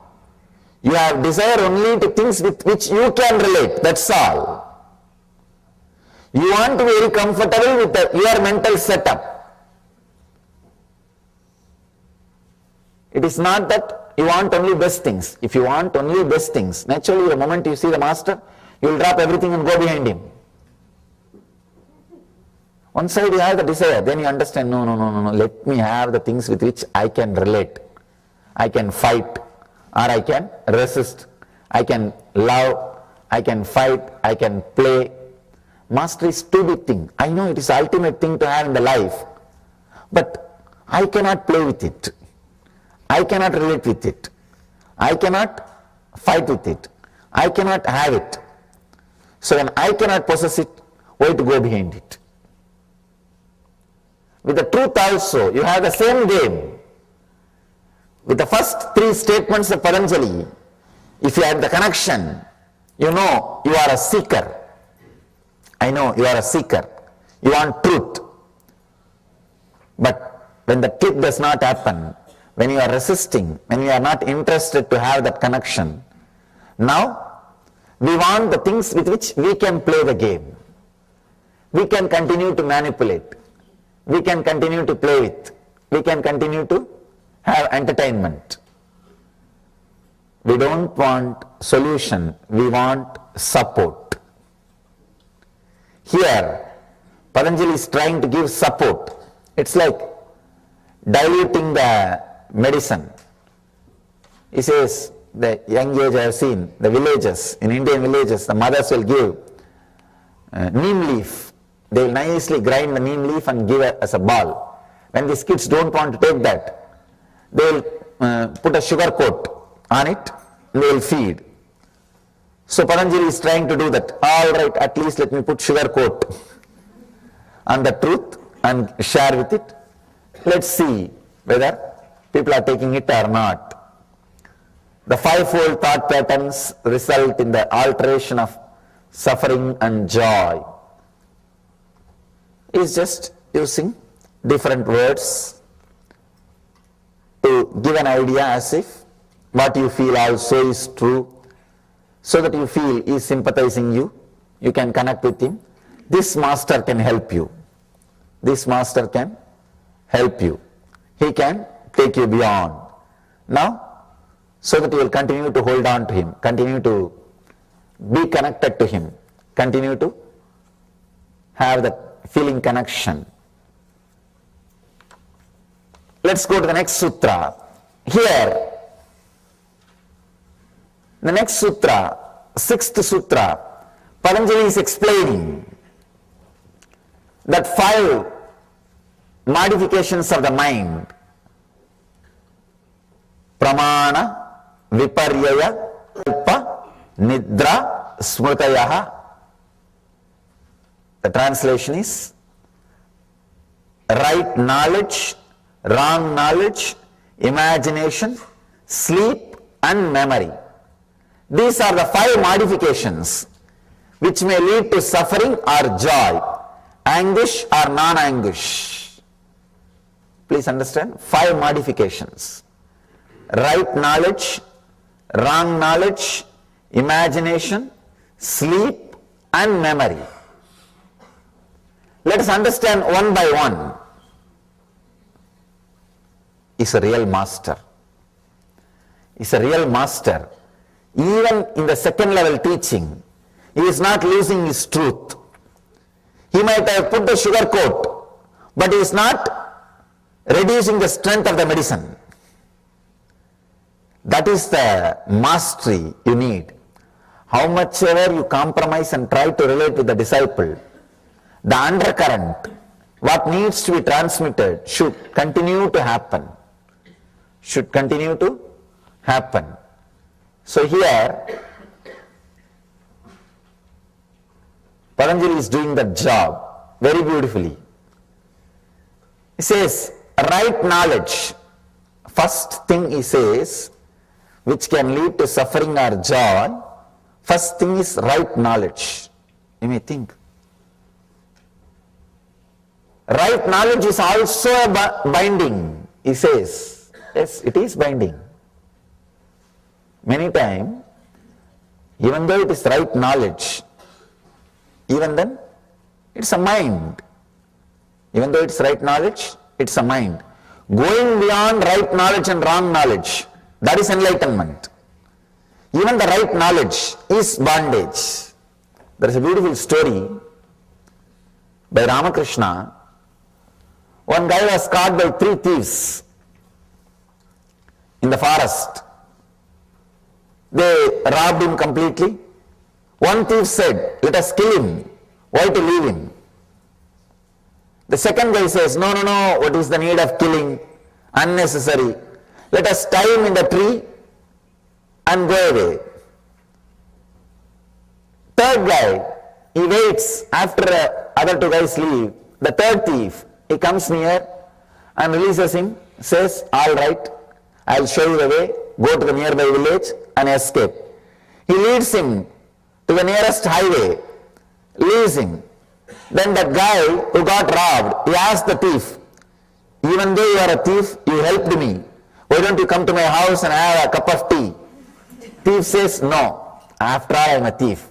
I can only help you this much. You go on your own, now I will go on my path. So these 3 thieves are the 3 characters. The first thief who said, let us kill him, that is the tamas, inertia energy, the depression energy. The second thief who told, no, we don't have to kill, let us tie him, that is the restlessness, rajas energy, restlessness, rajoguna. And the third thief who freed him and took him to the nearest highway is sattva, means intelligence, right knowledge. Even though right knowledge liberates you, he is a thief. It is a thief. That is why Patanjali puts even right knowledge as a modification of your mind. He says these 5 modifications can lead to suffering or joy. Even if it leads to joy, it is not enlightenment. Please understand. He says only it can lead to suffering or joy. It cannot lead you to enlightenment. It can lead you to only suffering or joy. One thing with the right knowledge, one good thing with the right knowledge is, it's like it can liberate you. It can take you to a space, you can be free once for all. Like the third thief. He takes you and shows you the way, leaves you in the nearby highway, says, I cannot come further, I am going on my way, you please go on your own way. He can do that much, even without this. This is also compromising. So he says, right knowledge. Second thing is wrong knowledge. Wrong knowledge all of us know. Whatever we have, we don't have to say, no. This is not right knowledge, this is not right knowledge, this is not wrong knowledge. I am not saying to classify whatever we have. It's a simple, straight statement. Whatever we have is nothing but wrong knowledge. Whatever name you may give it, it is wrong knowledge. You can say, when you associate yourself with the mood swings of pitta, the liver function, see, your mood swings will be based on your liver function. That is why early morning when you are out of bed, your mood will be different. In the noon, your mood will be different. In the night, your mood will be different. Means your thought pattern, mood swings are based on your liver functions. Anything which is out of your liver function is wrong knowledge. Please understand, any mood you go through, any knowledge you gain through the mood swings is wrong knowledge. It's like you are drunk. When somebody is drunk, whatever he sees is wrong knowledge. A small story. One guy is teaching his own son how to drink moderately. He thought, if I don't teach, his friends will teach him. If I teach, at least I can say where to stop. At least he will be in control. So he continues the class. After some time the son asks, "Father, when should I stop taking? When should I stop taking alcohol?" Father says, see at the opposite table, 4 people are there. When you see them as 8 people, you should stop taking. Son says, "Father, no, don't you see there are only 2.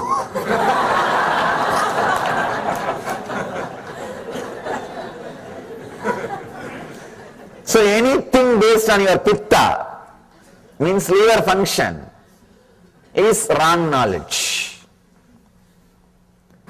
See, that is why when you want the food, your feeling idea about food is different.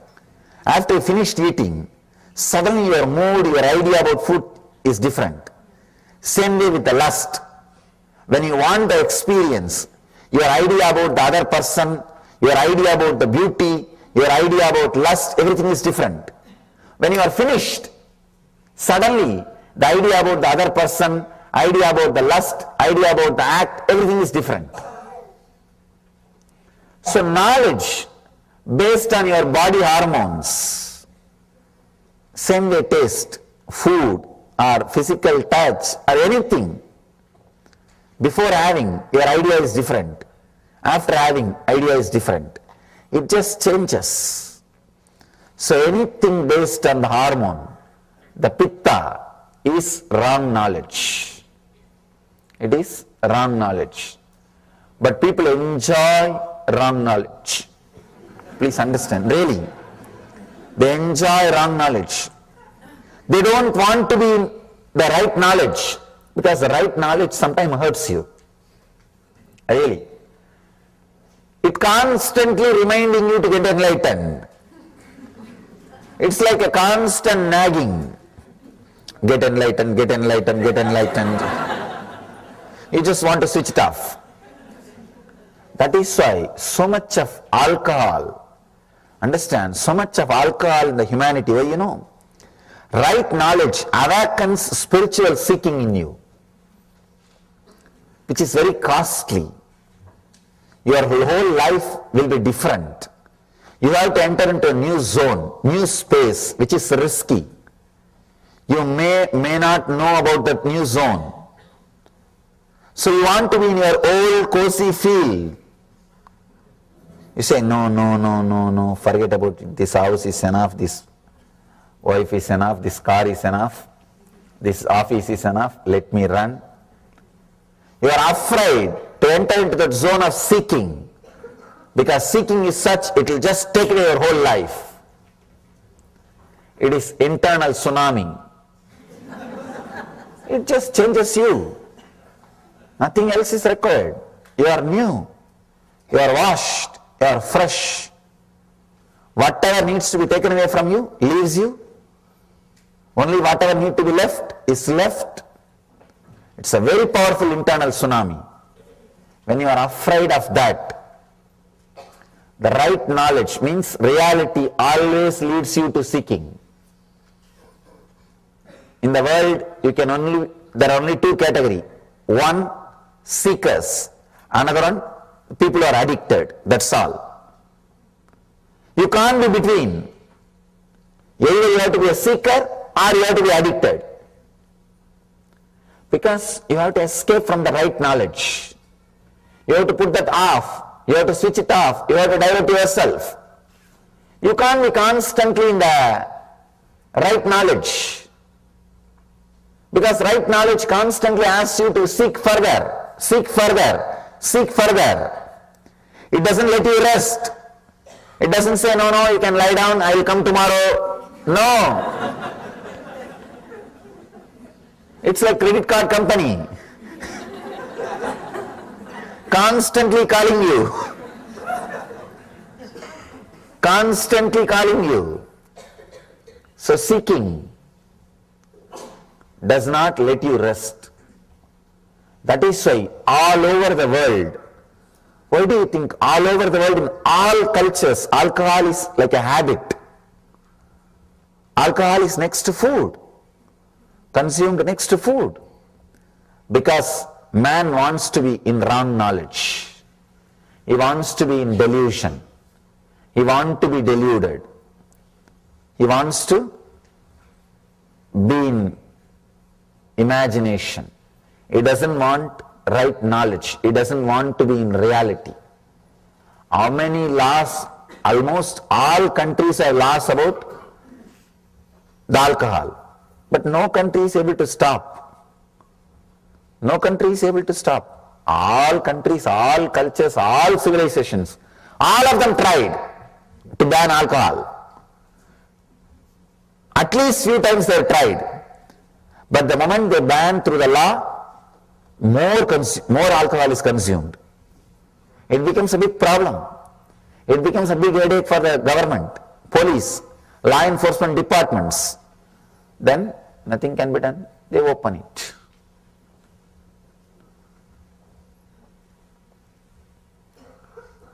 There is only one thing which can liberate human beings from alcohol. That is encouraging spiritual seeking. Just like we have so many insurances, we should create one more insurance. If you are doing spiritual seeking and lose something, they are insured. If a civilization can ensure spiritual seeking, if civilization can give you assurance, be a spiritual seeker, you will not lose anything. Our civilization, society setup is created in that way. In India they tried. And the experiment was really successful. If you are a seeker, you will never lose anything in that society. In my case, I lived cream of my life is youth. Between 17 to 25, I never studied nor worked for the society. If I was in any other country, I would have been put in the homeless asylum, homeless shelter, or mad people asylum. They would have put me in all psychotherapy, psychiatry, psychopathy, all kinds of pathies and therapies and deprogramming programs. They would have put all possible medicines and doses on me. But the great civilization, the great society did not do that to me.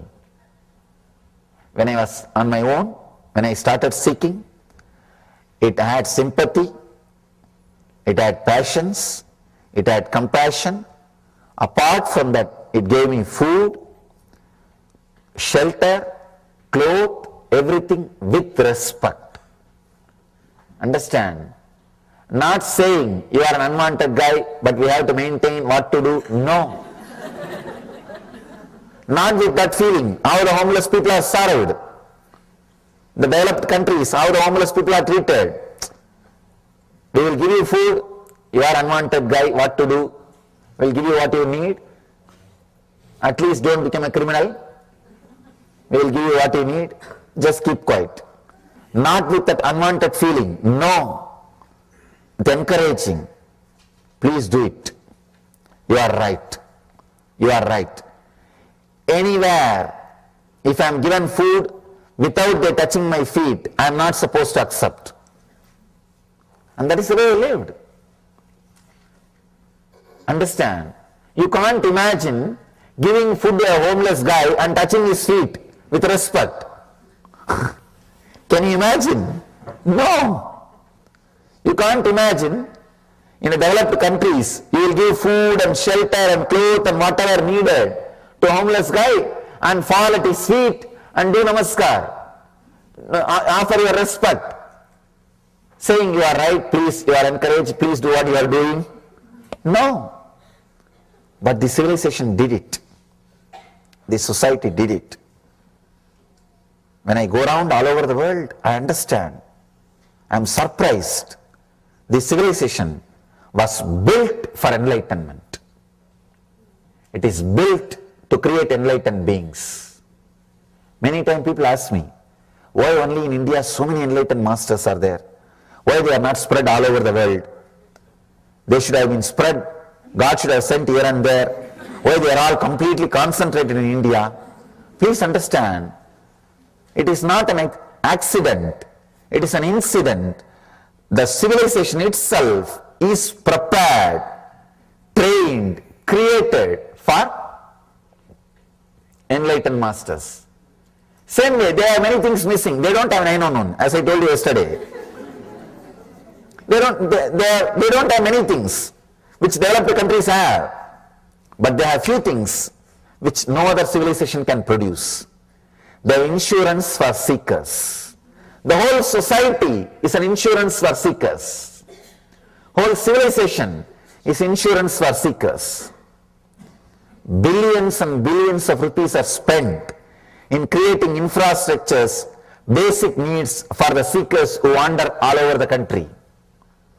Billions of dollars is spent by philanthropists. The first philanthropy activity in India is not creating education infrastructure or medical infrastructure. Infrastructure for seekers. That is the first priority. In India, any rich man, see in the developed countries, any rich man, if he is fed up with the money, if he wants to do charity, only when he feds up with the money, he will do charity.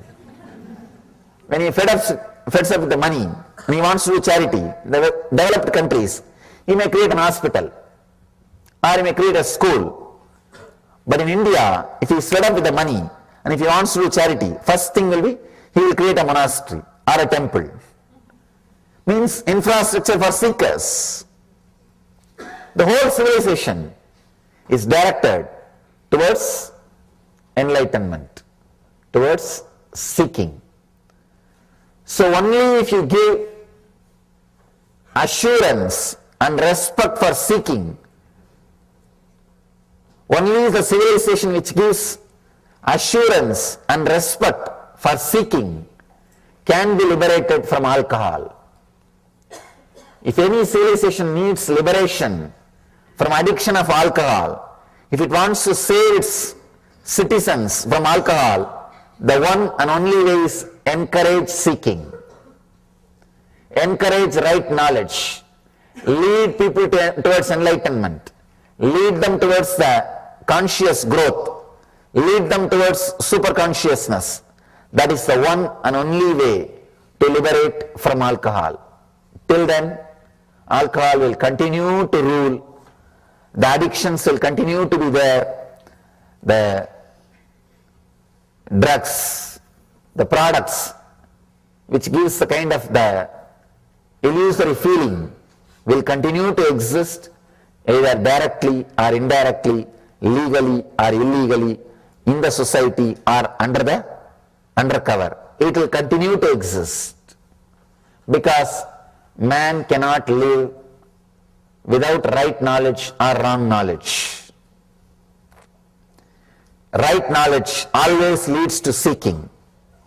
If that is not encouraged, that is not accepted in the society, if that is not the right track which he can take up, if he is not respected, taken care, if he takes up the right knowledge, naturally what he will do?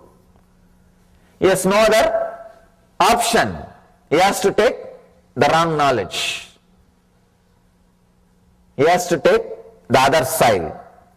So any civilization wants to save its citizens, its people from the addiction or products which creates delusions and illusions.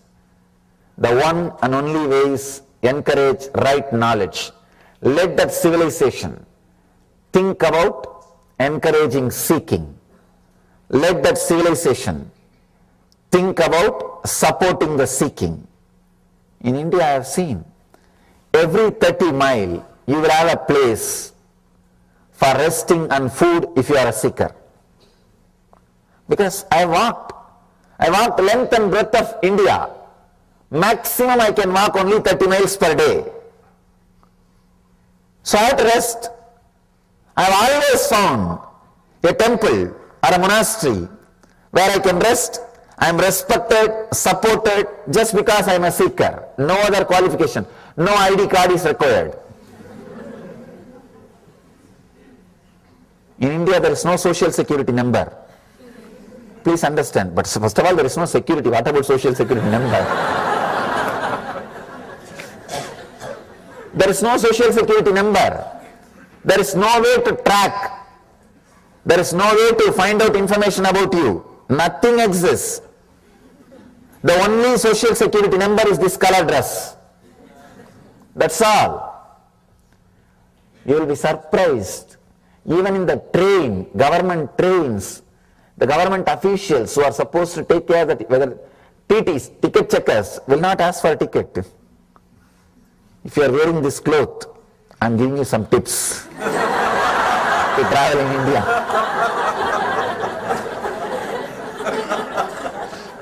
Now I am telling you from my experience. If you are with this cloth and sitting, I have never seen any TT asking me ticket. They will ask only one thing, Baba, have you eaten? Means, it's a very respectful word. Baba means father. Oh, father, have you taken food? That's all. I wandered 9 years. 9 years I did yatra, means pilgrimage. So, whole length and breadth of India. Every 30 miles, you have a stoppage. You have food with respect. That is the main thing. With respect. They touch your feet. That's the first thing. They touch your feet and offer. And they encourage what you are doing. They support what you are doing. They respect what you are doing. So only a civilization which can support seeking, which can encourage seekers. This is one aspect of seeking I am saying. Even otherwise, even when you are living with your family, if the society knows you are a seeker, you have a different position. You have a different place. You have a different respect. That whole society, it is in their blood. So any civilization encourages seeking, supports seekers, will liberate itself from the wrong knowledge and the products which creates delusion. The products which creates delusion. In India, so much of population, I don't see so much of entertainment. Only recently, last 50 years only, so much of entertainment ideas are gathered. Otherwise, there is no theme park, there was no TV, there was no movie. There was nothing much of entertainment. Even their entertainment is connected to seeking, temple. That is their entertainment. Sometime I have seen, especially in the West, people are surprised that in India people go to temples every day. Because in many countries, they go to church only once in a week. It's a Sunday holiday religion. And that also rarely. Not everybody. When I say people go to the temple regularly, every day, people are surprised. But that becomes their lifestyle. Not so much of entertainment. Even entertainment is this only. Prayer is entertainment. This is game. Everything. Everything is rooted at seeking. Based at the search for enlightenment. So civilization which encourages right knowledge helps their citizens to go beyond wrong knowledge, to go beyond addictions. Right knowledge, wrong knowledge, the third pattern, third mental structure, third chitta vritti is imagination. This is another one big problem. This imagination can lead you to right knowledge or wrong knowledge. This can lead you to suffering or joy. If the imagination is used properly, rightly, it can lead you to ecstasy, joy, spiritual ecstasy. It can lead you to ultimate. You will be in the heaven. You can see in your own life how you imagine about yourself plays a major role in your decisions. I've seen sometime when I work with the people, The moment they get an imagination, strong imagination, no, I cannot continue this for. Please understand, a simple technique, very powerful technique. Let me describe the technique. The night time before going to sleep, sit on your bed, switch off the light, be in a relaxed way, sit in a relaxed way. You should chant, create H-O-O sound, Hoo, not loudly, internally. Visualize that sound is getting ringing, filling your whole being, and create internally. Maybe little sound will come out. You can't keep completely silent when you chant, but it should fill you. I'm not saying chant as loudly as possible. I'm saying chant as intensely as possible.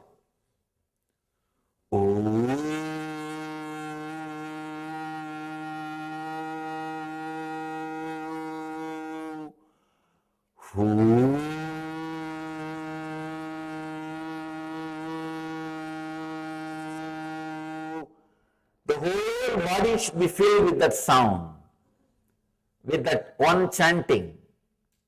I'm not saying loudly, I'm saying intensely. Do this just for 8 to 10 minutes, very intensely. And relax.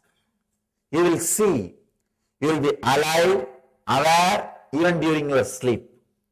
When you are out of sleep, you will be fresh. You will be jumping out of your bed. Your walk from your bed to the bathroom will be a dance. It will not be just walk. It will be ecstatic dance. You will be fresh. It's a very powerful technique to move from sleep to samadhi, sleep to superconscious state. It's from Tantra tradition, means the 5,000-year-old spiritual secrets, spiritual techniques, very powerful technique. So, we can practice this technique just for 5 minutes. You can try so that you know how to chant. Close your eyes and internalize. Let it internally be chanted inside. Chant this mantra intensely inside. Close your eyes and chant the Homkara mantra inside.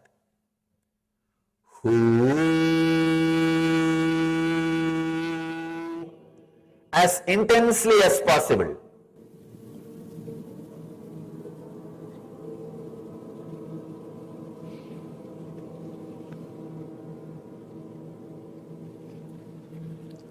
Very intensely.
Stop.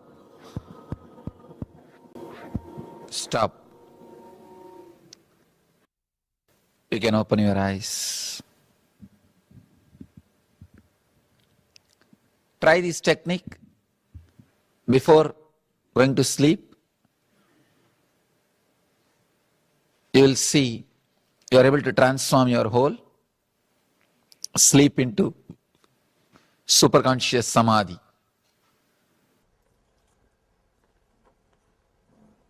This is the subject which Patanjali is expressing through this whole sutras.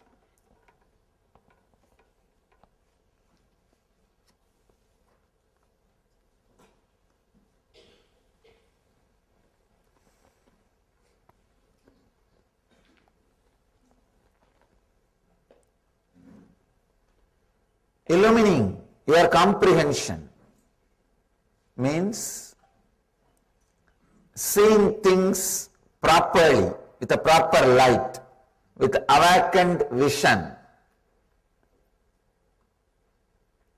Your mind is your bondage. Your mind leads you to freedom. Mind can make anything out of anything. Any situation can be experienced as any situation. It can either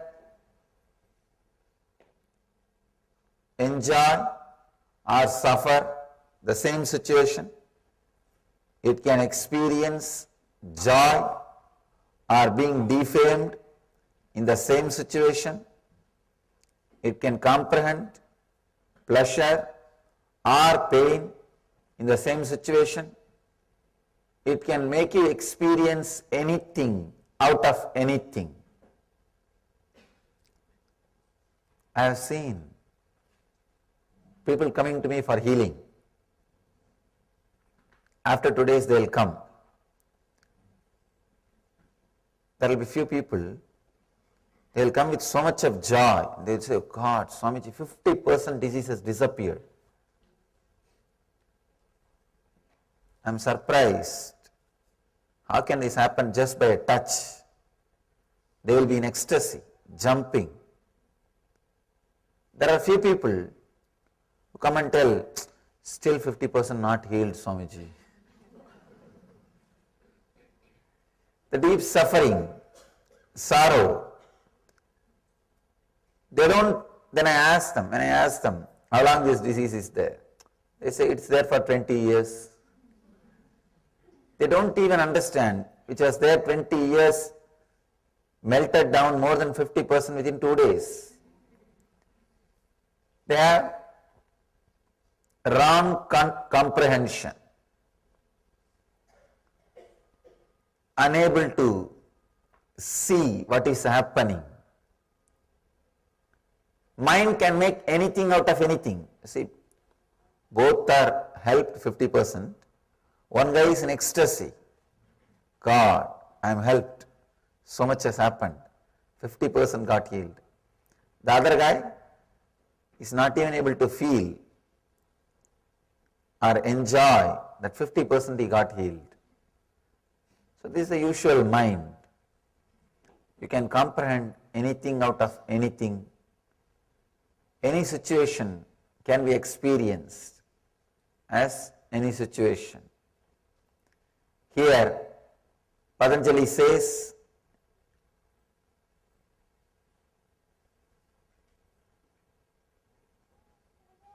these 5 modifications: right knowledge, wrong knowledge, imagination, sleep, and memory.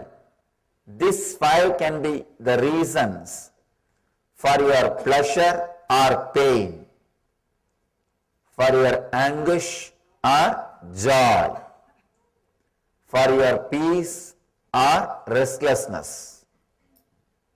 You can use these 5 towards anything. Sometimes people ask me, how can right knowledge be the reason for suffering, Swamiji? How can we use right knowledge for suffering? Here Patanjali says all these 5 can be reason for suffering or joy.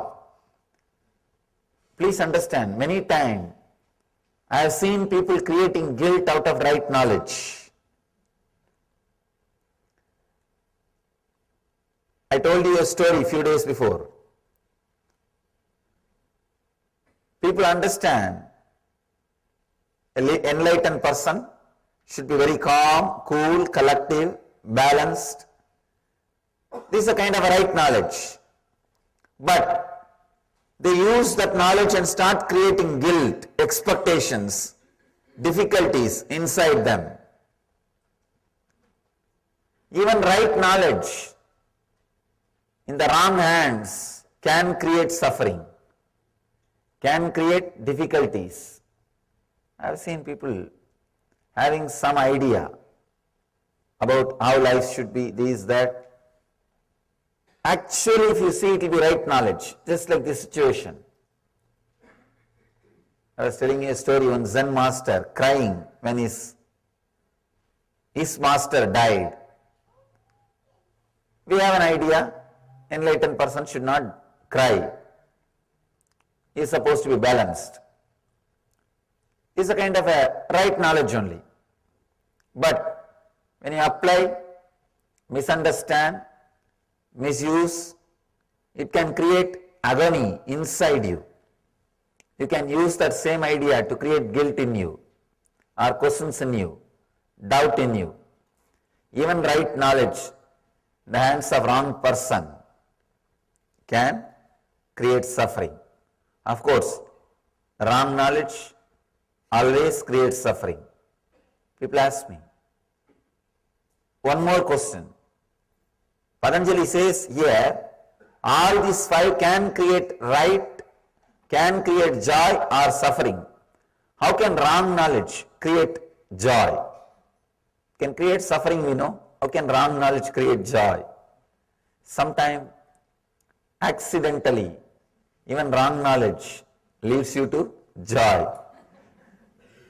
Even wrong knowledge leads you to next level, next step. I have seen many instances. They may not know the reason, the right reason, but they do the right act. Without knowing right reason, without having the knowledge about right reason, but doing right act. That kind of situations, even wrong knowledge leads you to joy. Wrong knowledge leads you to pleasure. Actually, what really needs to happen inside us is a cognitive shift. Means your comprehension should be illumined.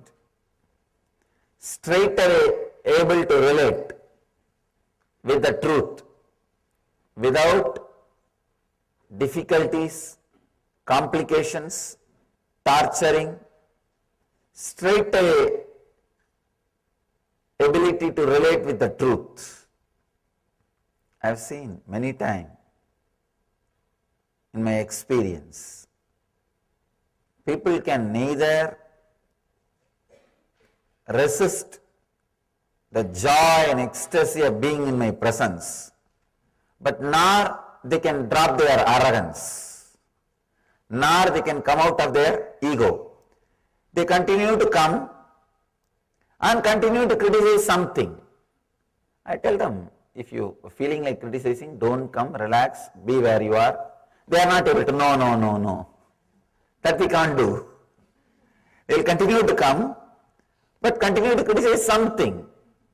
They can neither keep themselves away, nor completely able to surrender or relax. Means the wrong comprehension. The cognitive shift has not happened. Here, Patanjali emphasizes on cognitive shift. Let us understand all these five modifications: right knowledge, wrong knowledge, imagination, sleep and memory. Yesterday we understood right knowledge and wrong knowledge. Today we will enter into imagination. Imagination, same way, can lead you to joy or pain, suffering or ecstasy. See, almost all meditation techniques are based on imagination, except very few techniques. The clicks, what I call initiations, except the initiations directly from the master, all other techniques use imagination. For example, the unclutching, the science of unclutching, or the first technique which Patanjali spoke, your mind is not a thing, it is an action, stop. This is not using your imagination. This is a straight initiation.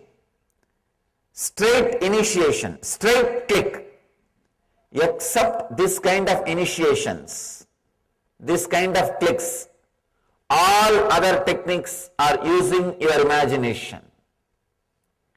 When the imagination is used to lead to pleasure, to make you experience ecstasy, it is called meditation. The same imagination is used to lead you into suffering, it is called mind. There are only two things. Either your mind can continuously condition you, or it can continuously liberate you.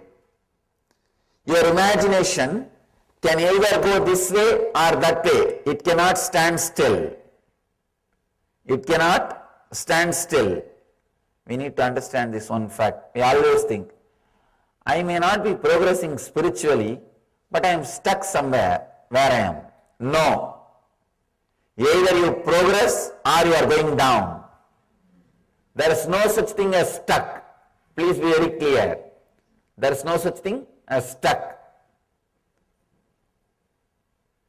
Either you are going up or going down, like skiing.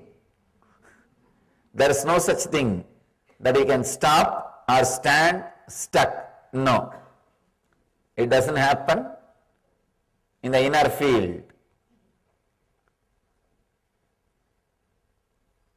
If your imagination is used by you to liberate yourself, to uncondition yourself, it is called meditation.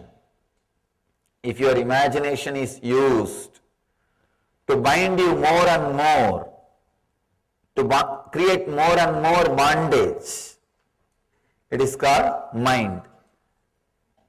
Conditioning. I have seen even the great knowledge about yoga, people start using it for one more conditioning. I have seen thousands of people reading Yoga Sutra, they will be depressed because they misuse this knowledge, they abuse this knowledge, they misinterpret this knowledge, they start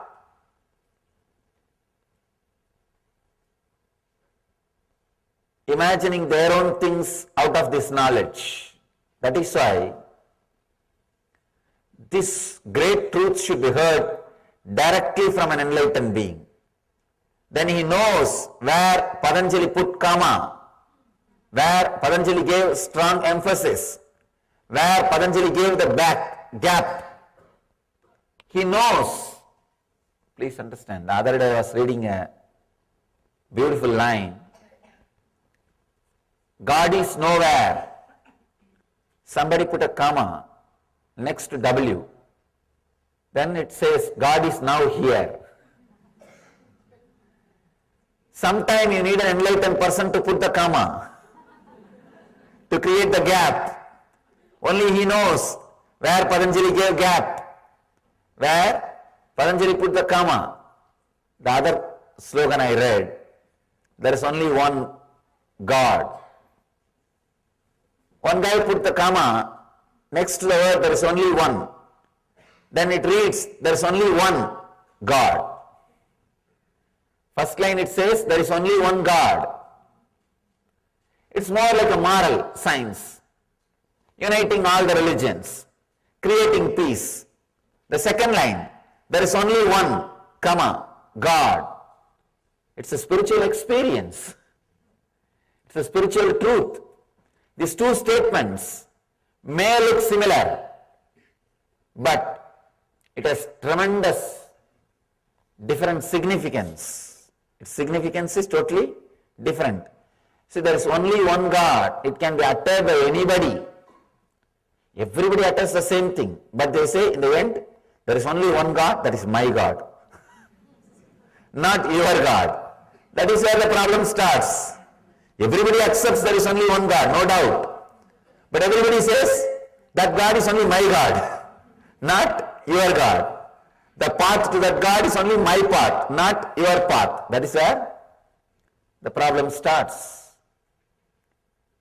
So if you put one comma, there is only one God, there is only one comma, God, then it's a spiritual experience. This statement means there is only one thing, nothing else. So, when you listen to these great truths from an enlightened master, you know where to put the comma, you know where Patanjali gave the gap, you know where he emphasized, you know where he was connecting or disconnecting words. Imagination can either lead you to hell or heaven. It's like a drug, LSD. Many people experience ecstasy if they take a drug. Many people experience suffocation, suffering also. If you are habituated for nightmares, if you take LSD, you will have a suffocation feeling. Your LSD experience will be nightmarish. If you are habituated for sweet dreams, if you take LSD, you will feel like you are in heaven. That's all. It is intensifying what you think, intensifying what you imagine. The drug experience is nothing but intensification of what you are imagining, your imagination. Your imagination can lead either towards this direction or that direction. I can give you thousands of examples, thousands of stories. Especially I am constantly working with people's imaginations. It's my life. Last 6 years I am working with imaginations of the people. Millions of people directly and millions indirectly. Either trying to remove their imagination, alter their imagination, or redirect their imagination. Just today, one of my disciples was telling me,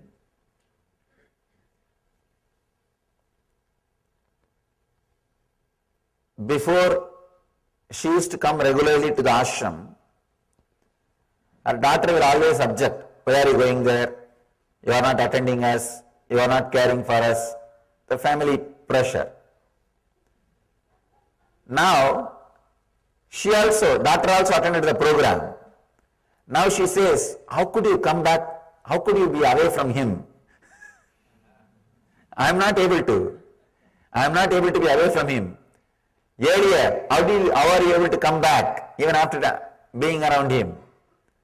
So her imagination, when she had wrong imagination, she was not able to relate with the mother. She was fighting with her, saying, why are you going? Now when she has the right imagination, she is fighting with her, why did you come back? It's a mind. It is imagination. Continuously, I am working with imaginations of the people. Many times, the imaginations become so strong, they can either completely move from the spiritual path or completely get enlightened. People sometimes ask me, How can imagination lead to enlightenment? After all, it is mental activity. How can that lead you to enlightenment? It's like somebody taking poison. Taking poison is an action, but that can lead them to death beyond actions. Same way, the right imagination is taken, the mind will disappear, you will be beyond the mind. You will be beyond mind. You will be experiencing the no mind state or the ecstasy. The next thing, sleep. Patanjali says sleep can lead you to joy or suffering, anguish or non-anguish. Almost 1/3 of our life we spend in sleeping. So if you understand the right technique for sleeping, 1/3 of your life you can spend in samadhi. See, the only difference between your sleep and samadhi state, the ultimate enlightened state, is samadhi minus awareness is your sleep. Your sleep plus awareness is samadhi. Enlightenment is nothing but being aware when you are asleep. That's all. When you are asleep, there are no samskara, engrams active.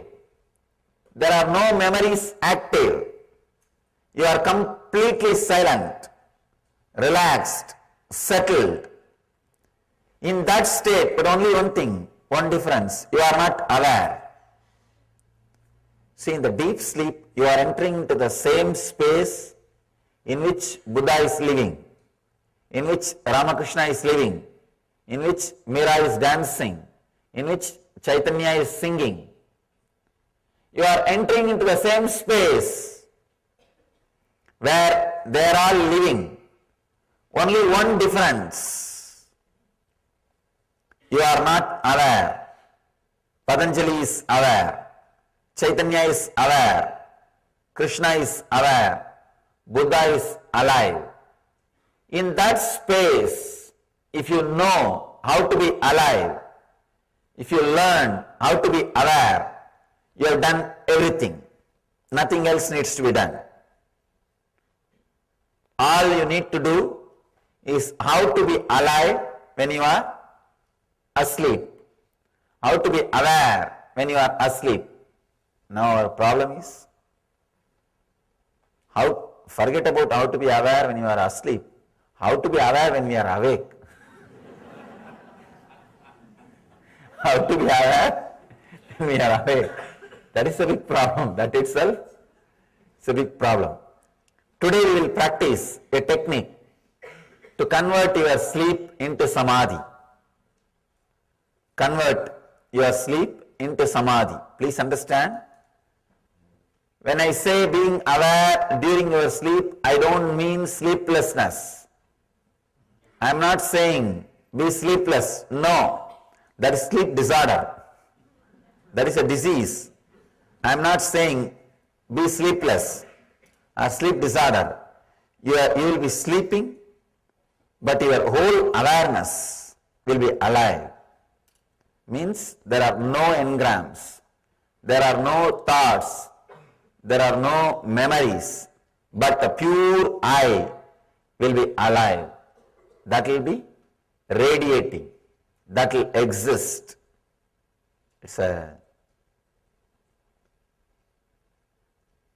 There is a very powerful technique called Yoga Nidra, falling asleep consciously, falling into the deep sleep state with awareness.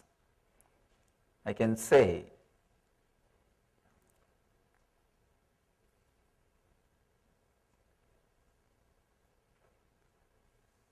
if you can drop into that state with awareness and come back, suddenly your whole system will be new. Your whole system will be different. Your whole system will respond to the world in a completely different way. If you fall asleep, if you sleep very deeply, if you have a good sleep and come out, your system will be fresh. It will respond to the world in a very different way. If you are stuck in the dream state and come out, your system will be different and it will not respond properly to the life, to the day. If you fall into the samadhi and come out, if you fall into that deeper state than the deep sleep and come out, you will eternally respond to this world only through joy, only through bliss. That is why we call that state as eternal bliss. If you experience that state and come out, you will see you are radiating eternal bliss, eternal joy. Sleep is one of 5 modifications Patanjali speaks about. There is so much we can talk about sleep. So much can be said about sleep. Maybe instead of saying, we'll use a technique by the end of today's session. A very powerful technique. How to relax with awareness. How to go into deepest states of sleep with awareness. Usually we don't sleep more than 20 to 25 minutes. Then we come back, continue to dream, play in the dream world, then again fall asleep. After 20 to 25 minutes, come back and move in the dream state, have some dreams, then again fall asleep. That is why early morning when we get up, we don't feel we had a good rest.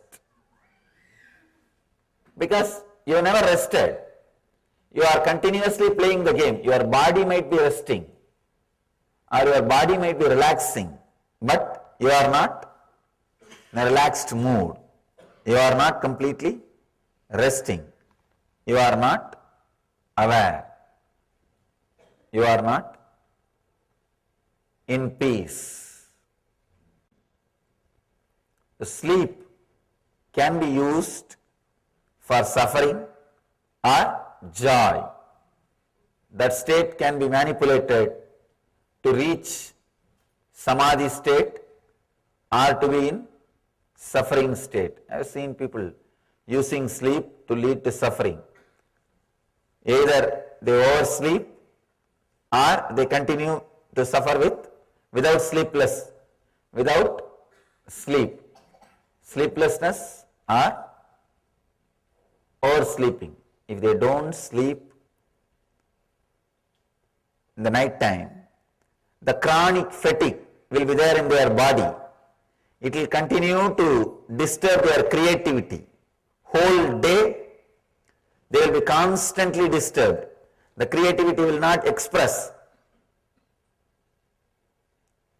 Or if they sleep whole day, there is no time for creativity.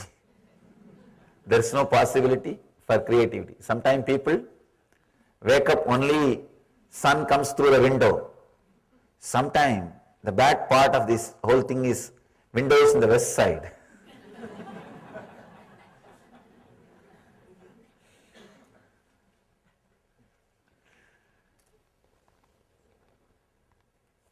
Tired of taking rest. Human being is the only animal who are tired of taking rest. Any other animal, morning if you wake up, you will be fresh, jump, act very alive.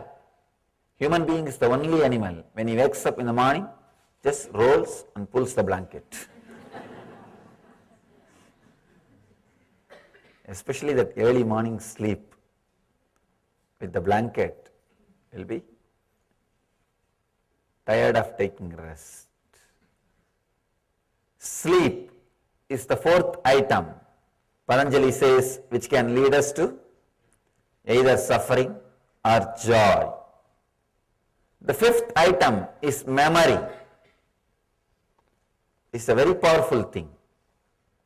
Please understand. Memory is what I call pain body.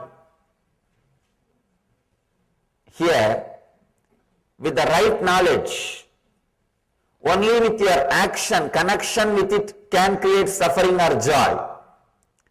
With the wrong knowledge, only your response can create joy or pain.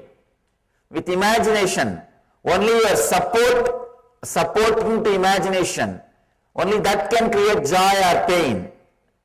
With the sleep, your support to your sleep, your thought also, if it is done, only then you will have joy or pain. But with memory, you don't need to do anything.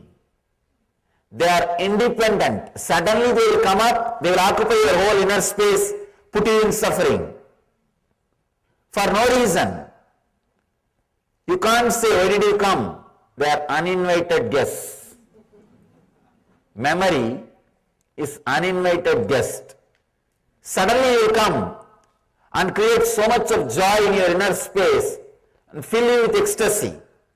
You can't ask, how did you come? Why did you come? Who invited you? No. Suddenly some memories will raise. You know you are in joy. You are in ecstasy. Why that memory came? Why so strongly it came? You can neither question nor understand. Suddenly you know the memory of Master is inside you. For last 10 minutes you are in ecstasy. You are in joy. Just soaked in his memory. Being in his presence. You can't say, why did this memory came? You can't ask your mind how this memory came. Same way, suddenly, memories which you don't want to cherish, some suffering will raise. You can't even ask, why did it come? And your whole day is gone. Your whole day is gone. Just one wrong memory, one wrong awakening. Your whole day will be in depression, low mood. Memory is such a powerful thing. It can come up by itself and put you in joy or suffering, put you in anguish or peace, put you in bliss or suffering. It can lead you to anything on its own, by its own right. It doesn't need cooperation from your side. Right knowledge, wrong knowledge, imagination and sleep needs cooperation from your body and mind. All the other four things, your body and mind needs to cooperate. But with imagination, with memory, you don't need to cooperate at all. It will just erupt and you don't know why it is there. You can't ask why it is there. You can't even question why did you come. But you are in suffering or joy. That is the power of memory. Memory means the ideas, thoughts, imaginations, visualizations collected, which is still alive inside your system. One important thing, if your memory is complete, it won't lead you to suffering, it will lead you to joy. But it is not complete. If your memory about your past, if it is complete, you will have knowledge about your future. Please understand. I am not giving you false promise. I am stating simple, straight truth. If your memory about past is clean and pure, complete, you will have a clear idea about your future. Because your future is nothing but the reproduction of the past in different dimension, that's all. Maybe some of the quantity will be different, but basic structure will be the reproduction of your past. The earlier you might have had one car in the past, the future you may have few cars, but the future is going to be the reproduction of the past. But the big problem is we don't even have the right idea about our past. We remember our past only after editing. If you think your whole life is suffering, as we usually think, you will edit and connect only all the suffering incidents. And you will think your whole life past was suffering. That one idea is enough to feel, to imagine, to visualize, to think your whole life was suffering. The memory, it is not a right memory, it's a wrong memory. Same way, if you think your whole life is joy, again you will edit, cut, fix, paste and see your whole life as joy. You will connect all the joyful incidents, memory, and start seeing your whole life as joy. We never comprehend, we don't have the complete memory. We don't look at the past as it happened. We don't smell the past as it happened, as it is. If you have a simple, straight idea about the memory, past, a simple, straight, clear idea, you will have simple, straight, clear idea about the future. Your miscomprehension, your wrong idea about the past is responsible for the wrong idea about the future. If you think you are not able to plan your future, be very clear, you don't have a vision about your past. Any incident happened in the past adds some juice to your being, understanding to your being, awareness to your being, knowledge to your being, experience to your being. So if you are aware of all those memories, that knowledge, that essence which is added to your being will continue to guide you in the future. But when you forget those incidents, those memories, when memory loss happens, which is happening in all of us, that juice of that experience, knowledge of that experience, memory of that experience will not express itself in the future. So confusion. Understand, right knowledge, wrong knowledge, imagination, sleep and memory. These are the 5 modifications leads you to suffering or anguish. Suffering or anguish. So realize all these 5 can be either used or abused. Just this knowledge, this understanding that it can be used or abused, it can lead to joy or suffering is enough. That is enough. You will start using them rightly. Whenever all these 5 is leading you to suffering, you are abusing it, you are misusing it. Whenever it is leading you to joy, you are using it properly. So, whenever you are in suffering, understand, one of these 5 is misused by you. So, decide you will use that properly. Whenever you are in joy, understand, these 5, any one or all the 5 are used by you rightly.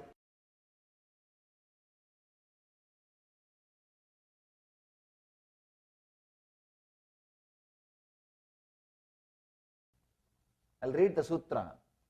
Viparyayo mitya jnananam atatrupa pratishtam. Viparyayo mitya jnananam atatrupa pratishtam. Let me give this sutra for the sake of recording. If you don't understand the English, it's okay. I'll give the translation. Interpreting based on past conditioning leads to misconception or wrong understanding. Let me repeat the Translation: interpreting based on past conditioning leads to misconception or wrong understanding.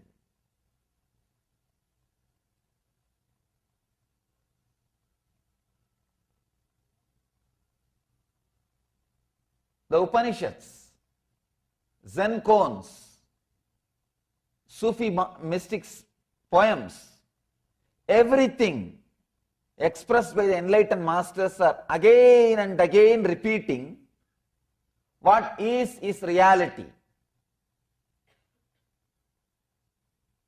Isha Vashyam Itam Sarvam, whatever is God.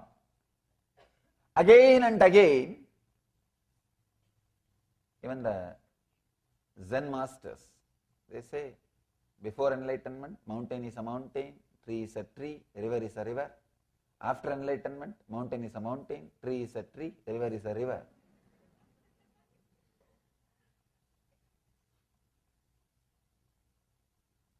Then what the hell are we doing? Sorry, no, what the heaven are we doing? Working for enlightenment.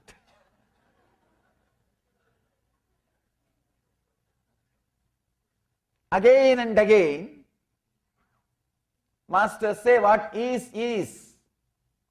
Buddha beautifully says, tatata. The word needs to be understood, the isness. Then what is the problem? Where problem starts? Problem starts with our wrong understanding, as Patanjali puts it here, viparyaya. Please understand, it's an important word. I can say the key. Just today morning, the press meet, one of our journalists asked me, Swamiji, how do you ask us to meditate? What are we supposed to do? You speak about meditation. Should we close our eyes and sit and meditate? What we should do? I replied him, in the initial level only you need a technique. You may need to close your eyes and sit for half an hour or 45 minutes, do something. But actually, the real essence of spiritual life is not even meditation. This one sutra, complete understanding, completely understanding, stopping the misunderstanding is real meditation. Please understand. Meditation is not just an activity you do for some 10 minutes or 15 minutes or half an hour per day, then you leave it. No. It's a quality of life. In the initial level, maybe it is necessary for you to create a concentration and center yourself. So half an hour sitting with closed eyes, okay. But that is not the end. Techniques are like boat. But this teaching, what Patanjali is giving in this sutra, is like a river. Boats are okay in the initial level, but boat is not life. That is not life. Life is river. Here, Patanjali is giving a very beautiful technique, amazing technique. You can say the essence of spiritual life. When I read each sutra, I feel like this is enough, nothing more is required. You don't need anything else. Any single sutra, if you take up one sutra and contemplate that's enough. Nothing else is required. Nothing else needs to be done. One sutra, if you can internalize, that seed is enough. It will bear its fruit. The fruit will be your enlightenment. Sometimes I feel you should not read more than one sutra per day. Because if you read too many sutras, your mind will skip from here to there, here to there, here to there, here to there, and you will not internalize. You will not meditate on them. But if you read only one sutra, your whole mind will be working on it. Or that sutra will be working on your consciousness. Your whole being will be filled with that one sutra. You will see that sutra starts expressing itself inside you. it starts expressing itself inside you. Interpreting based on past conditioning leads to misconception or wrong understanding. The whole thing, whatever problem you have, can be solved with this one key. Because your whole thing, whatever problem you have, everything is just because of one reason. That interpreting based on past conditioning leads to misconception or wrong understanding. Please understand. All your fear, all your greed, all the things which you think as your identity, all your worries, whatever you think as disturbance, misfortune in your life, can be sorted out with this one understanding. If you look with a little sympathy, little compassion, and compassion towards this moment will completely open a new door. You will have a new understanding. When you don't have compassion to this moment, you always judge this moment with your past experience. Please understand. I am giving you a new key. Have compassion towards this moment. Have compassion towards sympathy, towards present moment. We never have a compassion towards present moment. We are always violent with the present moment. That is why we kill it with the past. We kill the present moment with the past. We are constantly waiting for present moment to come so that you can kill it with your past. You can destroy it with your past. You can abuse it with your past. Abusing the present with the past is what I call hell. Continuously we torture, we disturb the existence by killing the present moment. Please understand. The eternity comes in front of you, presents itself to you in the present moment. You can touch the eternity only by touching the present moment. You can see very clearly, you can't touch the past, you can't touch the future. You can touch the eternity only by touching the present moment. The present moment is the only way you can connect with the eternity. But when you don't connect with the present moment, if you are constantly torturing it with your past, you are creating misconception, wrong understanding. Sometimes we are strongly stuck with the wrong understanding, with the wrong concepts. That is why Patanjali gives a very beautiful, actually just before the sutra, he has given wonderful concept. I wanted you to know that sutra also. You will understand this 8th sutra, if you know the 7th sutra. Actually both of them are in a way interconnected. He says, he describes about knowledge, pratyaksha, anumana, ahama. These three are right knowledge. In the 8th sutra, he speaks about wrong knowledge. In the 7th sutra, he speaks about right knowledge. Both are interconnected. That's why I wanted you to understand the 7th sutra also. If you understand the 7th aphorism, 7th sutra, you will understand the 8th sutra in much better way. In the 8th sutra, he says what should not be done. The 7th sutra, he says what should be done. What should be done. Please understand. He says, pratyaksha anumana agama pramanani, means perception through senses, conclusion arrived at through that cognition, and the words of an enlightened master are the three ways to gain correct knowledge. That are the three things which gives you the right knowledge. The 8th sutra, he says about the wrong knowledge.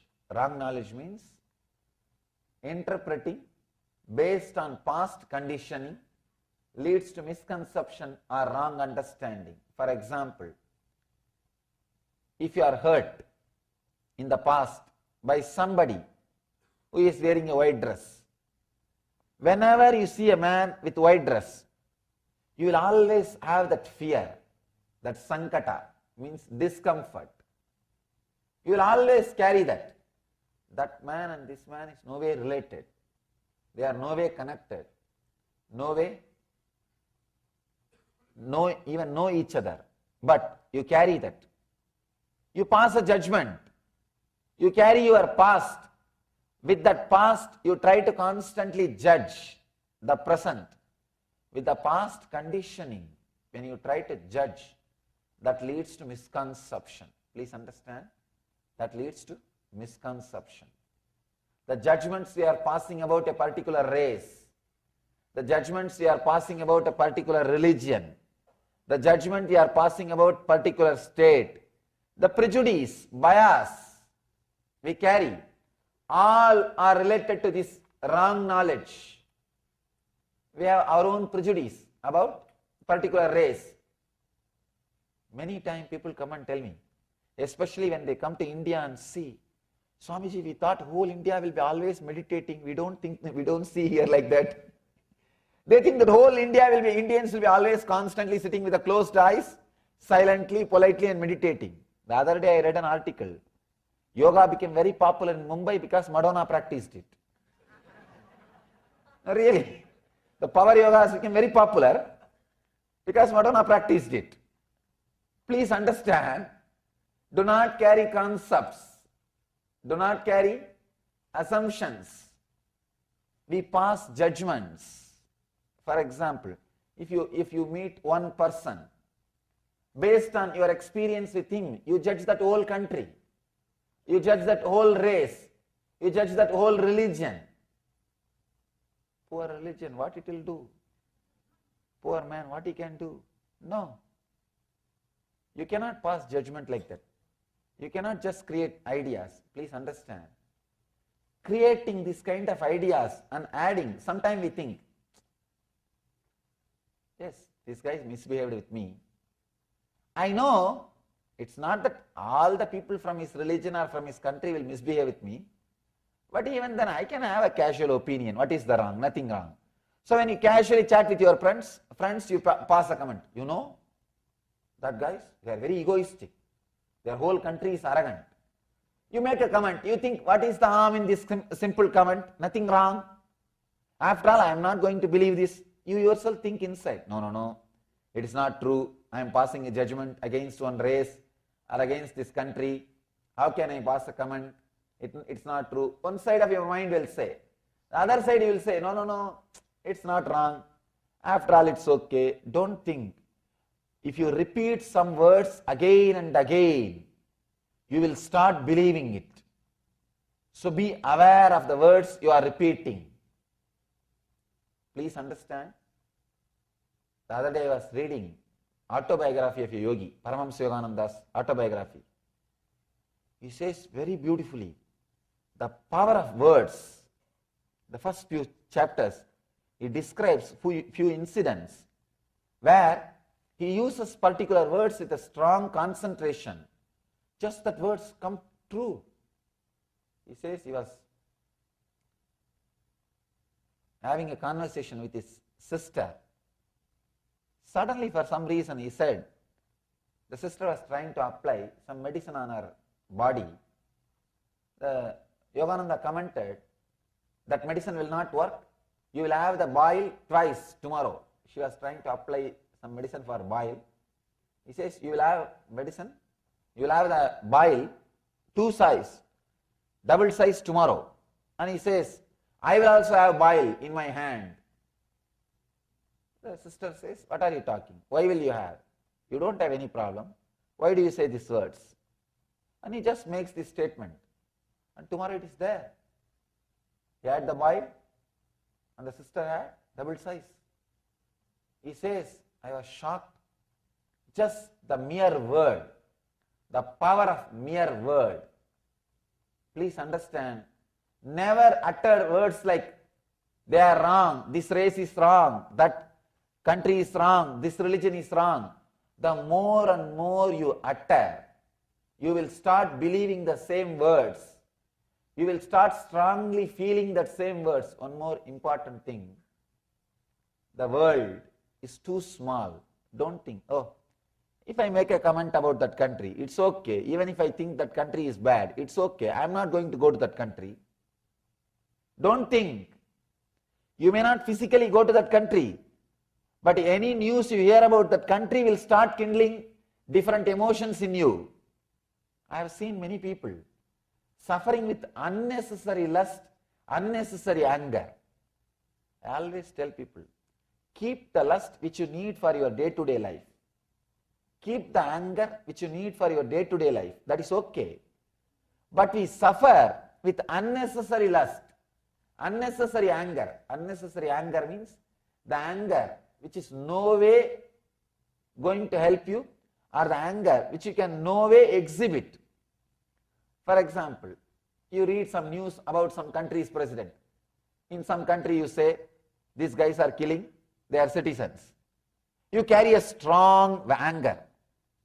This fellow is doing all these things. You carry a strong anger.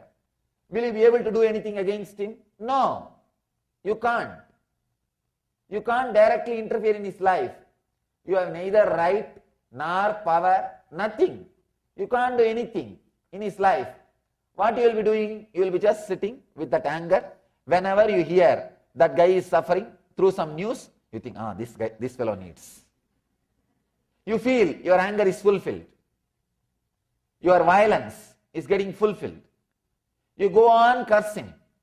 Please understand, this is what I call excess anger. Carrying the anger which is no way directly related to your life. You have so many opinions, so many ideas, so many concepts you carry, and you suffer joy or pain based on the concepts. I have seen people sitting in front of TV and crying for no reason. No way they are affected. The news which is told, no way they are affected. Either they cry or jump. Means excess anger, excess greed, unnecessary anger, unnecessary greed. All these things are based on this wrong knowledge.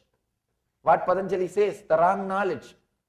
Interpretations, interpreting based on past conditioning leads to misconception. I have seen this enough in the life. Enough. I have seen, because I am traveling all over the world. I am seeing different race, different community, different culture, different religion, different nationality, different background, different kind of people. I can say if this one sutra of Patanjali, if this one teaching of Patanjali is propagated to all over the world, there won't be any wars. There won't be any wars. The world will become peaceful, blissful place. So much of peace will land on this world. The big problem is we quickly pass judgments about a particular race based on one person, about a particular group based on one experience. One experience is enough. You think, yes. My friend also told me, those guys are very arrogant. See, I realize he is arrogant. They are arrogant. You are just waiting. You are just waiting. Each country has jokes and comments about particular race or particular religion. Each country, they have jokes. In India, especially about Sardarjis. No, they have so much of jokes. And to tell you honestly, in my experience, they are the most devoted, spiritual and intelligent people. So deeply devoted, so deeply committed, giving nature. I wandered length and breadth of India, I tell you. I wandered length and breadth of India. I have seen so much that giving nature. The big problem is you pass comments easily. You pass comments easily. Not only that, after 2-3 times if you pass the comment, you start believing it. You start internalizing it. We need to understand an important truth. We are not that intelligent not to believe the lies which we are promoting. In the initial, you may start promoting some lies knowing that it is lies. After a few days, you yourself will forget it's a lie. So be very clear, do not start a lie. Do not start a rumor. You will be suffering with it. You will be suffering with it. A small story I read somewhere in a book. One journalist who writes all tabloids goes on, actually lies can be sold, rumors can be sold much easily. Negative news can be sold very easily. It sells like hotcake. Negative news sells like hotcake. Just write some 10 positive things. One enlightened master came, he did so many good things and he is doing so much service. Who will read? No. But write some news about the drug or some news about the murder, some news about some criminal activities, paper will sell. Negative things can always be sold. So this guy who lived his whole life by creating and maintaining rumors, creating and sustaining rumors. This guy dies and goes to the court for judgment, the upper court. There Saint Peter is standing. He says, oh, tabloid journalist, no. We don't let you inside heaven, go to hell. That guy says, no, give me just one day. I'll go around and come back. I'll just see the heaven only once. This guy says, no, you have no work here. You have no business here. Here no news comes. All saints are happily sitting in the cloud and singing Hallelujah. There is no news. Everybody is completely settled.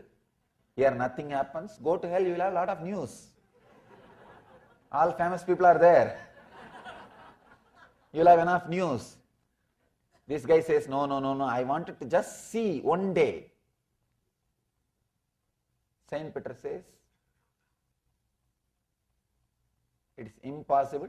We can't allow you inside. Then this guy tempts Saint Peter. This guy is an intelligent guy. He says, give me 24-hour time. If I can convince any one of your journalists to go to hell, will you let me stay here? Saint Peter says, this is too much. How can you do that? He says, that and all you don't ask. If I can convince any one of your journalists to go to hell, will you let me stay here? He says, all right, I can try. Okay, deal. Come inside.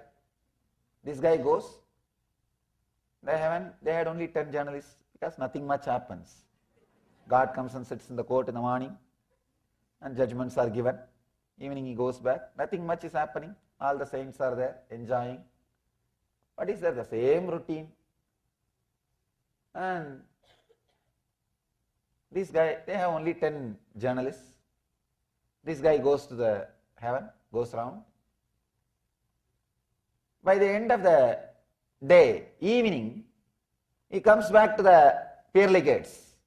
Saint Peter says, no, now you cannot go back. You have to be here. This guy says, what happened? No, I have to go to the hell. Saint Peter asks, why? Why do you want to go? What this guy did, this guy created a rumor that in the hell they are starting a new magazine. They want editor. He spread on news and all the fellows fled. Because how many days, especially journalists, you can't be sitting without news. It's really boring. Even in the heaven, they want some news. And without news, even heaven looks like a hell for them. So they thought, better let us go to hell. They all ran away to hell. And this guy is also running. This guy who created the rumor, this guy is also running. Saint Peter stopped and said, what happened? You only created the rumor. All of them are already in the hell. Now you are the only journalist we have. We can't afford to lose you also. You have to be here. This guy says, no, I only started the news that is true. If so many people are believing, there must be some truth in it. If so many people are believing, there must be some truth in it. Understand, Don't start rumors. Don't start rumors, even in a jovial way. You will be caught by your own rumors. You will be caught by your own words. The words which you create, I have seen many times. People casually create simple words. In the relationships, they very casually create simple words. He is bad. He is torturing me. Very simple words for no reason. For very simple incidents. But those words gets imbibed, engraved, and you start thinking that's the truth. Please understand, words can just stop your thinking. Words can just stop your perception. Words can just stop your conscious flow. For example, if you are in a particular situation, if you are open, fresh, alive, without the past conditioning words, you can handle that situation directly. You can live that situation directly. You can experiment with that situation directly. You can experience it directly. You don't do. You have some idea. You have some idea. You think, no, I know. I know. This is what is going to happen. I know. You see, I was telling you the other day, this guy is like this only. Your mind comes to a confirmation and immediately you jump and start taking actions. Look into yourself. All your suffering, I can say capital letter A-L-L. All your suffering is just with this one problem, carrying, interpreting based on the past conditioning leads to misconception or wrong understanding. Wrong understanding means wrong decisions. Suffering, you can see in your life. You don't wait till the situation comes in front of you. You take your own decisions, your own ideas. Mind becomes chaos. Mind becomes chaos. Completely confused. With the past engrams, you go on and on and on interpreting. Create problems. Actually, many times you can see. By the time you create a whole problem in your imagination and be ready with all the weapons to attack the other person, he comes, when he starts talking to you, suddenly you realize, oh God, there is no problem at all. He did not even think about it as a problem. Here you are waiting with a high BP, with all the weapons. If he utters that word, I will utter this word. If he talks that word, I will talk this word. If he says that word, I will say this word. If he brings up that argument, I will bring this argument. You are ready with all the arguments, weapons. That guy makes the whole thing simple. Suddenly you feel empty. But now you feel, what is this? How can this be? I prepared so much. All this preparation has become waste. You start the fight. Because you don't want to feel that you wasted so much time preparing for the fight. You can see this many times in your life. With your spouse you can see. You can see by the time she or he comes back from the office, you are ready with all your arguments. Sometimes you even start taking notes on the refrigerator. There will be white paper and these guys take all the notes not to miss the points. You are ready with all the arguments. But when the other person comes back, he doesn't even remember the whole fight. Doesn't even remember the subject. But what to do now? It is too much for you. You cannot leave what you prepared. Now whatever you prepared, you have to express it. You start. That's the way life goes on. Understand? Our judgment based on generalization, we need to understand an important truth. We think in a generalized way, but we live in a localized way. Our day-to-day life is dealing with one person, one situation, but your mind always generalizes. Always generalizes. I have seen many times. People have their own weird ideas, weird opinions, weird concepts. It is just impossible. Small story. One guy goes to the psychiatrist. Psychiatrist sees his behavior and all those things. He says, I'll surely try to help you. I think you have a problem that you are thinking you are a dog. That guy says, yes, yes, small dog with a black and brown patches. Don't you see me? Doctor says, don't worry. I'll try to help you. Can you first lie down first in that couch? I'll see. And try to find out the root cause of the problem. That guy says, no, I cannot do that. Doctor asks, why? No, I am not allowed up in the furnitures. Understand? If you are convinced about something, you are too strong. Instead of going to the roots of the problem, you go on, hold on to the surface. You hold on to the surface. You know, if you go to the root, the problem may disappear. But the problem is your companion. You may feel lonely. If you don't have anything to worry, suddenly just think. Suddenly if all the worry from you is taken away, what will happen to your life? You will feel empty, alone, lonely. I think that will become a big worry. That will become a big worry. So you don't want to look into the roots of the problem. Here Patanjali is analyzing very beautifully.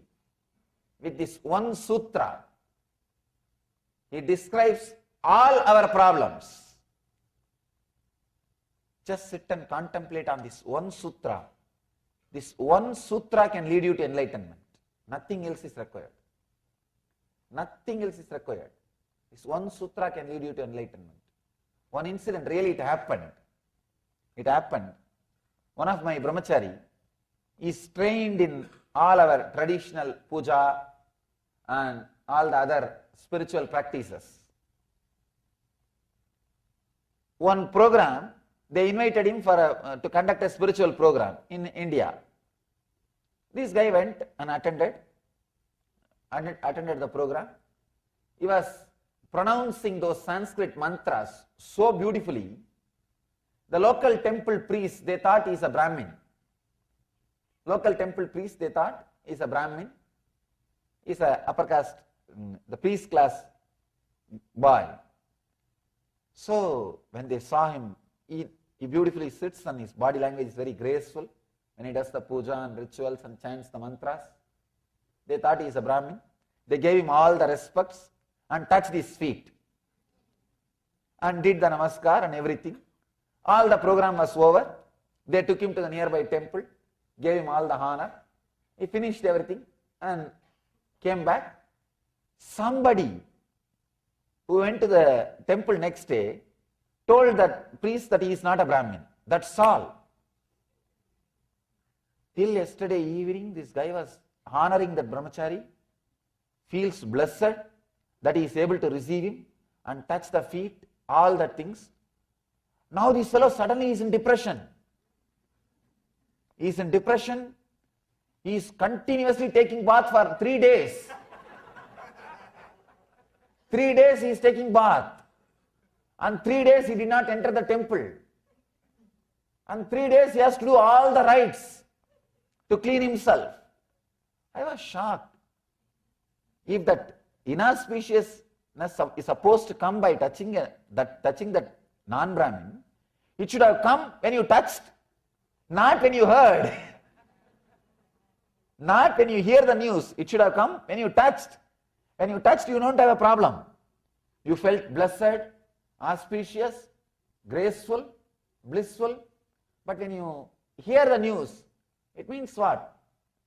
The concepts, the past conditioning. The past conditioning. That poor guy, he suffered so much, just that conditioning. I shouldn't have touched the feet of a non-Brahmin. Just that one conditioning. Many times we suffer with conditioning, not with situation. Please understand, 99.9% of our sufferings are not related to situation. It is related to conditioning. The 0.01% suffering is not a suffering at all. All our sufferings are related to conditioning, not related to situation. You have an idea. Your mind is programmed. Your biocomputer is programmed from the young age. What is desire? What is joy? What is pain? What is fear? You are programmed.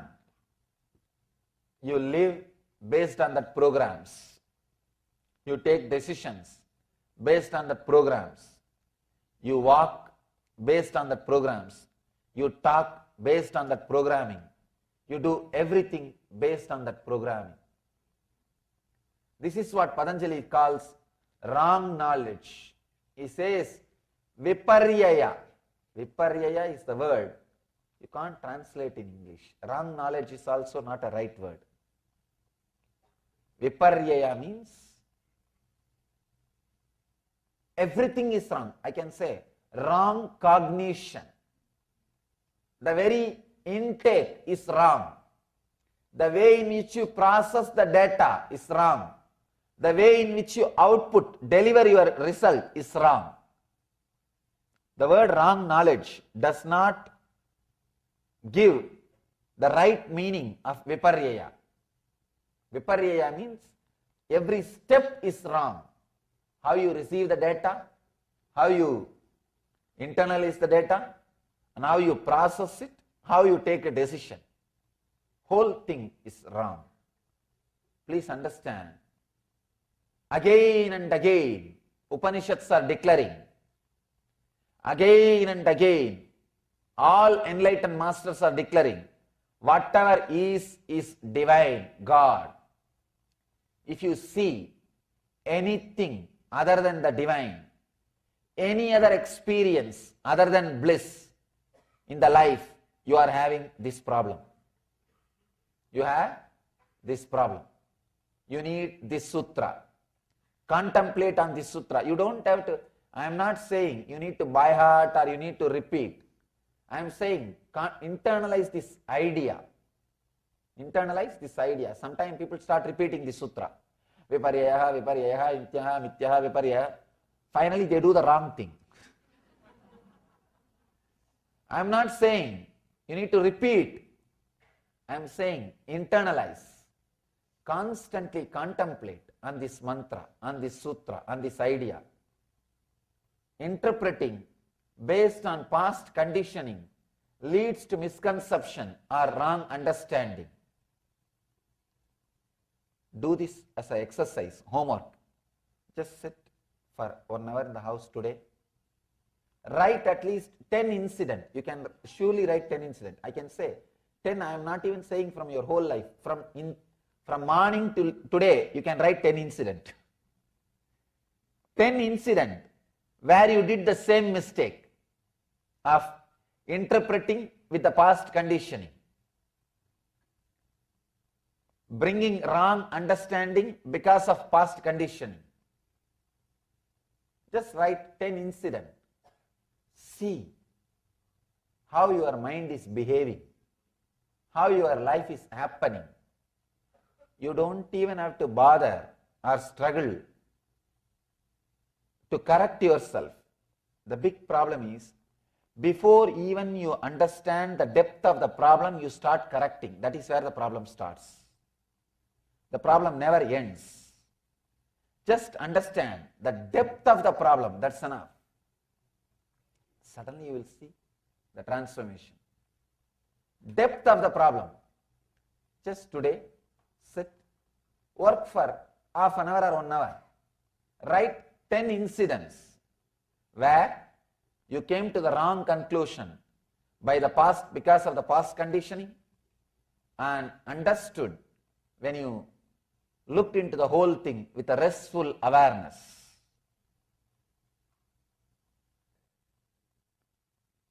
The purpose of the description is how to use this modification to lead us to joy, to lead us to bliss. I can say it can lead only to joy, then bliss suddenly happens. is beautifully guiding us step by step. First, he described right knowledge. Second, wrong knowledge. Third, the beautiful vigalpa, imagination. Now fourth, he is talking about sleep. Step by step, he is leading us. The right knowledge, then wrong knowledge, then imagination. Deeper than imagination, there is something. That is what is sleep. This is also a modification which can lead to pain or anguish, pain or joy. Sleep. If you understand the word sleep in an ordinary way, what you understand as sleep, we can ask, how can that lead to pain? Sleep always leads only to peace. How can that lead to pain? So, sleep word should not be understood as we understand in a very normal way. Let's see what Patanjali has to say about sleep. Let us understand what Patanjali has about sleep. Abhava pratyaya lambana vrittir nidraha. Abhava pratyaya alambana vriddhi nidraha.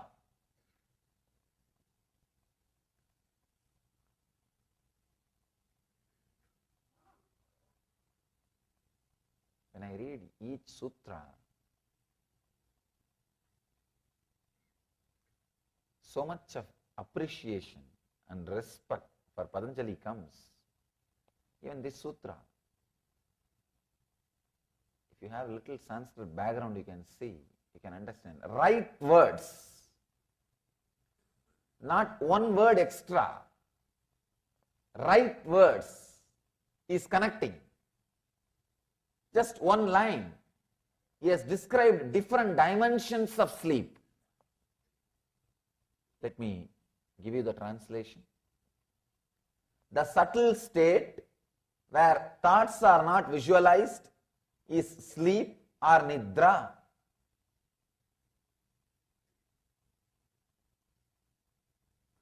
Abhava pratyaya alambana vriddhi nidraha.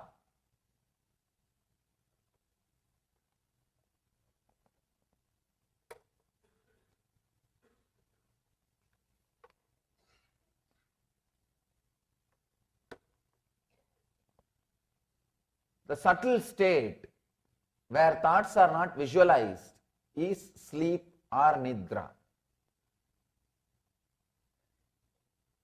The moment I translate, I can very clearly feel I am able to translate only one dimension of that sutra.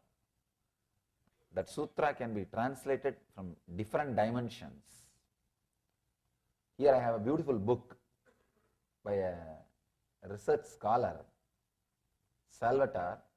He has beautifully created a book giving 12 different translations. I wanted to give a credit for his great work. 12 different translations. When I see all the 12 different translations, I can say very clearly, each one of them are approaching Patanjali from different level of consciousness and different angle. I'll try to give you the deeper truths, what Patanjali is trying to express, what Patanjali wants to say about sleep. One important thing,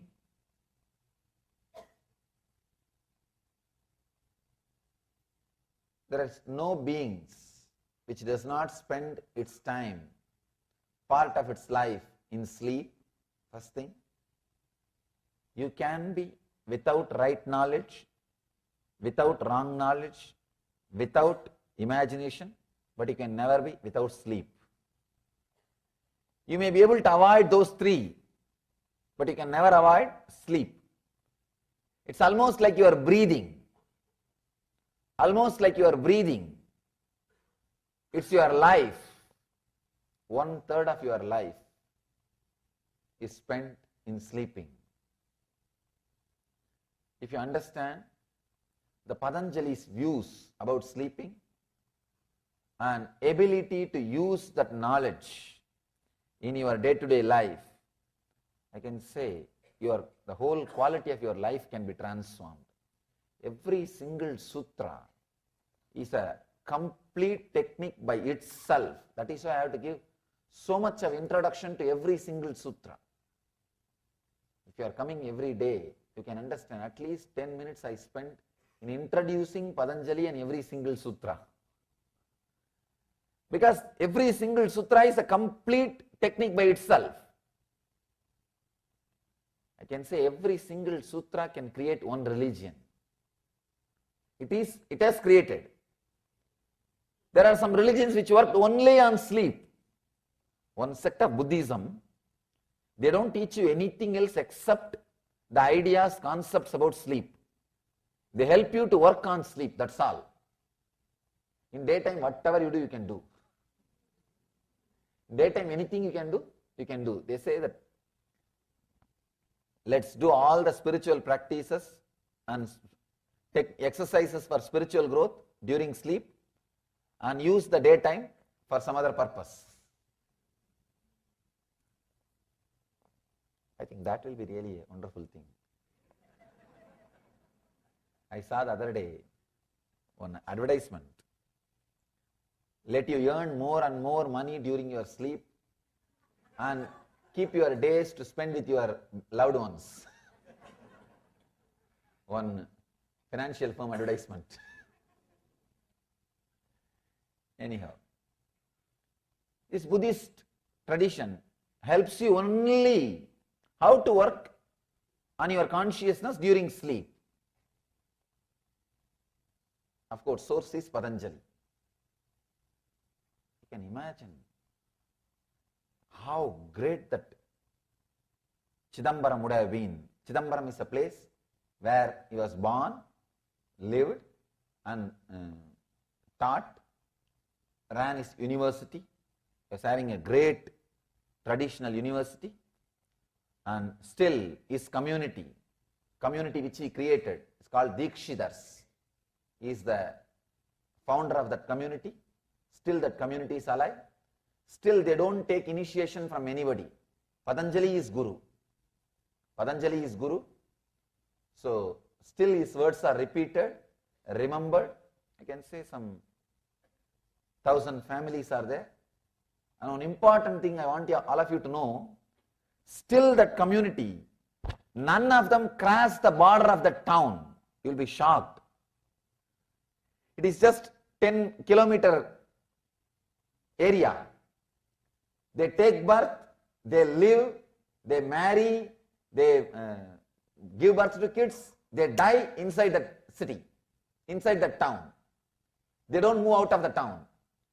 They have a strong commitment to Patanjali and Nataraja. Nataraja is the Shiva.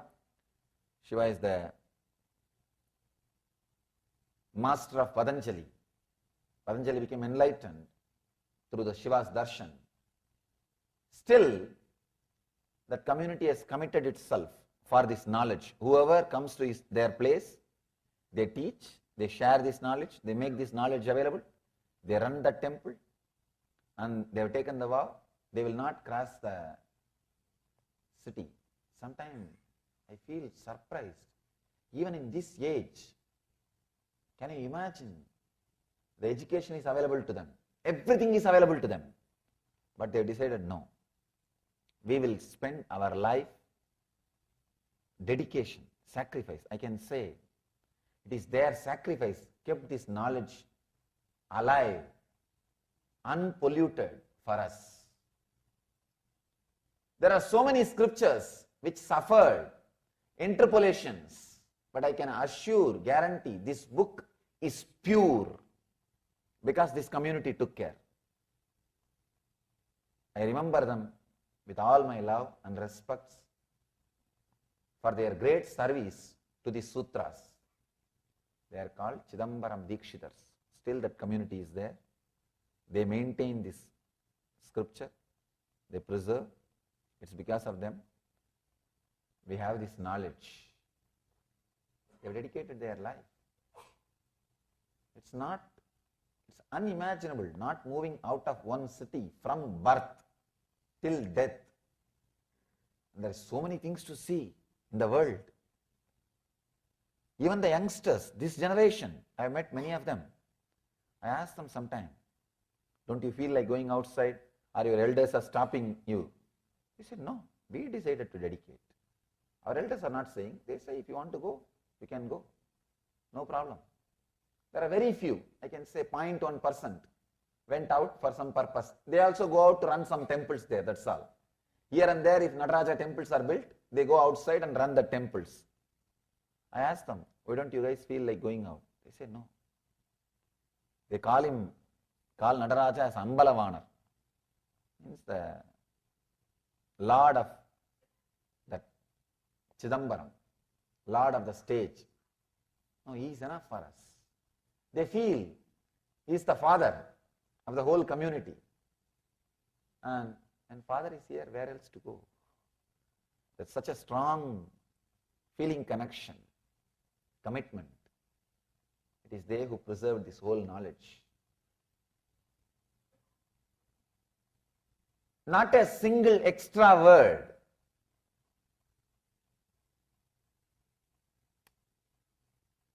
Apava, pratyaya, alambana, vriddhir, nidraha.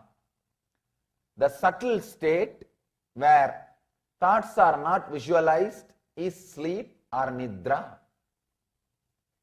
He is not only talking about the sleep which you experience in the night. You lie down, there is no dream, there is no thought. Early morning you wake up, you know only that sleep. We remember only about that sleep. He is not talking only about that sleep. That is also one kind of sleep you go through. But you go through two other sleeps. The sleep which you experience during waking state. The sleep which you experience during dream state. The sleep which you experience during deep sleep state. Three sleep. Waking sleep, dream sleep, sleep sleep.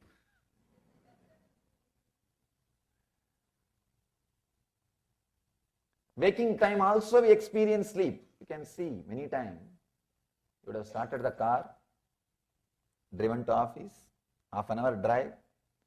When you park your car in the office and get out of the car, only then suddenly you will remember you drove for half an hour.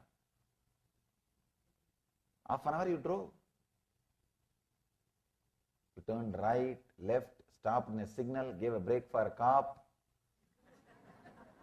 You did so many things. You did so many things. But you don't remember. Means sleeping during daytime. It's not only, see, I'm not talking about the people who have disorders, who sleepwalkers. I'm saying whole humanity is sleepwalking. Except a man who is awakened, who is enlightened, the whole humanity is sleepwalking. Sometimes my disciples find that people who are living around me, they find that clear difference. They will not be able to cope up with my clarity. They will not be able to cope up with my awareness. I tell them this. They can't grasp. Sometimes I struggle with them. Then suddenly I remember this sutra. Till you are enlightened, no other way. You will have part of your waking state sleeping. You will have part of your waking state sleeping. No other way. Absent-mindedness is one side effect or byproduct of this, what Patanjali calls as nidra. Being absent-minded. Please understand. Not being alive in the state in which you are is what I call sleep. Not being available or not being alive in the state which you are. Otherwise, all problems you face, you have solution. There is no problem which can't be solved. Please understand, I am very clear when I say this. I really mean this. There is no problem which can't be solved. All problems can be completely solved. The only one thing, you need to be available. You need to be available there. All problems are created when you are not available. When you are not available, you mess up the whole thing. It's absent-mindedness. Absent-mindedness, I can say it is very superficial word. Even that can't be the right description.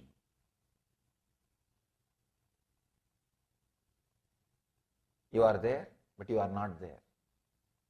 You are there, but you are not there. Many times you can see, especially when you are watching TV, when you are reading a book, suddenly, for a few minutes, gap. Suddenly, few minutes gap. It's as if the pause has happened. As if a pause has happened. And you, at least with the book, you wake up and you can go back. That is why still no media is able to outdate books. See, no media is able to outdate books. So many medias have come where you need only less effort to learn. Lesser effort than reading a book. TV, so many medias have come. But book, you can't outdate a book because people always, they know in between they will have a rest. They will have pause. If they have paused, they can go back if it is a book. That is why people believe, trust, rely books more than any other source. Absent-mindedness. Suddenly you are absent. You are not there. Suddenly you are not there. See, your body is moving, you are walking, you are talking, you are going, you are doing this, you are doing that. It is showing all the medical symptoms of you being alive. Clinically you are alive. Medically you are alive. But you are not there. The reflection of consciousness is not there. Body is a mirror which has ability to reflect the superconscious state. The sun is a superconsciousness. Human body is the only body which is polished and directed towards that sun. The reflection is what we call soul, individual soul. All other bodies, they may be alive, but they are not that sharp, they are not that polished, they are not that sophisticated that it can reflect that pure consciousness, that sun. The reflection of sun itself cannot happen. That is why human body is so highly respected in the Vedic tradition. Even the devas, the angels, demigods, even if they want enlightenment, they have to take a human body. Please understand, you are in a blessed zone because the possibility is there for you. If somebody dies after having human body without becoming enlightened, that is the ultimate stupidity he can do. Sorry for the strong word. I am not saying, Shankara says.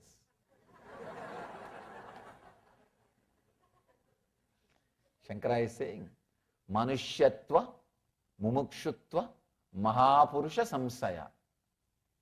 Viveka Chudamani. Sorry, I am using too many Sanskrit words. I will translate. Sometimes I always think that I should not use more Sanskrit words. But without the Sanskrit words, that original words, the much juice is lost.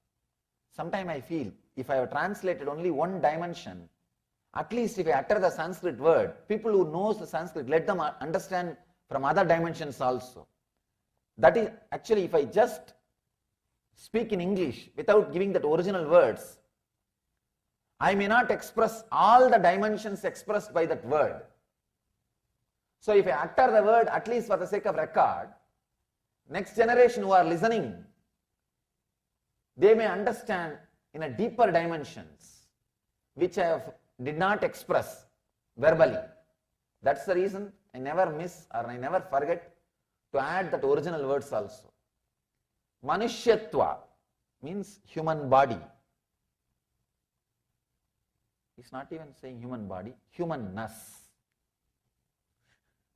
There's a big difference.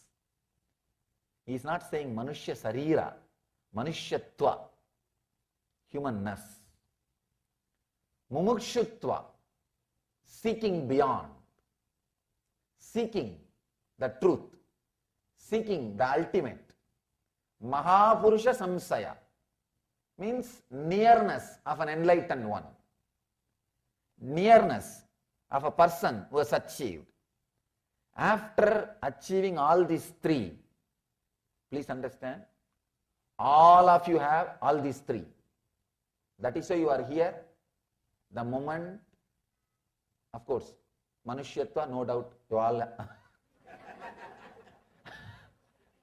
at least I don't have doubt. Mumukshutva, the moment you decided to get into your car and drive in this LA traffic and come and sit here, you have Mumukshutva. You have Mumukshutva. There is no other reason. Why should you come here? You don't come here to see this throne. You don't come here to do anything else. You don't come here to see these or that things. The moment you decide to come here, what is the pull? Pull is, let me go and see what he says today. Yesterday somebody was telling, the moment I wake up early morning, Swamiji, all I think is, why still it is not become 7 o'clock in the evening? I'm just waiting. Sometime I even change my clock. But what to do? Changing my clock won't work. But in this country, they change clocks. First time I was surprised when I said that, when I heard 1 hour move it this side, I said, how can time move? Because in India, we never heard this concept of time moving. And still I have a problem when I travel from zone to zone inside this country. Because in India, from Kashmir to Kanyakumari, same time. From Calcutta to Allahabad, same time.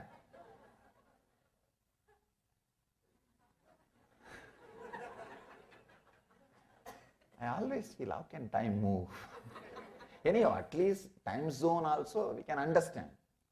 But suddenly 1 hour move this side. Anyhow, it's okay. The moment you decide to drive and come and be here, you have mumukshutva.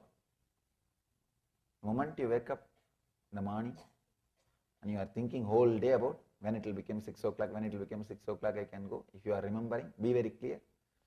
You have strong mumukshutva. Nothing else is needed. Mahapurusha Samsaya. You have the nearness of an enlightened one. Beautifully Shankara says, after all these three, if you waste the time, it's a utter stupidity.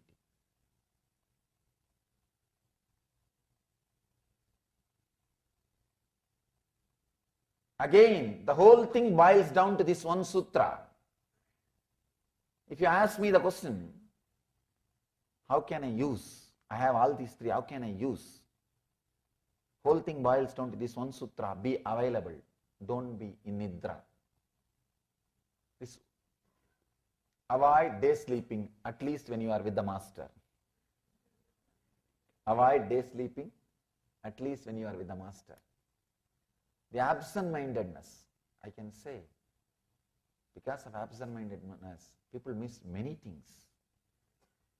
The relationship, the life, the decisions, many things they miss. Sometimes, see, being absent-minded, when you talk to others is one problem. I have a story about that. It really happened. It's a story in my life. In the North India, I was staying in an ashram in Rishikesh. The head of that ashram, that Swami, is a great sadhu, a very pious, wonderful person. Not only he will meditate and do tapas and study, he will do social service also. He will go all out in the local villages. He will collect all the kids and give them food and give them shelter and education, do all services. One big problem with that sadhu is he is absent-minded. Even while you are sitting and talking, he will fall asleep. The wild thing is, with open eyes, he will fall asleep. That's one big problem. So in the local, one government official became his devotee. He said, Swamiji, I'll take you to another one officer, my head officer, and get some 10 lakh sanction for our project, social service projects, 1 million rupee for our social service projects. This Swami says, yes, we will go. Next day, both of us went. That man took us to his higher officer and we went outside. He says, I can only introduce, I should not sit here and talk. You both of you sit and convince him. We were sitting and talking. That guy started saying what all service you are doing, and he started suddenly bargaining. Means, I will not give 1 million rupee. I cannot give 1 million rupee. I cannot give 10 lakh rupee. I can give only 5 lakh. But then I started bargaining and I started telling this we are doing, that we are doing. This Swami doesn't take anything. It is not going to his Swami and all. It is not going to him and all those things. And he was sitting. Suddenly I saw he slept. He's missing. With open eyes. I cannot wake him up in front of the officer. So somehow I managed, talking. Completed the bargain around 8 lakh. The Swami could have kept quiet. He woke up. He started telling, we cannot accept below 6 lakh. You should give at least 6 lakh. Just now the officer said, I will give you 8 lakh. Suddenly he wakes up and starts shouting in a high pitch. Big problem is, when you wake up, you just wanted to show that you are awake. You don't want them to think that you are asleep all this time. You just wanted to do something to prove that your identity, you are available. This guy suddenly woke up and started shouting, no, at least 6 lakh you should give. You cannot stop with 5 lakh. The officer got completely confused. What happened just now? I agreed for 8 lakh. It's absent-mindedness. Big problem. Absent-mindedness during talking with others or your activity, you will lose outer world. Absent-mindedness during your inner planning, inner visualization, inner thinking, understand, that is the worst part. You will suddenly miss some links. You will be thinking, I should start seeking sincerely. I should read this book. Suddenly there will be pause. And after a few minutes, I think I should watch TV. Time is going. I did not go to this show. I should go for that show. I should do that. Suddenly, there is a big pause. The thing which was happening inside you is missing. Please understand. The absent-mindedness which happens internally, I can say that is the worst thing. Nidra which is happening in the internal flow of consciousness, flow of thoughts, is worse than the nidra which is happening in your outer activities. Absent-mindedness in the outer world, you may have only 1 or 2 problems outside. I have a story about that. I'll read it out. Because sometimes with my accent, people miss the punchline. The big problem is when they miss the punchline, they ask the next person. It looks very foolish. Then I have to elaborate on a joke. If a joke has to be elaborated, that is the worst joke. The joke needs to be elaborated. Something is seriously wrong with the joke or the person who told, or the person who heard. An absent-minded professor was moving to a new house. Further along the same street, his wife knew that he was prone to forgetting things, so she wrote down the new address on a piece of paper before he went to college. She handed him the paper and the key to the new house and reminded him not to go back to the same old address. That morning, one of his students asked him a complex question, and the professor wrote the answer down on the back of the slip of that same paper. Student asked whether he could keep the same paper. Forgetting what was on the other side, professor said, certainly. In the evening, he returned out of habit to the old house, tried the key and could not get in. Realizing his mistake, he searched in his pockets for the slip of paper with the new address, but of course, there was no sign of it. So he wandered along the street and stopped the first personable-looking lad whom he saw. Excuse me, I am Professor Galbraith. You would not happen to know where I live, would you?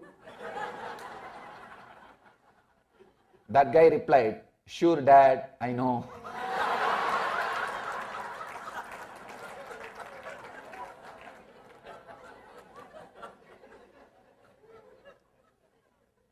Understand? This is too much. This is too much.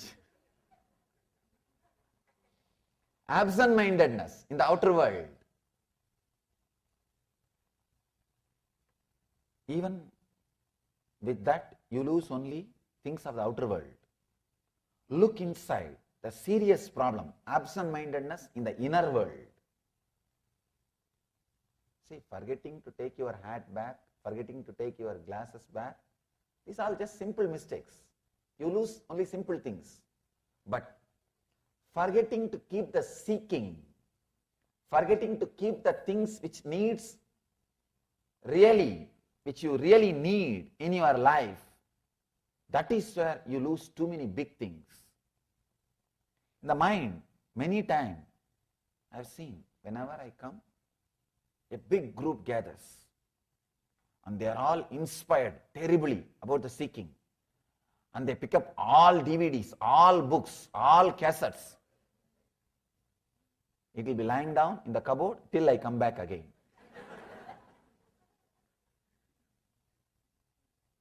No, it really happens. It's like people prepare for, when they read some books about exercise, or when they see some show in the TV, or when doctor says you have to exercise, they go to the shop and buy all kinds of instruments and all kinds of books, and it is lying down in the garage for next 2 years. Till they see the doctor again, until the doctor says you have to exercise. Till the doctor again says, insists, it is lying down in the garage. Means, inside your thinking, absent-mindedness. Please understand. Whenever I put a fire inside you, you decide, yes. I think from today, I am going to leave what Swamiji says. I think I wasted too much of time. You create all kinds of vows, all kinds of ideas, all kinds of thoughts. By the time you reach your house, that mental setup slowly, it's not there. The break. Inside your thinking system, you slept. The absent-mindedness. That nidra has happened in your energy flow, in your thought flow. See, just the sleep which you go through in the night time is no way going to lead you to anguish, pain. I can say it's a power, it's energy. You go back to the state, you go back to the source from which you created this body. See, this body was created when your mother was fast asleep. That is why still in India there is a tradition. Pregnant lady, if she is sleeping, she will not be disturbed. They won't sleep, they won't disturb her during sleeping. They say that Brahma is creating the body. Brahma is creating the body, let her sleep. They say she should sleep. When she is fast asleep, the energy which is there inside her womb, in that womb you are created. The creation happens in that womb. Every night you go back to that same energy. See, all your bed, pillow, everything is trying to create the same energy, same space, same mood of the womb. You can see even the sleeping posture, how you sleep. The same posture, how a baby is in the womb. Just go back to that same posture, you will fall asleep within few seconds. All the bed, everything is trying to recreate the same ambience, same experience which you had in the womb. You go back to the same energy and recreate your body and come back to live. That sleep no way will lead you to pain or anguish. But the sleep which you experience during the thought flow or the action flow, during the thought flow or the action flow. See, if you experience the sleep during the action flow, you will miss things of the outer world. If you experience the sleep during the thought flow, you will miss too many things of the inner world. You can see very clearly. How many times you take how many vows? What happens to all that? What happens to all that? After all, your mind, you took the vow. The other day somebody came and told me, Swamiji, in last 2 months, 20 times I quit smoking. Means what? 19 times you started again. What happens to your vows? What happens to your integrity? It is not that you want to break it. If you want to break it, it's perfectly all right. You have freedom. It's your choice. But something else is happening. Understand? Something else is happening. The sleep, a kind of a sleep is happening in your thought flow itself. In your very thought flow, sleep is happening.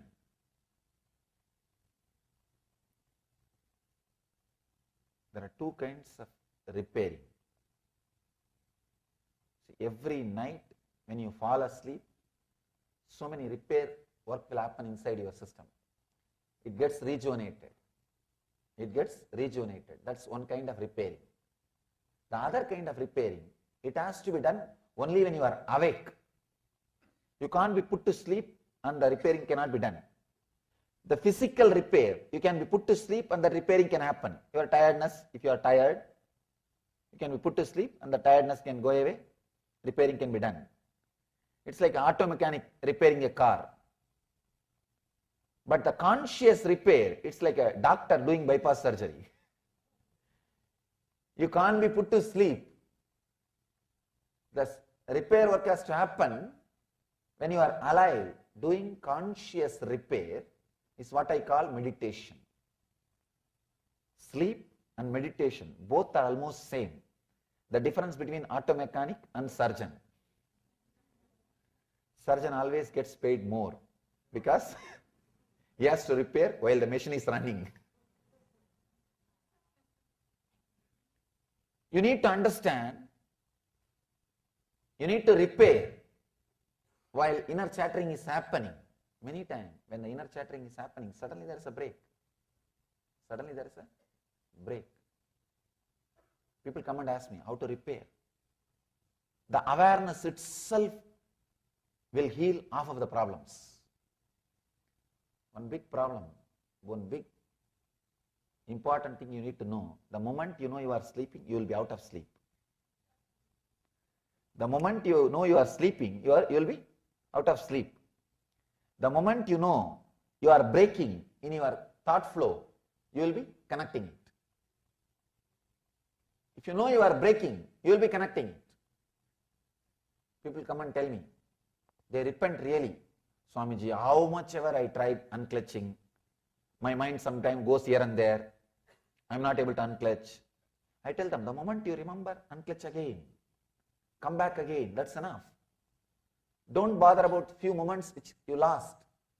When you come back again and again without creating guilt, the moments which are lost will be reduced, drastically reduced. But you lose confidence over you if you miss 2-3 times. If you miss 2-3 times, you lose confidence. No need. As Patanjali says, you slip.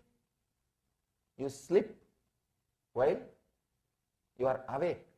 Even in the conscious flow, you slip. He says beautifully. Again and again I wanted to repeat that sutra in every level. The subtle state where thoughts are not visualized is sleep. It not only happens during the sleep, it happens during waking sleep also. The waking sleep also two kind. One is with outer world actions. Another one is the inner world thought flow. Be aware of different kind of sleep. That's enough. Then you can start being awake. You can start being alive.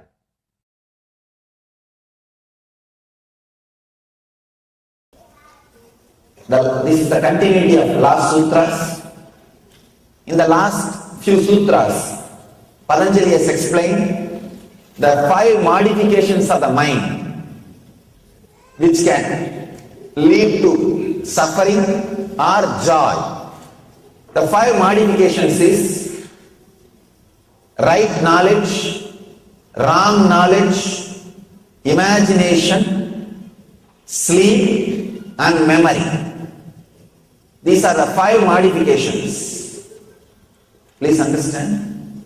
Right knowledge, pramana. Wrong knowledge, viparyaya. Fantasy, imagination. And fantasy is vikalpa. Sorry, imagination is vikalpa. And fantasy is not the right word for vikalpa. Imagination is the right word for vikalpa. And sleep, nidra, and smriti, memory. These are the 5 things, 5 modifications of the mind which can lead to either pain or suffering. So Patanjali is saying in this sutra, relaxing from these patterns through constant and intensive practice of unclenching. He says relax from these 5 patterns by constant and intense practice of unclenching. Abhyasa vairagyabhyam. That's the key. I can say we move out of Jivan Mukti culture, Jivan Mukti tradition because of these 5 modifications. Especially the imagination, sleep and memory. These 3 modifications. These 3 put together we may call it as wrong knowledge. Many times we have wrong knowledge about the world, about us and about the universal energy. Because of wrong knowledge, we move out of this great Jivan Mukti tradition, this great living enlightenment truth. Patanjali says, come back. Relax from these patterns through constant and intensive practice of unclenching. People ask me, what is the solution, Swamiji? Here Patanjali gives the solution. Abhyasa vairagyabhyam. That's the key. Abhyasa means again and again and again practice. Vairagya means having the strength. Raga means attachment. Vairagya means beyond attachment and detachment. Raga means attachment. Araga means detachment. Viraga means beyond attachment and detachment. Not suppressing. Suppressing is araga. He says viraga, vairagya, understanding. Evolving yourself to a different consciousness, to higher consciousness. Please understand. At the age of 7, you are attached to your toys. Now, do you say you are detached from your toys? No. You are neither attached nor detached. You are evolved. You have evolved yourself from playing with toys. Now you don't say, oh, it's so difficult for me to renounce my toys. No. You don't say, it's very difficult, I have to suppress myself, control myself, and throw the toys, hide it, or I have to escape to the country where toys are not sold. No. You just evolve yourself to the higher plane, to the higher consciousness. You evolve. So, vairagya with the toys have happened. Same way, raise yourself to the higher consciousness by constant practice, constantly remembering, constantly living these great truths, this great tradition, these great ideas. I can say the ultimate technique for achieving the truth is intensity. That is what Patanjali is saying here. Be intense. Remember, all the good things happened in your life is because you are living the Jivan Mukti tradition. All the bad things happened in our life is because we moved in few places away from the tradition. Remember this. Intensify.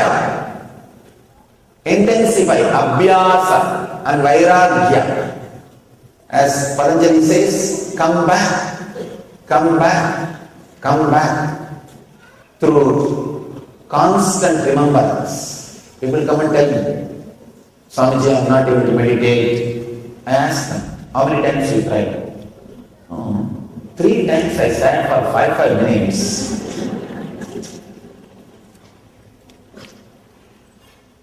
40-50 years you did not bother to control your mind, it was running around as it wants. How can you think, how can you expect it to settle down in 5 minutes of 3 sessions? Then if I dig deep, did you sit at 5 minutes continuously? No, between I attended 2 phone calls and twice my husband called. Once my child was crying. Then where is the 5 minutes? This is what is our abhyasa. This is what is our vairagya. Please understand. This is what is our abhyasa, passions. We don't have passions. We don't have intensity. We don't wait. We don't wait and attend the whole thing. We don't wait and imbibe the whole thing. Small story about the passions. Wife calls husband.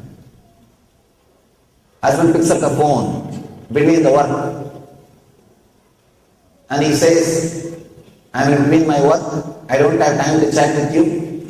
She said, no, I'll just take 2 minutes. I want to tell you something important. This guy says, no, I don't have time. I don't have patience. Quick. She says, I have good news and bad news. Which one you want? He said, I don't have much time. Tell the good news. She said, I found out the airbag in our car works.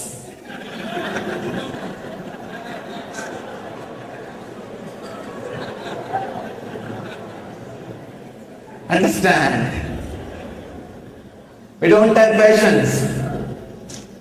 We don't have patience to look into the situation, to look into our mind, to live with it. We are suffering too much. We are suffering too much without having patience, abhyasa and vairagya. Without having that abhyasa and vairagya, we are suffering too much and unable to look into the truth, unable to see into the truth. This great word, abhyasa and vairagya, you can say, this is the essence of all spiritual practice, all rituals, all traditions, all the things we do is just to create, cultivate abhyasa and vairagya, intensity and patience. Intensity to do things, patience to look into the things, to wait for the result. Abhyasa and vairagya, either we are restless or we are not intense. Either we are restless or we are not intense. The great truth Patanjali is trying to express today is abhyasa and vairagya, the passions. Again and again, even passions may not be the right word. Intensity and again and again and again, trying, constant and intensive practice. Whenever you feel like moving away from Dharma, come back. People come and tell me, Swamiji, I want to give up this habit. But again and again mind goes the same way, what to do. Don't feel too guilty about your failures. Feel at least few times you are successful. Somebody came and complained to me. Swamiji, 10 times I fell. I said, don't bother. 11 times you stood up. That is why 10 times you fell. Remember, 11 times you stood up again. So remember and encourage yourself that so many times you are successful. So many times you are successful. Encourage yourself. Create the intensity. Create the constant practice. The abhyasa and vairagya. Let this become part of you. Whenever you move out of Dharma, out of the Jivanmukti life, come back. Come back. Again and again and again. Live sincerely. Even once if you are successful, feel joyful about it. Feel blissful about it. Enjoy. Celebrate your success. You will see, you will feel again and again like coming back. Coming back and living this great tradition. Whenever you are successful in following the tradition, celebrate it. Whenever you are failure, bring yourself back again. Constantly, intensely practice the Dharma by unclenching from the wrong mental setup. Mental setup of imagination, mental setup of sleep, not only the sleep